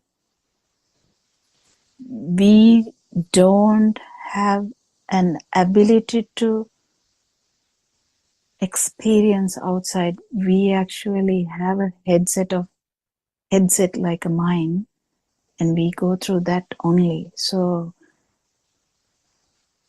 it's only through our mind we can see the shop, because that's in our mind. If you can get that point, we can go to another scenario. Okay, waterfall. So if you go to try to understand the waterfall, someone in using English language would say waterfall, and in Sinhala language we would say diala, and in another language it would be something else. So whatever you experience there, have you experienced diala, or have you experienced the waterfall, or is that only a projection of your mind? It's a projection of your mind. You have to understand that we have no experience actually of outside. We have only a projection of our mind. I think it is easy for anyone to understand. Then comes the difficult part. It's not the difficult part actually, but it is, you have to actually have a better insight to understand the second point. What is the second point? Well, you say that it is in our mind. So what is in our mind? Is the waterfall in our mind? or the shop is in our mind. So none of these things are in our mind. So what is it? It is like a kind of a perception that we have. So what is perception? Like in English or in Pali we call it sanya, but in English we call it perception. But perception is, we all understand, the perception is kind of a thing which has all the features of 5 senses we have. So we'll go back to it. So the waterfall. So waterfall has all the features of 5 senses. What are they? So it has the we have a like a kind of a mental picture of the waterfall. So we have like the sound of the waterfall. We if we hear the sound of the waterfall, we know that it is a waterfall. And also if you remember, if you have gone near a waterfall and you remember that how the breeze brought so much of water to your face, or the steam, when you stand near very close to a waterfall, the whole steam comes to your face, and that feeling that might come to your mind, and the feel of water might come to your mind. So in that particular perception, you have all these features. Then you know that the waterfall actually is consisting of, that perception consists of all the inputs from your five sensory organs we have. That's how it is. So what is a perception? It's actually like another current, another vibration, where you have all the aspects of the vibrations which occurred from the sensory organs. So you need to understand, so is the perception actually there, or is it just another occurrence of, is it actually there, or is it just appearing when you think about it, or when you see it, or when you feel it? Because as an experience, if you feel the steam from some other thing, the feel of the steam actually might brought your memories quickly into the memory of the waterfall you have had before. So you have gone to Dunhinda, you stand near Dunhinda, and you get that breeze or the Ravana in Sri Lanka. You might telepathy into that same experience if you feel the breeze in somewhere else, and it's not even a waterfall. It might just bring it back. How does that happen? How does everything happens like that? When I say Niagara Falls, it's a waterfall, how does it bring up your memories about something? Because it has that effect. It's like a vibration. And everyone would understand that it can't be actually existing because it's a production. It's just occurred then and there, but it's not actually there. Because it's brought about, it arises. It's produced at that point. In Pali it says sambhuta, so it is produced, but it doesn't necessarily mean it is there. But at that particular point it is produced because it's a vibration which can telepathy. It is normal phenomena which happens all the time. But the problem is, this brings upon the misconception that it's my perception because it's in this system. So that's where the misunderstanding comes, or the ignorance comes. That's not how it happens. There's no self here. That perception has no ownership. Actually, it's just another perception where it is brought about by any similar perception, whether it is the watery feel to your skin, or whether the sound of the waterfall, or whether it is the picture of a waterfall. The telepathization. What is telepathization? It's the same vibration, because that's a vibration. The mental picture of the waterfall is like a new vibration which occurred from all the 5 organs. So it's kind of something which is not stored anywhere. If we have to get this properly, because otherwise all the scientists are so engrossed about the brain. I know brain works as it is like a modulator. It works to modulate all these functions in the body, but actually speaking, this vibration is not situated anywhere. When the vibration becomes similar, it is manifested. That's it, nothing else. If it is stored somewhere, you can't explain everything that happens in this sansara, or the journey that we talk about. So this vibration, it's not true. It just arises, and it's not true. It's not there. It arises, yes, but it's not true. So when you understand this, then comes to the light. Well, then, is light coming to the eyes? Actually, no. If there's no eyes, there's no story of light. And when there's color blindness, the story is different. And if you have eagle's eye, I mean, if you have an ability to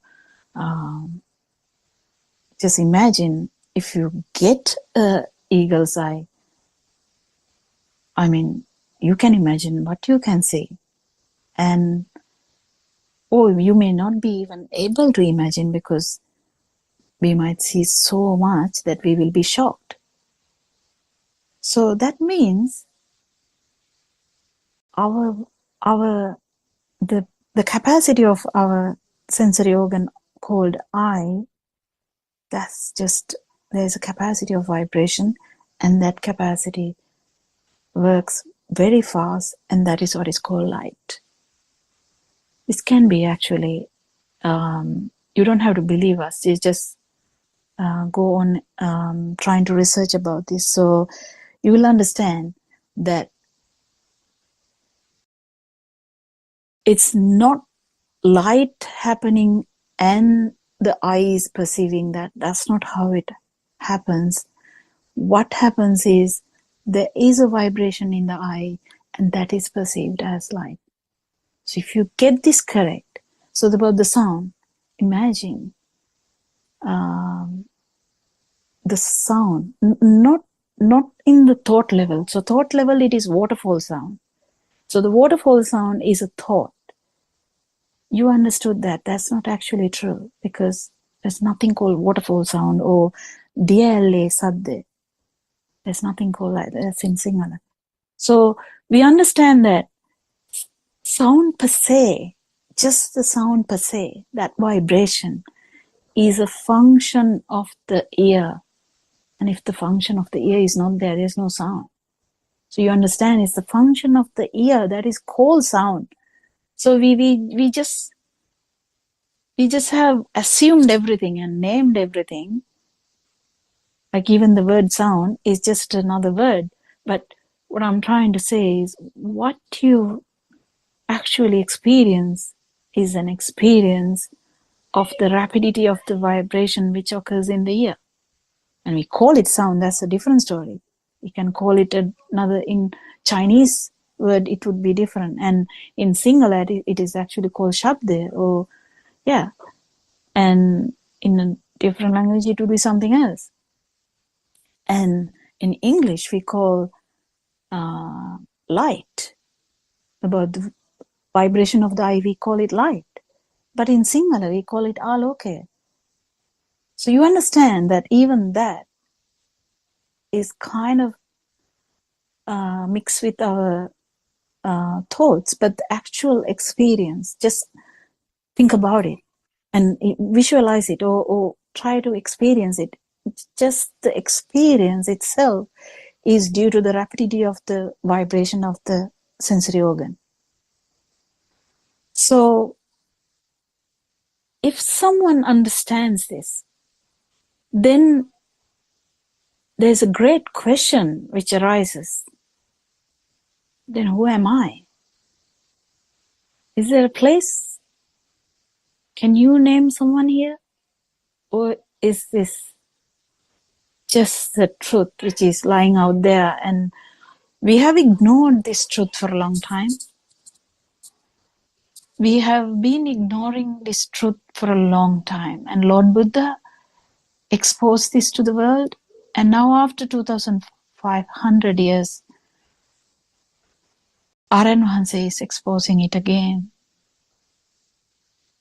And we are actually trying to just help to do that, because it's such a beautiful truth laying out there. To understand, there's nothing else. Just nothing else. So I think that's what we are trying to express. And we may have problems with expression of these things in English, but we will improve, and we'll try to do our best. And actually, it's not that difficult either, because there is so many people out there who is actually very interested in spiritual stuff. To understand, is the consciousness fundamental? Is the sound or what these things, sound, light, are they fundamental? What is fundamental? And even these questions, Lord Buddha has actually realized this and has expressed it to the world, that actually this is only through our mind that we think like this. That is all. That is all. We can think so many things. We can think that world is existing. We can think world is not existing. Are we talking like that? No, we are not actually talking whether it is existing or not existing. This is not about a talk like whether it's true, false, yes, no. No, we are not talking in that line. We are talking about actually what is happening, and that's it. That's nothing else. So if you are interested,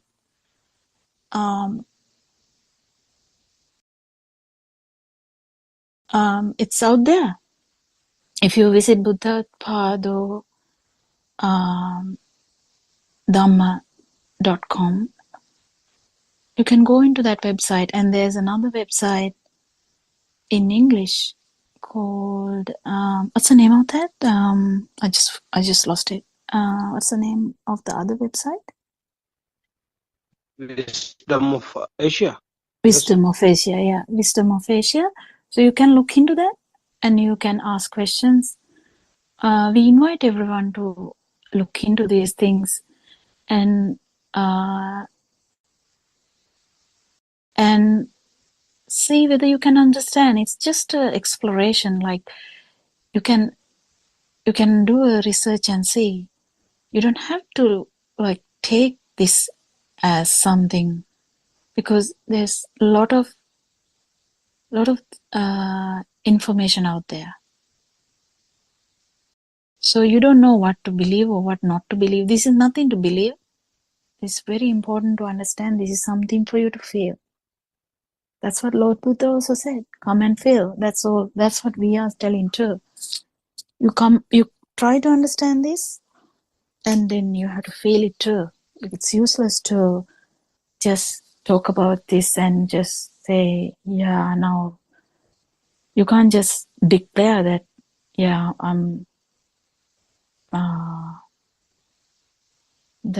have understood. That's not how it works. You have to feel it too. There's something you can feel. What? Non-existence. The feel of non-existence. Because feel of existence happened because you took it as granted. You took it as there. You took as everything is there. You took them as real. You believed in everything. Every thought.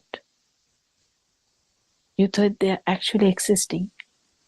When you keep understanding this, you will actually feel in one stimulus in the first place, you might feel it, the non-feel existence, like the feel of non-existence. That will prove to you, yes, we thought we are existing, we felt we are existing, but actually no, that's not the truth. But if we take things for granted, or if we take things as true, if we take things as real, yes, then we feel as existing. But in one particular moment, if you actually understand this and feel it, then you will feel the feel of non-existence. Then it becomes so clear to you that there was no self. Unless this happens, there's so many doubts. You will keep questioning. That's okay. There's no problem in questioning. And I think I will hand over to someone else, so you can add anything to that, or any questions, or Yes, Dr. Gopinath. Yes, Dr. Gopinath. That was a very you gave a clear picture, a vivid description about how mind is created and how we can achieve the freedom. So we see Dr. Sakuntala also has joined with us. So Dr. Sakuntala, how do you explain that we can explain Thiruvan Sarnai? Can you hear? Yes, Yeah, yes. yeah. This is a kind of a profound concept. I Yes, mean, the five aggregates.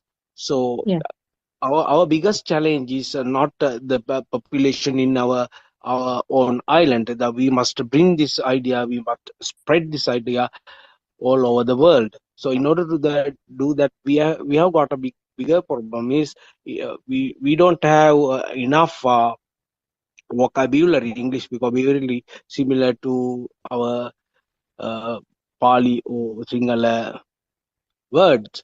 So therefore, how are we going to give? How are we going to introduce this to the people, those who are not that much educated?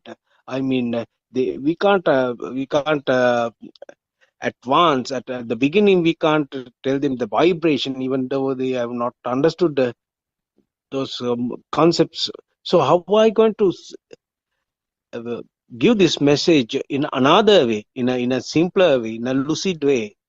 Do we have any yes. other way to explain this? Uh, That is whatever we explain. Ultimately, truth is truth. One reality, the natural phenomena is there. But can we reach always the same? Can we use the same methodology always? So how are we going to introduce this message? To get rid of the defilements we have got.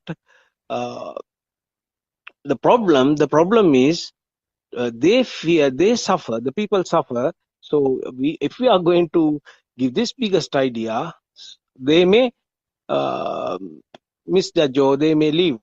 So what it is the important point, it is the gem, it is all right.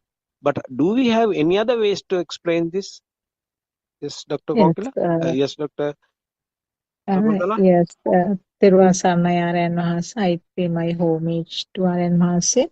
Thiruvan Saranai, Dr. Kokila, and Mr. Bernard, and all other friends. Yes, actually, Dr. Kokila gave a very, very descriptive and very beautiful explanation and kind of summary of what is taught in Buddhism.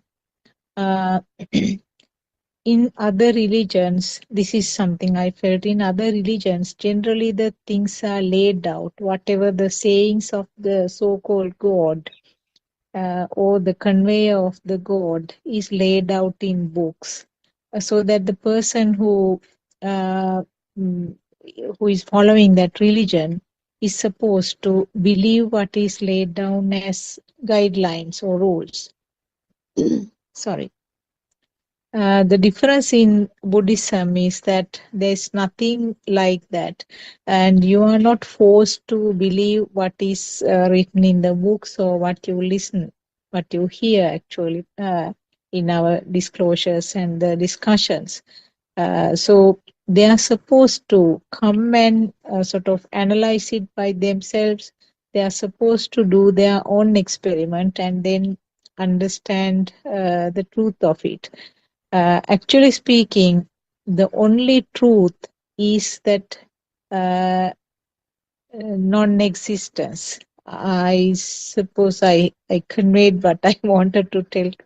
The only truth in the world or the space or whatever it is, only truth is that there is nothing existing. Once I remember these are actually stories from the Buddhist literature. It says, according to the story, a god asked Lord Buddha how to get to the end of the world. And he was supposed to be a person who had some extra powers, extra ability to walk long distances. So he was planning to sort of walk up to the end and find the end of the world. This is actually what our scientists are doing these days, trying to find the end of the galaxy or end of the space. But what Lord Buddha said was that you have to find the end of the world from within, from your own mind. So this is one of the things that we can actually, tell them to work out. And I would say now conveying these messages to the people who have never listened to this Buddhist teachings should be in very simple and short messages. Maybe very short video clips. We see very often some video clips in Sinhalese language done according to our noble friend's teachings. Something like that. Recently, I saw there were a couple of them done by Harshi also. I am sure there must be more done by others also in English medium. So something that roused their curiosity and something that makes them sort of uh, inquisitive enough to find out what is this. So some simple messages in simple English which rouse the curiosity of a person, and also there should be some clear links to show where they can find more details. So something like that, I feel that will be more useful. When it comes to books, actually, most of the books which are available in English medium are complicated, very complicated, and they are very very test very deep and complex facts. So therefore, we have many books by our noble friend written in Sinhala, and there are some books in English also. I feel that these books also should go to the international community more. So some kind of advertisement, some way of publishing them, and then uh, getting them to move across to the people who are uh, non-Buddhists and non-Sinhalese speaking. I think will help in some way. Uh, yes, Mr. Bernard, thank you. I think that's what I would like to say. If anybody else like to add anything, Peruvan Saranai.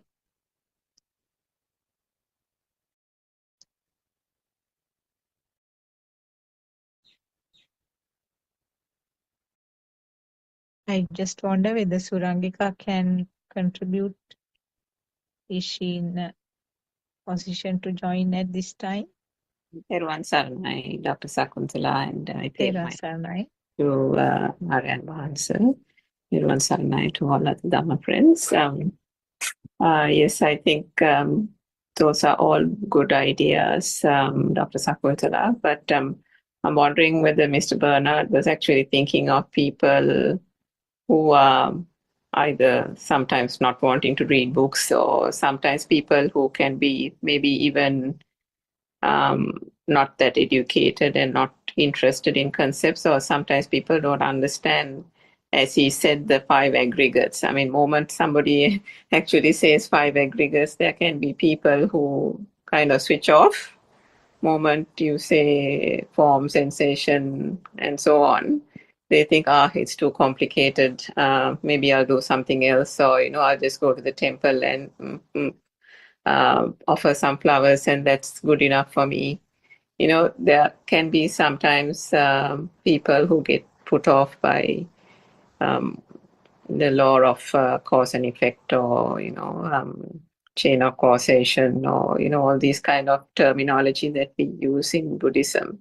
Some people, I know for a fact, a couple of people as well, who just get turned off by these things. So and then if we think about the monasteries and the various practical programs that are happening in Sri Lanka, how these monasteries, or what Aryan Mahanse has set up, and our venerable nuns as well, how they take this message of true Dhamma to the villagers and the village folk.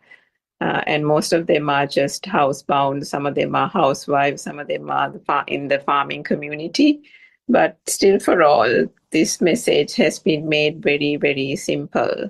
As I think, Mr. Bernard, you know yourself, by just showing the fact that, what we have thought as perceptions are just merely thoughts. And I think Aryan Mahanse has said this in so many discourses, hundreds and hundreds of them.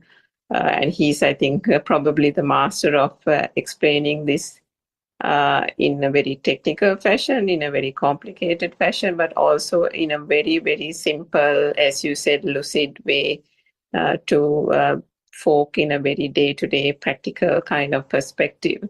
And the simplest example he says is that, there is, we think we see something, but is it actually a seeing, or do we think we see something? There is a hearing, but do you actually hear something, or are you thinking that you're hearing something? And then he puts the example of a newly born baby. And does the baby actually hear? Does the baby actually see? And so on. And so we know from that there is these basic functions that Dr. Kokila explained, and that there is that sense of seeing and sense of hearing. But the notion of thought has not even occurred, because the mind consciousness does not form at that point of a newly born infant. And it is only at the days of the Montessori or nursery that the concepts of red, yellow, green, and so on, mother, father, and these concepts are introduced to the child. So an image is shown, and a sound is then associated with that image, and then the child learns the color red. The child learns the object ball. The child learns the person called mother, and so on. So with this very simple way of explaining, you can take the true Dhamma to people who are without the terminology of Buddhism, and still teach them the 5 aggregates, still teach them the law of cause and effect, and say that all these things that we have thought as existing externally, called the so-called world, aren't they just merely thoughts? Your mother is just a thought. You didn't know that there was a mother when you were a newly born baby, and so on. So everything is a collection of thoughts. You're not seeing, you are thinking you're seeing. What the other person thinks they see is not what another person sees. So in that manner, I think our advancer has been able to take this message to the masses, particularly in Sri Lanka, and done it very successfully. Of course, we know that globally there are so many people who have been able to take this in. And this is even without any age barrier whatsoever, young, old, all the people from different walks of life, as well as irrespective of age barriers, are able to take this Dhamma because it has been made simple, because we understand that everything and the cause of suffering lies in the mind. And when one says mind, it is the thought and the perception that lies behind it that is causing the suffering. And if one understands how these thoughts then constitute a so-called external world which has been manifested, and it is these thoughts that bring us the grief and thoughts that bring us the suffering, because with those external objects and mind objects that have been created, there is that existent feel that Dr. Kokila outlined earlier that comes about. And that existent feel is the so-called power or the current, the underlying current that gives those objects the power. And then with those objects becoming real and value being attached to those objects, there is a sense of that power increasing, and it takes a life of its own. And it is that power that we call the self-perception, the current that keeps us going in this samsaric cycle. The true Dhamma philosophy points the finger at it, or shines the light at how this whole mind consciousness works, and shows that it is an illusion, shows that it is a fallacy, and in that itself, without actually having to actively engage in anything even called concentration meditation, by merely understanding the thoughts, merely understanding how these thoughts have manifested an external world, have created an existent field. If we don't understand that the external world is not real, then that is the thing that gives us this notion of a self, a false ego, and a self-perception. And that whole thing gradually, by understanding the mind, breaks down. And one then, to your point. Yes. So I got. What's this?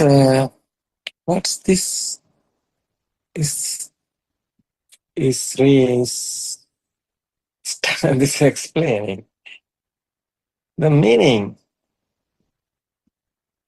Suratika, what's your experience? The experience are No, I asking the practically the experience, like a tree. It's you. Today, how is your experience like that? I asking everybody, Bernard and Soshani or Kokila or Chandani, Doctor. Everybody. You explain many things. But today, how is your day is going? If somebody's there?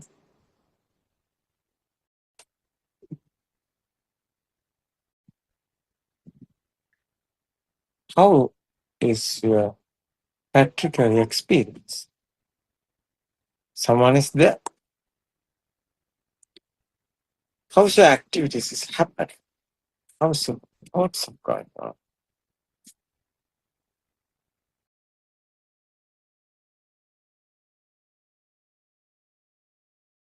I'm asking everybody. How is today? What is the Dhamma? It's truth. Not any other. It's the truth. What is the truth?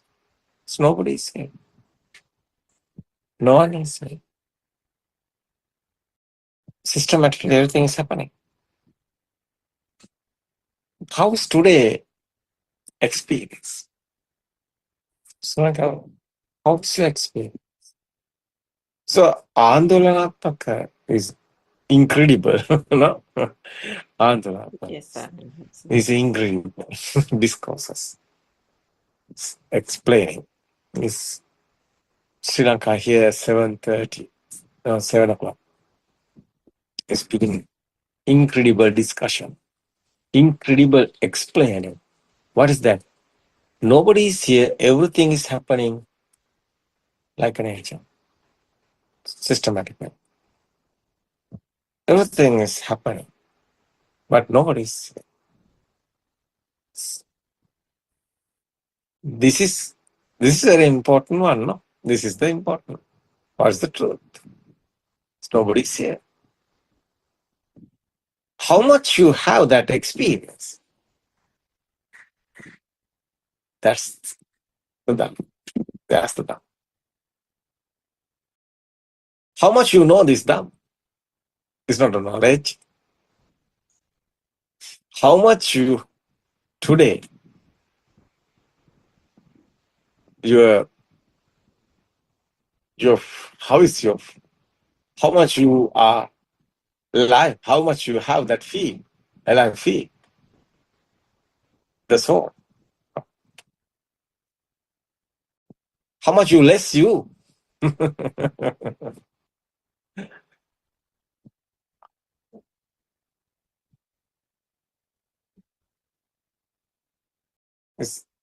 Everything is happening, no? Thoughts are coming also. Thoughts are here, no? Six senses are working. So you can see, no? You can hear. And finally, you can taste. Everything is happening. Body feel also. That's your skin feel. Senses working, no? Hot and cool, smooth and rough, everything is there.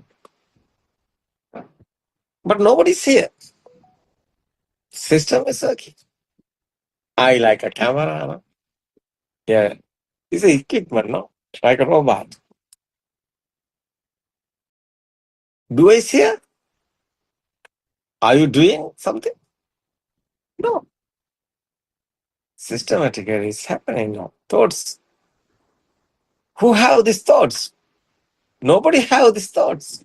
Thoughts are happening. What do you think about? That's right. Yes, sir. And Mahat said the gradual transformation happens where. That's the Dhamma, not Yes. any other. Yes, sir. Not any other. That's not book reading or that's not knowledge or not anything. It's not anything. It's not knowledge. Someone have knowledge. Yeah, he finding the knowledge. He powerfully. That's how we say that powerful. Alive feels powerful is coming. No, that's the ego is there. More ego is there because he's the biggest guy. He's thinking. He know everything. So what's happening? His ego is more than he there. So that's the knowledge is doing. This knowledge is happening, no? Someone have more knowledge, someone finding the more data, more details. No? He's becoming Bob. That's he's thinking otherwise. He know everything. It's a silly mind. It's not this way. It's a participant. It's not that one. Yeah. What is the Anusota? Anusota is build up. Everything is no. That's everything is binding, no? Some type of no. Everything is system is working. Senses are creation. Senses effort is binding, combining. No? Together coming. That's some partition. So more is coming. More than coming. What's that? You have more things. You have more data. You have more details. Who is You is coming biggest. The ego is coming more. What's this Dhamma? Nobody is here. What's this knowledge? Is zero now. Why? So you have correct knowledge. It's okay, no problem. What is that happening? You have correct knowledge. There is no more ego. But you have wrong knowledge. You have more ego. More data, more knowledge. It's okay. That's your part. That's you. Who are you? Knowledge is not you. Yeah, it's okay. You are the knowledge. So you are the knowledge. It's okay. Because it's you. But nobody's here. This power is more than coming. What is that power? Knowledge given you power. How is that? And I feel it's more than coming. Powerfully. That's why ego is there. That's why defilements are more than coming. More than is build up. It's constructing. Systematically. It's coming. More. That's the nature. So it's not Patisot. Patisot is what is the correct way? It's nobody's here. That's a tranquility. That's a tranquility. That's a peaceful mind. Because nobody is here. That's why it's liberation of mind. Freedom of mind. You won't erase your mind, your memory. You won't erase your memory now. You are. What is you doing? You are getting the more than details. I'm getting more. Talkful guys, more talking. These talkful guys, they have more ego because they have more things. That's their headache. That's why they are in more different. They are in pain. They are in worried and suffering and everything, sadness and everything they have because they are powerful. They are maintained powerful ego. They are maintained them. They have many things otherwise. Yeah. Are you want collecting many things? I want more something? That's you. That's a power. Collecting power. It's a binding power. How is that? Sampaticca. Buddha's word is. Paticca samuppanna. What is that? Define my origination. Is made in you. Your circle of birth. May I correct, sir? Yeah. That's what is happening. Yes, sir. So, what you want to do? What's your path? What's your way? Correct way? Right vision? What's that? Nobody's here. You won't think about every moment. You won't awaken to the moment because you. Why awaken to the moment? This is a dream now. This is a film. You want powerful film? You like a film? It's okay. You can go. You can visit your film. It's your own film. You are the producer also. You are the actor also. It's okay. We can see your film. Yeah, you can see your film. It's nice. I'm the producer. I'm the actor. I'm all everything I'm doing. How is it, guys? It's nice now. Hack your mind. No. After you are in suffering, you are in sadness, you are in happy or everything. Why? You are the everything. You are making your cage, yeah? So how is that your cage? How is you are made in your cage? like a bird. You are inside your cage. You can't fly everywhere because you have what's your you have. Oh, what is that? You are made in your cage. How is you are made in your cage? You can broken your what's that? Mm, binding, no? Binding is what is that? Bind. How is explain that, Suranga? It's a cage. How is made in cage? Yeah, you're trapped in I asking Suranga, have you cage? Yeah, you have cage. You have mother. You also. You have many things. But that cage now one by and that what is that kuru? What's that cage? I know beans. is you are gradually. Yes, I am answering. you won't destroy your cage, but you Yes, won't right. suffer. That is you asking me. How is this one? How that? How can we do this? Yes, I am answering. Yeah. How is happening that?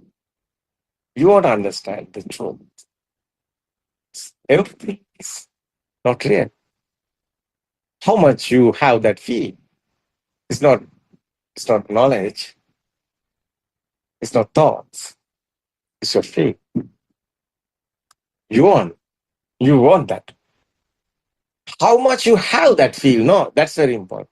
How much you have that feel? So you know now. It's okay.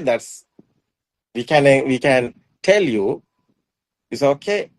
Now you studied how is these thoughts are coming, how is this thought are creating. It's okay. Now you know. But still, you are here now. Why? You have feel now. How is that fading? That feel. And I feel. It's very important, no? Yes, So you won't think about every day. Nobody is here. System is working. That's your kamata. That's your way, path, magga. No, the word is marganya. Wisdom is there. Because what's that wisdom? Wisdom is not a knowledge. Wisdom, you someone know, nobody is here. He have nothingness feel. What is that? Non-existent feel. That's one is the wisdom. Someone know this, nobody says system is working. But feel how you have feel that none exists. That's the wisdom. That's awareness, super awareness. Yeah, it's okay. That's type of wisdom now. It's coming wisdom. You know truth. How much you know? That's the truth. Nobody's. It's a non-existent feel, otherwise the alive feel. So nobody is here. Everything is not real. The meaning is no. But you won't feel. So it's okay now.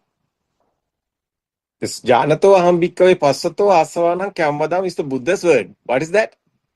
First you know how is this everything's happening. It's a mirage. It's okay. Maharupamancha vinyana. It's a consciousness. It's not real. It's okay. yes, sir. Yeah. The wisdom is every moment, every thoughts is not real. Someone have that feel. That's the wisdom.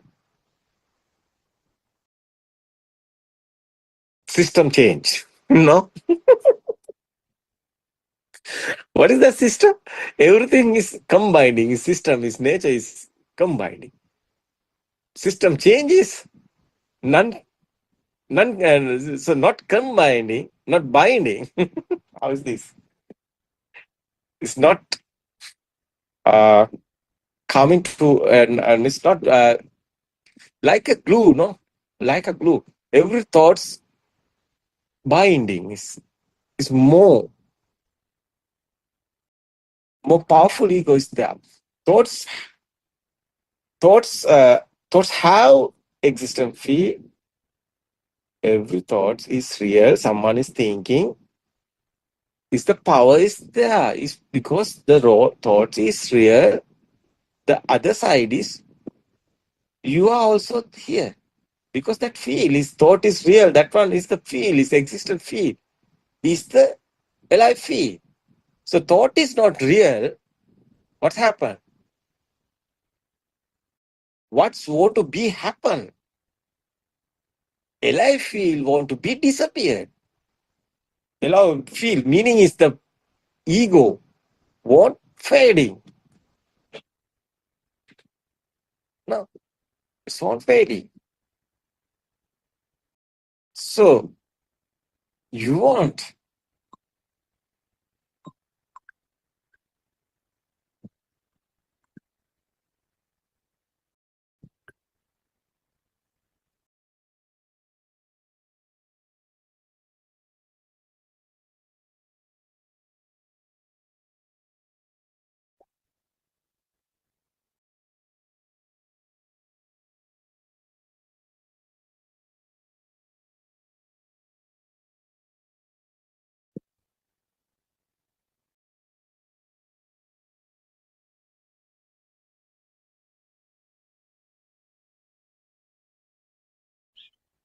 Everyone, Sarnayaran also, we can't hear you.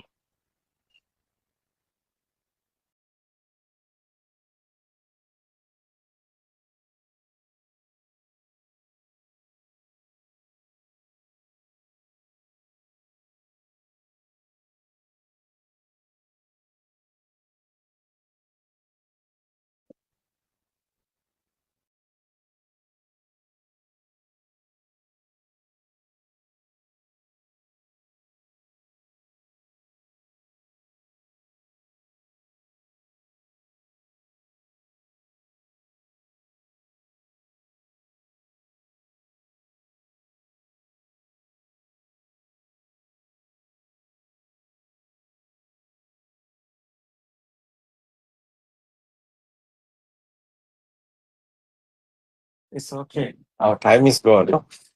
It's okay. Tomorrow we can discuss. I want to verify this. Explain. I think everybody understood what I want to say. So existence feel. Otherwise, the feel. But what's your kamatan? What's your way? What you want to go?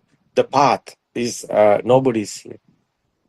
So we can tell this simply, but it's deep meaning inside. So you won't know the truth. How is your alive feel is come? So alive feel is not real. It's a construct. No, it's a sankhara. Sankhara meaning is not real. It's sankhara. The meaning is constructing. No, so it's a sense of creations. It's not real. That's why it's ego is there. That's why it's mirage is given this this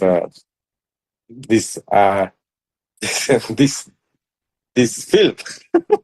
I was telling this film is not real. So you won't awaken the dream. Yeah, it's okay. You won't awaken this dream. Yeah, you won't come in outside this film. Yeah, meaning is same. You won't awaken. What's that? Awaken to the moment. This every moment is not real. So you want? What is the path? Is today also every day. Nobody's not happened to you anything. That's why you are not anywhere. Otherwise you are not here. Why? You are not truth. Sense of creation is everything. What's thinking? What's about thinking, Dr. Kokla? Are you there? Yes, Aranans. Actually, if someone feels this, the idea of self is shattered, that particular thought, because we have a pattern of thinking like there is a self. So that gets shattered. That's what happens initially, and that brings such a relief to the whole pressures that we have in the world, like, because we don't feel the pressures, like in the sense the stress or whatever the word you say, because there are so many meanings in that. But the moment you feel it, the idea of self gets shattered and you feel a relief. That's such a relief, such a feel that you can't even explain, because it's you have to just feel it. And that the beginning of the actual, you in that particular experience you will feel how strong your vibration is, and then that is the beginning of the dissolution of that vibration, that and Kokila, it will Kokila, happen. Kokila. Yes, Sarana. I would say that every moment, this today also, how is your day is gone? Someone won't go in this way. He won't It's know. Nobody is here. with all the responsibilities, with all the problems, Without him, it will be a without I, beautiful me, day. mine. I, me, Yes, mine. Without I, me, mine. I, me, mine. Without I, me, mine. So you want vision that, right vision. right vision. Yes, That's right. So everything you want to look in this like a producer. Film is gone. No, you are not there. So it's very important. yes, sir. Not happen to you anything because you are not real. You are only the thought. I is a thought. That's all. Yeah. You are thinking I'm the looking. No, your eye is the see. I like a camera. You are thinking I'm looking. It's wrong. That's the Buddha's important. Finally, you want to be here. Way. What's your experience? This one you want to experience. You want to feel it otherwise. No one is here. That's the feel. Non-existent feel. Non-alive feel. That's the defilement. Fading. Someone going this way, definitely defilement is fading. If you are going any other way, you can't find the Nibbana. Because Nibbana is tranquility. How is tranquility is coming? Nobody is here. Someone is here? No, there is not tranquility. That's why. Firing. Defilements there. That's why it's firing. It's very important. This is okay. Yeah, Very Kokila? important. Yeah, very important. Tomorrow we can discuss again. Yes, Thank sir. you. Thank you, everybody. Thank you, everyone. Thank you, Dr. Kokila, for this. Teruvan Sannaya Aranhasa. Namaskara.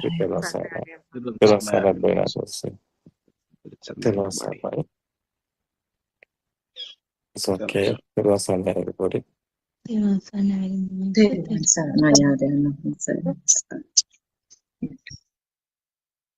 Everyone, Sanaya and Everyone, Hansi, friends. everyone, Sarnaya, everyone.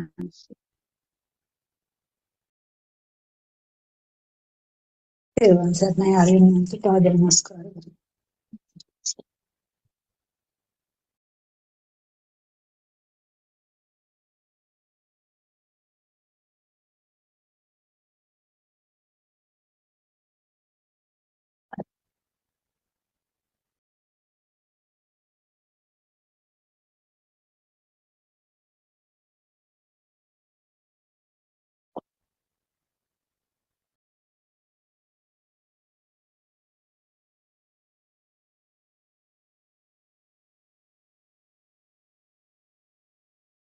July 29.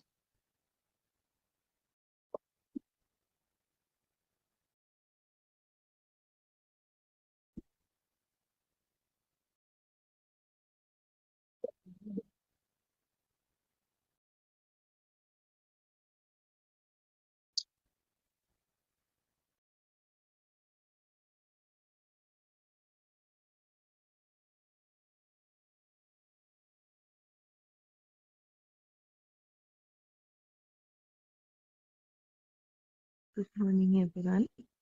Therwan Sarnai Aryan Wahanse. Therwan Sarnai everybody. Let's continue with the book reading. The True Dhamma has awakened, volume 1, page number 28. The only time the igniting of the spark in our mind consciousness would stop is when we stop breathing. Upasika, the sparks would stop. Aryan Mahatma. Actually, a spark never took place at all, and life never existed, and none of the six senses ever existed. The mind consciousness has never experienced anything outside. Sound and color do not exist outside. It is all alive. Upasika. Yes, they are all lies. Aryan Vahanse. Then has there ever been anything outside? There's nothing as sounds and there is nothing as color outside. There are such things. Therefore, the Buddha said, Shunya, nothing exists. Unlimited, there is nothing outside. No senses, no stimuli. Aprenita, meaning that there is nothing to experience. No happiness, no sorrow. This moment of realization is called Chitta Vimuktiya, the realization of the pure truth. There is no thought formed at this moment. The mind consciousness cannot exist at this moment. Therefore, there is no thought. At this moment of awakening to the pure truth, you realize that there is nothing as the earth. There is nothing as your leg, your body, your child, your husband, your house. Whatever you saw before, they do not exist because there is no mind at this moment. At this moment of awakening, you become aware that when there is no thought, there are no things, that nothing exists. This realization is the pure truth. When there are thoughts, there are things. After you realize the pure truth, you realize that even though our mind consciousness said it was thirsty, it had never drunk any water.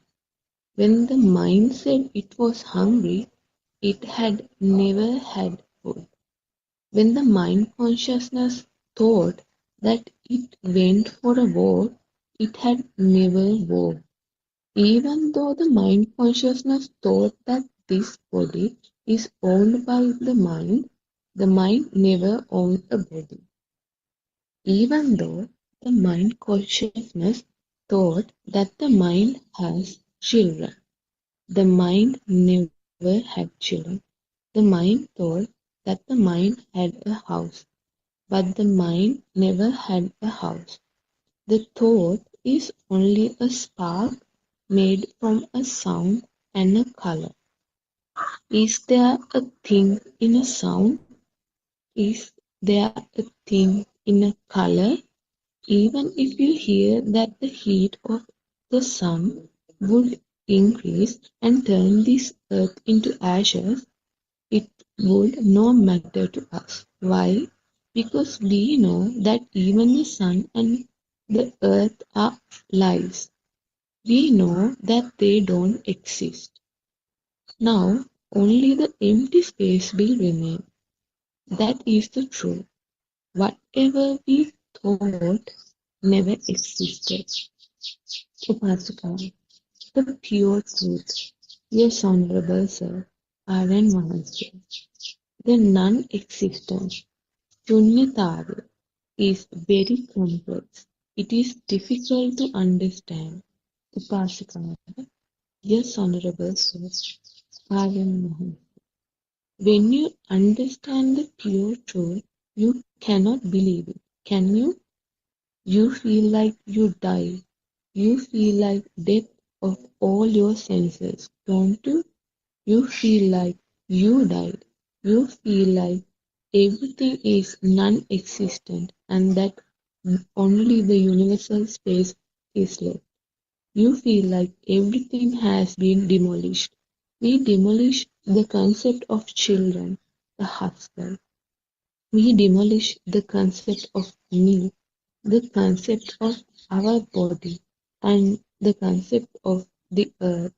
Now it's just an empty universe. Upasakava. Yes, Honorable Sir. Teruan Sangha, everybody.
Everyone, Sarna Shane.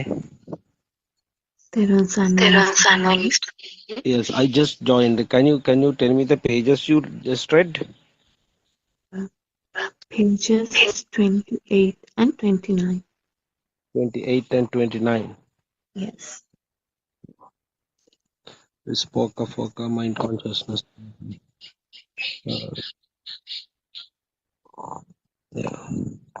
We will continue from the place where we stopped yesterday. So yesterday we discussed about how mind consciousness work and how our faculties function, and how the things outside world is get created, and how I am created, the existence. So the most crucial point here is we always emphasized to look at just one thought, detect one thought, consider one thought, investigate one thought, explore one thought. So then we can understand how the mind works, because mind is always filled with thoughts. The thoughts instantaneously changes. It's momentary thing. It changes. There is nothing called mind, because it changes so fast. So if we consider one thought, in one thought, do we find a person there? Now, how do we feel that I am existing, I am living there, I am experiencing the world? Because of the vibration. The vibration takes place so fast. The rapid movement, the rapid movement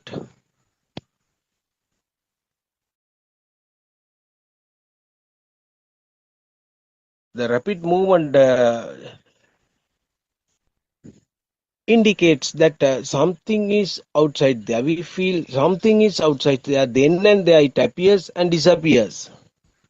So the sensation becomes a perception at the next step, and in that rapid sensation, rapid vibration, I'm sorry, rapid vibration, you feel something is outside there, as we told yesterday, something, a chair or tree or a cloud or whatever it is, the sound of a bird, the dog barking, or sound of a motor vehicle, whatever it is, then and there we hear instantaneously, and the next thought starts, and the next thought starts. So in one thought, if we consider one thought, there we see, uh, I am experiencing these things. I experience this sound. I experience this sensation. Oh, you feel, you think that, you perceive that I am the person who always experiencing these things.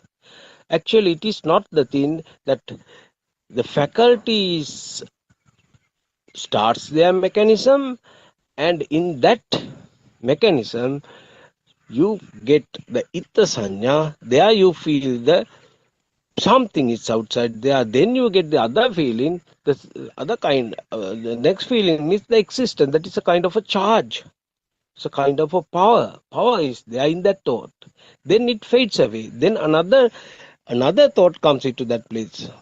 Then that thought takes place and it disappears, and it goes like this, it continues like this.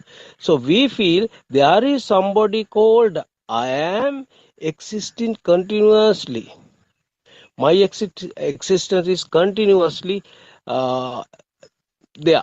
That is how we feel, but that is not the truth. Why?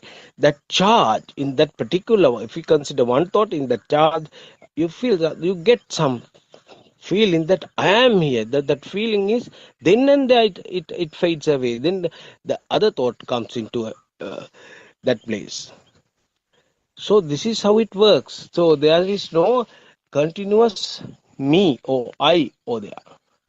So this is how the people get deceived, because they feel their existence is permanent. That is why Lord Buddha asked monks, is your vision, what you experience, the vision is permanent or impermanent?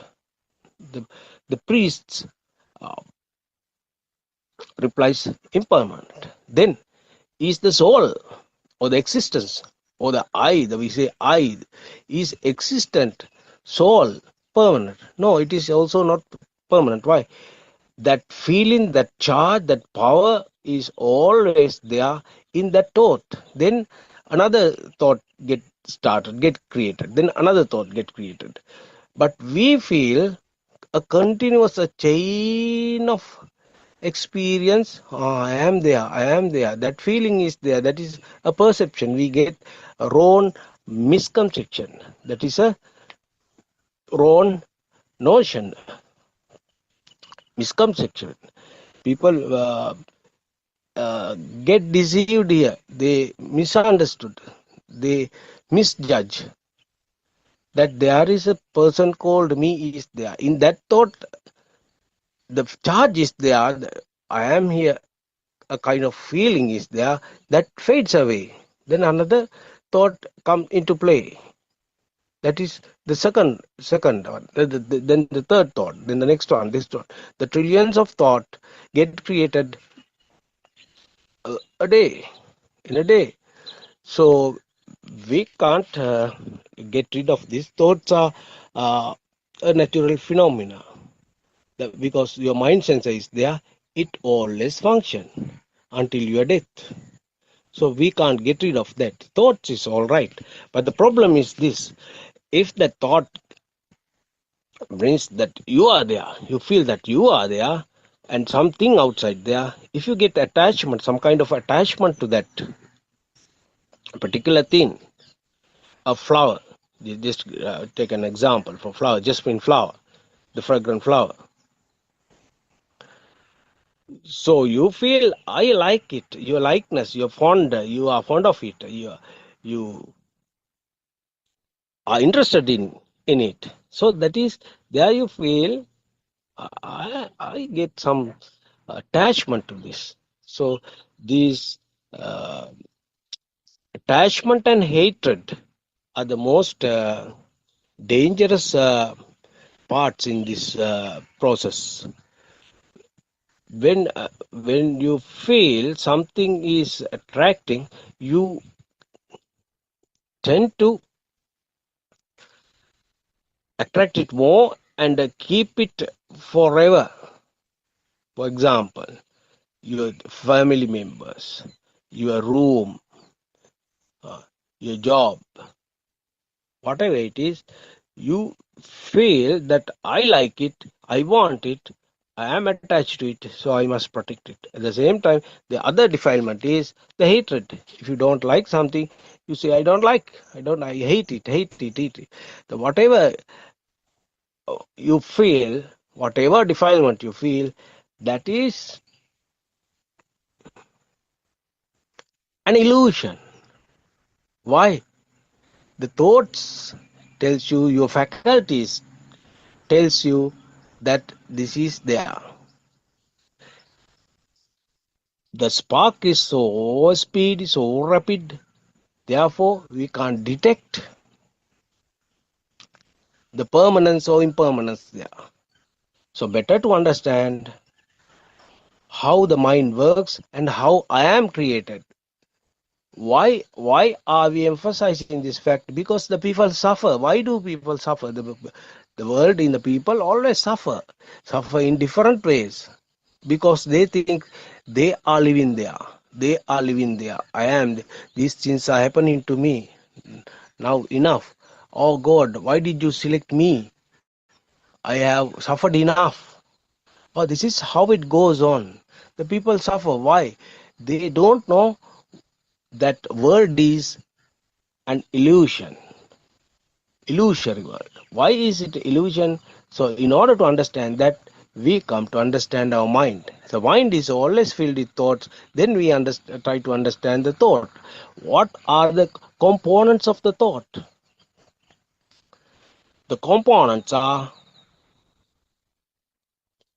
you get some kind of sensation. For example, eye, the vision, ear, the sound. So in that, the nose, the smell, the tongue, the taste, the skin, the touch, the mind, the thoughts. So these faculties function, always they function. That is the duty of their faculty. They won't stop until your death.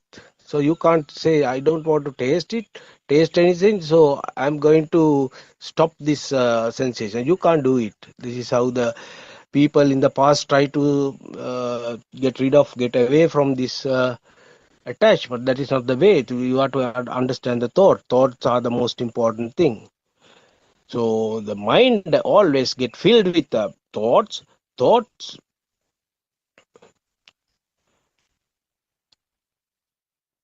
we always emphasize to take only one thought at once. When you understand one thought, you know how the mind sensor function work, or the mechanism of the mind sensor. So the ultimate problem is whatever you experience, you suffer. The people suffer. Why do they suffer? They think the world is real and I am here. I suffer. This is the major problem. This is the very important point. People suffer. Suffer means they think the outside world is real. They think it is real. At the same time, I am here, and when I am here, I experience these things, and I suffer. So how can I get rid of this suffer? How I am going to experience the liberation, the freedom? So in order to understand, you have to understand the function of the mind, the process of the mind, the mechanism of the mind. Until you find it, you can't get rid of suffering. Suffering occurs due to defilements. How do you defilement arise? Defilement arise because of your attachment or hatred. Why do you hate, or why do you like something? Because the function of the eye or the ear or the other faculties, they bring always sensation, some kind of sensation. You feel that eye brings always, I focus on pictures, images, the ear sound images. So we always associated the mental formation. The mental formation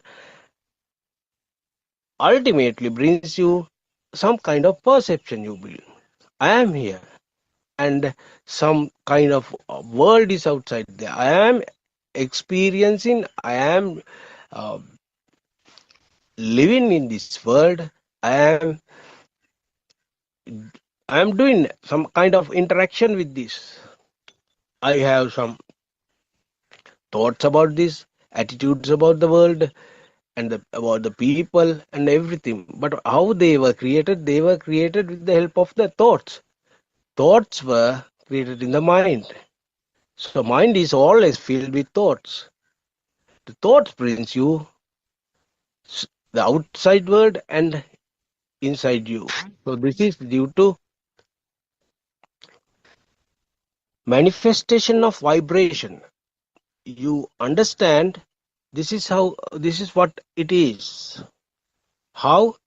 With the previous memory, which was given from the childhood in the kindergarten. So therefore, you can't get away from this. As we all know, the child has at the beginning the radiant mind. Have you heard it, Shani? Terulan Sarnai?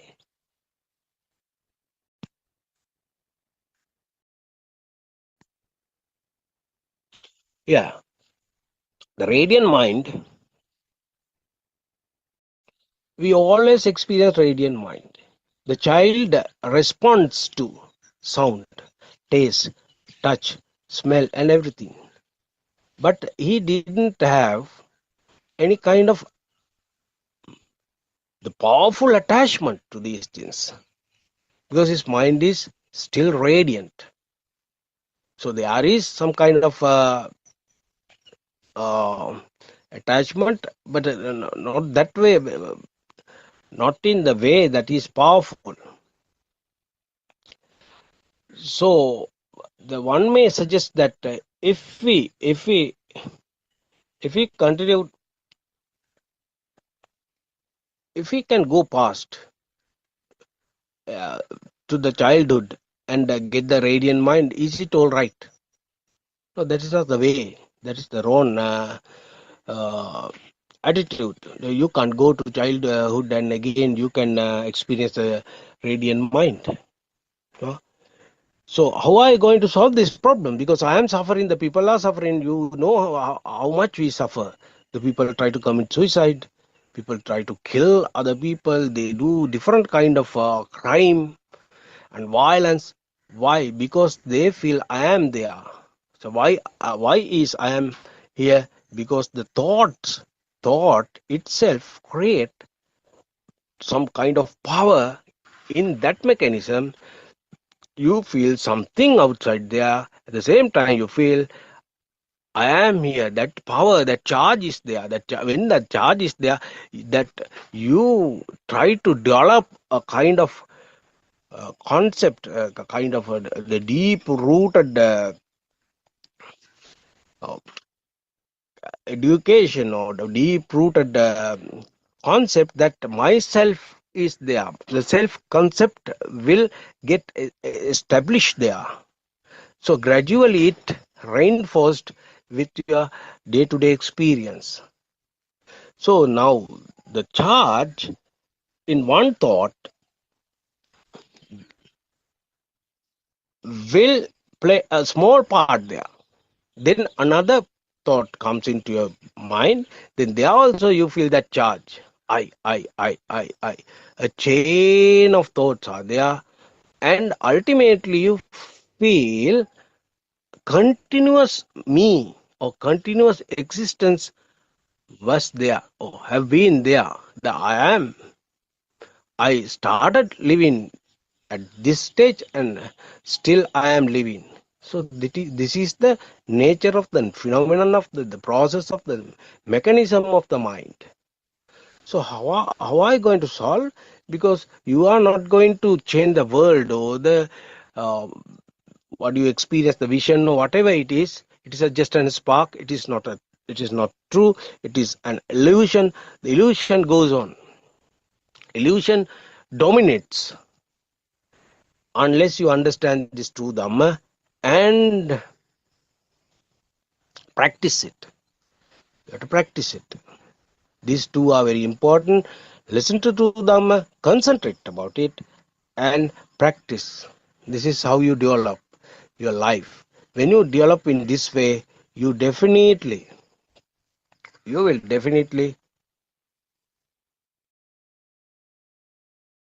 feel some kind of transformation. So I am not that much attached to now these things now. I'm not going to hate that person so much because the defilements fades away. They fade. Why do they fade? Because you have the thorough understand. You understand the reality of this world, what the world is, who I am. So this is how you solve this problem. You are suffering. Suffer brings because of sufferings occur due to your ignorance. What is ignorance? You take this world as real. Actually, it is an illusion. It is just a spark. It is a manifestation of vibration. The vibration is so fast, it is unimaginable, and the fast cannot be measured. That is so beyond our imagination. So that is why we can't understand this reality. The people in the world tried hard, they endeavored to find this truth, but nobody can. Only Lord Buddha explained this. The world is an illusion. What you experience is just a fantasy. It is not a dream world. You are in a dream world and you are a dreamer. Even though you are awake, you are a dreamer. We are dreamers. And we continue these things in this mundane world and we suffer. The suffering never ends. Why? Because we don't know what the reality is. The reality is world is an illusion. Your existence is also an illusion. It is a power given, a power created in that thought because of the spark manifestation of vibration. Now we know how the function of what is the function of the thought, how they get created, how the mind sensor works, how the other sensors work. The sensors never stop their role. They always sensor different things and brings you to your mind sensor, and with the help of telepathization, and the world is created. Nobody can stop this until you understand the reality. Teruvan Saranai Shani.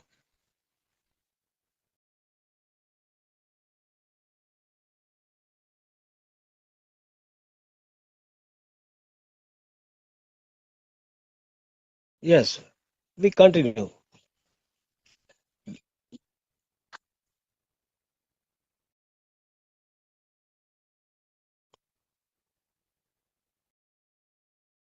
A Teruvan person. Saranai, Mr. Yes, okay. Please do go ahead. Yeah, Dr. Sakuntala. The people suffer due to their ignorance. They don't know what ignorance is. Ignorance is an illusion. What is an illusion? Just whenever you catch something into eyes, when your eye sensor function, there you get the world, and you and the world itself is there in that particular thought. So nobody can get away from this, get rid of this, until they understand the true Dham. Yes, Doctor. Can you continue? Yes. Yes, Teruvan Saranai. I pay my homage at Aryan's feet. Teruvan Saranai, all the friends, including Mr. John Bernard.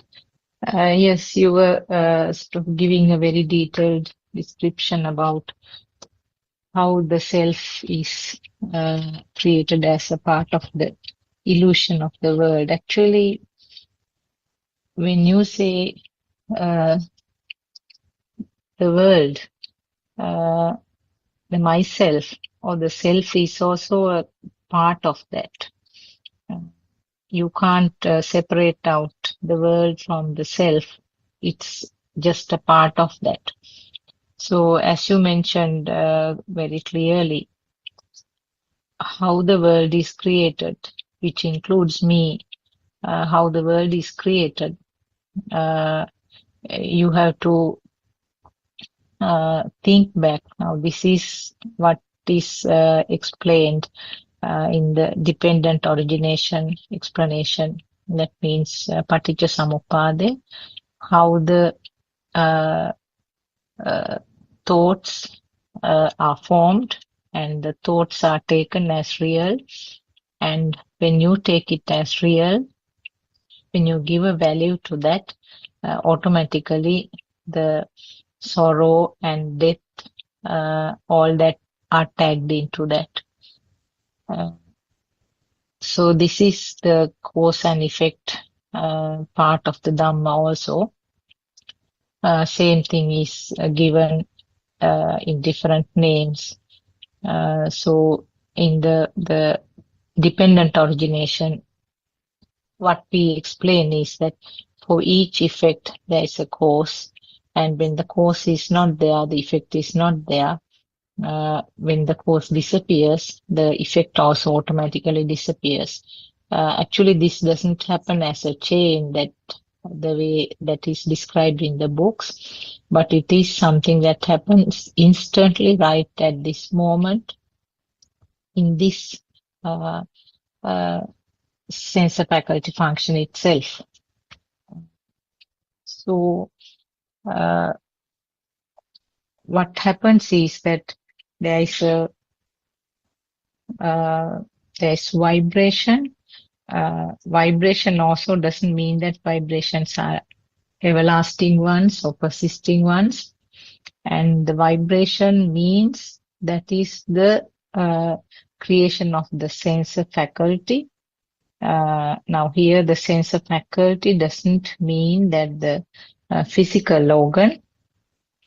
Sensor faculty is a function. So function of seeing, hearing, feeling the taste, smell, and sensation of the skin. So the sensor faculty means equals to the function, and that is where light is originated, sound is originated, taste, smell, and for the skin, warm, cold, and the hardness is felt. So this is where the origin is actually, and because of these vibrations happening in such a fast speed, you feel as if there is a light, existing light. You feel that means the system feels that there is an existing sound, there is an existing taste, smell, but doesn't know what it is actually. There is no naming at that level, but there is something. That is what is described as eye consciousness, ear consciousness, taste consciousness, smell consciousness, and the body consciousness or skin consciousness. These are actually in Pali, it is the Chakku Viññāne, Sota Viññāne, Ghana Viññāne, Jivha Viññāne, and Kaya Viññāne. So in other words, several words are used for the same thing. That means the creation of the faculty, creation of the sound, and the ability to see something, ability to hear something. So all these are actually words used for the same function. When there is no creation of the sensor function, you cannot talk about seeing anything. Particularly now, if a person doesn't have the eyes, you can't talk about the creation of the eye faculty. You can't talk about seeing anything. So the presence of the creation of the faculty is essential. Now there are instances where you might maybe you are watching the TV, you are engrossed watching something which is very interesting, and somebody walks past you, or maybe even somebody walks across the screen even in front of you, and you don't see it. But in that, if you try to explain that situation, the physical eye was there, and something happened outside, but you didn't see. So what happened in that situation? That means your sensor faculty in relation to that person didn't vibrate, but your eye faculty, will take it as eye. So eye faculty didn't vibrate in relation to that, but the eye faculty vibrated in relation to what was on the screen, TV screen. So then you can very clearly see that the vibration, appropriate vibration, should happen for a person to see. Now, similarly, I think when you take the hearing, it's more obvious. Now, there are instances where we are listening to this Dhamma discussion, and there are so many sounds around, but you didn't hear. Then you will interpret it as, yes, the sounds were there, I didn't hear. But what happens is that the ear vibration didn't happen in relation to that sound. Maybe the sound of a motor vehicle, maybe the sounds of birds chirping outside, or maybe sounds from a spirit sound from a temple. So you say that, yeah, sounds were there, I didn't hear. Then what happens? Your ear was functioning, and apparently that sound also may have been there, we don't know. But because the ear faculty didn't vibrate at that moment, the function called hearing in relation to that topic didn't happen. So therefore, it's very clear that it's solely a function of this sensor, or solely the creation of the sensor faculty must happen to receive that information. So you can apply this actually to all 5 sensor faculties and see how clearly you can see that always the sensor faculty function or creation of the sensor faculty is a must to experience something. Then it becomes more clearer that depending on the nature of the sensor, what is screened and shaped and cut and polished and given is accepted as something existing outside. So the different animals will have their own sensor inputs or their own sensor action. Now, we don't know how sensitive some of these insects are. The things that even a very mild blow of air or a very minimal vibration, they can feel and they will run away. But those sensors are not there for the human beings or the large animals. Even so many differences are there between the mammals. And even some differences are there between the persons or the animals of each species. So which world is correct? The one created for the ant, or the one created for the bee, or the one created for the human being, a butterfly? So which one is correct? No one knows. There is no way of finding out which world is correct. Therefore, you can very clearly see clinging on to something that is assumed to be outside is completely and utter foolishness. So you can work out on these things and see how the sense faculties are creating this. And now another good example is seeing in the night. Now we are under the impression that light is necessary to see. Then if you take the nocturnal animals who live in complete dark or very minimal light, they don't like to come out to the bright light. They are almost blind. They can't see anything in the bright light. But their sensor faculty is capable of vibrating at that environment. Therefore, they get some light created in that nocturnal environment. Now, similarly, we know that the American Army is using some form of special night vision spectacles or whatever, some form of equipment for them to wear so that they can see very well in the night.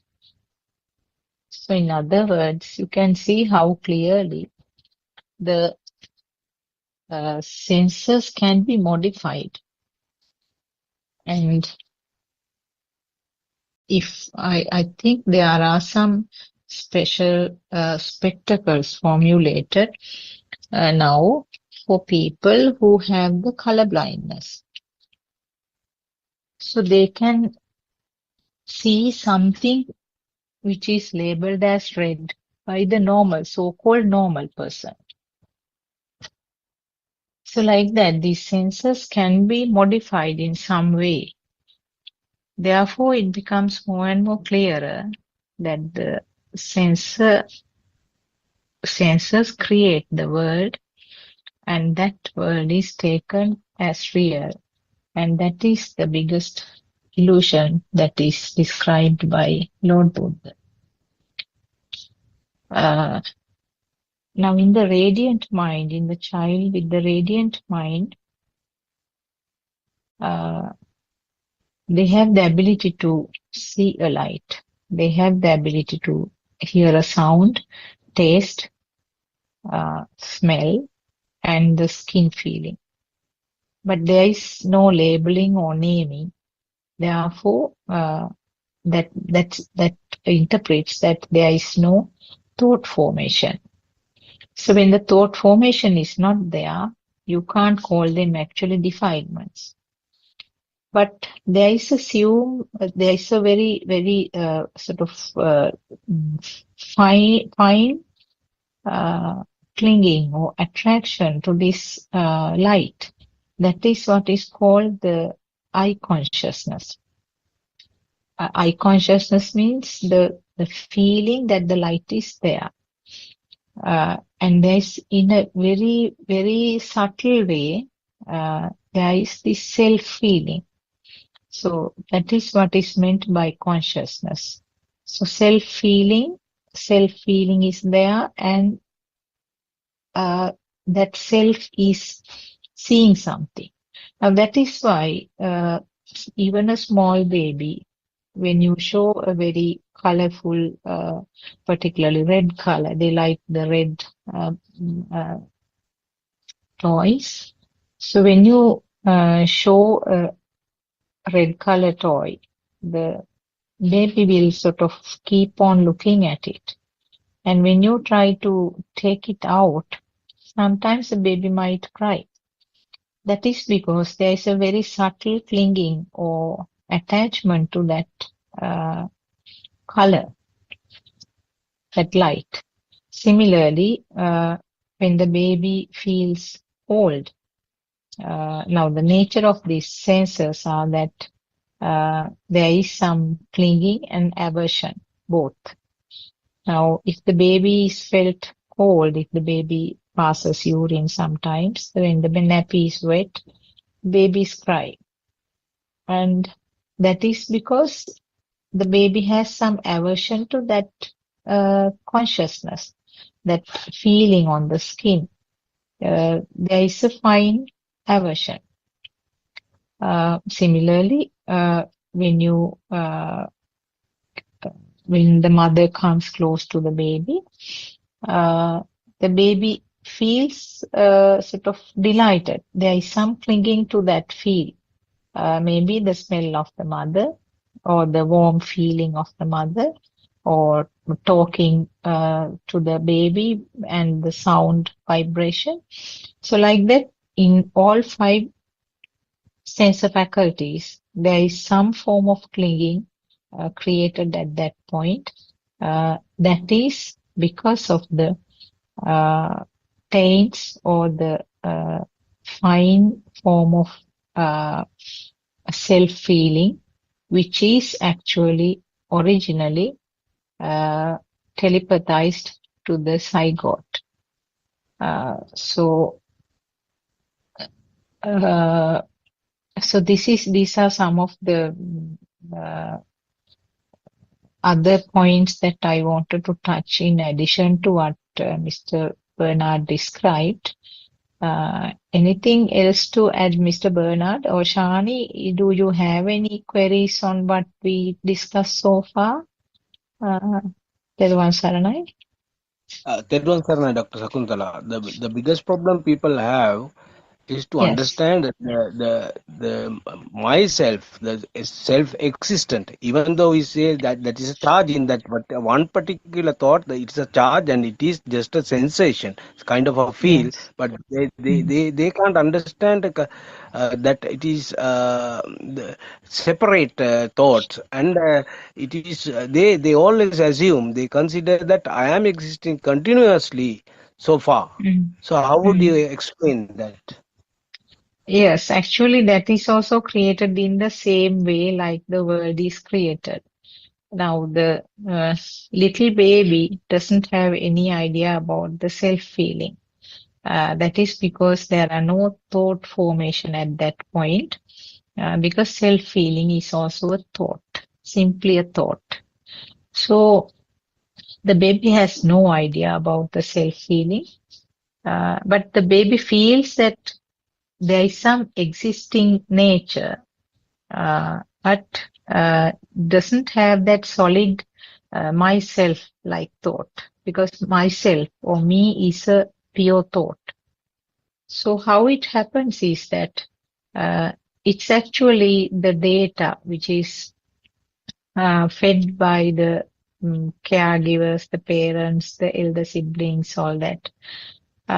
When the baby is a little bit older, they tend to show that sometimes on the mirror, this is baby. Now we'll take baby,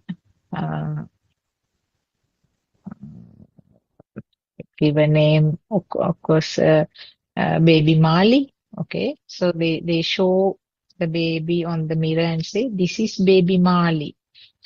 And then sometimes you may have heard even the body parts.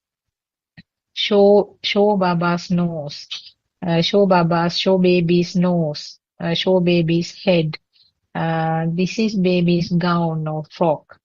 This is baby's food.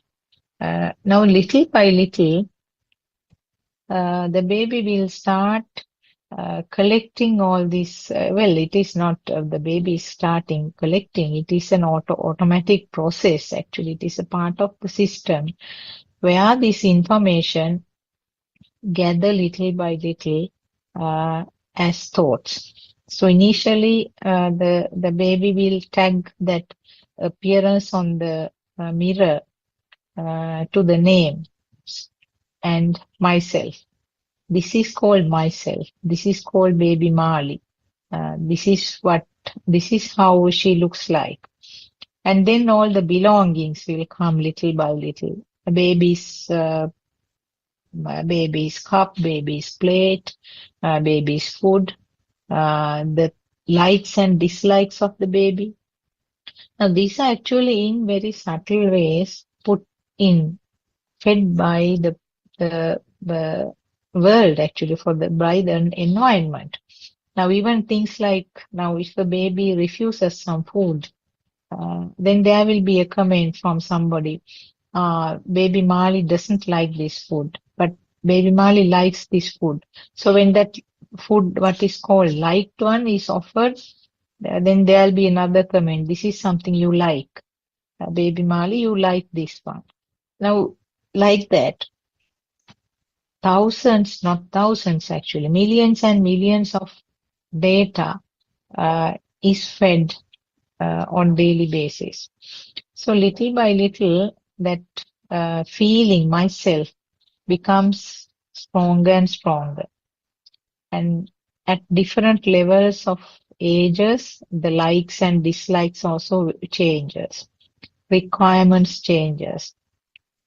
And then over the years, now if the person is like 50 years by now, the data that sparks right now when you call myself, that huge amount of information is sparked right at this moment.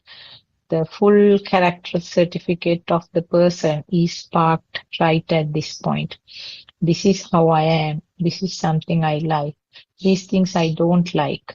And this is my nature. This is where I am working. I am so and so. And my family, my children, how rich I am. Now, all this information gathered. Now, this becomes a thought by now. What is called the Sakkaya Ditthhiya. Initially, or Atma Drushtiya, same thing is being used for the same, two words are used for the same meaning. Sakkaya Ditthhiya in Pali or Atma Drushtiya in Sinhalese. So these two indicate that the self-feeling is now fully covered with the thoughts, which the system gathered over a long period. Initially, actually, it was just a feeling of sensation. When it is the radiant mind, when the baby is small, just the feeling of existence. You cannot actually call it a thought, but just feeling. Because the baby feels that the light is there, automatically the self-feeling is created on the other side. Similarly, when the baby feels that the sound is existing, that is the sound consciousness, automatically the very subtle way self-feeling is there. That is because of the sasava nature or the taints. Now this will grow up further, and then by the time the thoughts are formed, when the thoughts surround this initial seed of self-feeling, it becomes very thick and very coarse. And the the Sakkaya Ditthya or the Atma Drishtiya means you always tag the word me. This is myself, my way of doing the things, my likes and my dislikes. So like that, the whole thing becomes more coarser, more prominent and very powerful. And that is what should be initially understood, how these thoughts are formed. So that is the basis. Actually, it's something that grows up. The way that you build up the world, the way that the system builds up the world, this is actually an automatic function. There is no way of stopping it. You can't stop from the radiant mind level. It automatically, as a nature's law, it becomes progress to the level of the thoughts. And this me concept is also becoming stronger and stronger unless you hear this Dhamma and then try to disentangle these facts and try to recognize what is this mechanism. You end up having the person, so-called person, who is living as a part of this world, and the level of ego or the self-perception will vary. Some people have it in very high levels, and it equals actually the ego or the self-feeling means the level of defilement. There's nothing different. It's the same thing is being described in different ways. And actually this self-feeling or the Sakkaya Drishtiya is a field. And on top of the field, you have all these thoughts coming up.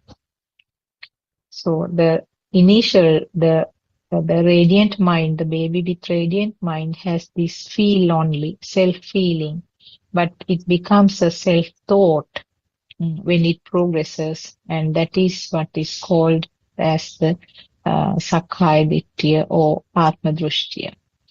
Mr. Bernard, did I answer everything that you wanted, or any comments or corrections? Yeah, you gave a complete picture. Now anybody can understand it easily. Thank you. At the same time, we know, doctor, that the people all around the world, they suffer in different ways. We hear their agonies, we know their disappointment and their bitterness, and sometimes they try to commit suicide, knowing that their value, no more value is there in their lives. So they try to end up their life then and there. So they, without knowing that this world is an illusion. So how can we help them in to understand this cause and effect Dhamma? Yes, actually, what main thing is how the mind is formed, how the thoughts are formed is something that you have to understand. And also, there is no doer in this process. It is a process that happens. Those two are very important facts. Also, the world is a creation of the sensor level. So these are the basics of the true Dhamma that is taught in our Darshana lessons. So how the world is created, and that world is itself is an illusion, and the feeling of myself is a part of that illusion. And this thought process is something which is not under control of anybody, and there is no doer here. It's a mechanism. It's a nature's way of happening the things. And also they should understand that there is a current which is continuing. So even if they end up the physical body in this life, there is no guarantee that wherever that current is telepathized, it will restart from somewhere. It's like that the television set function that is described by our noble friend. Even if the television set on this side has a breakdown and has to be discarded, the same channel can be seen or watched by another TV set from somewhere. So therefore, if they think that by ending up the physical body in this life ends up all the suffering, that is one of the biggest myths. So that is something that has to be understood. If the current is continuing, I mean, there is no way of stopping it from this end. If the current doesn't become zero, that means if you haven't had the complete inner transformation to a non-vibrant state, definitely with the present current, he or she might end up with the worst level of suffering. So it's actually the birth cycles or the samsara cycles are very extremely unimaginably dangerous. There is no way of having any kind of assurance. Whatever the meritorious things that you are doing, how much you are doing, there is no guarantee at all. And you never know where you will end up. And this has been happening for, we don't know, we can't tell it in numbers, maybe billions and billions of years. Because we cannot see the future and we cannot see the past, we don't know how dangerous this samsara cycle is. It is taught only by a person like Lord Buddha who could foresee all these things. So therefore, taking their life off is one of the foolish decisions that a person will do. Actually, the animals don't do it. It's only the so-called human being who is supposed to have a high level of advanced mind will commit suicide as a solution to some problems. I can see Ms. Lalana also has joined. Would you like to add some comments, Ms. Lalana? Therwan Saranai. Therwan Saranai, Doctor. Therwan Saranai, Aranwasa, and Therwan Saranai. Well, yes, Doctor. The most critical part is to understand the creation of mind, Doctor. That's why we are always dealing with our thoughts. So, and another thing, Doctor, understand, we are understanding of non-form world, that is arupa. That is also a difficult part because something is there, Doctor. Even though we are liberated from the formless form world, the non-form world is another part to understand very carefully, Doctor, because even though we know as a theory, as a knowledge, so we have to understand that very clearly something is there. And also always emphasizing that concept in many sermons, Doctor. So arupa is another critical thing to understand because our mind always entangle. Yeah. Yes. We don't know where it is. It happens automatically. That has to be understand little by little. Doctor, something is there. Even though we are saying that we are not going to deal with this thing like earlier. That is true. But we don't know. Our mind always try to entangle with somewhere else without our knowledge, Doctor. That's the situation. That's the normal situation of our mind. We have to understand. Even the sorrow, even the happiness, That is also there. So we think when we are very sad, so we think we get into that thought deeply. But when you analyze your mind, the thoughts, that is also a sense of creation. Even though it happens, we cannot control over the sadness and happiness. But when we see that it is as a natural process, that also can be reduced, doctor. That's what I want to say. Yes, yes, Miss Lana, thank you very much. Yes, as you said, the arupa is something, or the formless world, formless level is something a bit difficult to understand, isn't it? Actually, Yes, that doctor. is, yeah, that is what is there in the radiant mind level. The Yes, radiant mind yes, way be that they have this feeling of something is there existing, but cannot differentiate what it is. Yes, what yes, you said doctor. We is, cannot yes. differentiate, but Mm. our mind always get attached to that without knowing. It's a process. It is a Mm. natural phenomena, yeah, in humans' Yes, mind, doctor. yes. So we have to understand that process little by little.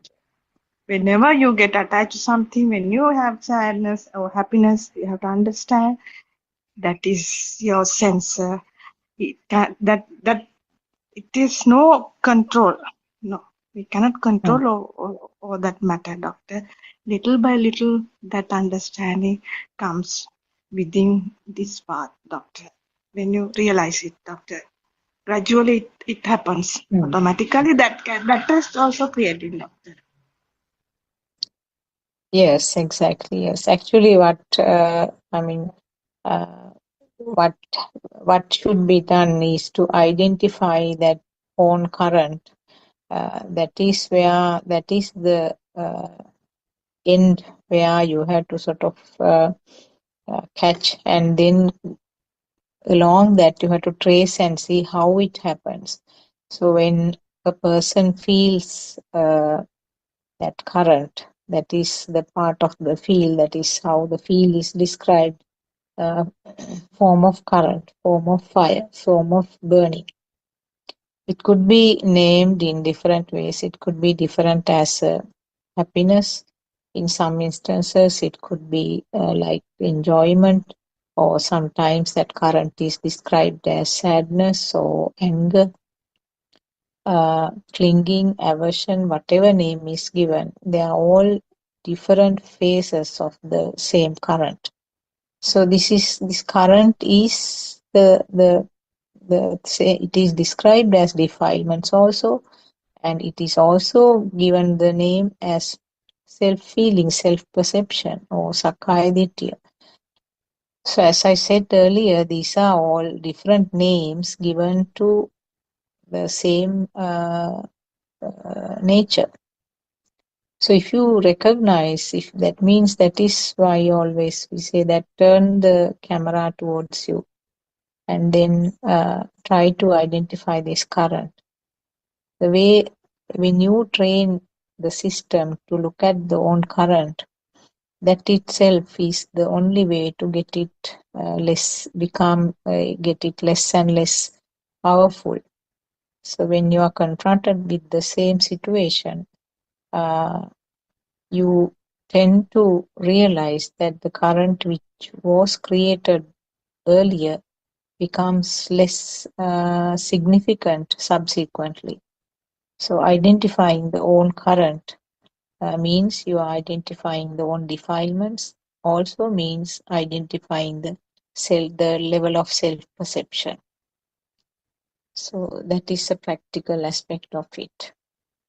Uh, Anything else to add, Mr. Bernard or Shani? Any questions from Shani or anything to add, Mr. Bernard? Yeah.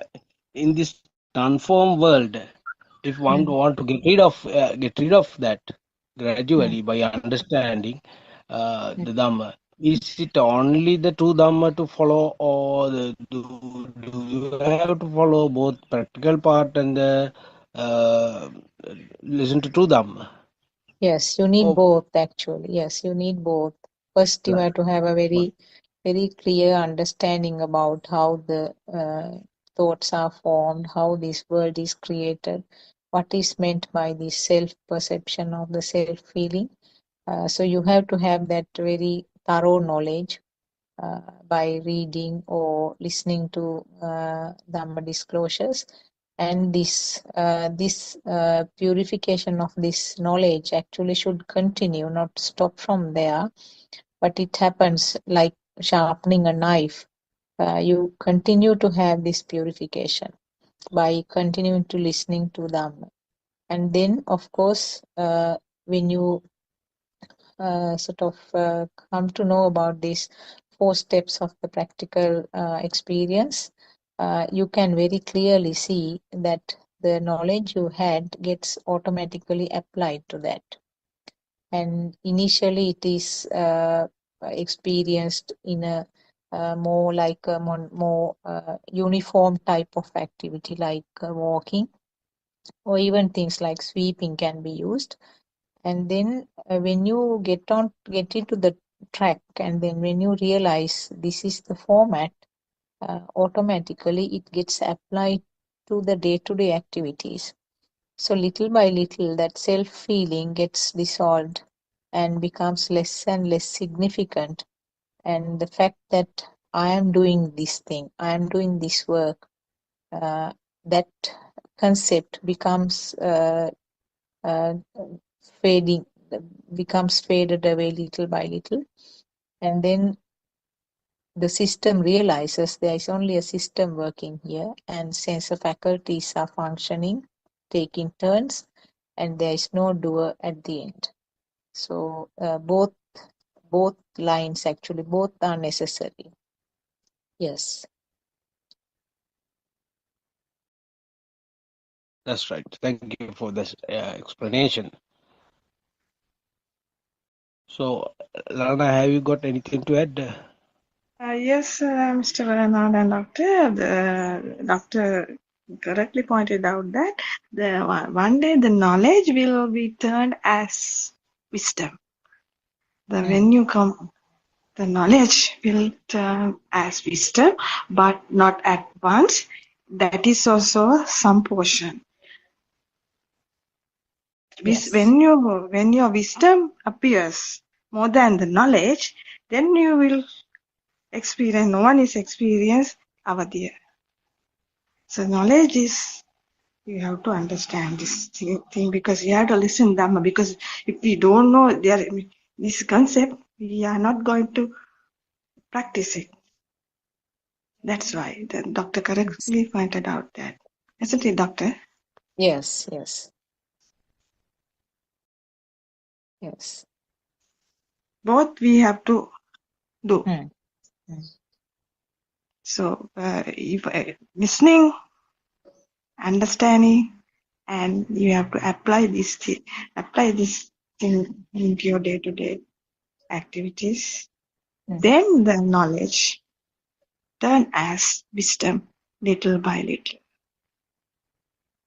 That is in Pali, it's Jnana, isn't it? Jnana, yes, in yes, Pali doctor. and Sinhala both. Yes, but it takes time, doctor. It doesn't matter. Oh yes, It doesn't yes, matter. yes. According to the person to person, it differ, doctor. Yes. That's why some are very knowledgeable, some are they have more wisdom, like that, rather than the other. It doesn't matter. One day, the realization comes within you. That is the most important part we have to understand when we are going on this path, doctor. Yes. I think Lord Buddha's time there was an example where in a pond where there are some lotus buds. So some buds are right at the bottom, some are sort of very close to the level of water, and some already bloomed fully. So like that, different levels, as you said very correctly, different people, different levels, Yes, as an understanding. example, Lord Buddha Yes. said so, doctor. Yes, correct, doctor. Yes, yes. We need time, doctor, even. Oh, exactly. Yes. We need time. There's no competition between us. Yes. Yes. There's no competition. If you try to have a competition, I think you move away from the track. You lose the track, isn't Doctor, it? yes, that's true, doctor. But before we had this Tamil, doctor, we had a competition. I'm actually telling Oh, the truth, doctor. yes. Yes. To understand more and Mm.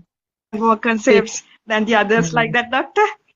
We feel yes. happiness even that I know something more than that person. Like that feeling came, no, Mm, doctor. Honestly, yes. I'm telling, doctor. Yeah. Yes. That means yourself. Mm, You are creating yourself more power and give more power to the yourself identification, doctor. We didn't yeah. know about it. We did everything like this, doctor. That concept Mm, behind us, mm, even mm, it doesn't come out within us, it has, doctor. yes. Okay, thank you, doctor. I am Okay. Thank leaving now, you. doctor. Thank you. Okay. Thank you for joining. Thank you for the Okay, contribution. okay, doctor. Thank you. Okay. Everyone. Sirvan Saranai. Okay, Mr. Bernard, if we do not have any more questions, Yeah, should yeah. we conclude the session? Ms. Lalani emphasizes that the patience is needed. Patience is very Oh, important yes. here because if people want to attain Nibbana within 2-3 days. So that is not possible actually. Yes.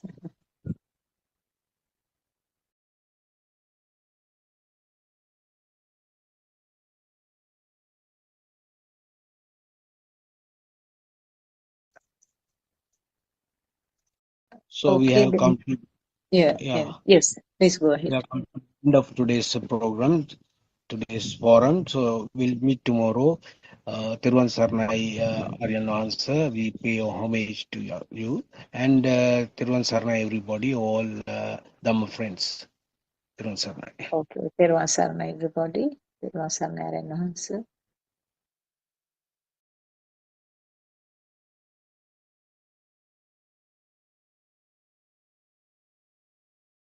Sunny Adam sir. Sunny everybody. Let's continue with the book The True Dhamma Has Awakened, Volume 1, page number 25, second paragraph. At the end, everything is non-existent. Therefore, the teaching of the Buddha is called Shunya Patisanyutta Deshana, or the teaching of non-existence. The Buddha teaches the world something that no other has ever mentioned. Ye Dhamma Hetu Pabbhava, Tesang Hetun Tatavato. The Buddha teaches us about Hetupala. It is also known as cause and effect. The Buddha does not teach about karma as the cause for rebirth. The Buddha said, finally, disciples, if we say that a cycle of cause and effect exists, it is incorrect. If we say that a cycle of cause and effect does not exist, that too is incorrect.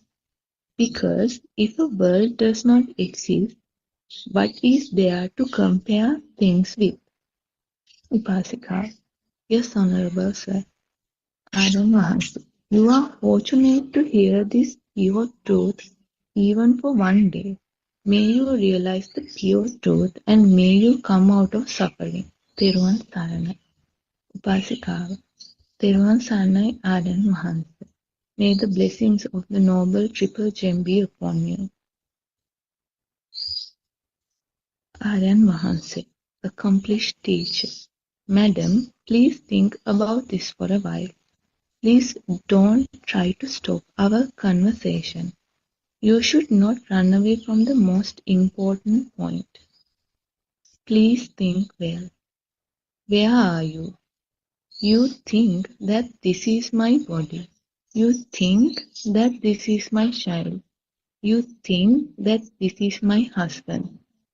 You think that this is my house. Now where are you? Aren't you only a thought at this moment? You are only a thought. Now let us see where this thought comes from. A thought is also known as a siddha, upasika, lady. So there is no thought, Aryan Mahansi. A thought is a spark. A sound and a color comes together. It creates a spark, upasika. Yes, it is only a spark. When a sound and a color comes together, it creates a spark. Aryan Mahansi. Is there a living thing in a spark? Upasika. Oh, I didn't understand, Honorable Sir. No, there isn't a life in it, Aryan Mahansi. Okay, let me make it much easier for you. Does this thought have a life? Upasika. No, Upasika. Where is the life? Upasika. But there is no life, isn't it? Aryan Mahansi. If you think that this is your child, it is only a thought of a child. If you think that this is your body, it is also only a thought. You think that this is your body. Pasikav, yes. Aryan Mahas. If you think that this is your husband, it is only a thought of a husband. If you think that this is your house,